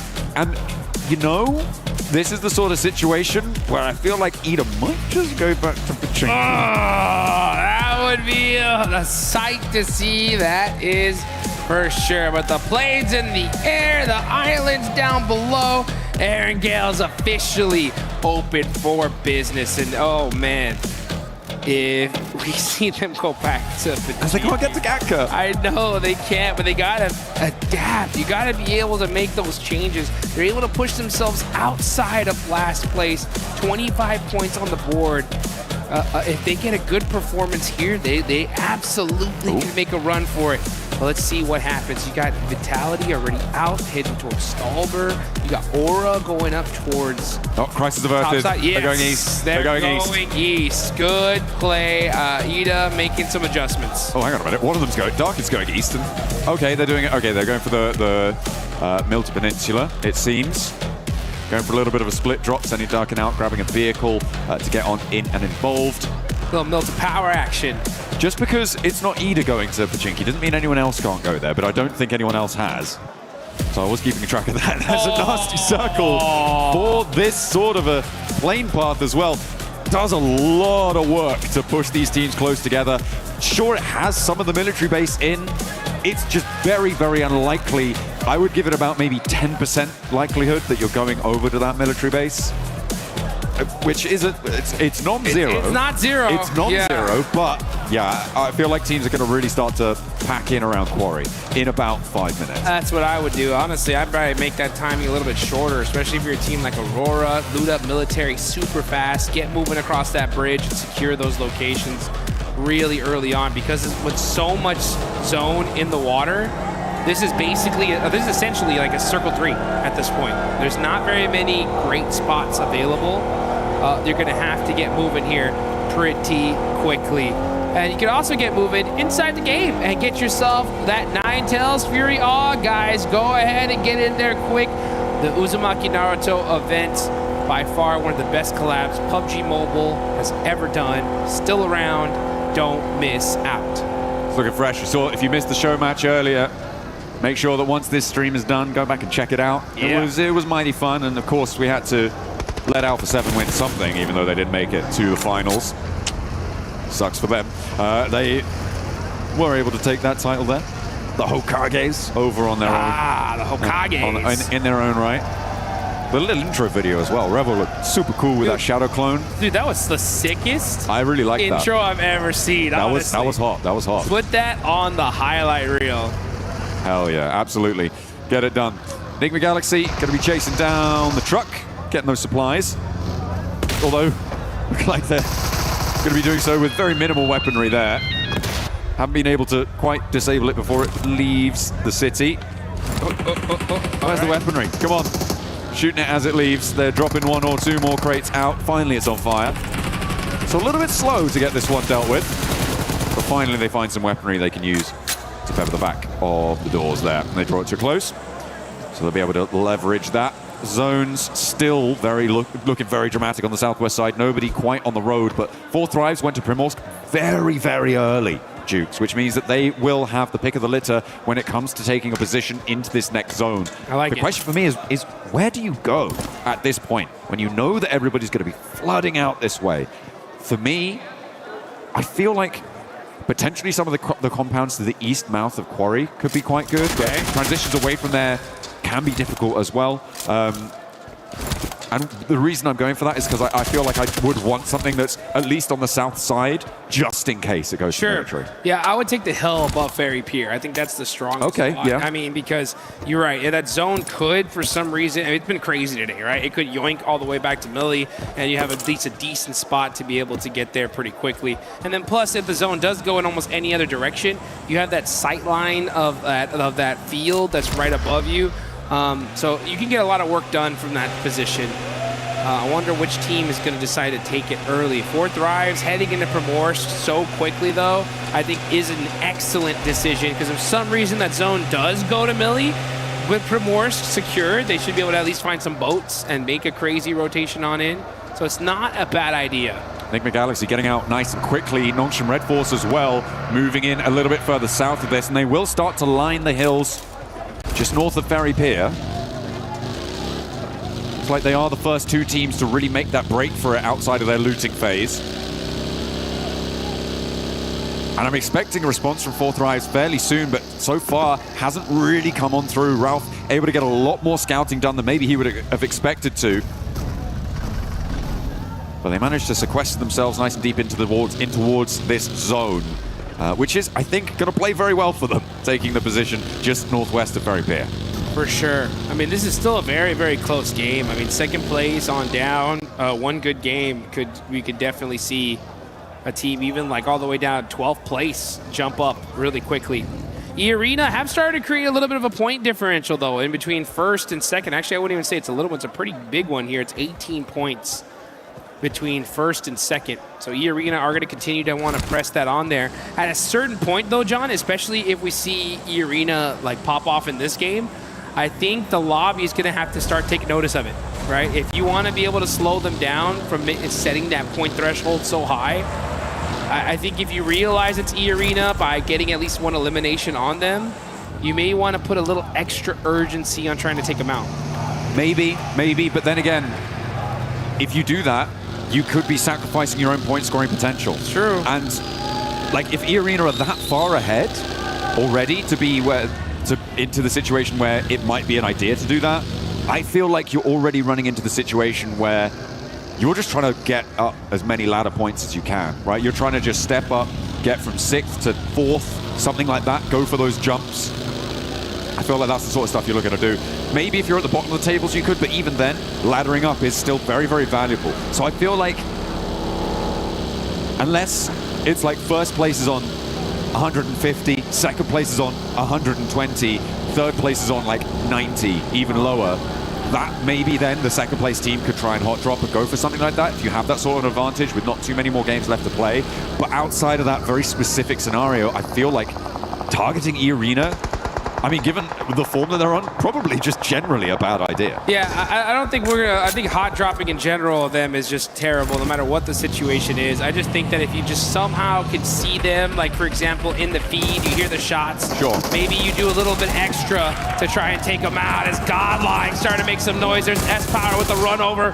No fear getting taken out, but Sleepy. Oh! We thought he was gonna get the thirst, but Godlike was right there to support his teammate.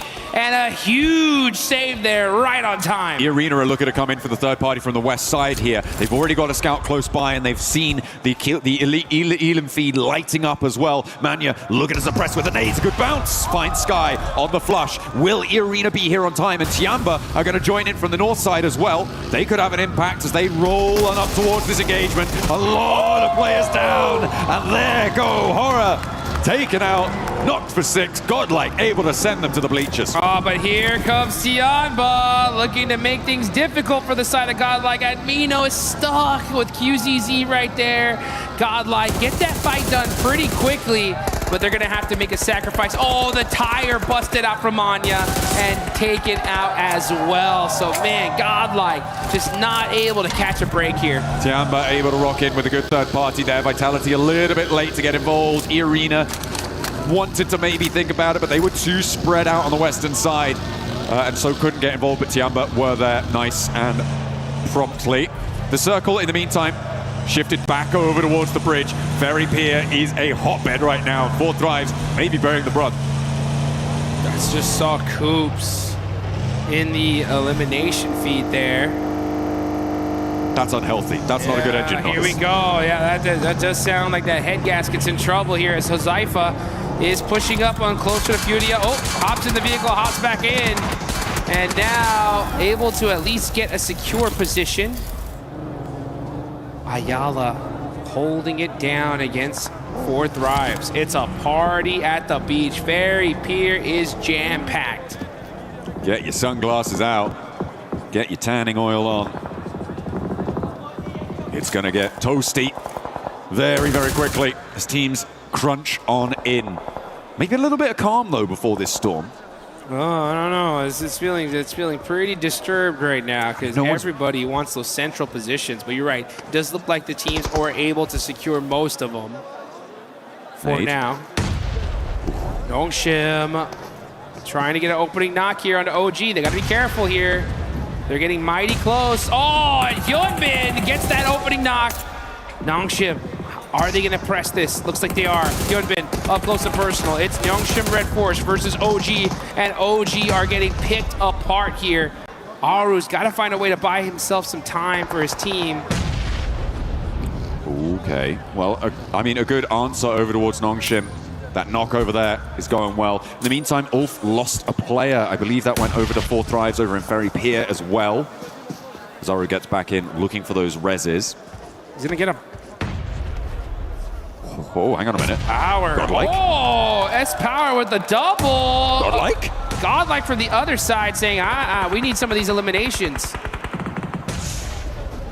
Just a cop left for Orangutan. Needs to get Aru back, and S-Power says, you know what? My work here is done. Peace out. See ya. Sends back. There are only 2 players. Staying there for too long would diminish the power of the position that Salme was holding, allow Tiamba in for the north. They needed to reinforce that, so the fact that they're able to extract points and let loose some of the pressure from that south side as well is excellent stuff, so he knows he needs to be prompt on that. The circle goes back over to the mainland, so we are confirming over there. Tiamba trying to leapfrog that godlike position. Looks like it's going well for now. Ida as well, trying to send in from this northeast side. Got S2G over there by the Blues. They're going to have to come down that hill and find a way in. The thing is, that's all open field there. You got Vitality holding the north side of the circle. You got one of the players from S2G. That's Kamikaze. He's going to be trying to get some angles here to see if he can find at least a next position for his team. But Fairy Pier, like we mentioned, completely stacked. Take a look at the replay here. Huzaifa. Ooh, nice shot there. And pick on the Solus. Yeah, I mean, there's a complete broadside there. No way hiding from that one. In the meantime, Nongshim Red Force trying to hold down the bunker. Emre pokes his nose in. And will not like what he smells. A little bit too much cordite there in the nostrils, and Emre does get flushed away. Nongshim Red Force hold their position on the east side of that ridgeline that sits wooded and covered. They're playing on those bunkers as well. A really nice defensible position. Look at the teams out on the east side as well. You've got Ida, Flash, Aurora, Furia, all of them sort of holding each other at bay right now. So Nongshim Red Force feeling very safe and secure for the next 3 minutes. Yeah, next 3 minutes is going to work out for them, but then things are going to really start heating up here. On the north side, you got S2G now starting to press very, very close to Team Vitality. Yep, Razek just saw him, and they're going to be on the move here, possibly trying to avoid this fight, get in a more solidified position in this circle. Kamikaze just keeping an eye on the side of Vitality for now. This is still super early here, folks. This is only stage 3, but we've just seen so much action through the chaos of that first circle placement. Yeah, it was really hard to navigate towards it. A lot of damage inflicted, and yeah, with Aura going down as well. We're down to 15 teams. A lot of raggedy squads on the cards as well, which makes things nasty for plenty of our players. Godlike and Orangutan, though, are both in central positions as their duos, which is kind of their saving grace in terms of survivability. They'll try and keep things going. E-Arena on the west side, holding around that quarry. They've left Schweppes actually onto the Primorsk Hill on the northeast side of it to be that off angle for them. But they're kind of keeping out of it for now. They're kind of chilling on the west side. So for E-Arena, we're still waiting to see what they've got for the rest of this game because their path forwards may lead them to clash with Vitality or with Godlike.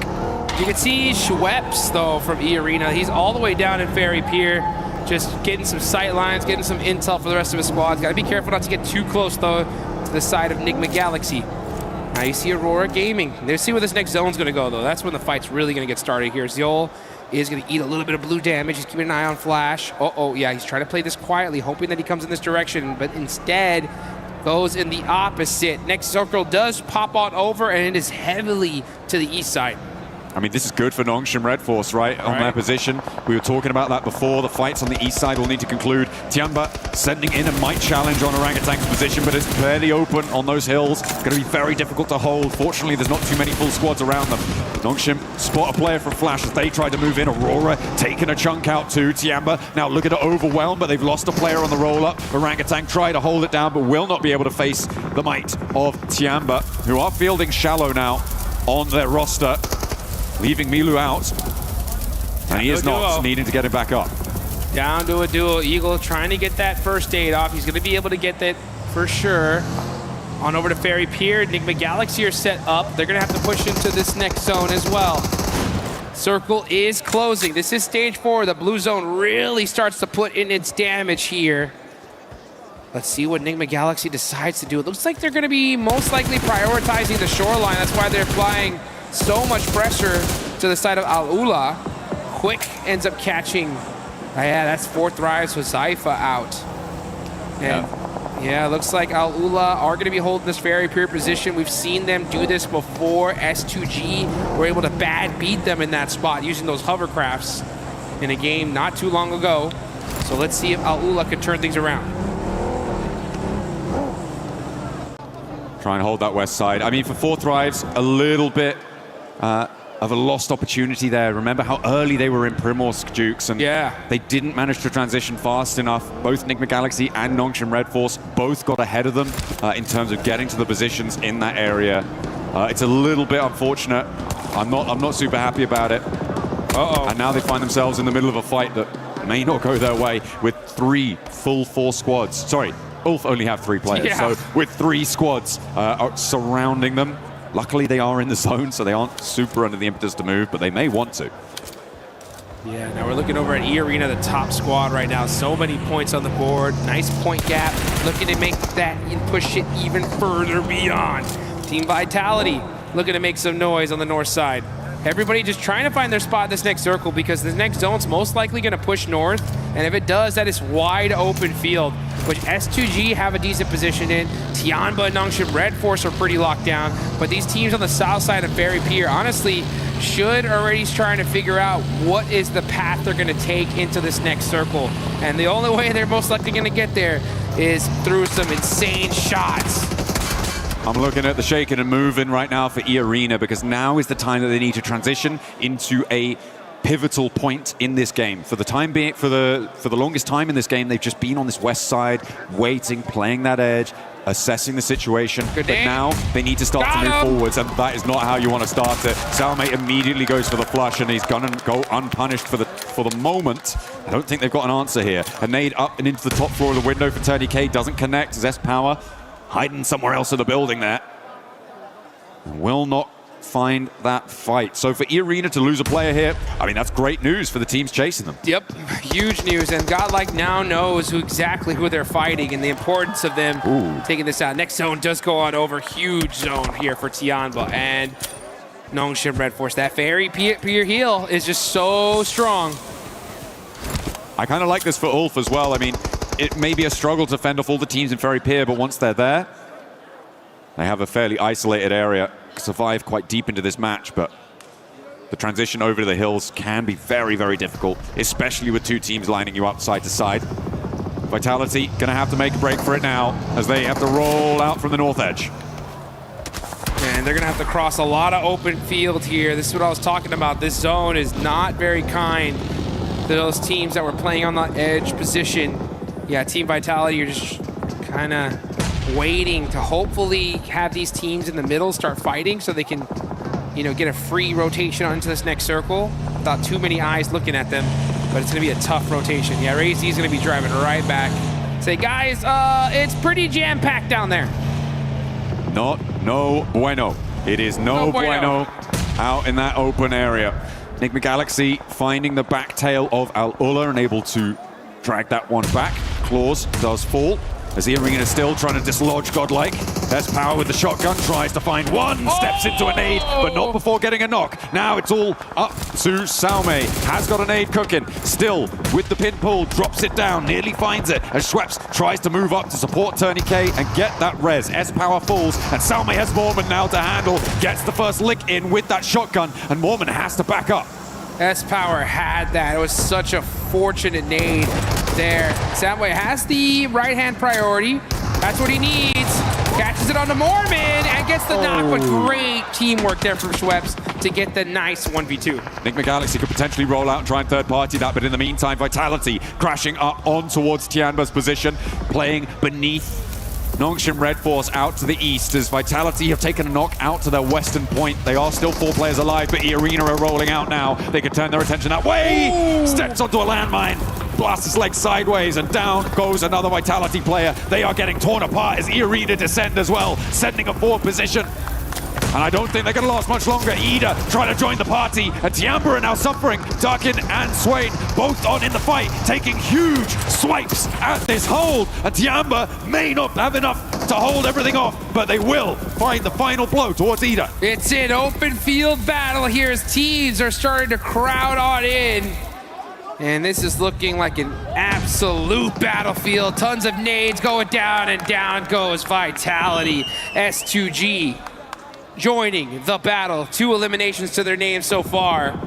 And with that fight, all that commotion happening, it allowed them to be able to get a more solidified position in this circle. Great timing from the side of S2G. E-Arena are like, hey, I don't care about the timing. We're just gonna push up and hit some crazy shots and put everybody on notice. 2 teams crashing onto Tiamba's position was enough of a smoke screen for E-Arena to be able to move up nicely.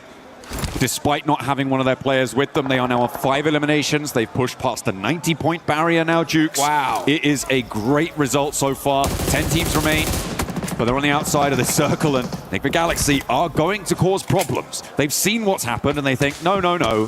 This can't stand. No, no, order. And they find, well, actually, it's S2G who find a shot onto Schweppes on the backline. Stop that, said Enigma Galaxy, and honestly, the whole lobby needs to start really worrying about E-Arena here, because the White Rabbits are starting to run away with this thing.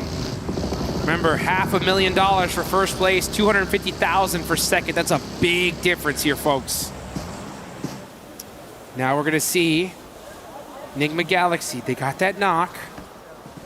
E-Arena are outside of the circle. Tianba will be gatekeeping, and this is kind of a perfect situation for the lobby.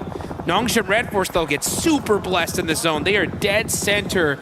It is really their game to take advantage of here. And they're really hoping that E-Arena go down fairly soon, because then they can put a massive dent in the gap between these 2 squads. E-Arena, though, currently focused on Tianba and Enigma Galaxy. Enigma Galaxy find another knock, sending it over towards Schweppes. And I don't think this is going to be Resible. Mormon and Turney K now having to keep it together. On top of the 5 elims they found already. And Lost might have an angle on it as well, suppressing that angle, but Mormon goes down, can't hold face against Enigma Galaxy, and no knocks are sent their way either. Mormon gets flushed away, as Schweppes does get back up. Meanwhile, over in Ferry Pier, Aurora, Alola, and Ulf all coming into the fight. It is getting chaotic down there. It's getting messy as well. Turney K, the last stand for E-Arena, and then Enigma Galaxy have to push into Tianba. And nobody's happy in Ferry Pier either. It has been non-stop action for the last 7 minutes. Fight after fight after fight. These zones making things so difficult. And yes, Enigma Galaxy are now on the push. They want to be able to finish E-Arena out completely. They don't want them getting any more points. And I believe, yes, with that nade, that's gonna do it. E-Arena finally taken out.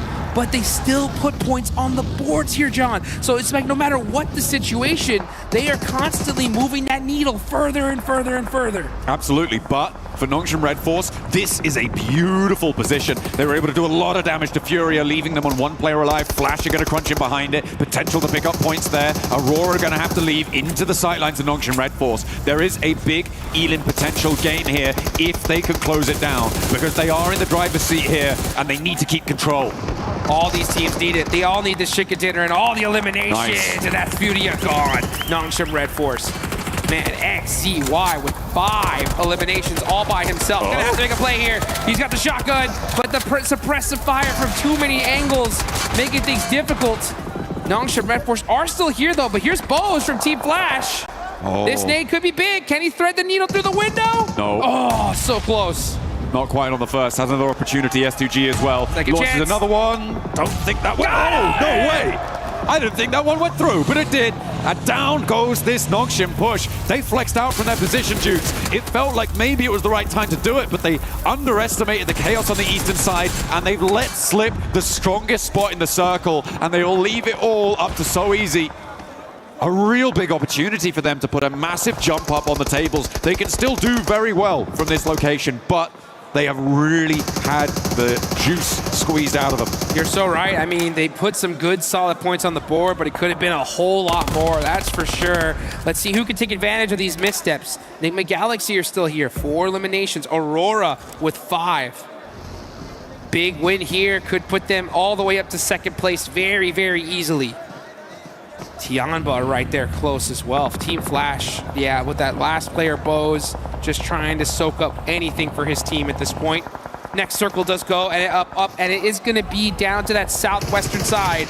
Nigma Galaxy barely have a position here, but this is all open field. It's time to hit the deck and hit some shots. Satan getting peppered from both sides. He goes down. He was waiting to take a shot over towards Tiamba as well, but S2G take their turn at Tiamba, but it's not going to go well for anyone, really. Nigma Galaxy trying to step up, S2G trying to move in, but nobody can find an opening thanks to the suppression from Aurora. Solke goes down, and Tiamba are holding their nerve, but only one player now left standing. QZZ against Kamikaze over the bonnet, tries to find the shots. 3 rounds now left in the back chain before the S12K gets the reload, but it's not enough.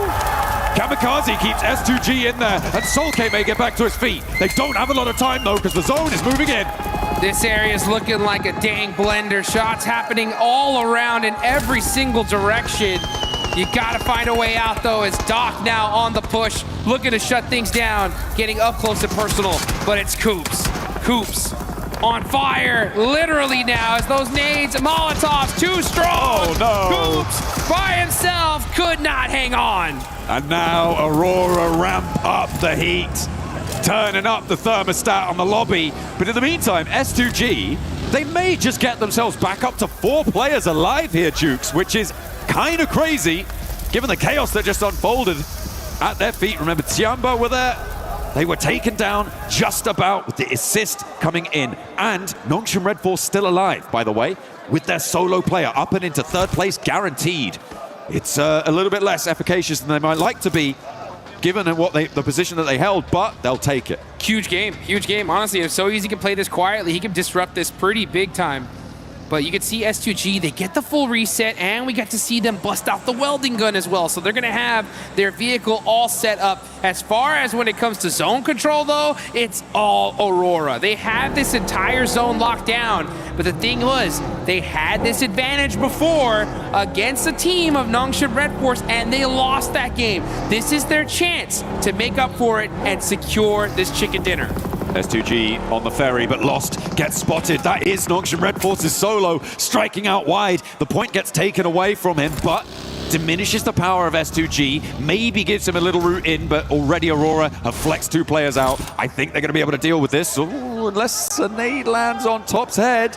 Launches it forwards as he spotted it. Ooh, nearly, but not quite. Has to march in, making a mad dash, and Top actually not quite connecting. Has another nade to pull. Top trying to trade it off, and Aurora can really sequester themselves into this angle. Doesn't spot the nade, goes boom right next to his ear, but doesn't quite burst the drum. That was a prediction nade, though. He knew that he was going to run up, so he threw it ahead of him and got some really good damage on the So Easy. But he is able to get away for now. Here he goes, though. Here comes some more util from the side of Aurora. They've lost him. They're spending a lot of time focusing on this one player of Nongshim Red Force who is refusing to go down. Drops a nade right in front of them. Top steps up, nearly goes down again. They're having real trouble here, and S2G not really having an impact so far. The zone's starting to close all the way, and So Easy just about holding on. But dear life, as Reaper steps into the fight, the DBS there in hand, not quite enough, and down they go. Now S2G up on the chopping block, looking to try and do something, but that nade is big, and the next one is bigger. Takes a huge chunk out of S2G, and Solke trying to stay alive desperately, but he crawls onto the nade, and it blasts his belly open. Aurora swing out from Ferry Pier and find a chicken dinner. And it's about time. Aurora clutching it up. They wanted that chicken dinner earlier, weren't able to get it. But in this one, they get that secure. So Aurora showing some serious consistency when it comes to Erangel here in day number 2. We still got 1 more left to go, and they are looking strong. Absolutely. Great stuff. It's exactly what you want to see. It's been said of Aurora before, right, that they're a team that needs to ramp up in pace. They do need a little bit of time to get into gear, and maybe that's what we're seeing here, right? Maybe they are going to be able to find that ramp up over the next, well, the rest of the matches today and in the games tomorrow. Yeah, and it's going to be right on time, too, because E-Arena have been extremely consistent today. Even when they went out now, they still put up 5 points on the board. So they're the biggest threat in this lobby here. Because remember, folks, at the end of these next 3 matches, that smash point threshold is going to be set tomorrow. Once those 10 points are crossed, the next chicken dinner that is it. We will crown some champions. So E-Arena's job today is to just set that threshold as high as possible, and they're doing a dang good job of it. They are, but even in that match, like a lot of the teams towards the top side of those tables were able to put up some decent games, That's right? true. You had Ulf, who was staying in fairly late, S2G, fairly deep into that one, Nongshim Red Force. Maybe could have got a little bit deeper if they hadn't gone for that push-up, but still getting into third place into that match was really, really great for them. A lot of teams putting up some big numbers, and sure, they put up 5, and I do praise teams for being able to do that sort of thing, but everybody is on the hunt. Everybody's hounding them down. So for E-Arena, it might be okay, but you can't have a tortoise and a hare situation. You need to keep the pace up. You cannot let sleeping dogs lie, because they will find you and they will take you out of that top spot. It's all to play for. One more Erangel today. Before we move on to our final set of Miramars, don't go anywhere.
Introduce our team.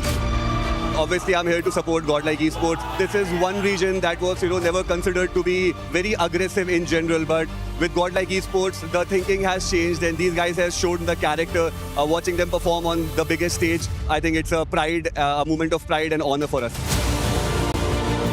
The team is like a very celebrated team in India. Like, it has a huge fan base, amazing lineups, amazing achievements. Godlike got that nice nade off the top side from Adamino. It'll be a great start for Godlike Dukes. Get some early energy into today's games. Oh boy! Wow, throwing that nade up the stairs, catching him off. That's the series holding those angles. He's doing those tight peaks.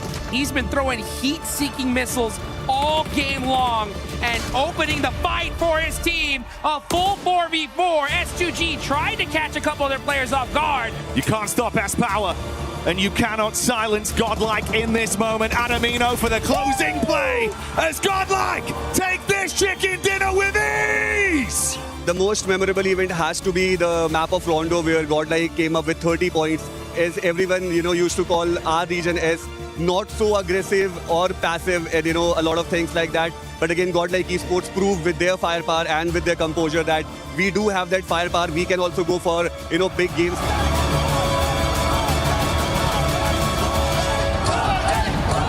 Us, it was like a very unexpected turns of event that we qualified for grand finals. Like, I don't think anyone in India or anyone in our team must have imagined us playing our first international tournament and straight up qualifying for grand finals. So when that moment happened, we all went crazy. Like, all of us, the Godlike family, everyone in India, we were all celebrating, and honestly, I will never forget that. The fans over here, the love for the game, it has been amazing, and we are having a great time over here till now, yeah. I always had this dream to go and, visit the Eiffel Tower, and it was a dream come true moment for me. All Aurora getting a chicken dinner. But before we break down that match, we wanted to get a club championship update, and I'm joined by none other than Glitter Explosion. Some of you guys know her as Senorita Glitter. Tell us what's going on with the club championship. All right, we're just going to do a quick update here because we've got some seriously cool stuff going on in chess. Obviously, grand finals here today. Third, fourth decider match also happened. That was between two Falcons players for third and fourth place. So it didn't matter who won. They were getting those third place points regardless. But now the finals are going on between Magnus Carlsen and Dennis Lazovic, which means AGAL have guaranteed themselves second place bare minimum. Liquid could get the win if Magnus is able to do it. But either way, that keeps AGAL at the top of our leaderboard by 500 points. Now, it looks big right now, but over at the STC Arena, Falcons are still in the discussion there. In quarterfinals, they will be facing off against Twisted Minds later on today. And if they're able to win, that's going to be another chunk of points in the favor of Falcons. So it'll be interesting to see how it plays out. It will be interesting, especially because Aurora just got a win here. They want to be in the top A because they want to get those points as well. Before I let you go, any team that has surprised you today? I'm not going to lie, I'm loving the bounce back right now out of Godlike. They put some serious elims up on the board, so shout out to Godlike. Hey, right on. Thanks. Actually, spot on. Thanks, Glitter. You can go back and just keep on looking for updates, okay? I want to see what else is going on with the other club championships, and I want to see what else is going on here at PMWC at EWC 26 because some of these squads, especially Aurora Max, getting that chicken dinner. But before we even do that, let's talk about the PMWC Lucky Spin. Available now. You can check out the Electron Energy set, the Proton Power set, and also that Alien Fusion Grossa, which I want. And I'm still trying to get, and I'm going to continue to try to get. So make sure you guys check that out. This was co-created with PvP creator Nana. Make sure you log into PUBG Mobile, get that lucky spin before it goes away to get your PMWC swag. But now, Aurora, yes, that's right. Look at this man. This man is absolutely ready. He's been cheering for Aurora for the longest time. But Max, we got a chance to see them play that so well too, and just pretty much like a boa constrictor, just squishing everybody in. Oh, yeah, like a snake. Well, they weren't really snaking in, actually. They were just dominating and eliminating everyone. But, like, finally, no throw from Aurora Neptura. Yeah. They made it. They saw it through until the very end. And we actually see Ziola. I said he was very impressive. I wanted to see more from Reefus and Doc. We finally got it. Reefus 4 eliminations, Doc 3. But in particular, what's very important is that before going onto that ridgeline north of that road sign, Neptura, they eliminate every single team down there, get rid of all the stragglers. You had Ulf, you had Al Ula, you had Four Thrives, and you also had Nongshim Red Force at one point. Get rid of all of those players before playing that ridge. That was so well executed by the boys. Yeah, it was really nice to see that, and also learning from the Rondo, right, where they just played it way too slowly. Yes, they had more terrain to work with in this game, but you could see the momentum. They just went from 0 to 100. Once they had gotten cleared everybody, gotten all of those eliminations, they moved in and tried to corral S2G. S2G let that happen just a little bit. I would much preferred a better fight from them for sure. But for Aurora, that was much better, much more what we're used to seeing from them. This is a herding team. They control teams. Teams don't control them. And right now, this was them controlling teams. I literally wrote down on my notes that, oh, S2G, they looked really good at that sort of northern side. This should be a nice win from them. They got the hovercraft, exactly. You know. But no, I have to agree. Aurora played that incredibly well, and they were able to take that time to make that spacing. But also, did you notice like Nongshim So Easy causing a little bit of chaos as the solo player between these two full teams? I mean, that was kind of crazy to see as well. I was looking at S2G, obviously, to have that, you know, they were denying the flank from Flash coming around to them. They had a nice 2-2 split on that north side. Soul Gang with the hovercraft, we're going to bring that up again, but yeah, a little bit rough for them. So the way that Aurora were able to calculate that with a little bit of annoyance from Nongshim So Easy, great play. Talking about Nongshim, they were able to put up some good points as well here in this match. 13 points as well with S2G, 13 points. Max, which one are you looking at? I see you ready to talk. Because Nongshim Red Force, sure, they gave themselves 13 points. It's eliminations, 5 placement points. I feel like they threw that game. Generally, I think they could have at least bare minimum gotten a top 2 in that position, if not an actual chicken dinner. But then Furia, which is not on Longwood. They're not even on the dip on top of Longwood. Then like this one shed on a little plateau below them. And they get an opening knock, and I'm like, okay, great. Nongshim Red Force, maintain the pressure, maybe chuck a Molotov or a grenade. They fully crash the shed, and then Flash are like, what the hell are you doing? We're just going to do a counter grenade and Molotov and swipe the entirety of Nongshim Red Force. If they just held their position, they would be where So Easy was. You said So Easy was trolling. If you had a full team, they would be giga trolling. But I feel like, yeah, Nongshim Red Force, sometimes they get great games, and sometimes they do some of the biggest fumbles in a tournament. It hurts. It really does.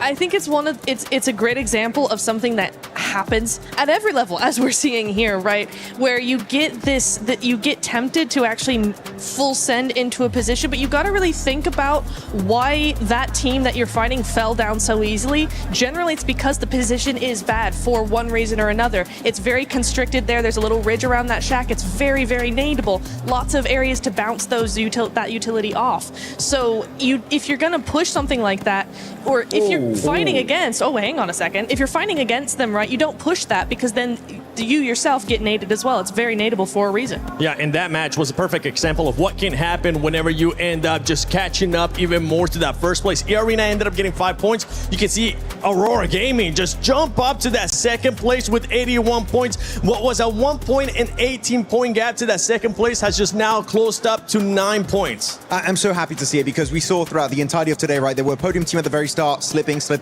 getting almost nothing done. They were in 8th position before this game. Now with that chicken dinner, rocketing right at the very top here, just behind E-Arena with their 81 points. Literally the only team single-digit points away from our current pack leader of E-Arena. But the thing is, very flash in the pan, right, Nipchura? We need to see more consistency, and especially not throwing games when you know you can get those wins.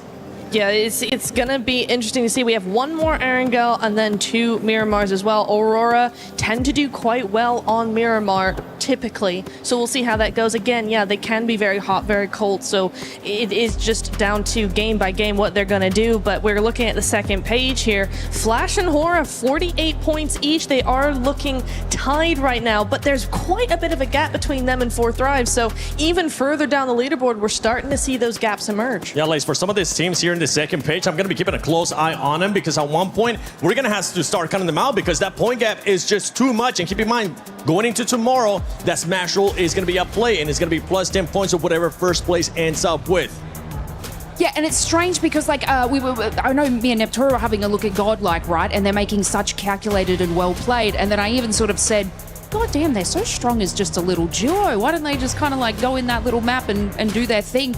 But it's just unfortunate, you know, they were getting like 7 elims in that spot, but just not making it any further. And I sort of touched about that on the shared studio on the couch. It was like they're getting themselves in these great, like, close range fights, capitalizing on it, winning it. And then, like you were saying, moving back in and not, like, the other teams are sort of circulating because they're doing that too late in the game. But I do feel, we've seen it before, Aurora just did it. They can just have this great game, and that will push them up a lot further because they're getting the elims. They'll be able to do it. And they definitely need it, especially where they are currently. We've been praising them in regards to the performance that they have had today, but we need to see a lot more out of Godlike, because they are currently just so far away from the first place. And at the end of the day, you want to be in first place. That's what they're going to be hunting down. By the way, special shout out earlier on to Hot Jukes and John for casting those first 5 games. But now it's time for the main show. Yeah, it's okay. I still got you, baby.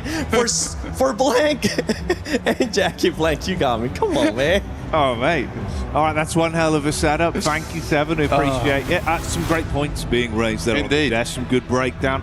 Got all the fans, of course, enjoying themselves. Saw it over there. They had the I Love Max Man sign. We don't have one of those, unfortunately.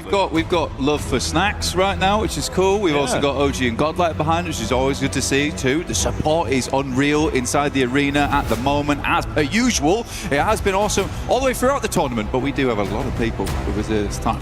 So we're going to get loud. We're going to get a little bit crazy with it, because I imagine to finish off the day, you know, it's been a long day. All right. We might have some mad circles to finish things off. Yeah, do you reckon? I reckon. Should we make sure there's still some good energy left in the crowd? But we could try. Yeah. Right then, Paris. A few games left to go today. Let's see how much energy we've got. Let's make some noise in the building. All right, that's what I wanted. Proud of you, Paris. You've been killing it here at PMWC, and we'll keep the commentary flowing as the games go on. We can lock in as we start to get towards the end of the day. It's been enticing, Blank. Some good quality PUBG Mobile coming out, but I'm excited to see if there's any more twists in the narrative.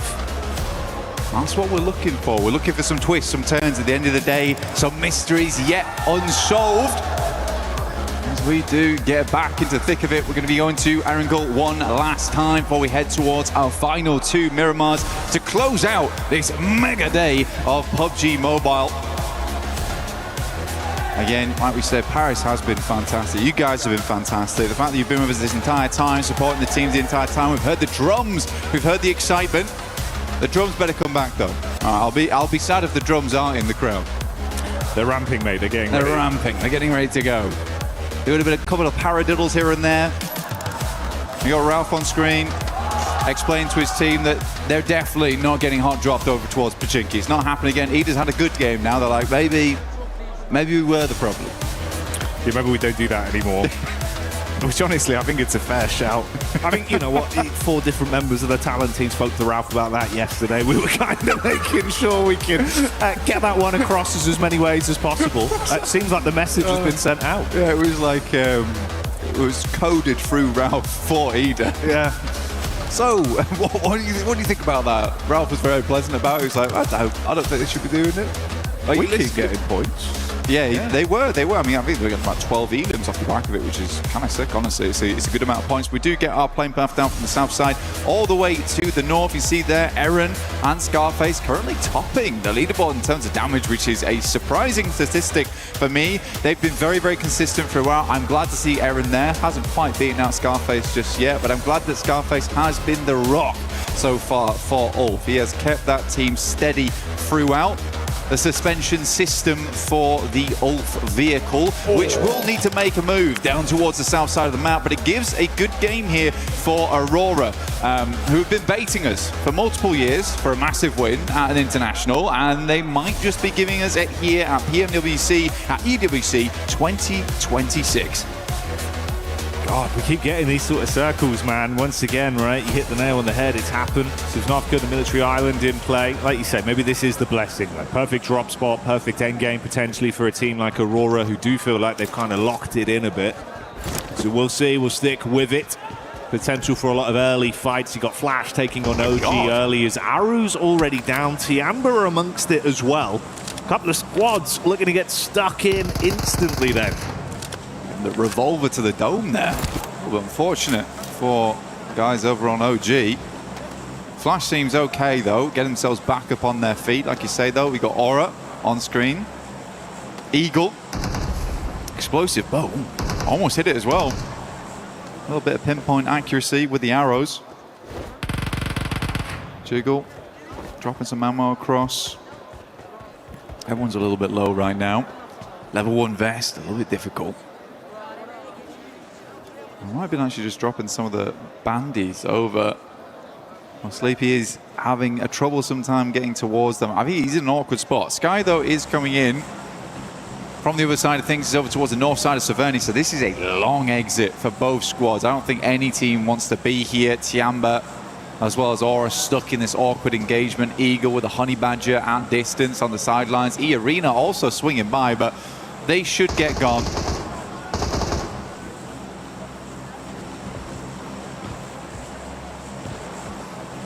Very much an early stalemate that no one really wants to overly commit to. With that first domino to fall, it's going to be a nightmare. You want to get out of this very cleanly as well. Losing one or at worst 2 players, even if you do take down the other squad and get a full 4 points from it, this is going to be a major detriment to your run with how few games we have left today. Yeah. Well, I think the big thing though for this in particular is the plane path from the south side up towards the north, and because we had this big southern circle that is pretty much committed to Sosnovka. I don't think this is not going anywhere else. Yeah. It meant that a lot of teams dropped out early on the plane path to get looted up early. So you do have the likes of S2G, Aurora, Four Thrives, Ida, Alula, as well as Nongshim Red Force already in Sosnovka. This place is getting very busy very quickly. Tiamba moves up, but Horror's already getting themselves into a vehicle. Uzi in play, tries to get the damage across. There will be a shot from Shallow though. Really good stuff there with the QBZ. Get some damage in. Jiggle. Line and wait. Could be a dangerous trap in play. QZZ trying to get around the side. Eagle will just run down Sleepy. They don't know. They do not know. He is hidden, blending in to the rust. Man, how has he got away with this for so long? He's just there, down on the deck. No one knows about Jiggle. Come on. Come on. Pistol. Come on. The sidearm. There's... Are you blind? He's a master of camouflage. That's insane. Wow, they actually leave. They actually go. That's wild. We're playing some kind of game where you go in as a small white man and you have to be painted against things. And he's done exactly that. Unbelievable. I can't believe he's become the chameleon in that situation. That's wild. But well played to him. Yeah, mega mechanics there. Mechanics. Artistry. He's prone. That's a lovely prone. Never seen anything like a it. beautiful prone on him. Got away with that one. Liberties. Yeah. Absolute liberties. Dear me. PUBG Mobile Chameleon. Right here, right now, at PMWC. If you want to get yourself some skins to allow you to blend in, well, this is not the one for you, because the Uzumaki Naruto event is now on with the Naruto character set, as well as the Ninetales Fury Org. S-Power bringing a lot of fury to the lobby at the moment as well. Talking to Max earlier, he was saying that S-Power right now probably the only player at a massively global level. And I would agree with him. I think he is on the likes of, you know, your Mormons, your Errands. He's looking insane. Yeah, for S-Power, doing great work for the rest of his team. I think Godlike has really shown that they absolutely can take it to task with some of the best squads in the world, which is cool to see. Satan here from Nigma Galaxy. Another team that's doing really well too. I genuinely think, and I said at the start of the day, is that I've not always been the biggest fan of Nigma Galaxy and some of the pushes, some of the rotates they make. I think they have a lot of potential in them. This tournament, though, has been, you know, it's been off the walls, just like this, because this is wild. It's just ridiculous how close he came when he drove past him twice. He's twitching as well. Yeah, I know. Not even fully stationary. Look at him. He's got a slight shifty look about him. He's put the laser pointer down to the ground. He's like, oh. Nightmare. They're going to see that. Put that away. Well, hey-ho, that one worked out. Didn't expect it, but master of camouflage He there. even try to give himself away. I mean, the laser pointer, really. That sent me. That's good. Ah, that's a belly of laughs right there. A lot of teams now getting in position, though. Furia looking to cross. Haven't had a really bad day today, honestly. I think genuinely Furia has been looking better and better as the tournament does go on. More shades of the past from them. PMMI, where they look very, very strong there. And they're bringing it back. I think that they just had to slow down their gameplay a little bit because their end games aren't nice. That's where they typically thrive. But now they're coming up against Alula, the Claws versus the Panthers here.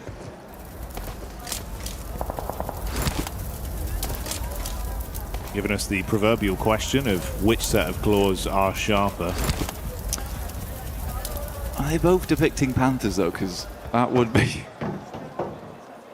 Maybe a Jaguar. Maybe a Jaguar, yeah. Like that. Keep you guessing. You never know. Battle of the Animal Kingdom. Oh, S-Power with a nice little lift there. That's a 5-pointer. X5 on that one. A lot of airtime. It's a great multiplier. It was a great multiplier. I like that. Anyway, we get next circle. We've seen this before. You didn't hear. I don't know if you could hear that, but there was audible disappointment from the crowd.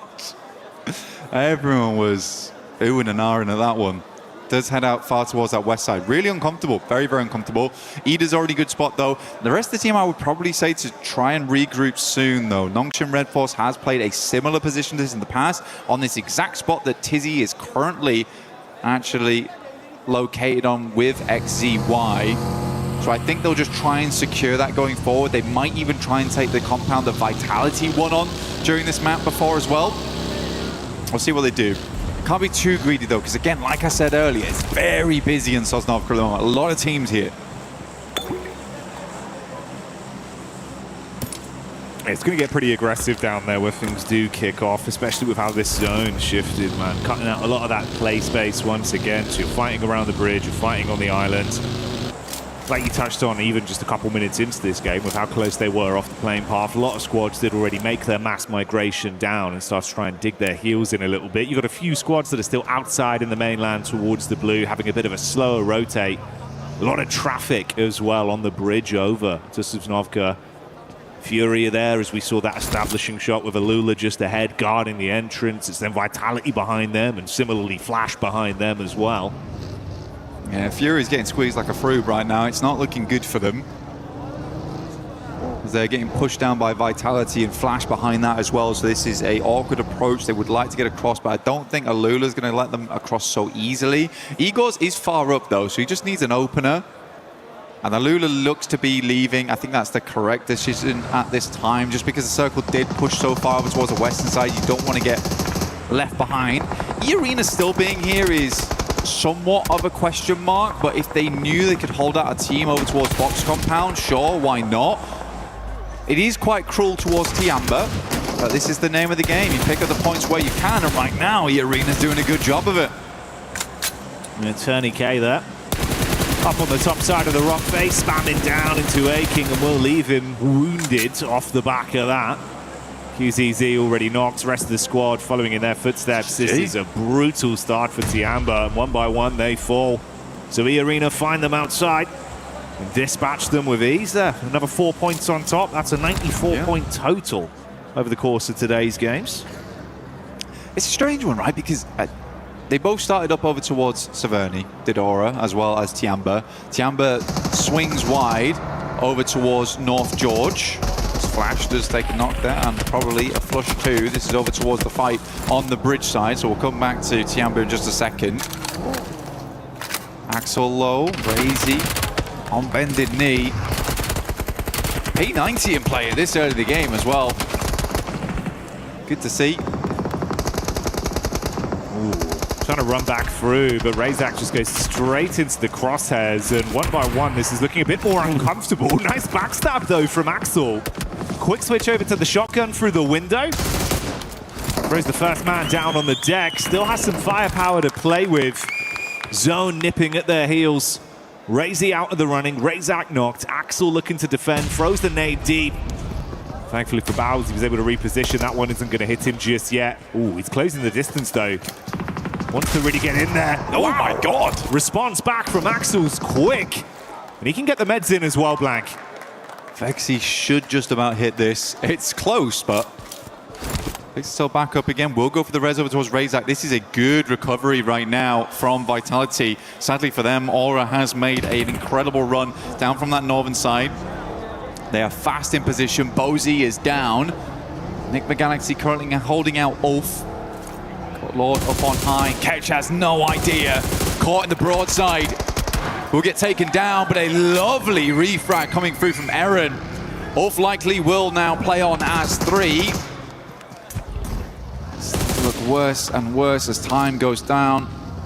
Lord the only to fall here, and Ulf has been very much struggling to pass on by through Nigma Galaxies. The circle in the meantime did move further down towards the south. IQ taking a tumble though. What's happened there? Yeah, this is not the dream at all. Ooh, Lord's actually trying to dismount towards the top side, so if maybe they do win out on this fight, somehow they can grab him back up. Oh, good read onto Scarface. Ralph ready for the encounter. Bullets being peppered. He gets him so dangerously low, but he's still standing. He can just tuck in behind the box now. Oh, well, that would have been the operative word. Could have tucked in behind the box. Not going to happen now. Laid out by Ralph. Satan with a re-aggression as well. And this is starting to turn. That's the way Ulf go down. They started out with a bit of a recovery, but finally finished by Nigma Galaxy. Only one player cut short from the roster there. They'll carry on as a trio. Meanwhile, amidst this, we have Vitality bringing the thunder back onto Hora. It's been a while since I've been seeing Vexy on the main stage, but still got it in him, it seems. Razak does go down, and looks like Vitality might just want to be making the cross going forward. Looks for Sky. Vexy will pick him up, doing a great job here. Settling in for Federalis. Oh, wow. I mean, good job. Really, really well done here from Vexy. I mean, multiple times keeping the team awake and in play, even versus Flash earlier on. Fantastic stuff. Yeah, big step up. Brilliant individual moments there. Zone crunching in a little bit as well. Ooh, Vitality suffering casualties, it seems, with the Elim feed lighting up. That's Flash that are trying to defend the entryway over the bridge. Another headshot from Tops has shut down Vexy after the good form we saw from him, and Axel has fallen due to the damage sustained. The zone eliminates him, and Vitality finally buckle. Yeah, it's just there wasn't a lot of boat rotates from a lot of these teams on that north side. Spent a long time looting up. I don't think they were quite prepared for how southern this circle was going to end up going and how quickly space was going to be taken out of play. But we are in a really awkward arena of the map as we head down towards the southwest side. There's a couple of compounds around here, a lot of open space going forward. Ralph moves up to the plate here. Tony K goes down first. Good shots from him. Will finally fall there to a sideline. But Mormon just cannot hold on. In comes Godlike. They don't care, they're going straight past. We hear the Godlike theme music start playing. They want to cash this one in as they drive past, steal elims where possible, but focus on the bigger picture, getting into the zone and starting to advance into an actual controllable position on this one. Coop's getting right back towards them. They're going to pass each other. Okay. Like a friendly handshake there. I felt like I was in Interstellar for a second. Yeah, Coop's looking further to pick up his teammates, but actually went back for some more. Satan, I think, is back up again. Not sure about Ralph. I think Ralph did fall down, but this has been a really good game from Ralph. I think it's not, I don't want to say rare, but he's been making some good flex outs this game. Sometimes his flex out can feel a little bit questionable. This time I was super happy with him, blasting the toe caps off of Scarface as well, who was really incredible to see. Just give it one more bullet, and that was enough. Hazaifa up on top. Godlike tried to send it. Got further and further in, but Hazaifa laying down the law. It's a great peak. Might actually be able to double down, and he certainly will. Godlike eating the bullets from the elevated peak there of 4 frags as Hazaifa starts to bring the heat to the battleground. Enigma Galaxy got back in towards the zone. This is their POV now. They actually run into Ida of all teams once more. Coop's going to be hit by the shotty. The pump takes him down. And that's the way that one goes, unraveling them. Ida eliminated. We saw Flash falling amidst all this. But Aurora getting eyes on it from so close. They were able to steal a couple points away. Put Enigma Galaxy back down in the dirt. 3 Elim points on them. I still think, though, for Enigma Galaxy, what a game. What a game, honestly. It was a real tough scenario they went through. They end the match on 10 elims. I think that's a good profit. I think you come away with this one thinking to yourself, we went through hell and back just to get towards this location of the map, and we still came away with 11 points total. So very, very well done. Because we do only have 6 teams left at the 17-minute mark. This is the quickest we've seen the lobby cold before off the back of a really horrendous circle. S2G set themselves up, Kamikaze as per usual, flying in towards those front lines.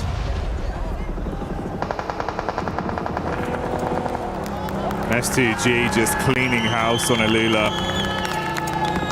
They've gone down pretty swiftly. Ooh, Furia might actually get a bit of a read on this, though, with the forward scout we've got from Ayala in the back of the vehicle. So a lot of sightlines being opened up between our squads. Aurora still got space to play with. In the grand scheme of things, it's been a little bit quieter on the Elim front for Nonshim, but they're still in the running of the conversation. They've had some good consistent finishes today. It's felt like it's all been coming together communication-wise when they get a good angle to play off in these games. Well, Hyunbin's basically the crowbar of South Korea right now. He's been cracking these lobbies open. He has been cracking the lobbies open. It's good to see. And I think the rest of the team rallies around that so easy. He's been very, very nice on those long sight lines. We've got to come up against Aurora, though. Aurora's starting to really feel it.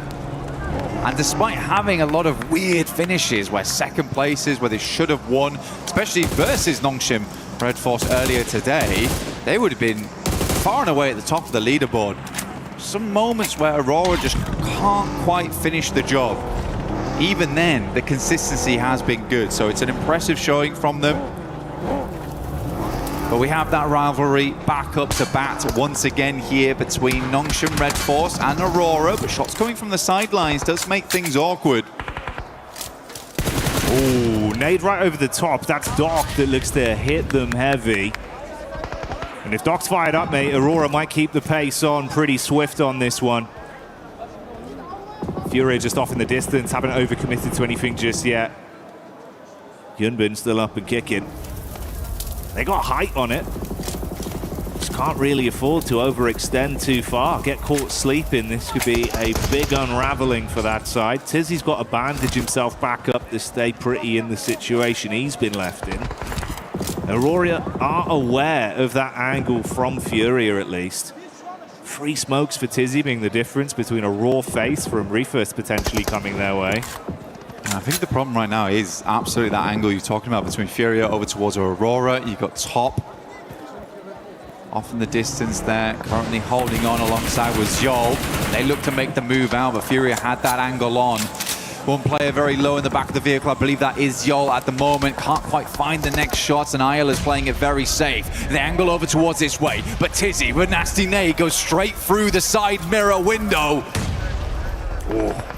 Response back over, they dash some nades of their own on target, but it's actually a response from 4 Thrives.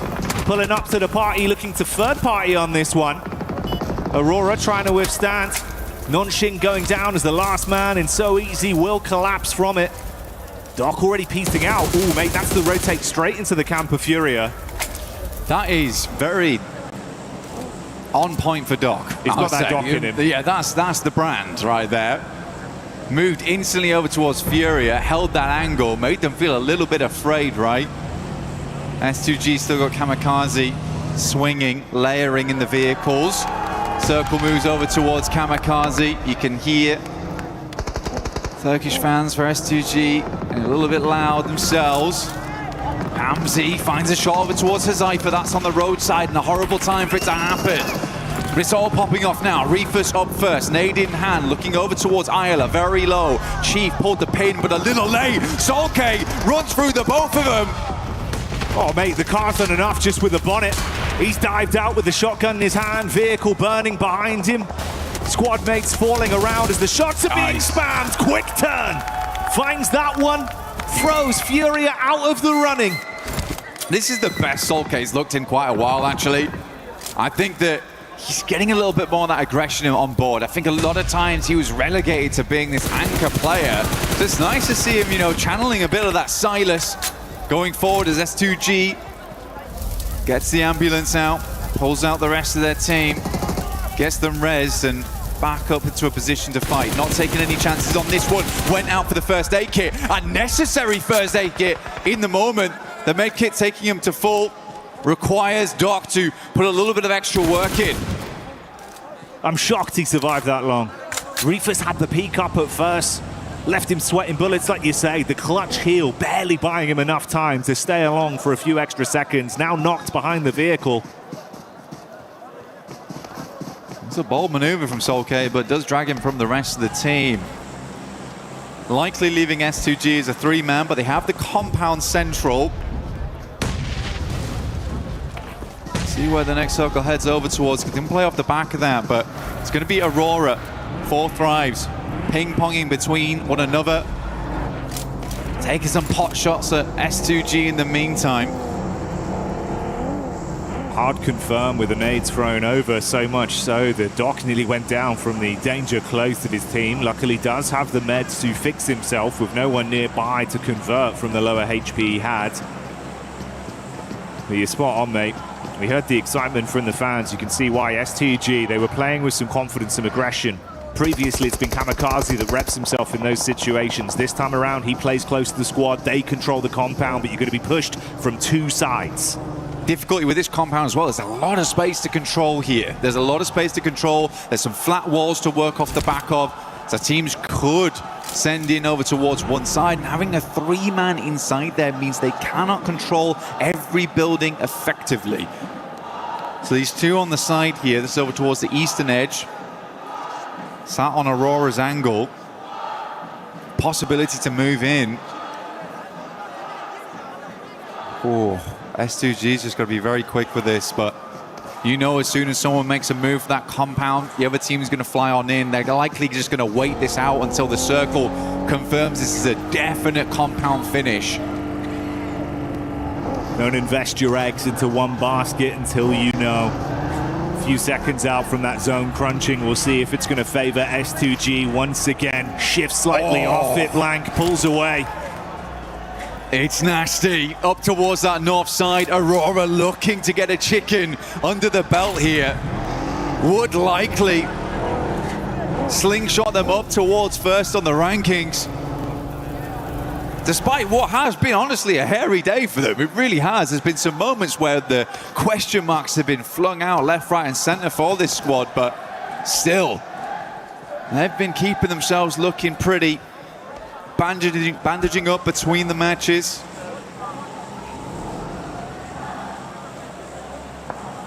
Blessing of it as well with his own shifting.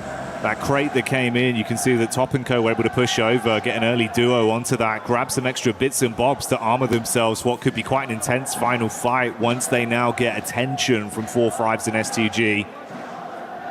They've got a full 4-man squad, similar, all right. 4 Fives, and they're going to jump in the vehicle, start to advance on this. Oh, that's not what you want. Reefus with a snapshot, Falak falls instantly. He's got some cover to play off here as well, Blank. T24, he's just out. He said, I am not being on that buggy anymore. I'm dropping straight to the ground. And I think it was the correct choice. Being on the back of a buggy like that makes you a prime target. And he's just realized that Reefus has got the golden eye there. Quick shots, pinpoint as well as IQ desperately tries to swing around the side. This is a mad dash and one that will not work out in the face of Aurora. More points added and S2G can do nothing but look on. They actually get themselves into vehicles. They're going to swing round. They have to take the moment here into their own hands. Last game, Aurora, they were able to do some good work versus them. Now looking to actually show some aggression. Reefus goes down first. Good engage, but how long can they hold on? Kamikaze in the back wants to arc the nade over, has the SMG to play with, one thrown right back towards him. Doc putting them down with the DBS. Panic stations for Aurora as everything is being thrown at them. Doc takes a heavy hit, but he's still standing. S2G down to 2. Hamzy G on the north side. Kamikaze lighting them up. T24 still off in the distance, dealing with Top here, and Kamikaze takes nade after nade. This bounces, but should go a little bit long here, keeping Kamikaze at a half HP count. Oh, T24 as well in the midst of all this. That's the off angle you touched on there. Able to strike from the side. Kamikaze replies with one of his own, and these two teams are coming together to make it uncomfortable for Aurora. Doc with a nade, trying to cook that one.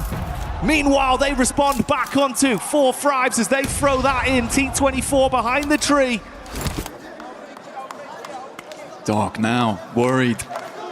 Split the difference between 2 players here. Not easy to regroup. Another nade in the hand of T24. Sent it across. Doc is down. The other might fall to the nade from across the way, but seems like he lived it.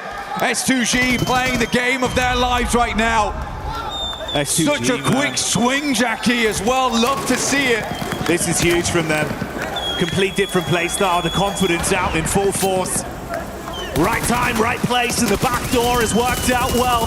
Top trapped, T24 spamming so close to him. He knows he's exposed. And this duo from S2G looking to take this one with force, but they still play it smart. Makes the run across right now, trying to deny sight lines. Aurora, Top will at least find it, but the shots are coming through. Kamikaze once again sends straight center. It starts to work out. Nate gets close to the lovely bouncer on it, but won't go quite far enough. Back behind the loot crate.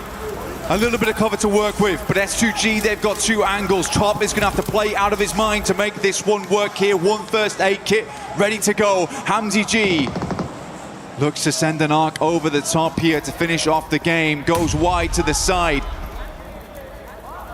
He's really trying to run the risk on this one. He peeks over the top of the crate, using the smoke to block the angle from Hamzy G so he can take an isolated fight.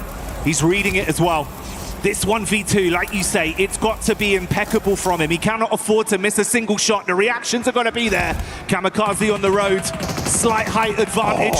Throws in the molly, takes the shot, and that's how he gets it done. Kamikaze cleans up as S2G get it! Last game, S2G, they looked a little bit short there, but this game, they go Kamikaze, Kama-crazy for the finish. What a game, not lazy whatsoever with a quick swing out to the side. You gotta love it. You gotta believe it. S2G is here to play. We thought it was Aurora about to blot out the sun and cast the shadow, illuminate the stage, but no, it's S2G that once again prove how much of a powerhouse they could be here in France. T24 as well, man. The jump out the buggy to sit down on the floor. I couldn't believe that. I mean, he made a quick snap decision. Like, lads, I'm gonna have to live this game out. I'm dropping into the grass, and I'm gonna cause problems. You can feel the energy in the arena as well. We get the replay from that one. Some big individual maneuvers. I love the strategy as well, Blank. S2G here, the way they were able to control the situation, knowing they had to be so proactive, but didn't overstep the mark. And then on the flip side for Aurora, you're playing with dice, gambling on some of these peaks, knowing realistically, it's a risk that you have to take. It's not an easy 1v2.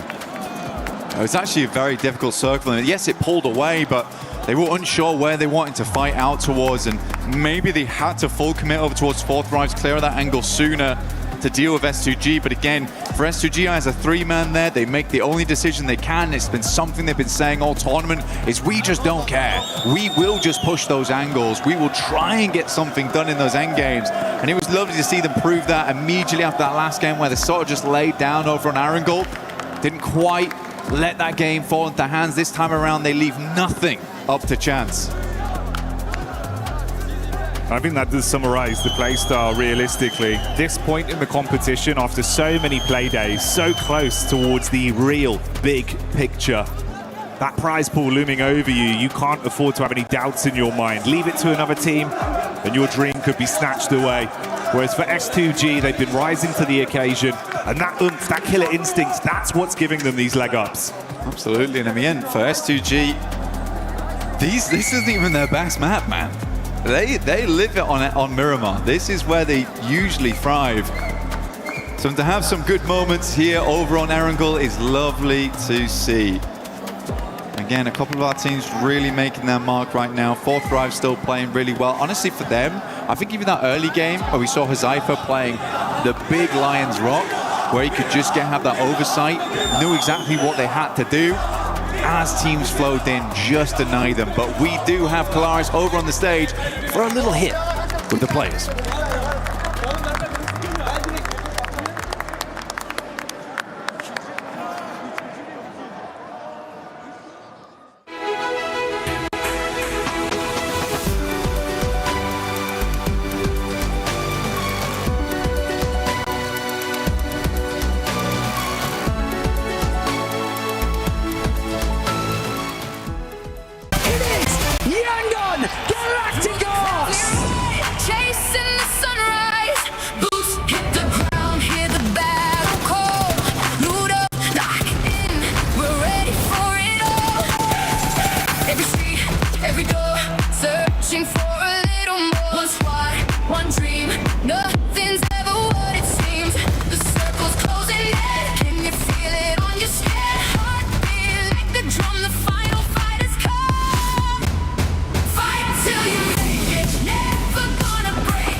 Kalaris here, reporter for PUBG Mobile here at PMWC, and a major problem has occurred. It seems we've let one of our commentators out in the wild here, and we've got to actually wrangle him and get him back in. So it looks like maybe a little bit of movement's going on here, actually. I don't know if they're actually going to be able to capture him. This is the problem with commentators. A lot of the times, they just go wild. They somehow get He's on the move. He's on the move. Okay, no, we've actually got to be able to try and find him as quickly as possible here. He seems to be hiding. I'm not exactly sure if we're going to be able to capture him. This specimen, in fact, actually has a microphone already. You can see he's dangerous. He's very dangerous. He has a microphone already. That means he's actually ripe for the commentator desk already. They might be able to actually capture him here. They've caught him cornered a little bit. I don't think he's very interested in it, but he might take to it. Let's see if we can place down some bait or something like that. Some bait actually might be able to work.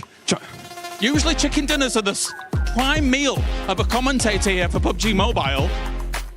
Will they be able to make it happen? This is a tense moment. John Allen. It looks. I think they might actually have it. They might have it. They might have the John Allen. It looks like. Oh!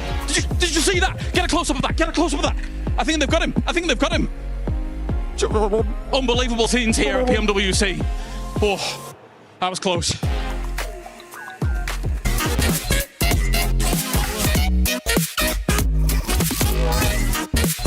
Nişan almak.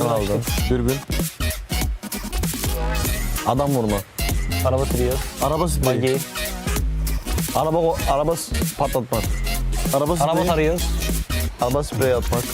Konuş. Araba sprey atmak. Sprey atıyor. Oyuncu. Drive-by. Oyuncu. Araba giderken vurmak. Drive-by'da adam vurmak. Headshot. Arabada giderken drive-by headshot atmak. Canı bir. Araba iptal. Araba yok. Araba iptal. Niye araba sürüyorsun o zaman? Sen. Ben. Takım arkadaşın. Bekle. O. Düşman. Tamam ikiniz. Çatışıyorsunuz. Tamam. Fight'tasınız. Cross koyuyorsun. Cross koyuyorsun aynen. Tamam. Sen. Baitlemek. Baitlemek. Ben bildim baitlemek. Araba sürüyorsun. Evet. Durdun. Benzini bitti. Benzin bitti. Ben. Geç. IGL yani. Kaptan. Info. Konuşuyor. Analiz. Info almak. Analiz. Boş dolu info. Boş. Boş ev. Boş loot. Loot aramak. Ne yapayım? Pusu yemek. Pusu mu? Tabak yemek. Ev boş diye gittin mi nak yedin. Yiğit abi. IDL. Harita ben. Şişko. Alan. Circle. Alan ortası. Çift attı. Arşiv. Arşiv de. Kaç şimdi? Tamam. Loot aldın. MP5K. Silah aldın. MP5K. Hafif makineli. Skoplu. 0. Thompson. Iron sight. 8x. Dürbün. 2x. Tamam dürbün. Bir şey. Beline koydun. CS9. Ok, arbelet oku. E90. Uzi. E90. Vektör. Kapıyı açtın. Loot aldın. Dürbün. Skop takamıyorsun o silahı. Doğru mu? Hi, Kalaris here at PMWC, down on the stage to talk to Nongshim Red Force. Hyunbin here to talk about some of the games from today. First questions first. I want to ask you guys about the previous Erangel, not just this one. You guys pushed Furia.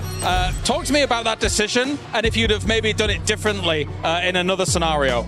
일단 현민 선수 첫 번째 질문은 일단 이전 매치로 좀 가볼게요. 사실 그 전 에란겔에서 유리한 고지를 좀 먹고 있었는데 아래에 있던 퓨리아를 이제 잡으려다가 좀 판이 좀 아쉽게 돌아갔거든요. 그래서 퓨리아 때 좀 어떤 콜이 나왔는지, 퓨리아를 밀러갈 때 어떤 콜이 나왔는지, 그리고 만약에 그 판을 좀 다시 하게 된다면 좀 어떤 콜을 내렸을지 좀 그걸 묻고 싶네요. 일단은 저희가 오른쪽에 한 팀 더 있는 거 알았어갖고 좀 한 팀 교전하면 한 팀 무조건 올 거라는 거 알고 저희 팀원이 1평을 둘을 입혔어갖고 가갖고 잡은 게 일단 맞는 플레이를 한 것 같습니다. Yeah, I mean, we already knew like if we're going to push Furia, then the other party would come. So we tried to push it as fast as possible. But I think if I think we'll end up in retrospect, I think we should have just let him just use that 1-feet place, and then just we can hold on to our spaces and would much use it wiser. Okay, so let's talk about the Rondo game, because that Rondo was amazing from Nongshim Red Force. So talk to me about any potential threats that you had to consider whilst playing out that game, as well as the end where you were able to pull off an amazing victory. 이제 론도에서는 사실 정말 키를 쓸어 담으시면서 또 치킨까지 가져가셨는데 그때 좀 어떤 마음가짐으로 플레이를 하셨는지, 그리고 뭐 부담감이나 압박감 같은 건 없으셨는지 궁금합니다.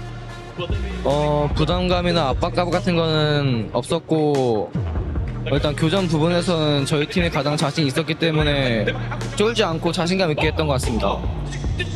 Yeah, I mean, there wasn't any pressure at all. Honestly, we were very confident in our team fights. So yeah, we tried to get it head on, and then I think that worked really well.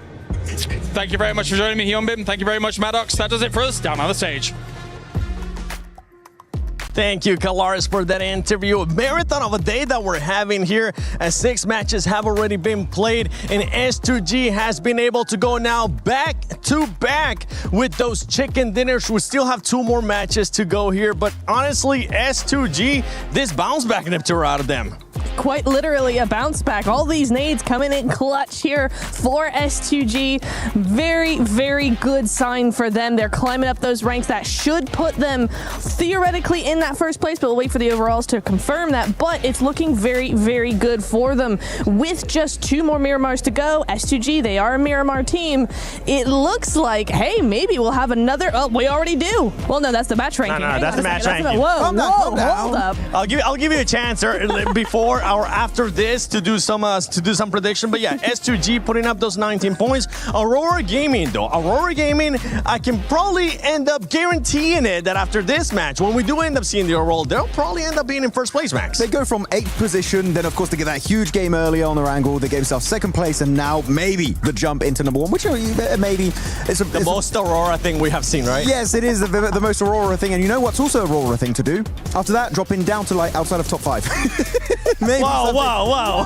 I'm just saying they've done it before. They could do it again here. But no, overall, some of these plays are interesting. But I want you and me, Niptro, to break down what happened here, because you and me, we're talking about some of the finishing moments here. But this 4 Thrives push, in particular to the western side, I feel like could have been executed way better on the Pakistani end of things.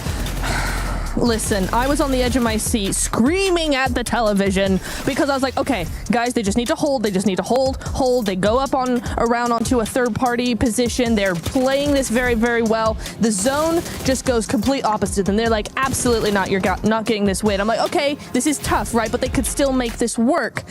And then they just do nothing with it. They wait far too long. The indecision is right back where we started. And to top it all off, rather than making a very decisive play and just full sending it, they stop really, really short, slow down, allow Top and the rest of Aurora just to go all over it and go, no, you're not coming over here. What were you even thinking for Thrives? And honestly, I have to say the same thing. I mean, really, you hit the nail on the head right there, which is they slowed down. And that was the big mistake. At that point, just capitalize, commit. Even if you get eliminated, I'll respect you a lot more for at least trying to go the entire way, because if you do so, you get rid on the western side. I think it was Doc and possibly Top at that point, which you get rid of those 2 players. Guess what? You got a decent dip to work around. It's still not sure you're going to get the chicken dinner, but at least you have that opportunity to go the entire way and actually get yourself that chicken dinner. So 4 Thrives, still good points on the board, but they could have gone in a bit more in this match. Yeah, they could have gotten a little bit more. And once again, that indecision, you guys highlighted it too. I just want to back you up with it, because that's been the biggest question mark for this team for 4 Thrives. We've seen good performances out of them so far, and you know what? Let's take a look at it again, because you can see right there when they are stopping, that's when they question themselves in the tour, and we were all hoping that they would just fully send it. And you know what's crazy is T24 actually got a solid finish. He tried his best from that position. If they had just gone a little bit further, kept 2, maybe 3 players up in that position, Top would have had a real run for his money, as it was. T24 was making it very hard for Top to even survive as far as he did. So, yeah, I think it's such a wasted opportunity from them just by slowing down the middle of the field like that. It's far too open, and Aurora, of all teams, is going to be all over that. It's still a team that feels like they're getting their bearings, especially here in day 2. We've seen a great performance, though, and a great switch, too, from 4 Thrives. From what we saw yesterday to what we're seeing now, more players are performing. It's not just Falak. Now we have also seen IQ earlier in the day as well. I want to see some of the other players being able to stand up as Aurora Gaming jumps up to that first place. E-Arena goes down to that 2nd. And what happens when you go back-to-back chicken dinners? That's right. You jump up that leaderboard and you end up in 3rd place. We're seeing what they did in their group stage. Literally the same thing, right? Just coming back is just Ida staying at the bottom. But otherwise, S2G are making it happen for themselves. Loving it. E-Arena still getting a few points pretty consistently throughout the day, but when you get bangers like that from Aurora Gaming, oh my goodness, they are looking fantastic with the eliminations in particular that we saw earlier today, right, Niptura? Placement points were fine, but the eliminations, they were a little bit lackluster in some of those matches. Man, they're putting up big number after big number after absolutely big number. Yeah. It's the momentum that we saw yesterday from that one Erangel game, right, with the 2 hovercrafts. S2G just bullying the lobby with those. No hovercrafts today in the same fashion, but still managing to get that chicken dinner back to back. That's going to be looking very good for them there. One thing's actually scary right now, and I'm starting to realize it. I know we kind of joke about Aurora, the inconsistencies that we have seen out of this team, but for this team, one thing that has been consistent for them is their placement. At one point, we were kind of critiquing where those elims are going to be coming in. Their placement points have been there. The eliminations now are starting to get picked up here in the second day as well, and this team is looking like a team that wants to become a champion. They're like 4 placement points away. S2G, they got 3 wins, by the way, which is an insane ratio to have. So definitely Aurora only has 1. Exactly. They do only have 1 chicken dinner, so that's some very consistent stuff on board. That I'm looking at a team that it's kind of the opposite from Aurora, which is Ulf, right? They had a massive rise. They got that chicken dinner with a 4-man finish on Erangel, and after that, their second place, falling down very slowly. Now in the middle pack, but though we on the second page, big upset Santiamba, just not able to maintain that top position 7, which is heartbreaking for this team. Tiamba was one of those biggest question marks for us, especially because of the way that they ended up performing yesterday. We saw Milu being able to pop off. Today is not the same performance out of their squad. We knew that they have the fragging power, but those placement points were just non-existent, and right now, nothing's going their way. Nothing is going their way. I mean, you're seeing them there with 9th place there, 63 total points, 14 placement points. I thought you were going to go with that catwalk again. This will be the perfect time. Not this time, maybe later. But yeah, the only thing we can hope to see is that they come back tomorrow stronger, fighting, able to do what we know they can do. I mean, they go into teams and crush them in seconds. I mean, it's easy for them, but just not today. It's just all over the place. Yeah. Tomorrow's a new day. It is. I mean, I'm looking at a team in particular on the second page that I've been a little bit disappointed by is Vitality. After their opening day in the group stage, I was like, yeah, Vitality, we're looking so good, so much domination, everyone looking so good. They even swapped out Federalis, right, for Vexy, which I was like, that was quite an interesting decision to make. But man, oh man, that was really just a flash in the pan. They had that one insane day, and this, of course, it's hard to replicate, but they're not even getting close to that initial performance on that opening day of their group.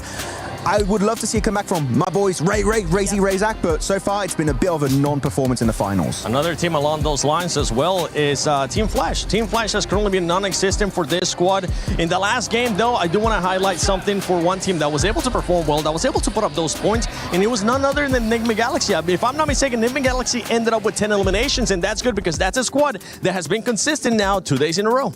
It is, yeah. They had a really nice 2-2 split on the southwest side of zone that really enabled them to get a lot of those eliminations, and even if they didn't make it further into the zone, further into the game, you know, they're just ticking along. They're making sure that they're consistent with those points, ready for tomorrow for those last few matches where they might just win it all. Well, we have now hit 6 matches, but we still got 2 more matches left. Miramar is going to be coming up.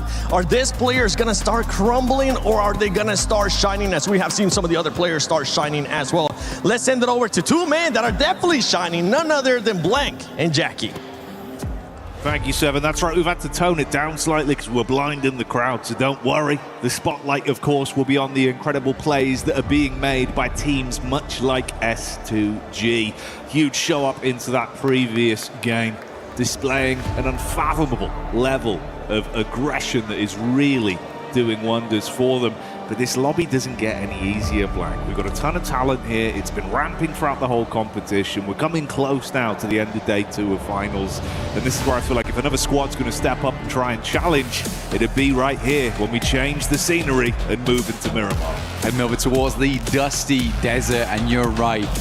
On this scenery change, teams will need to paint a very different picture on the leaderboards. We're getting closer to setting that boundary for tomorrow for Smash ruling. Potentially a team's able to pick it up very early tomorrow. But the amount of chicken dinners that S2G's got, I mean, it's very much a possibility for them to make that happen. They've been very consistent so far. Loving how aggro Kamikaze's been too. We get a very, very northern start here over on the northwest side down towards Truck Stop. So a little bit more inaccessible down towards that south side. We're looking at Los Leones, Puerto Paraíso, Impala, Mr. Valle, Chumacera. So more of these positions on that north side need to be taken up, like La Cobreria, even water treatment potentially. Torremada, El Azahar. You see Nongshim Red Force, I always found this drop spot kind of odd when they were choosing them, but Nongshim Red Force has like ruins. They take ruins all the way on the northwest side, and they just play that out. It's so out of the way, but with this plane path, they get out super early and get this trash drop started almost immediately.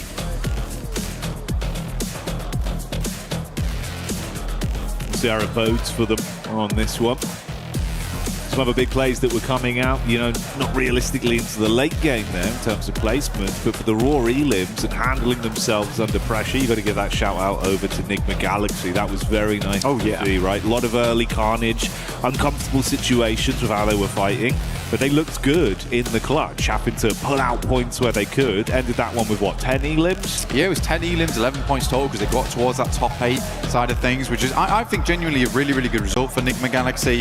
I think when you have those types of games, you've got to go for a massive salvage. Now we start over on the northwest side of the map in terms of dropping those players off. We're moving hard down towards that southeast side. Got a lot of water involved. We got the rocky outcrops, the mountainside down towards Puerto Paraíso on that western edge. So should be a fun circle to play around with. We could end up back in Los Leones as we did earlier in the tournament. Always fun to have an urban finish. Gets very hectic. But yeah, I think if we look at the leaderboard right now, it's very comfortable on the staging, right?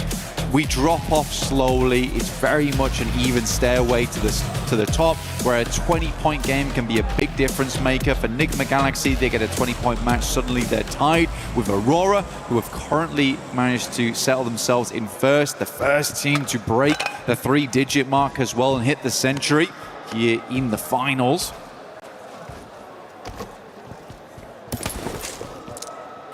I do wonder if maybe teams will get a little bit more antsy, force some issues slightly earlier into this one. A couple of our big names already inside the zone there. 4-5's Aurora, Godlike, not too far away. S2G making their rotate down from truck stop. And then Tiamba, of course, towards the coastline. Keep that in the back of your mind, but focus on this as well. We've got some weapon skins, of course, for those of you at home that want to get your hands on some lovely bits of kit inside of the game. So make sure you're participating in that. Absolutely. And we'll throw that up on screen shortly. You can take a look at it then. But for Aurora, there you go. As if on cue. Doc will just go down there. Knows he's nowhere near the rest of his team. Isn't going to bother them. So unfortunate there for Aurora to lose a player out almost immediately. Again, weird entry point for a lot of squads where they want to get in towards the circle as soon as possible. S2G giving themselves the best advantage early on as they fly down from the eastern side of the map. And swinging past Impala right now, might look for some of the high grounds that sit towards the southern portion of this one. Enigma Galaxy a slower start though, over towards El Pot, so they're going to hang out here for a little while longer. Ralph on screen with us at the moment, doing a good job IGLing, making some quick decisions here and there. I do genuinely think it helps having... I think as much as we've talked about Coops, I think we do need to shift the perspective a little bit to Lord. I think Lord has been such a consistent player on that team. We've given a lot of love to Coops so far, but I think Lord is able to excel because he has another strong fragger on the team. Now, I think Satan as well as Ralph are both very good players, but they're not your front line, right? And if Lord was always playing that front line, he was very good with it, he needed someone to play off the back of, and I think he works phenomenally well with Coops right now. So a big shout out to Lord this game. Hopefully they can continue that pressure. Milu back in, actually, for Tiamba. Looks to move up against Lost here, but will unfortunately go down. So Tiamba losing Milu right off the back there. Very sad stuff to see. I think Tiamba was not expecting this. S2G sort of making a Tiamba play versus them themselves. Yeah, giving a taste of their own medicine there. That's unfortunate, the return of the king, but only for a few brief minutes on this one. We'll see if he comes back for another Miramar outing. Absolutely beasting in the event overall, but S2G stealing some of that energy and starting it out with a nice elim to send the rest of Tiamba scarpering as they know they don't want to stick around and sacrifice anything more on this one. Three-man squad lives on to see if they can steal some points away on the long con. For Tiamba, still 7 more matches to go, and like you said, they've been having a great run at the start of it. They had a lovely pushing over towards the finals itself. They looked fantastic. Now sitting over towards the middle side of the tables, haven't really able to put up many points after that.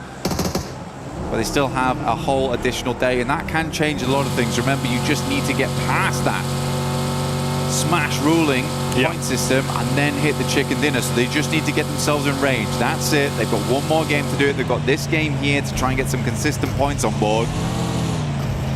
Like you say, the return of the king was very short here, but next game, potentially some royal decrees being thrown out here and there. Yeah, take the opportunity to sharpen the steel once more and then come back out swinging. Potentially, that's got to be the play for some of these teams as well, because you touched on the fact, obviously, you're trying to set that barrier, that scoreline to beat effectively going into tomorrow, stopping some of these top teams dead in their tracks, seeing if you could stop them from bloating it to a very large scoreline. It's a risk versus reward that you've got to weigh up in some of these situations for teams that are looking to still climb, but don't want it to be too tall of a task to reach it going into tomorrow if you want to lap our top teams with that smash rule being in effect. OG on the move here, Ida just off in the distance. Yeah, pretty big funnel this portion of the map around La Bendita. Through some of the dead ground, sits around here as well to the north side of Los Leones, staging upwards towards some of those buildings. Ulf's already met that quota right now. They're a little bit further towards the center of the map. Ulf looking for another good game. They were in second place for a little while, but then swiftly fell out of it, and Ulf's looking to get some more points on board. Again, for them, a good game would pretty much settle themselves up towards the top 3. They just don't really want to get trapped by that second place curse. You know, it's very much the Alpha 7 of old. Flash loses 1 on the knock and will be immediately flushed there by S Power. It's from Godlike on the south side. Vitality having a little bit of a look in towards S2G and Puerto Paraíso, actually. They've got a 2-2 split going on, fairly dangerous. Zypher up on the roof. Nade in his hand as he starts to make a move over the top side and see if he can get that one down on target. So 4 Fribes collapsing in early. Jiggle knocked. Sleepy arcing a nade back over as well. Going to cook that one. If they came running over now, could be very detrimental. They can tuck into the stairs as well. Get a safe recovery on the go here, so Jiggle can still be in play. Falak, though, putting on the pressure, and again, the flashbacks towards yesterday.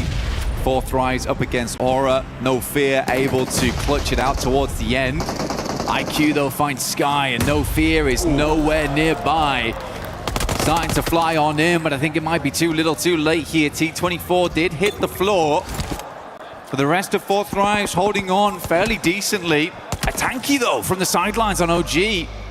Literally, as soon as T24 got picked up, hit the deck straight again. Floating around just on the periphery. The Vultures circling these two teams right now. Ooh, up close inside of the compound, though. It's Sleepy that looks to clothesline them in the close quarters combat. Few shots fired over. Good assist from No Fear with the SMG as Falak gets lit up. They go in from both sides. The Stereo Nice. It's a brilliant clear. Oh, punishing 4 Fribes 1 by 1. You can't believe it. For 4th rise, it's almost a dreamlike experience versus Sleepy. Deja vu once again as No Fear drops to the plate, but OG, they come in to pick up the pieces. And that's 4th rise down. No Fear taking some shots once again, but Sleepy is out, and OG with a fantastic third party onto it. Oh dear me, for 4th rise, the horror experience continues. Yeah, those weren't scare actors, Blank. Coming in with real weaponry on that one. the worst event I'd ever paid for. Yeah, you would not enjoy that. Yeah. OG certainly. That's a real chainsaw. They had a great time, mate. Cut through them. It's like a bad magician, slice you in half, but hey, you're not going back together. They steal those points, keep on dreaming through this one before Thrives and Aura out early on our opener of Miramar today. Checking with some other teams though. Aurora, very, very slow to the circle itself. They're coming from that western side past Chumacera. Likely will hit a traffic jam though with the boundaries in place. A lot of teams trying to sidle their way through the northwest edge of Los Leones down towards the southeast. But we are hitting those rocky outcrops where we slope down towards the eastern side, leaving Vitality and S2G on a little bit of an island of themselves. The next circle will determine where these teams do need to cramp up towards. Oh, okay. S2G, fourth one on the cards potentially. All right. Hey, man. Goes over towards them, already set up down towards the coast there. A lot of water in play once again. These circles have been so spicy time and time again, forcing some quick thinking out of our squads. For S2G though, I mean, as an org, it would be an incredible achievement, right? To come off the back of winning one international previously in the past, and to rebuild and do it again, that is a great marker of success for S2G. So we'll just have to wait and see for the time being. For them, they're down towards that east side. Very limited information of what's happening over towards the west here, as it does slope upwards. You're not really seeing all of the information, all of the intricate details on that side, so they're going to play it safe for the time being. Tiamba did get a central position though, but they are playing as three. Milu going down earlier on. Coops finds Schweppes, good shots. Does not miss those often. Ooh, a couple claps back over. Off-angle peek there, getting a few on target. You can see it's a wide spread with the setup from Nigma Galaxy. This off-angle could be so dastardly. He's got his eyes on target. Mormon just trying to stay alive, digging his heels in towards the cliff face. Ralph looking to get those final confirmations off. Tony K low on health as well. Two smokes dropped. Tucking in while Schweppes is finally confirmed. That was the knock we saw from Coops earlier into this one. Joker does fight back. They know about the angle from Ralph, but you are so pinned in, so many positions to be aware of, and they can take shots from all sides. This is the only problem with sometimes Ralph's flex outs, is that he really does just bait his teammates sometimes. It has worked out quite a bit today, but this is the problem that arises. Lord does go down for it. I think in the straight fight, they might have done a lot better there having nades, because Ralph's also got all the nades. He's got 5. Like, those would have been lovely. He placed over towards this side, up against the players. Coops sends one in. It's a good amount of damage. Knocks one over towards Turney K. Luckily, Mormon was able to dash down the hillside, avoid a lot of that shrapnel. Still took a hell of a beating. Going on for a little while here as well, and starting to drain some of the more offensive utility that's being thrown out. Obviously, they're tucked in just on the rock face here with the map geometry, making it uncomfortable to fight with bullets. They have to nade onto it. I think that was the last nade for Coops, now thrown in. Satan is somewhat closing the gap, but he's being peppered back as well, and they now know. Bro, Ralph, just come over. It's 2 players. Let's hit the 3v2 and just win this fight. Oh, it's going on for so long. Finally, at least one more confirmation as we will see Turney K buckle. How on earth, though, if they'd just been given this free fight with no assist? Mate, this could end terribly for both squads at this rate. I mean, Joker's still off in the distance there as well, and Ralph finally gets in the car. This has been a strange one. It's been a very strange one, and it almost feels like very reminiscent of Nigma Galaxy of old. A little bit too comfortable with these odd splits here and there, and Ralph goes down. After that explosive opener, you thought they had him banged to rights, but E-Arena, one by one, have punished back against Nigma Galaxy, and with that last nade from Mormon hitting Coops, they thought it was all over. Well, it is now. But E-Arena, they are very glad to have this guy on side. He is more than a man, he is more man. Here in play, still kicking strong there at the top of the leaderboards, 98 points, but you'd hope lesson learned there for Nigma Galaxy. You can't afford to be doing that. Not worked out for him whatsoever, mate. Too indecisive. Split. I mean, look, Satan is frustrated, and so he should be in that situation. What a... I don't even know what to say.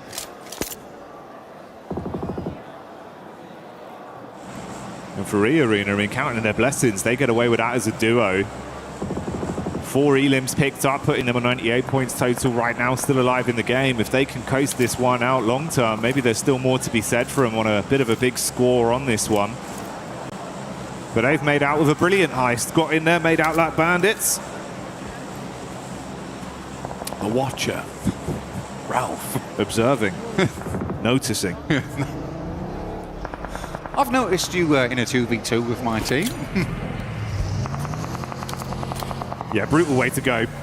Hey-ho, is what it is. OG back on a move onto bigger and brighter things. Let's see what they can do. Akon, quick shots. That's Chief getting spearheaded straight through, and the vehicle going to confirm him. Silence up close with a nade in his hands. Pin pulled, sweaty palms. Can he blow them away? Silence does get one off. Back onto Akon, leaving them in a effective 3v3. Zone going to be crunching back in onto Silence as well, and he's low on HP right now. Nate's thrown all over the shop. He's worried. So he should be. Might just get the first aid kit off here.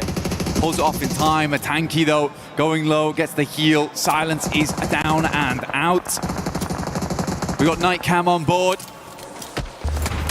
Watching on as his team struggles up against the forces of OG. Either now looking down towards them, punishing.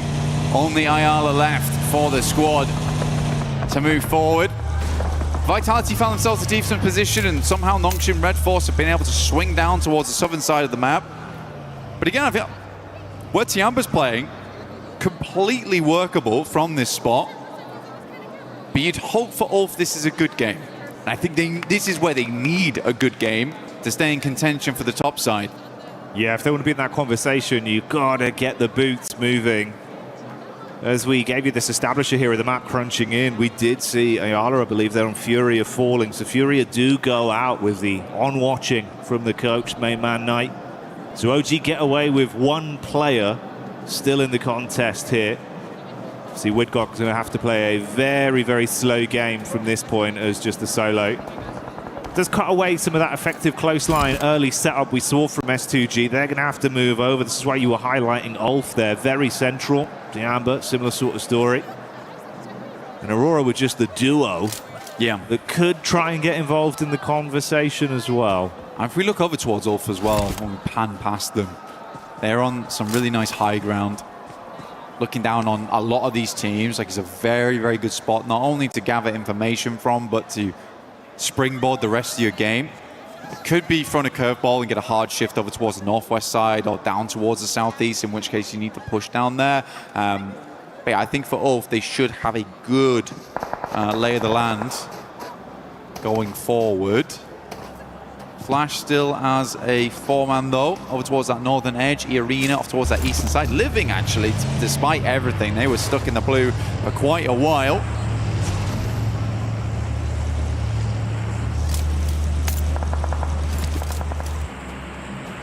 You know what, man? Maybe there's a chance as well. We start to get some big booms coming out of the squad like Godlike.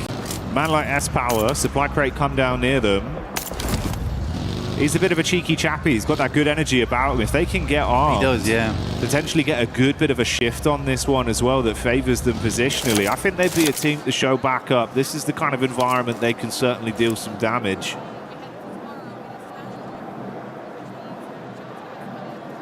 Right, you don't have to shame them. Does he make it this time?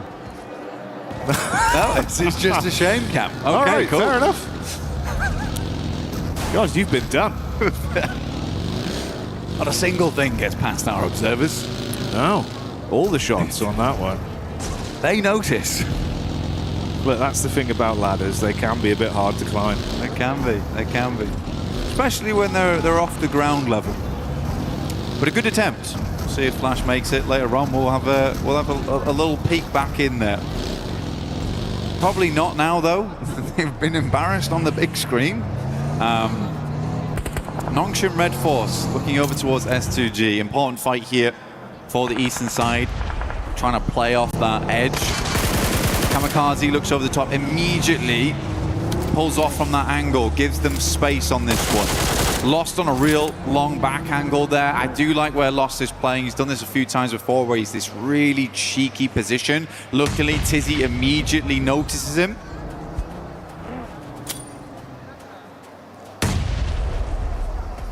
Thing is, this being a bit more of a downhill battle as well, STG just casting the nades towards them. It does give them a little bit more oomph on those bad boys, try to get them on target. At some point, both of them have got to move as well now, with the zone shifting over, and Hyunbin's gone for the more aggressive approach, zipping up towards the ridge line. He's got some cover to play off with this as well. The crowbar. Yeah, that's what he does. Looking to get dug in over towards S2G. Prime apart. Ulf, Aaron actually finding shot over towards Darkin. That is a mega shot, by the way. Oh my goodness me, how far is that? Almost 400 meters on that bad boy. That's Aaron for you. MTG still wandering around on one nade there from So Easy. Tries to get a bit of damage done.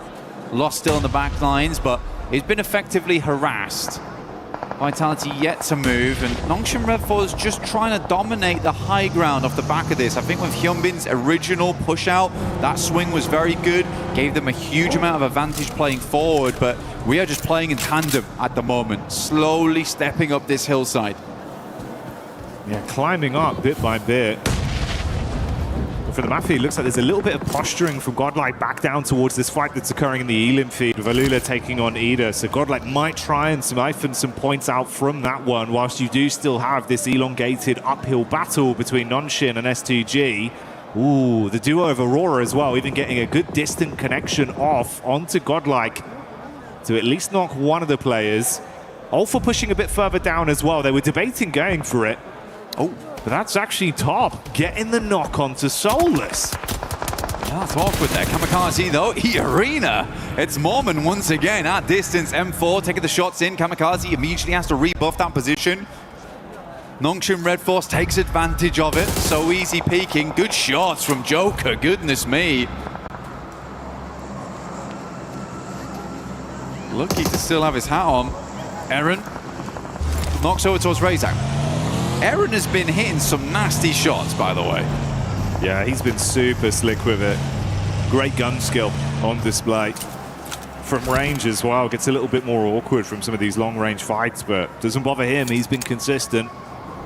Very important he gets that knock as well versus Vitality. Massively slows them down because Ulf had 2 players down, knocked. Now they do... I think they just lost 1 entirely. Yeah, they did. So they're down to 3 now. That's Soulless.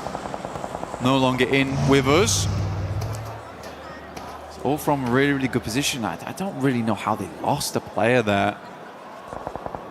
And it's hard to deny those sight lines in this area of the map. There was a lot of little defilades, random bits of environmental objects that are going to keep you alive. Skinny trees. Aurora's living it large, honestly, has 2 players. I think that's what I'm most surprised by, but Top has been having a really, really good day today. I think he's currently topping the damage meters, well, hey, with Reefus playing alongside him up there. Ooh, well, Zone moves in, still has actually a bit of favor towards Aurora with the position they were set up in, but this battle between Ulf and Vitality has been going on. Meanwhile, amongst it, S2G start to crash onto Tianba. The drum starting to beat. Just outside the doorway, shots into the back line. Heels being pulled out as QZZ tops himself back up. Hamzik's so low as well, you're going to be caught on a wrap. Wow, somehow gets past the door. Oh, mate. Bullets bouncing by him, giving him a short back and side with a haircut, but he's still alive. Nades into the long building. QZZ lucky there. Almost went upstairs as the nade came through. Joker will finally go down. I mean, Arena was certainly making some enemies, stinging away at some of the players around the map there. But for Tiamba, they've got a love for this longhouse, and holding on to it is the name of the game. Sadly, no Milo here to make those 1v4s happen. Only 2 players from S2G, so not looking like another chicken dinner going forward. Desperate to take this longhouse off of them though and hold out all the teams coming in from the northeast. Molly goes down, forces Hamzy G into the homestead. Yeah, they got the read though, they know the info. Heard the thunderfooting of the footsteps as he plays close on the stairs. Meanwhile, Vitality continuing to put pressure onto Godlike, holding the back line. Ulf stealing away some of the points as well as Razy will get hit heavy. Razak down as well, calling for backup from Axel that's got about 1 point of health left. And that's Nonshin Red Force that are lighting him up with So Easy coming in. Only Vexy left then. Scary scenes for Vitality. Nades being cooked out from Scarface and dash back down onto Nonshin Red Force. Still waiting, lying, prepared to strike for the S2G side, close towards Tiamba's compound. 4 different fights occurring here. Yeah, this is pretty madness. Over on this side of the map, Nongshim Red Force looks to finish off the final player there from Vitality as they swing down. Leave So Easy on Overwatch towards Ulf. Flash stepping up to the plate. Unbeknownst to them, this is a 5-man team inside the building. We're lost. Hamzy G and Tiamba underneath. Smoke start to bloom. Nongshim takes quite a lot of damage though as Godlike starts to push on through whilst Ulf maintains a little bit of help. Flash just sprinting in, clear towards the top side of their area of the building. Meanwhile, A-King starts to respond back in kind onto S2G. QZZ nice. With a smooth move and giving them the Texas 2-step and dancing past the bullets. That's how S2G go down. More pressure could potentially be coming their way though.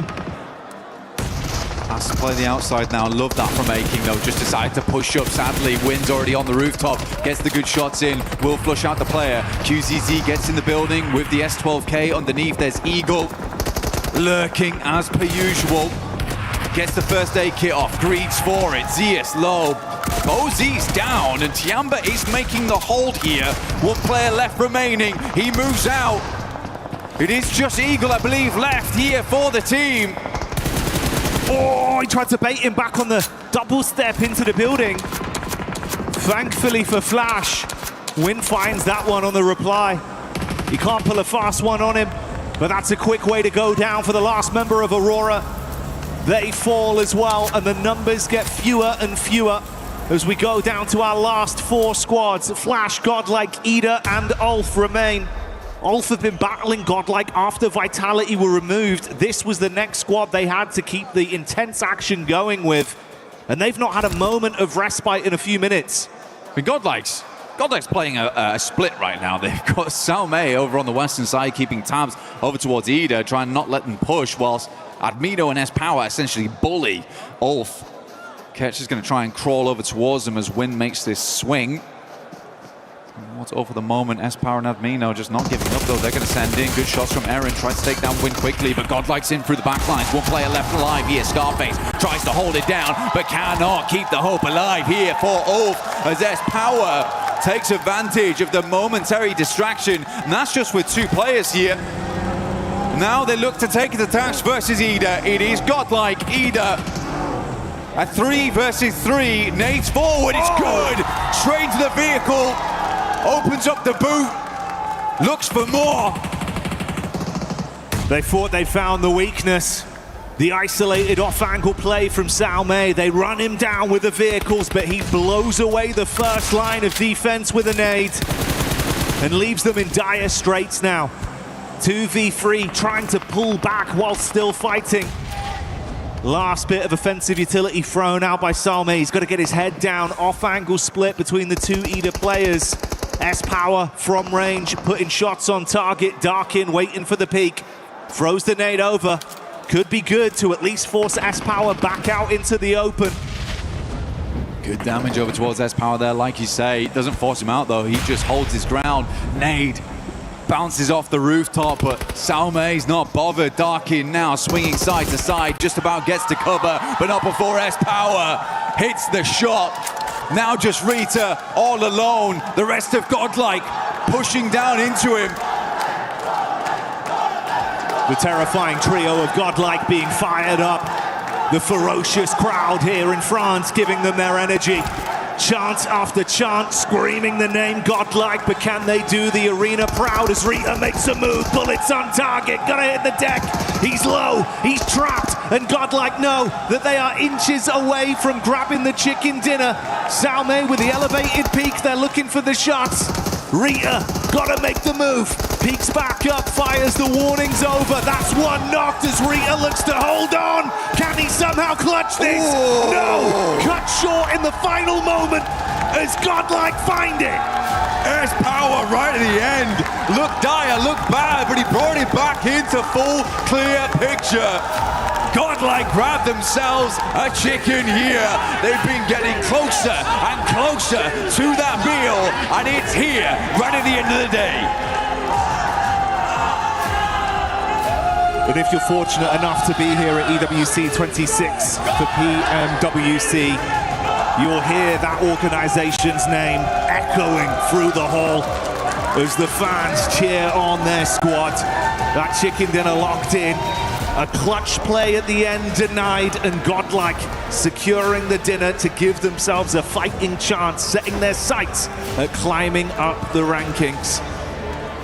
Again, for them, I think today and yesterday, it's just been a case of slowly but surely understanding every different scenario, how they want to play it out. But they have, like I said, just inched ever closer towards that victory.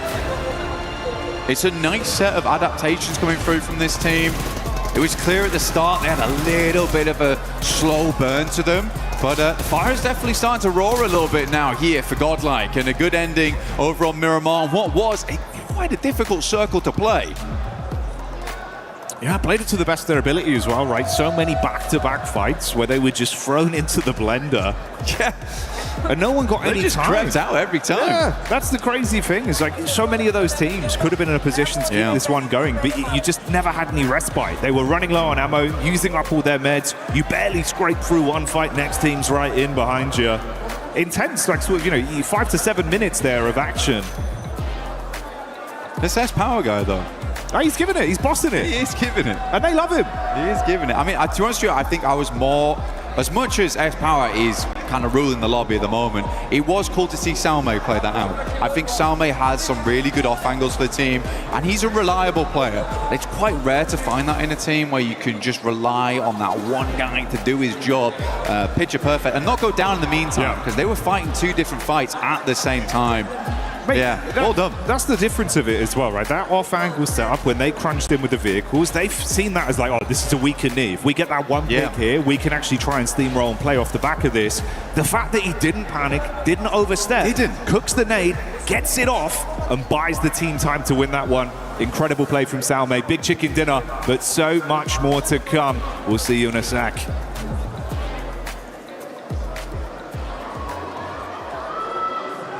Welcome back to PMWC at EWC 26. My name is the 7WG. I'm joined by Maxman and also Snowix, a professional player for PUBG Mobile Esports. Snowix, what are you doing here? I'm chilling around. I'm sitting at the booth of PUBG Mobile for the collaboration of Spider-Man and Naruto, and I'm enjoying the time with fun and watching the match. Oh, he's getting to play some Brain Rot Royale as well. Yeah, it's definitely a very fun booth, but I want to ask you, you're watching the game, Snowix. Who is your team that you're predicting to be the champions here at this event?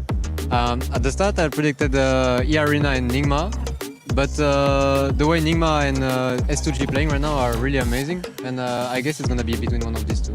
If you had to pick one, I'm being complicated, sorry. Come on now. Nigma, because they are my ex-teammates. Yeah, that's fair. You know what? Nigma Galaxy looking kind of good. They are looking kind of good, especially with the numbers that they've been able to put up. What team has surprised you here in day 2? S2G, definitely. Those back-to-backs? Yeah, 3 chicken today, no? 2? Yeah, they play very well. Yeah, very impressive. I do have a question for you, though, of course. Position here in this tournament, Hustler Crew, took it away from you. I want to know, can you make us any promises as to what you might deliver in the full season of this year? We're going to give our best, and the goal is going to be to reach all global final. Hell yeah, love to see it. Let's go. Okay, we'll be waiting for you at PMGO Season 2 in Pakistan and also PMGC in Turkey. Thank you so much for joining us. Snowis, Maxman, 7WG. Back to PMWC at EWC 26.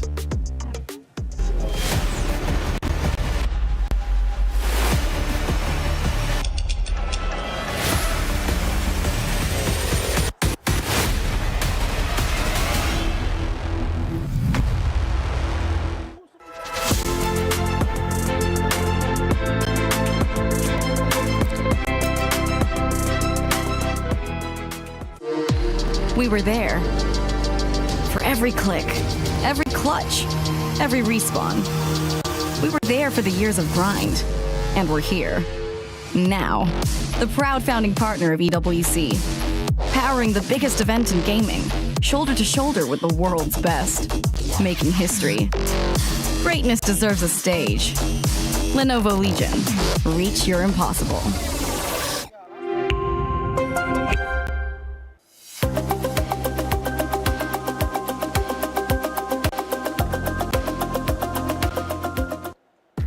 Out of all the questions we have had from Godlike, we finally got the answer. I'm sorry. That was, yo, props for running. You know, props for running. But for the rotation of many teams in this tournament, actually. That was quite good. Just reenacting what happened in the game. It was really scary late. Towards the end there, super scary from Godlike.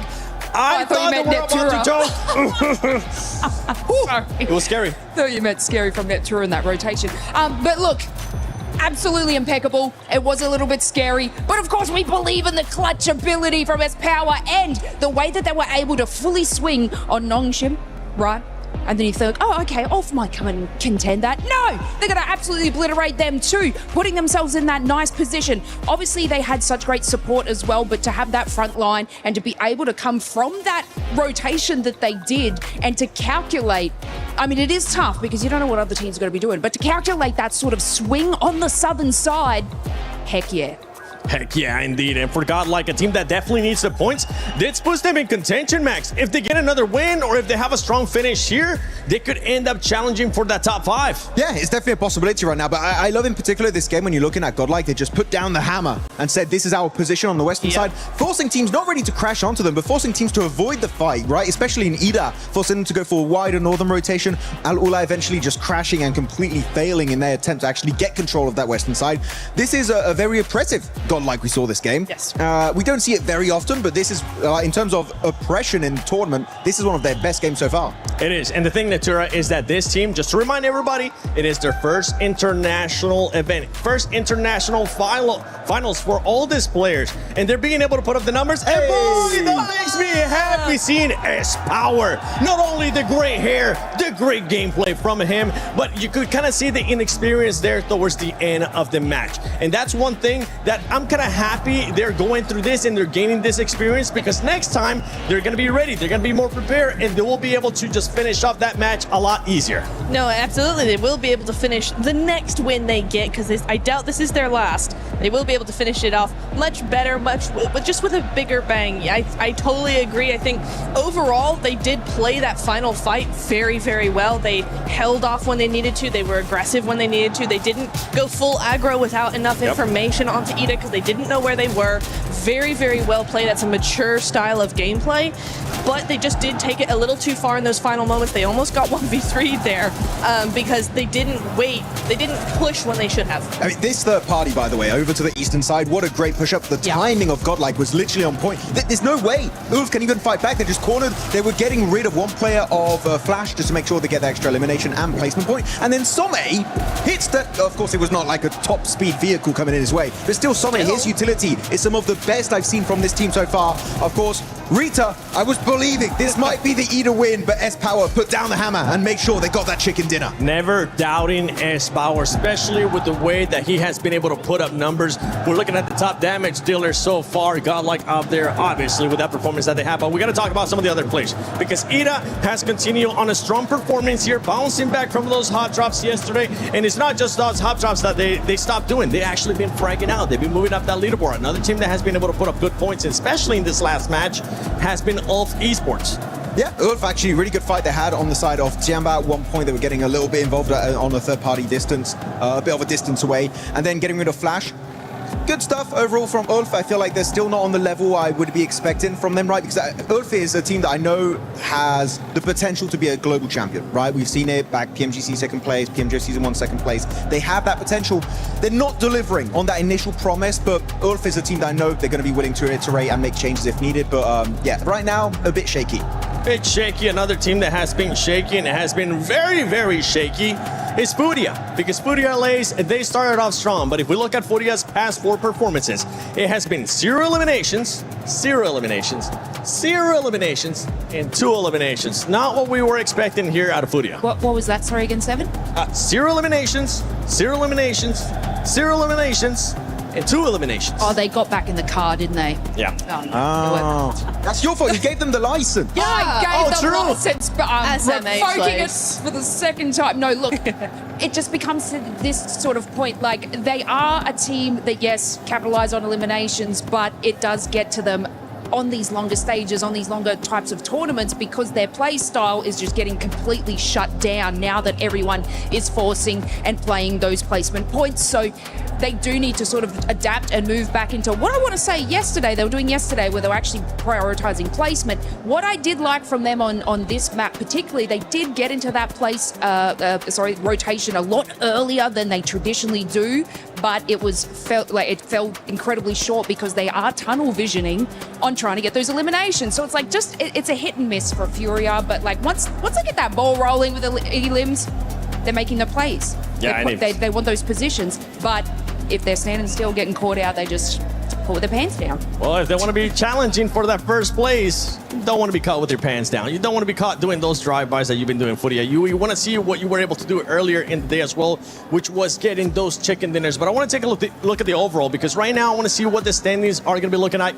As we head into the final game, after this game, we will set the threshold for that smash roll. Right now, Aurora Gaming with 104 points, E-Arena 98, S2G with those 95. If we bring in the smash rule into it, and we look at previous times, this is so doable for a lot of teams. Usually we see such a tremendous gap, and then it's going to be tomorrow, every team just trying to catch up. The top team, I just got to get 10 points and win this thing. But this is actually incredibly close when we bring into that format and that rule that it still can be doable all the way down to 8th. Ooh, all the way down to 8th. Okay, Yeah. You're a believer. I like the belief that you're currently showing, because for 4 Thrives esports fans, they're looking to see some kind of bounce back here. Yes, we have seen flashes of greatness, but right now, in the position that there are, 30 points away, not what this team wants to be, considering that they are the reigning champions of PMGO Season 1. I mean, I believe in them enough to think that if they have a good game in this final match of today, they still have a shot tomorrow. But it's looking worse and worse for them. Yeah. So it is, I think it really does come down to this final match. If they can get a 15-20 point game out of this last Miramar, then they should be okay. I'm going to have to say for 4 Thrives, they're looking like day 2 of finals of PMGO Season 1. No! They're looking very... I'm not even... They're consistently not getting points, if I had to be brutally honest. So, not loving what's happening. Very indecisive, which is the biggest issue of 4 Thrives is themselves, right? Their mindset, hesitant, not trusting themselves. Though, second page, one team I want to highlight that we barely talked about throughout the entirety of these finals, guys. Horror Esports, really not being brought up in the conversation very often. And I know we have a lot of horror fans right behind us, right? And they're supporting them, but really there's no reason to cheer for them because they've been pretty much non-existent these finals. I don't know what to say, because we saw them have some pretty good runs yesterday. Started today, they were also looking fairly strong. They had a couple of top 5 finishes, if I'm not mistaken. But now we're starting to see this team do not a whole lot of anything. And I don't know if that's because the teams around them are starting to really pick apart some of these slower paced teams. I really do believe that the teams at the top of the leaderboard are much faster, much snappier. I use that word a lot, but it's the correct word. It's really descriptive for what we're seeing here is these teams are always on the mark, always going forward, always making a move at the right time. And the teams on the second half of the leaderboard, Horror included, I just think they're acting a little bit slow. They're making those decisions a little further behind than all the rest of them. They're getting left behind in the zone. At the beginning of the day, though, we saw Horror being aggressive. We saw them just going for those fights too. But right now, that might be what's hurting them. I mean, actually, yeah, Horror had one good game earlier today, right? It was a podium. But the reason why I'm not super impressed, right, is that was literally right next to where they usually dropped. They didn't drop there that game on La Cobreria. But it is, I call it Horror Mountain.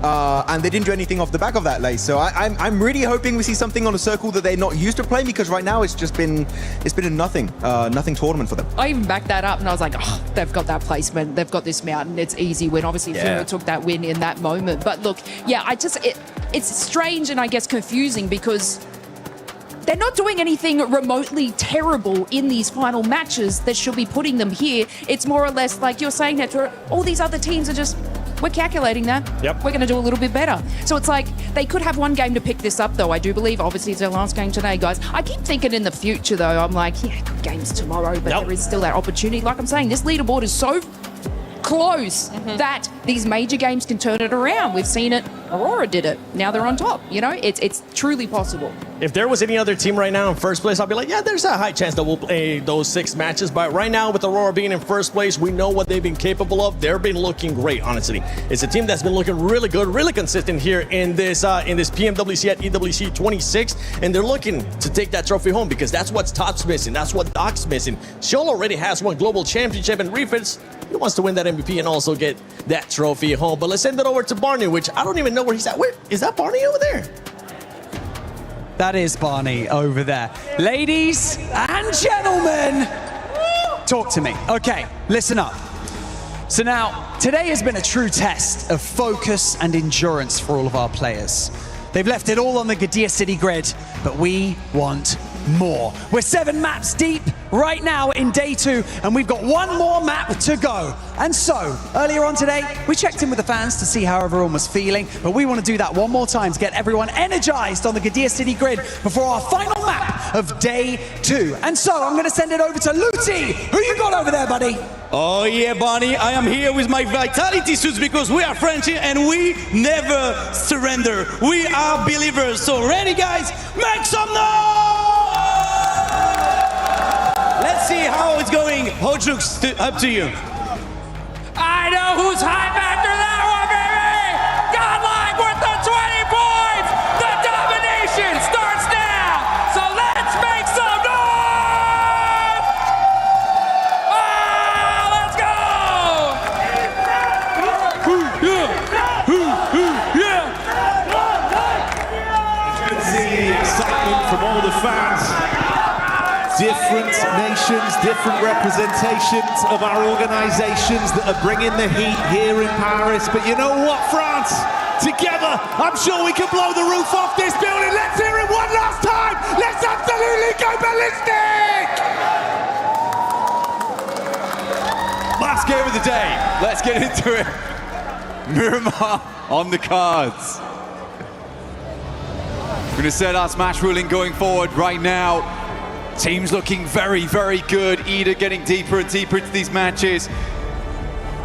They're looking energized and good to go. Godlike also with a 20 points out last game. I think that's just the beginning of something great to come here on Miramar. Smash ruling will be in effect from tomorrow, but this is where we lay down that line in the sand, the literal sand here on Miramar. Teams looking very contemplative where they want to hit up, where they want to go next. Got Milu back in the game for his last ride here on Miramar before we get into tomorrow. Good to see him back again, though. Hopefully we're having a little bit longer in this game, Jackie. Hey, you'd hope so, man. It's good to have him back. Incredible talent, unbelievable mechanics.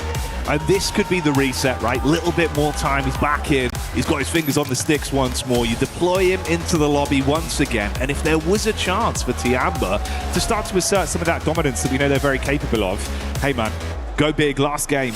Bring it on home, start to rise up the rankings a little bit, being a nice position to try and leapfrog tomorrow. It could still very much happen.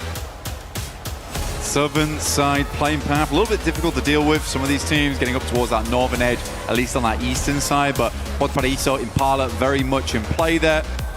Good to go. Chumacera open for the teams to move down towards Aurora, getting out nice and early around that position. Top with the 4,970 damage, but Aaron and Scarface still doing an incredible amount of work here, despite where right now Ulf is on the rankings. That last match just generally wasn't that bad either. I mean, 81 points now. They're getting closer and closer to the top of the tables. Aurora wants to pull out something very, very special on this match, though. Remember, we want to set that line higher than anyone else by a fair margin to make tomorrow's Rondo a little bit more sweaty, right? Because I think Rondo, you can earn a lot of points on that map. You can earn a lot of points on that map, and it can get you far towards that smash ruling or even beyond it. Yeah. No, it's true, bro. Like, we've had some incredible games with Rondo here at PMWC as well, at EWC 26. So, if it's anything like the beginnings we had, namely, it's fitting we get E-Arena on screen, right? Record-breaking game, some big moves. Whoa. The stadium finish. See that? I know, bro. They're styling already. It's jumped off the top of the building straight to the back of the bike. Okay, love to see it. You do. But yeah, you're right. I think we'd love to see some of that level of, you know, sheer world-class gameplay, sort of championship mentality happening right then as we get into tomorrow for that first game to give you that leapfrog, that setup. But we'll find out how it goes. For those of you at home as well, don't forget to participate in the event yourself with a lucky spin and draw to get some of those beautiful skins to commemorate what has been a very wonderful year here at PMWC. It feels like a rising tide has brought all ships up, Blank. The skill level, some of the plays we've seen, the 1v4s that it feels like this year we've had drastically many compared to what we'd had in prior years. It's been a lot of showmanship, a lot of excitement. And Paris has been killing it as well. So it's been super exciting. But hey, we'll dial in. We'll stick with the program for now, see what we get, if this will be a present of a final game between these sides and who's going to benefit most. We have had a lot of rising stars as well. I mean, it's quite cool to see, because I mean, you mentioned the 1v4s. It's been a while since we've really had that presence from singular players in a big way. As we moved further over towards being like, the 4-man teams have to all be consistently good together. We need 4 players that can play together very, very cohesively, but also have that star power in them. Now we're going further beyond than that, right? We're going towards galactic level gamers, likes of Milu, Kamikaze. It's awesome to see. It really, really is.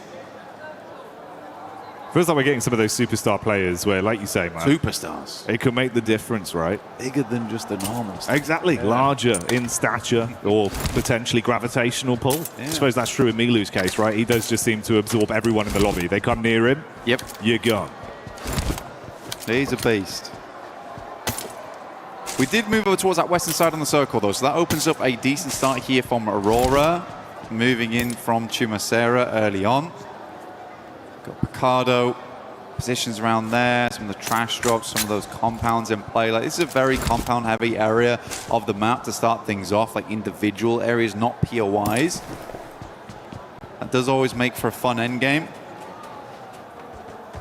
Oren via the Ma, you got Nongshim off the back of that southern plane path, dropping down towards Partona. Tizzy's already moved across, though, giving an anchor point for the rest of the team to move in towards. Still far down towards the south of the map, but at least gathering some information early whilst he loots up the couple of buildings. They used to be very much like RRQ stomping grounds back in the day. Way back in the day. We're back in 2021, 2022. We're going back there. Kicking it old school. We're rolling back the years with some of the plays we've seen. In some ways, it's felt like that has been the case, right? Kind of a weird dynamic of the old and the new coming together to make something very tasty with the maneuvers we've seen. Hey, bike rotate. Shout out. Man's getting his exercise in. His legs will be aching. The one neuron for both of us engaged at the same time. That's unreal. Oh, dear me. Well, okay, he's going to move on. Over towards Milu by the gas station. Does have a vehicle. Don't abandon him. Come on. You make him go further. It's so rude. His fires are going to be burning. No, Milu's got bigger and better things to be moving on to right now. Can't be dealing with you on your bike. Heads over towards Eagle. This is over towards east side of Impala right now. We do have OG actually rotating very closely at the moment. I think that's just a couple of players there, though. It's Aru. See a tanky over towards Graveyard right now. So quite a wide split as Godlike just slices down the center of them through La Bandita. So they are cut off from one another for quite a little while here.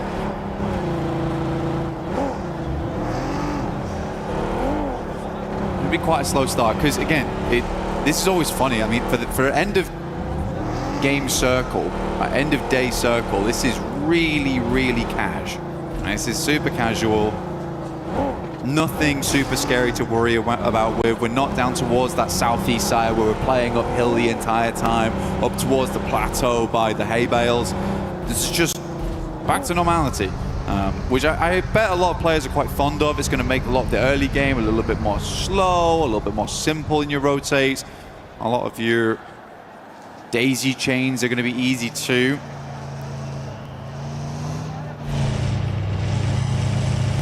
Yeah, very cash money for these teams indeed right now. Casual, not cash. Could be both, mate. Casual cash money. Yeah, casual cash money. At the end of the day, you know, you get yourself up towards that top side, potentially secure yourself. Yeah, huge competitive point cash leads. money. Yeah, exactly. I mean, the lion's share of $3 million here on the line it is insane. I mean, it's life-changing money. Oh yeah. You got the bread with the cheddar in the middle, called out a money sandwich. That's what they're all fighting over. Because it is ridiculous, man. You'd be doing wonders for your fans, for your organization. Even just your family, really. It's an incredible thing to win. I mean, Yangon Galacticos, super cool following their journey. Since their win last year, I mean, they've been very much celebrated. You love to see it. And all the guys just seem so happy coming into this. And lovely to see them repping the Ancient Charm set as well. They've got their own skin in game. Wonderful experience here over at PMWC every single time, year to year. Fourth try is very central on this one though. Just with the western side of Picardo moved out there nice and early, but we are hitting our next circle shift, the largest one here of Miramar into zone 2. It's going to be Ladriero though, I kind of already know it. It's not. Okay, good. I'm glad. I don't want to go there. I always find those circles really uncomfortable. Instead, we're heading over towards Power Grid. Enigma Galaxy kind of engrossed right now with Alula. Yasser, as well as Quick, a little bit slower to the plate right now as R3B and Claws get very much in the mix with them. Chasing him down. Give me another sightline, please. They're begging for an angle. Hey, Lord though, up to his old tricks. Loves the risky peaks from all the way at the top side there. Pretty effective from that position. We'll see if he gets any chances to shine. S2G and E-Arena near each other as well on the drive up. Oh, hello, Darkin with a Mini 14. That's a connection over onto Falak. Yeah, Falak going down there. Bad news there for Fourth Thrives. He's really the front man of the team. Brings a lot of confidence to the rest of the squad when he's still in play. Should be able to get the res on this one. That it was from Ida, I believe, and they are in front of them. So this is more a case of a step back type of deal rather than the full-on commit. But both Turkish teams, you got S2G and Ulf making a pretty big send here. I think Ulf understands that they want to go a little bit further in this match. As before, 81 points, but they are taking big tags right now. Going very low. Just about to stay alive in this one. Wonder if that was from S2G. There's some serious rivalry between those two teams as well. I love it. I do love it.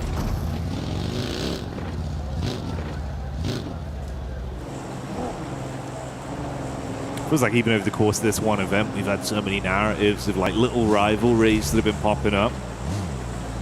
And it's given us a lot of excitement. It's made some of the fights pretty intense, not only in the actual battleground, but for the reverberations it has between the two orgs that are going head to head. Left a lot of room for some cool stories to appear. Aurora on the move here, bumping around, doing the suspension in, but they won't care. Always switch vehicles if you need to. I thought it was quite interesting for Aurora because it's starting Chumacera. I think it's quite a straight shot up towards that north side, but they were a little bit slower to the circle, so maybe playing a little bit more comfortable on the edge here, or they just wanted to get as looted as possible, understanding that there is quite a lot of dead space in this zone. And they wanted to know that when it comes down to it, they have the utility, they've got the resources and the supplies to make it through to the end, and they weren't going to be mega late by any means because they were starting in Chumacera. Enigma Galaxy do finally find that angle. Saw them earlier all lining up to take those shots. Zalula will get one dropped. No flush just yet though. Whew. Yeah, this is a difficult one. We do move over towards that northwest side. We've got the field in play. We've got the almost Death Valley that sits between Montenuevo moving up. Furia actually has a good spot here. I think Ayala already picked up a nice compound, and likely the rest of the team will be flitting back over towards him. Oh no, they're greeting it. They're going doubles. I don't know how I feel about that.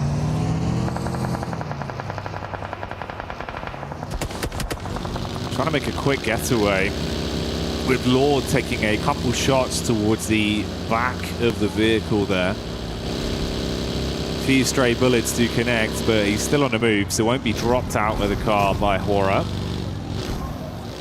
And they're just going to keep forging a path forwards. Amidst all this, you also have OG, that's Orangutan, getting lit up with the crosshairs of Ida being able to spot them out and somewhat punish them, keeping them outside of the zone on their rotation up and over, with Ulf close by as well.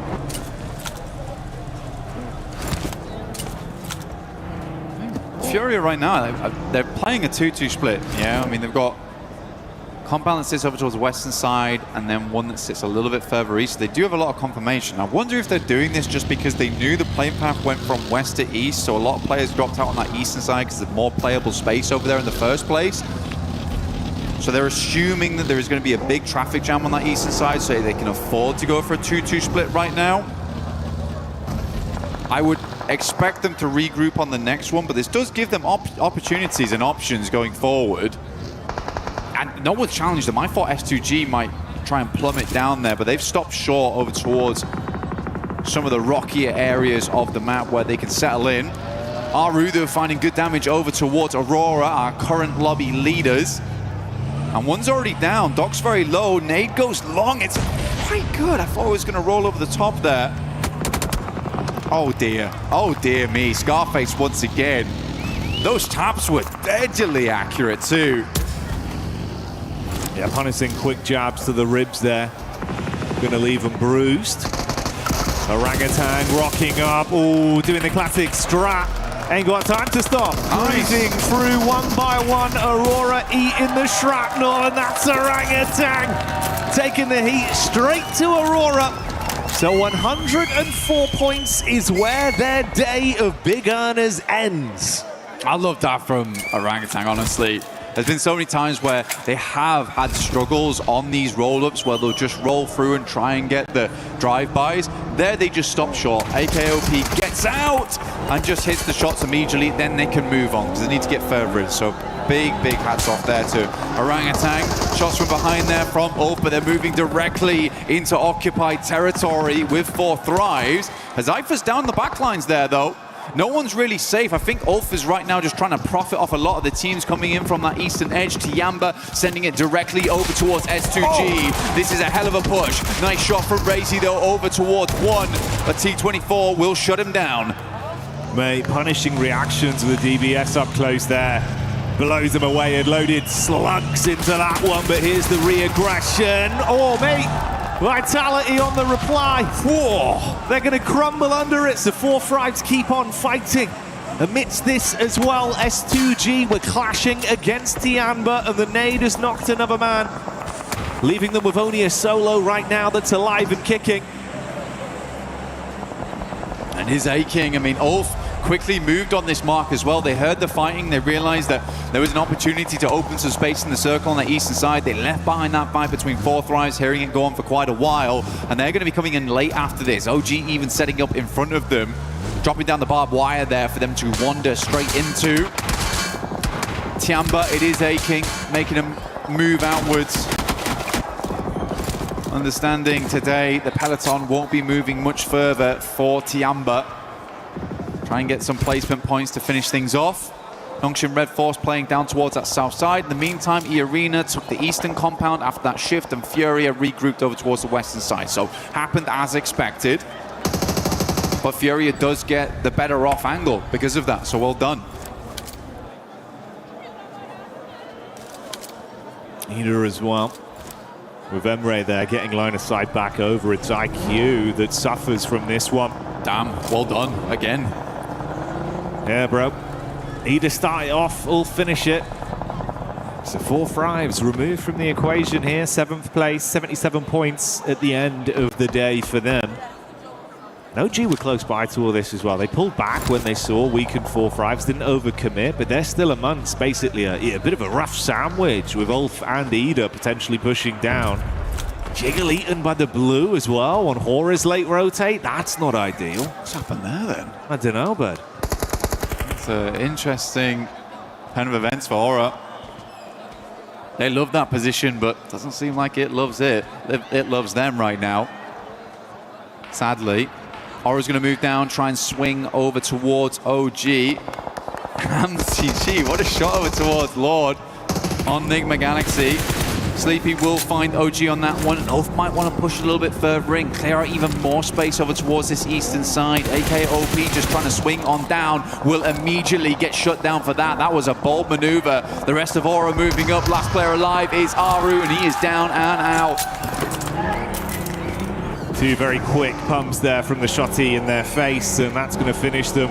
Looked a little bit scary from Sky when he was left behind, but the off-angle peak did wonders. Hamsik still going, by the way. The Garant going crazy. Mate, Sniper with a hell of a scope right now. Yeah. That is great stuff. Great stuff. Not what you expect to see on the last game of the day. Circle centers directly. A very, very kind circle. But it's all this weird rocky ground towards the center here. S2G mostly having control over it. They even have Kamikaze down towards that south side, providing another point for them to move over towards. Aura looking over towards Ida right now, and Ulf still being those gatekeepers on that eastern edge. You've basically had this blockade slowly shuffling further back from Aura. They pushed in, deal with OG, set the focus up onto Ida. They've got a bit of a read as well where the other potential teams are. Just throw nades over, especially with the visual contact there. A few shots back onto them from Ulf. They've got a bit of a ridge to play off, so they can sort of hunker in. Solus is on the off angle towards the left-hand side. This is his POV here. You can still paranoid though. Compound behind them, that's got E-Arena in it. Barking, finding final player there from Tiamba. The Tiamba will finish on 8th place, 71 points. Potentially taken over there by Furia, because I think they've got quite a good spot going forward on this one. Sky goes down to Solus, and Kedge will pick up the elimination. So Ulf still putting up points this game, up to 5 so far, but they are down to 3 players after an early knock and flush over towards Solus. They're making the most of it on this eastern side. I like to see it.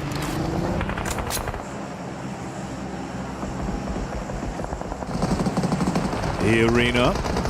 That's a nice readjustment there. Solus being hard confirmed, but that's stolen away by Hora that finally feel confident to push up into the face whilst E-Arena dispatch Alula. Shutting them down now. Re-aggression, no fear, holds the line, puts shots on target. Ida getting involved as well. So all fragmented. The 5 elims they got might very well be where they end this one with only a single reserve left. Mormon coming up quick. E-Arena, mate, they're in a good position. If they can pull points out of this game and stay alive, clean up on this battlefield ahead of them, it could be a gigantic slingshot to overtake Aurora. Yeah, set themselves up nicely for tomorrow. Mormon dropping smokes, trying to create a distraction in the front lines. Emre takes a heavy hit.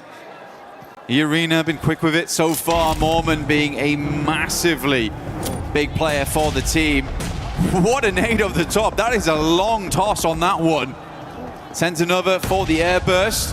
It's a little bit of damage in. Swing gets hit hard, and E-Arena is bombarding the front lines. It's Masher from Swaps, and he wants even more.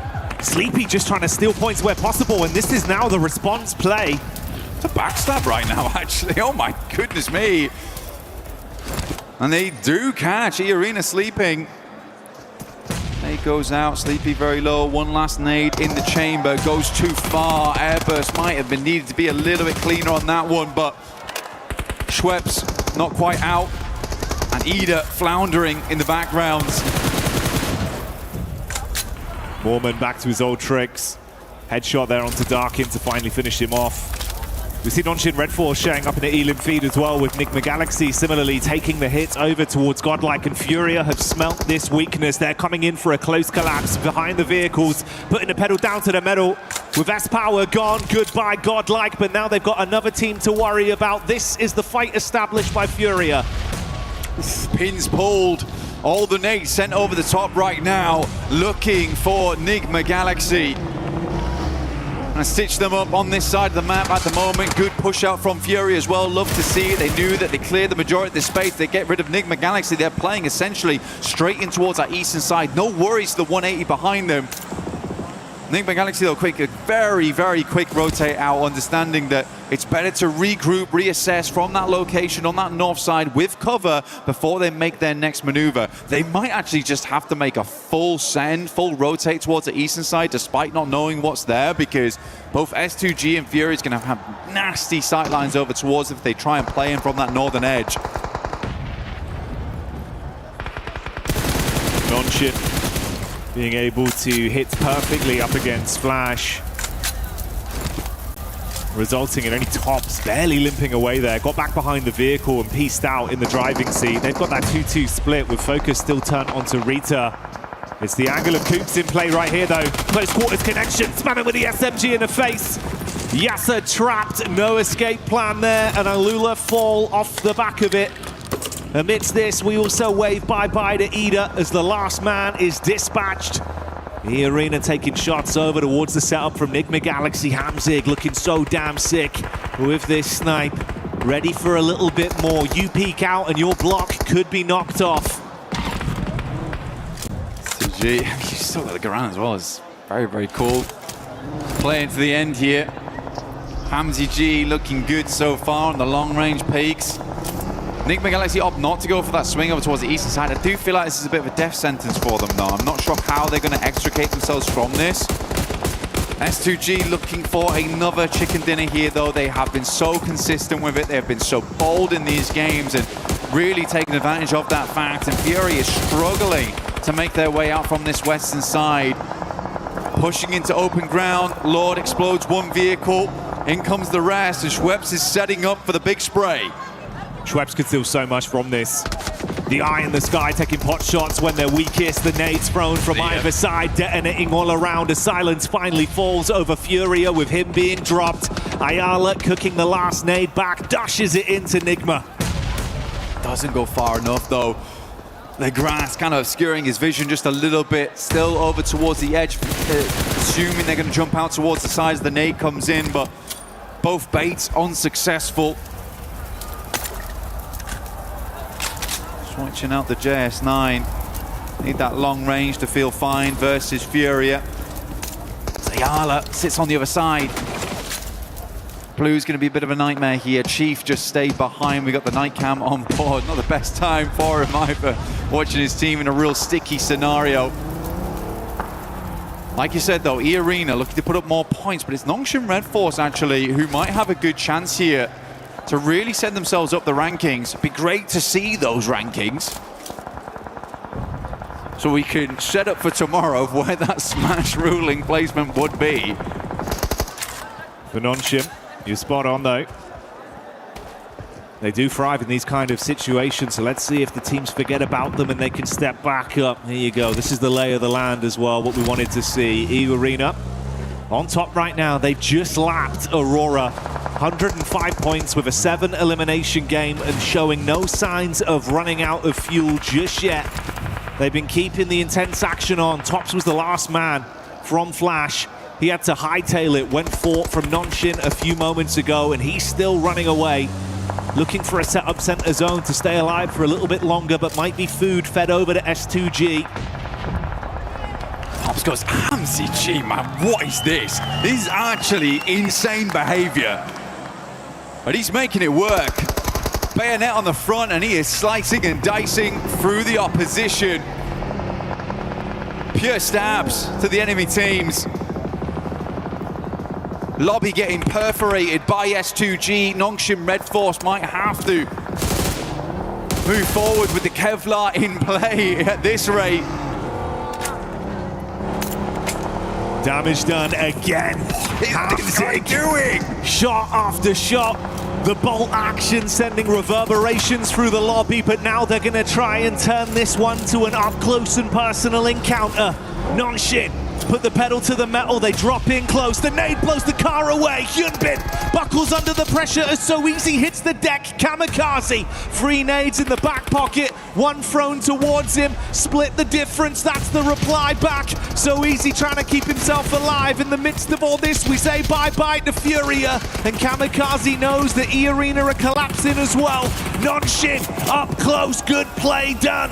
The pump action silences S2G. E-Arena off the distance. Nongshim Red Force looking to finish out the game now. What a good push up there. The hero Hyunbin himself does go down, but the rest of the team carries the cape forward and will eclipse out the rest of S2G, so no more chickens for you. 2 top teams remaining here, face to face, Nongshim Red Force and E-Arena. 3 versus 4 on the cards. There's shots coming through from Mormon. We know how sick this guy has been so far. XZY looking to finish things off. Go by his ABCs, keep this simple, keep it calm.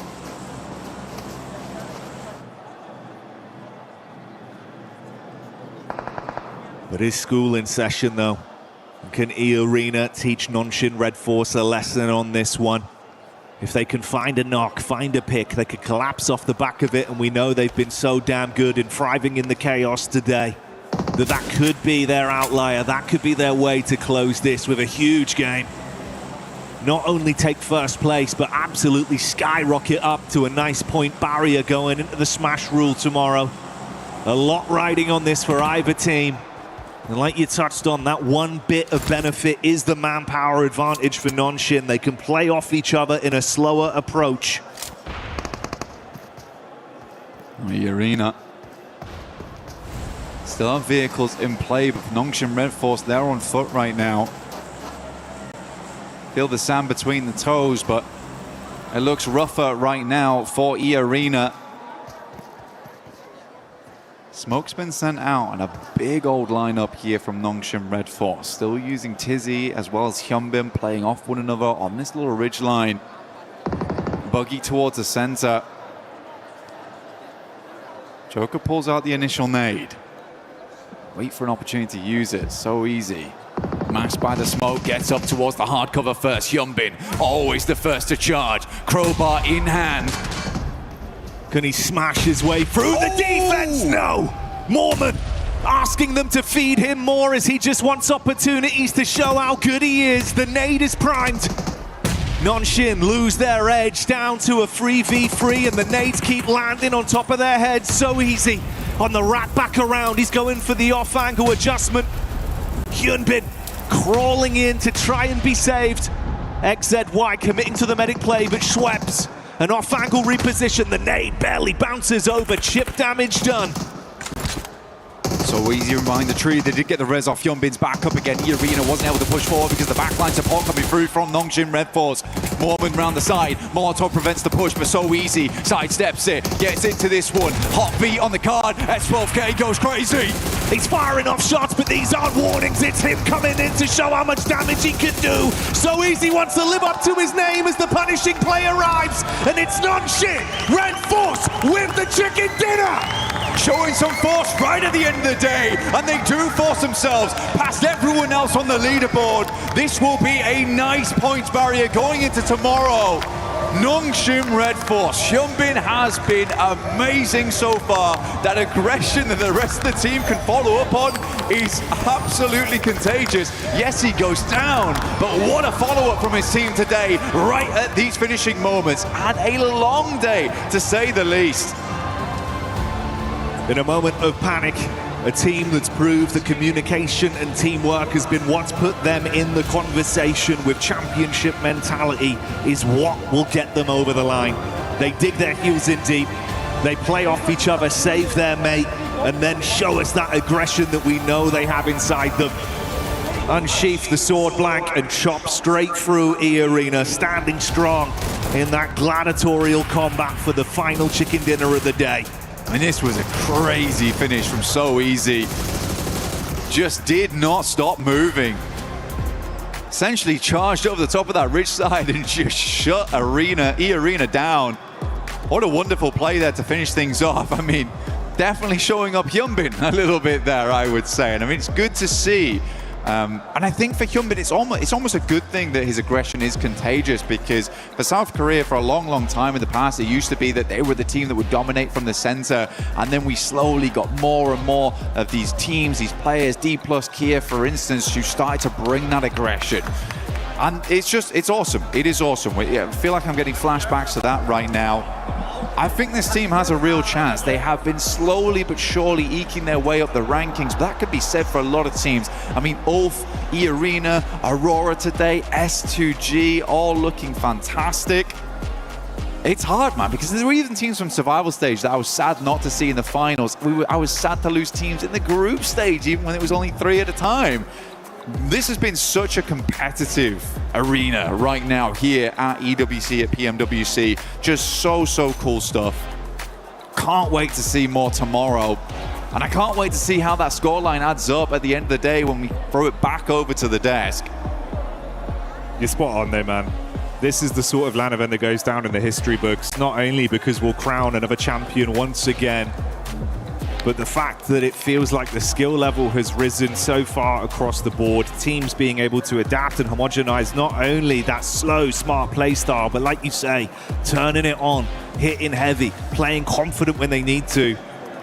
And it's even just the sheer showmanship of some of the eliminations we've been seeing throughout the whole day, but in that very game as well. Some powerful plays. It's still insane as well, because Nongshim Red Force, they're just coming off from PMMI winning that one. But in the meantime, we do have an interview with E-Arena with Kalaris down on the stage.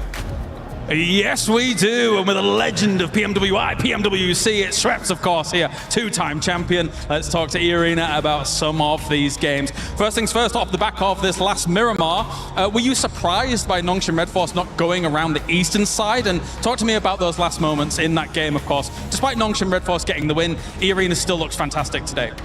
อยากพูดถึงกับเกมสุดท้ายเมื่อกี้นะฮะตอนที่เราเจอกับนงชิมรู้สึกประหลาดใจกับวิธีการเล่นของเขาไหมฮะที่เขาไม่ไปฝั่งอีสฮะแล้วก็วิธีการที่เขาเข้าหาทีมเราอะฮะก็ปกติครับมันเป็นช็อตที่เขาต้องเล่นแบบนี้อยู่แล้วแล้วเขาก็ทำออกมาได้ดีครับส่วนเราไม่มีออปชั่นพอที่จะไปสู้กับเขาแล้วก็ตัวผู้เล่นน้อยกว่าด้วยก็เลยตามที่เห็น Okay, so to be honest, I'm not surprised with how they play and how Nongshim approached to them during the last circle, during the last fight, because like they don't have any much more option left to play, and also like for E-Arena we have the disadvantage of the player number.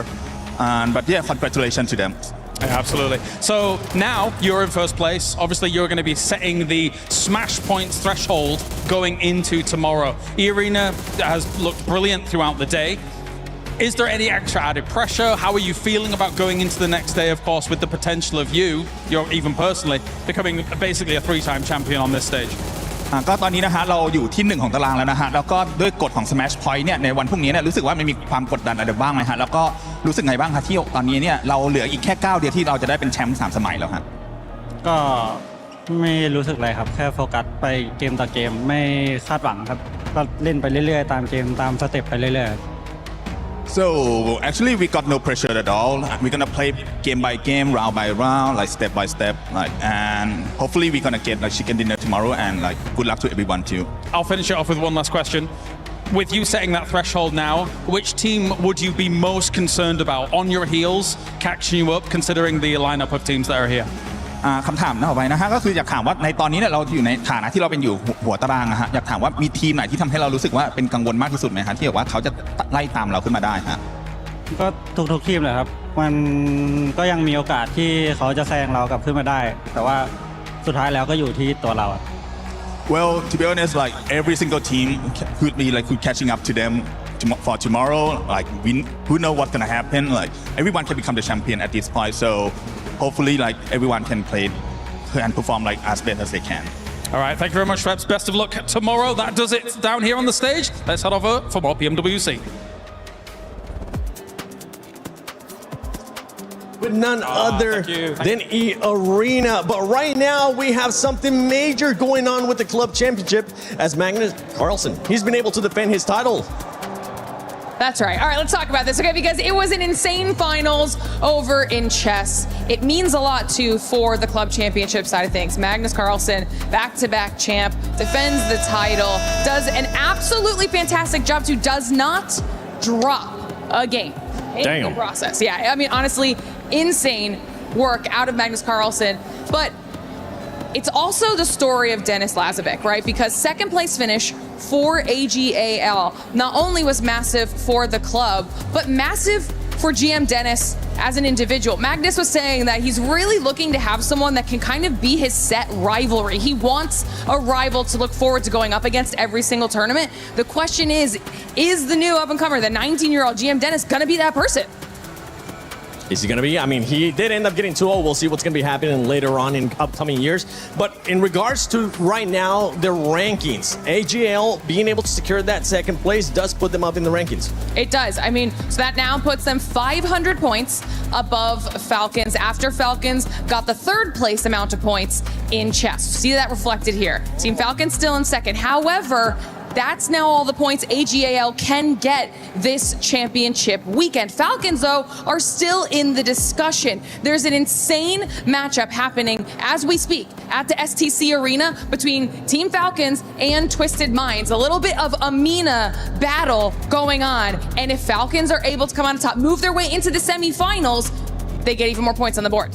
There will. Falcons looking to retain that first place in the club championship, especially with the quarterfinal. A major moment going on in the club championship. And thank you so much, Glitter, for joining us and giving us that update. I'm going to send you back to that one because if we're still live here for PUBG Mobile Esports, I would like to find out what's going to be happening. So thank you. Let us know what ends up happening. We'll be hearing more from Glitter Explosion. But let's get back to PUBG Mobile Esports, to PMWC at EWC 26, because right now, E-Arena has regained Hot Jukes that first place. Let's go, baby. E-Arena winning this, or actually being so back at first place, is insane, right? I mean, I cannot express to y'all how important this is for this team here, okay?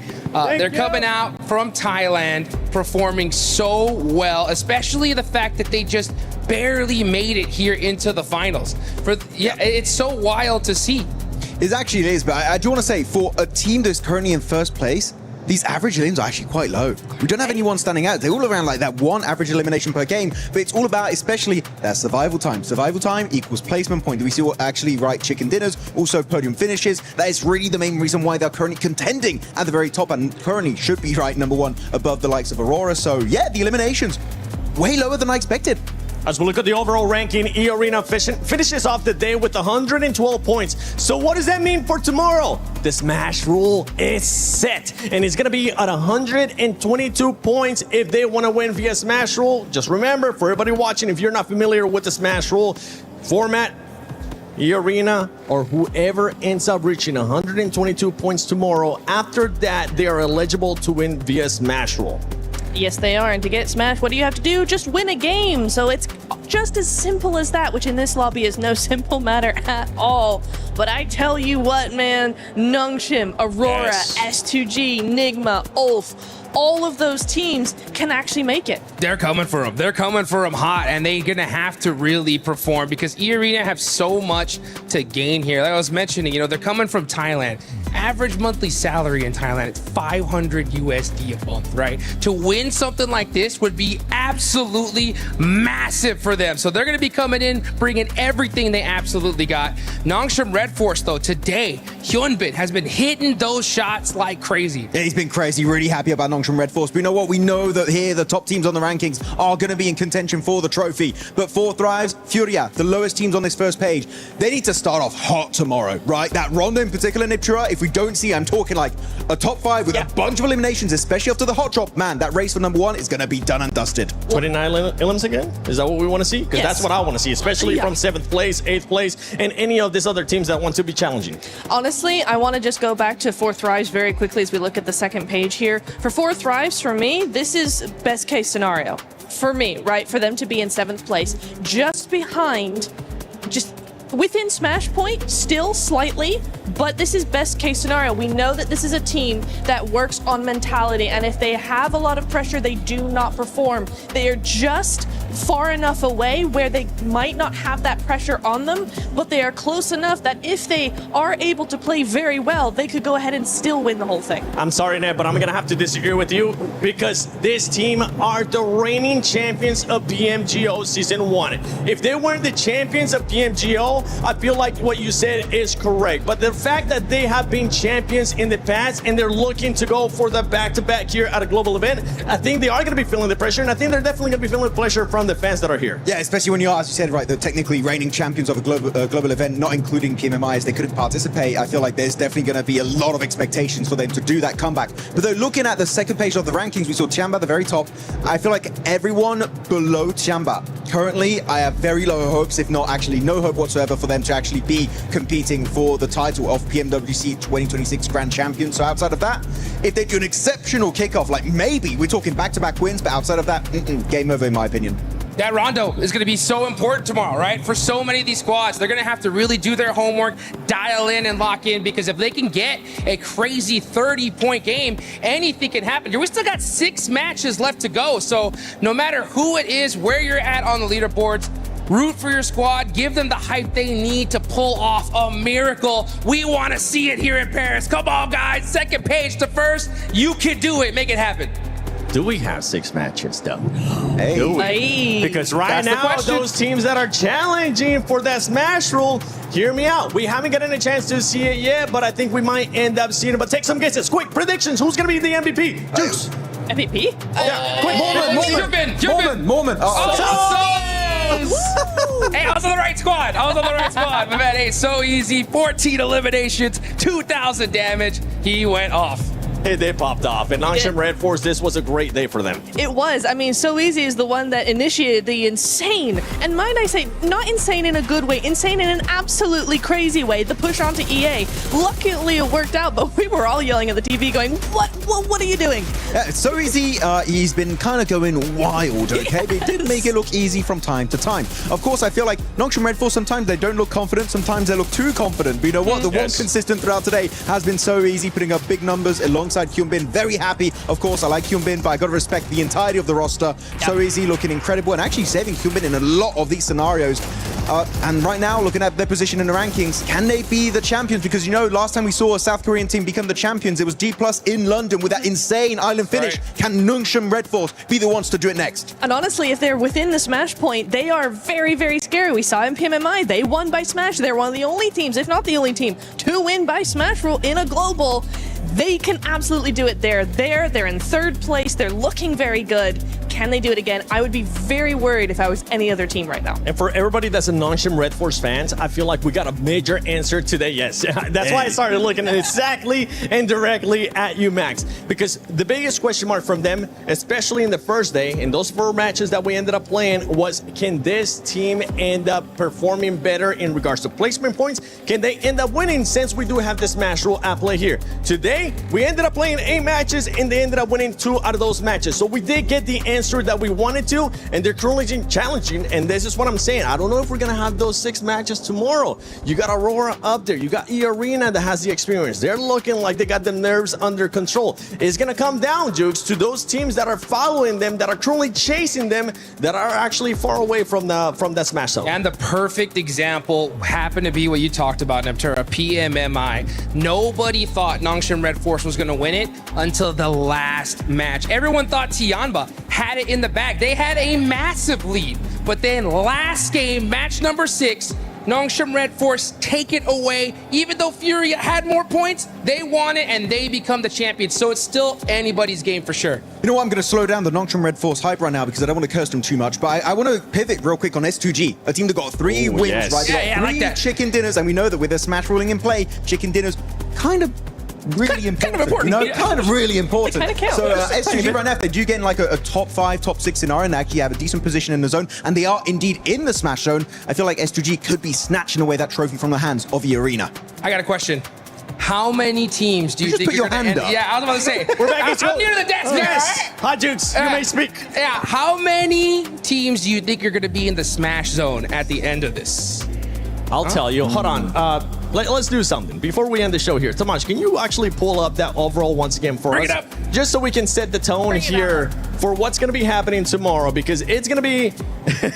Thank you. It's going to be quite interesting. From looking at this leaderboard right now, we got E-Arena at 112. Once again, to remind everybody, the threshold is going to be 122 tomorrow. I personally think we can have up to 6 teams on that Smash Zone. It's a good call. Depending on how many games we end up playing, Max. I'm going to say 4. I feel like 4 teams, even in like really PMMI was pushing the limits of the Smash ruling where, what was it, 5, almost 6 teams entering the Smash Zone. But I feel like for this event, 4 teams. It's the amount of squads that will be entering that Smash Zone. I have to agree with you. I think 6 is a possibility. Absolutely a possibility. Based on You can agree with me too. You're good. You're I good. agree with both of them. More likely, it's gonna be 4. Yeah. I don't know. I think we go all 6 matches. I think we're gonna see 6, 7, 8 people in it. It's possible, baby. Come on, let's go. Crazy. Max. You didn't see that. You didn't see that. Rondo. I saw it. Rondo. Wait, you think we're gonna go 6 matches? I think we can see. We go 6 but matches. you didn't answer the question. How many teams? I'm gonna go with 7. I'm gonna go with 7 teams. It's gonna go all 6 games. Rondo, we're gonna see like 4 teams in that mid pack get like 10, 15 points, and it's gonna make the whole show wild. So you guys better be watching. It's gonna be awesome. Wait, 7's getting in the Smash Zone. Well done. Congrats. Hey. Yes!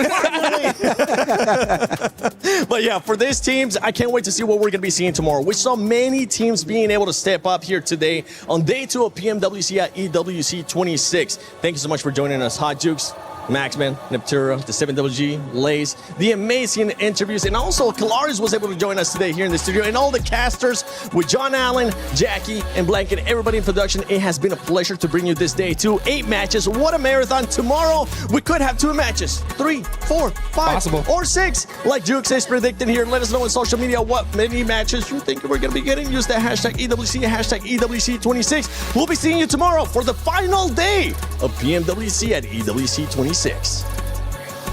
Whoa. Let's go.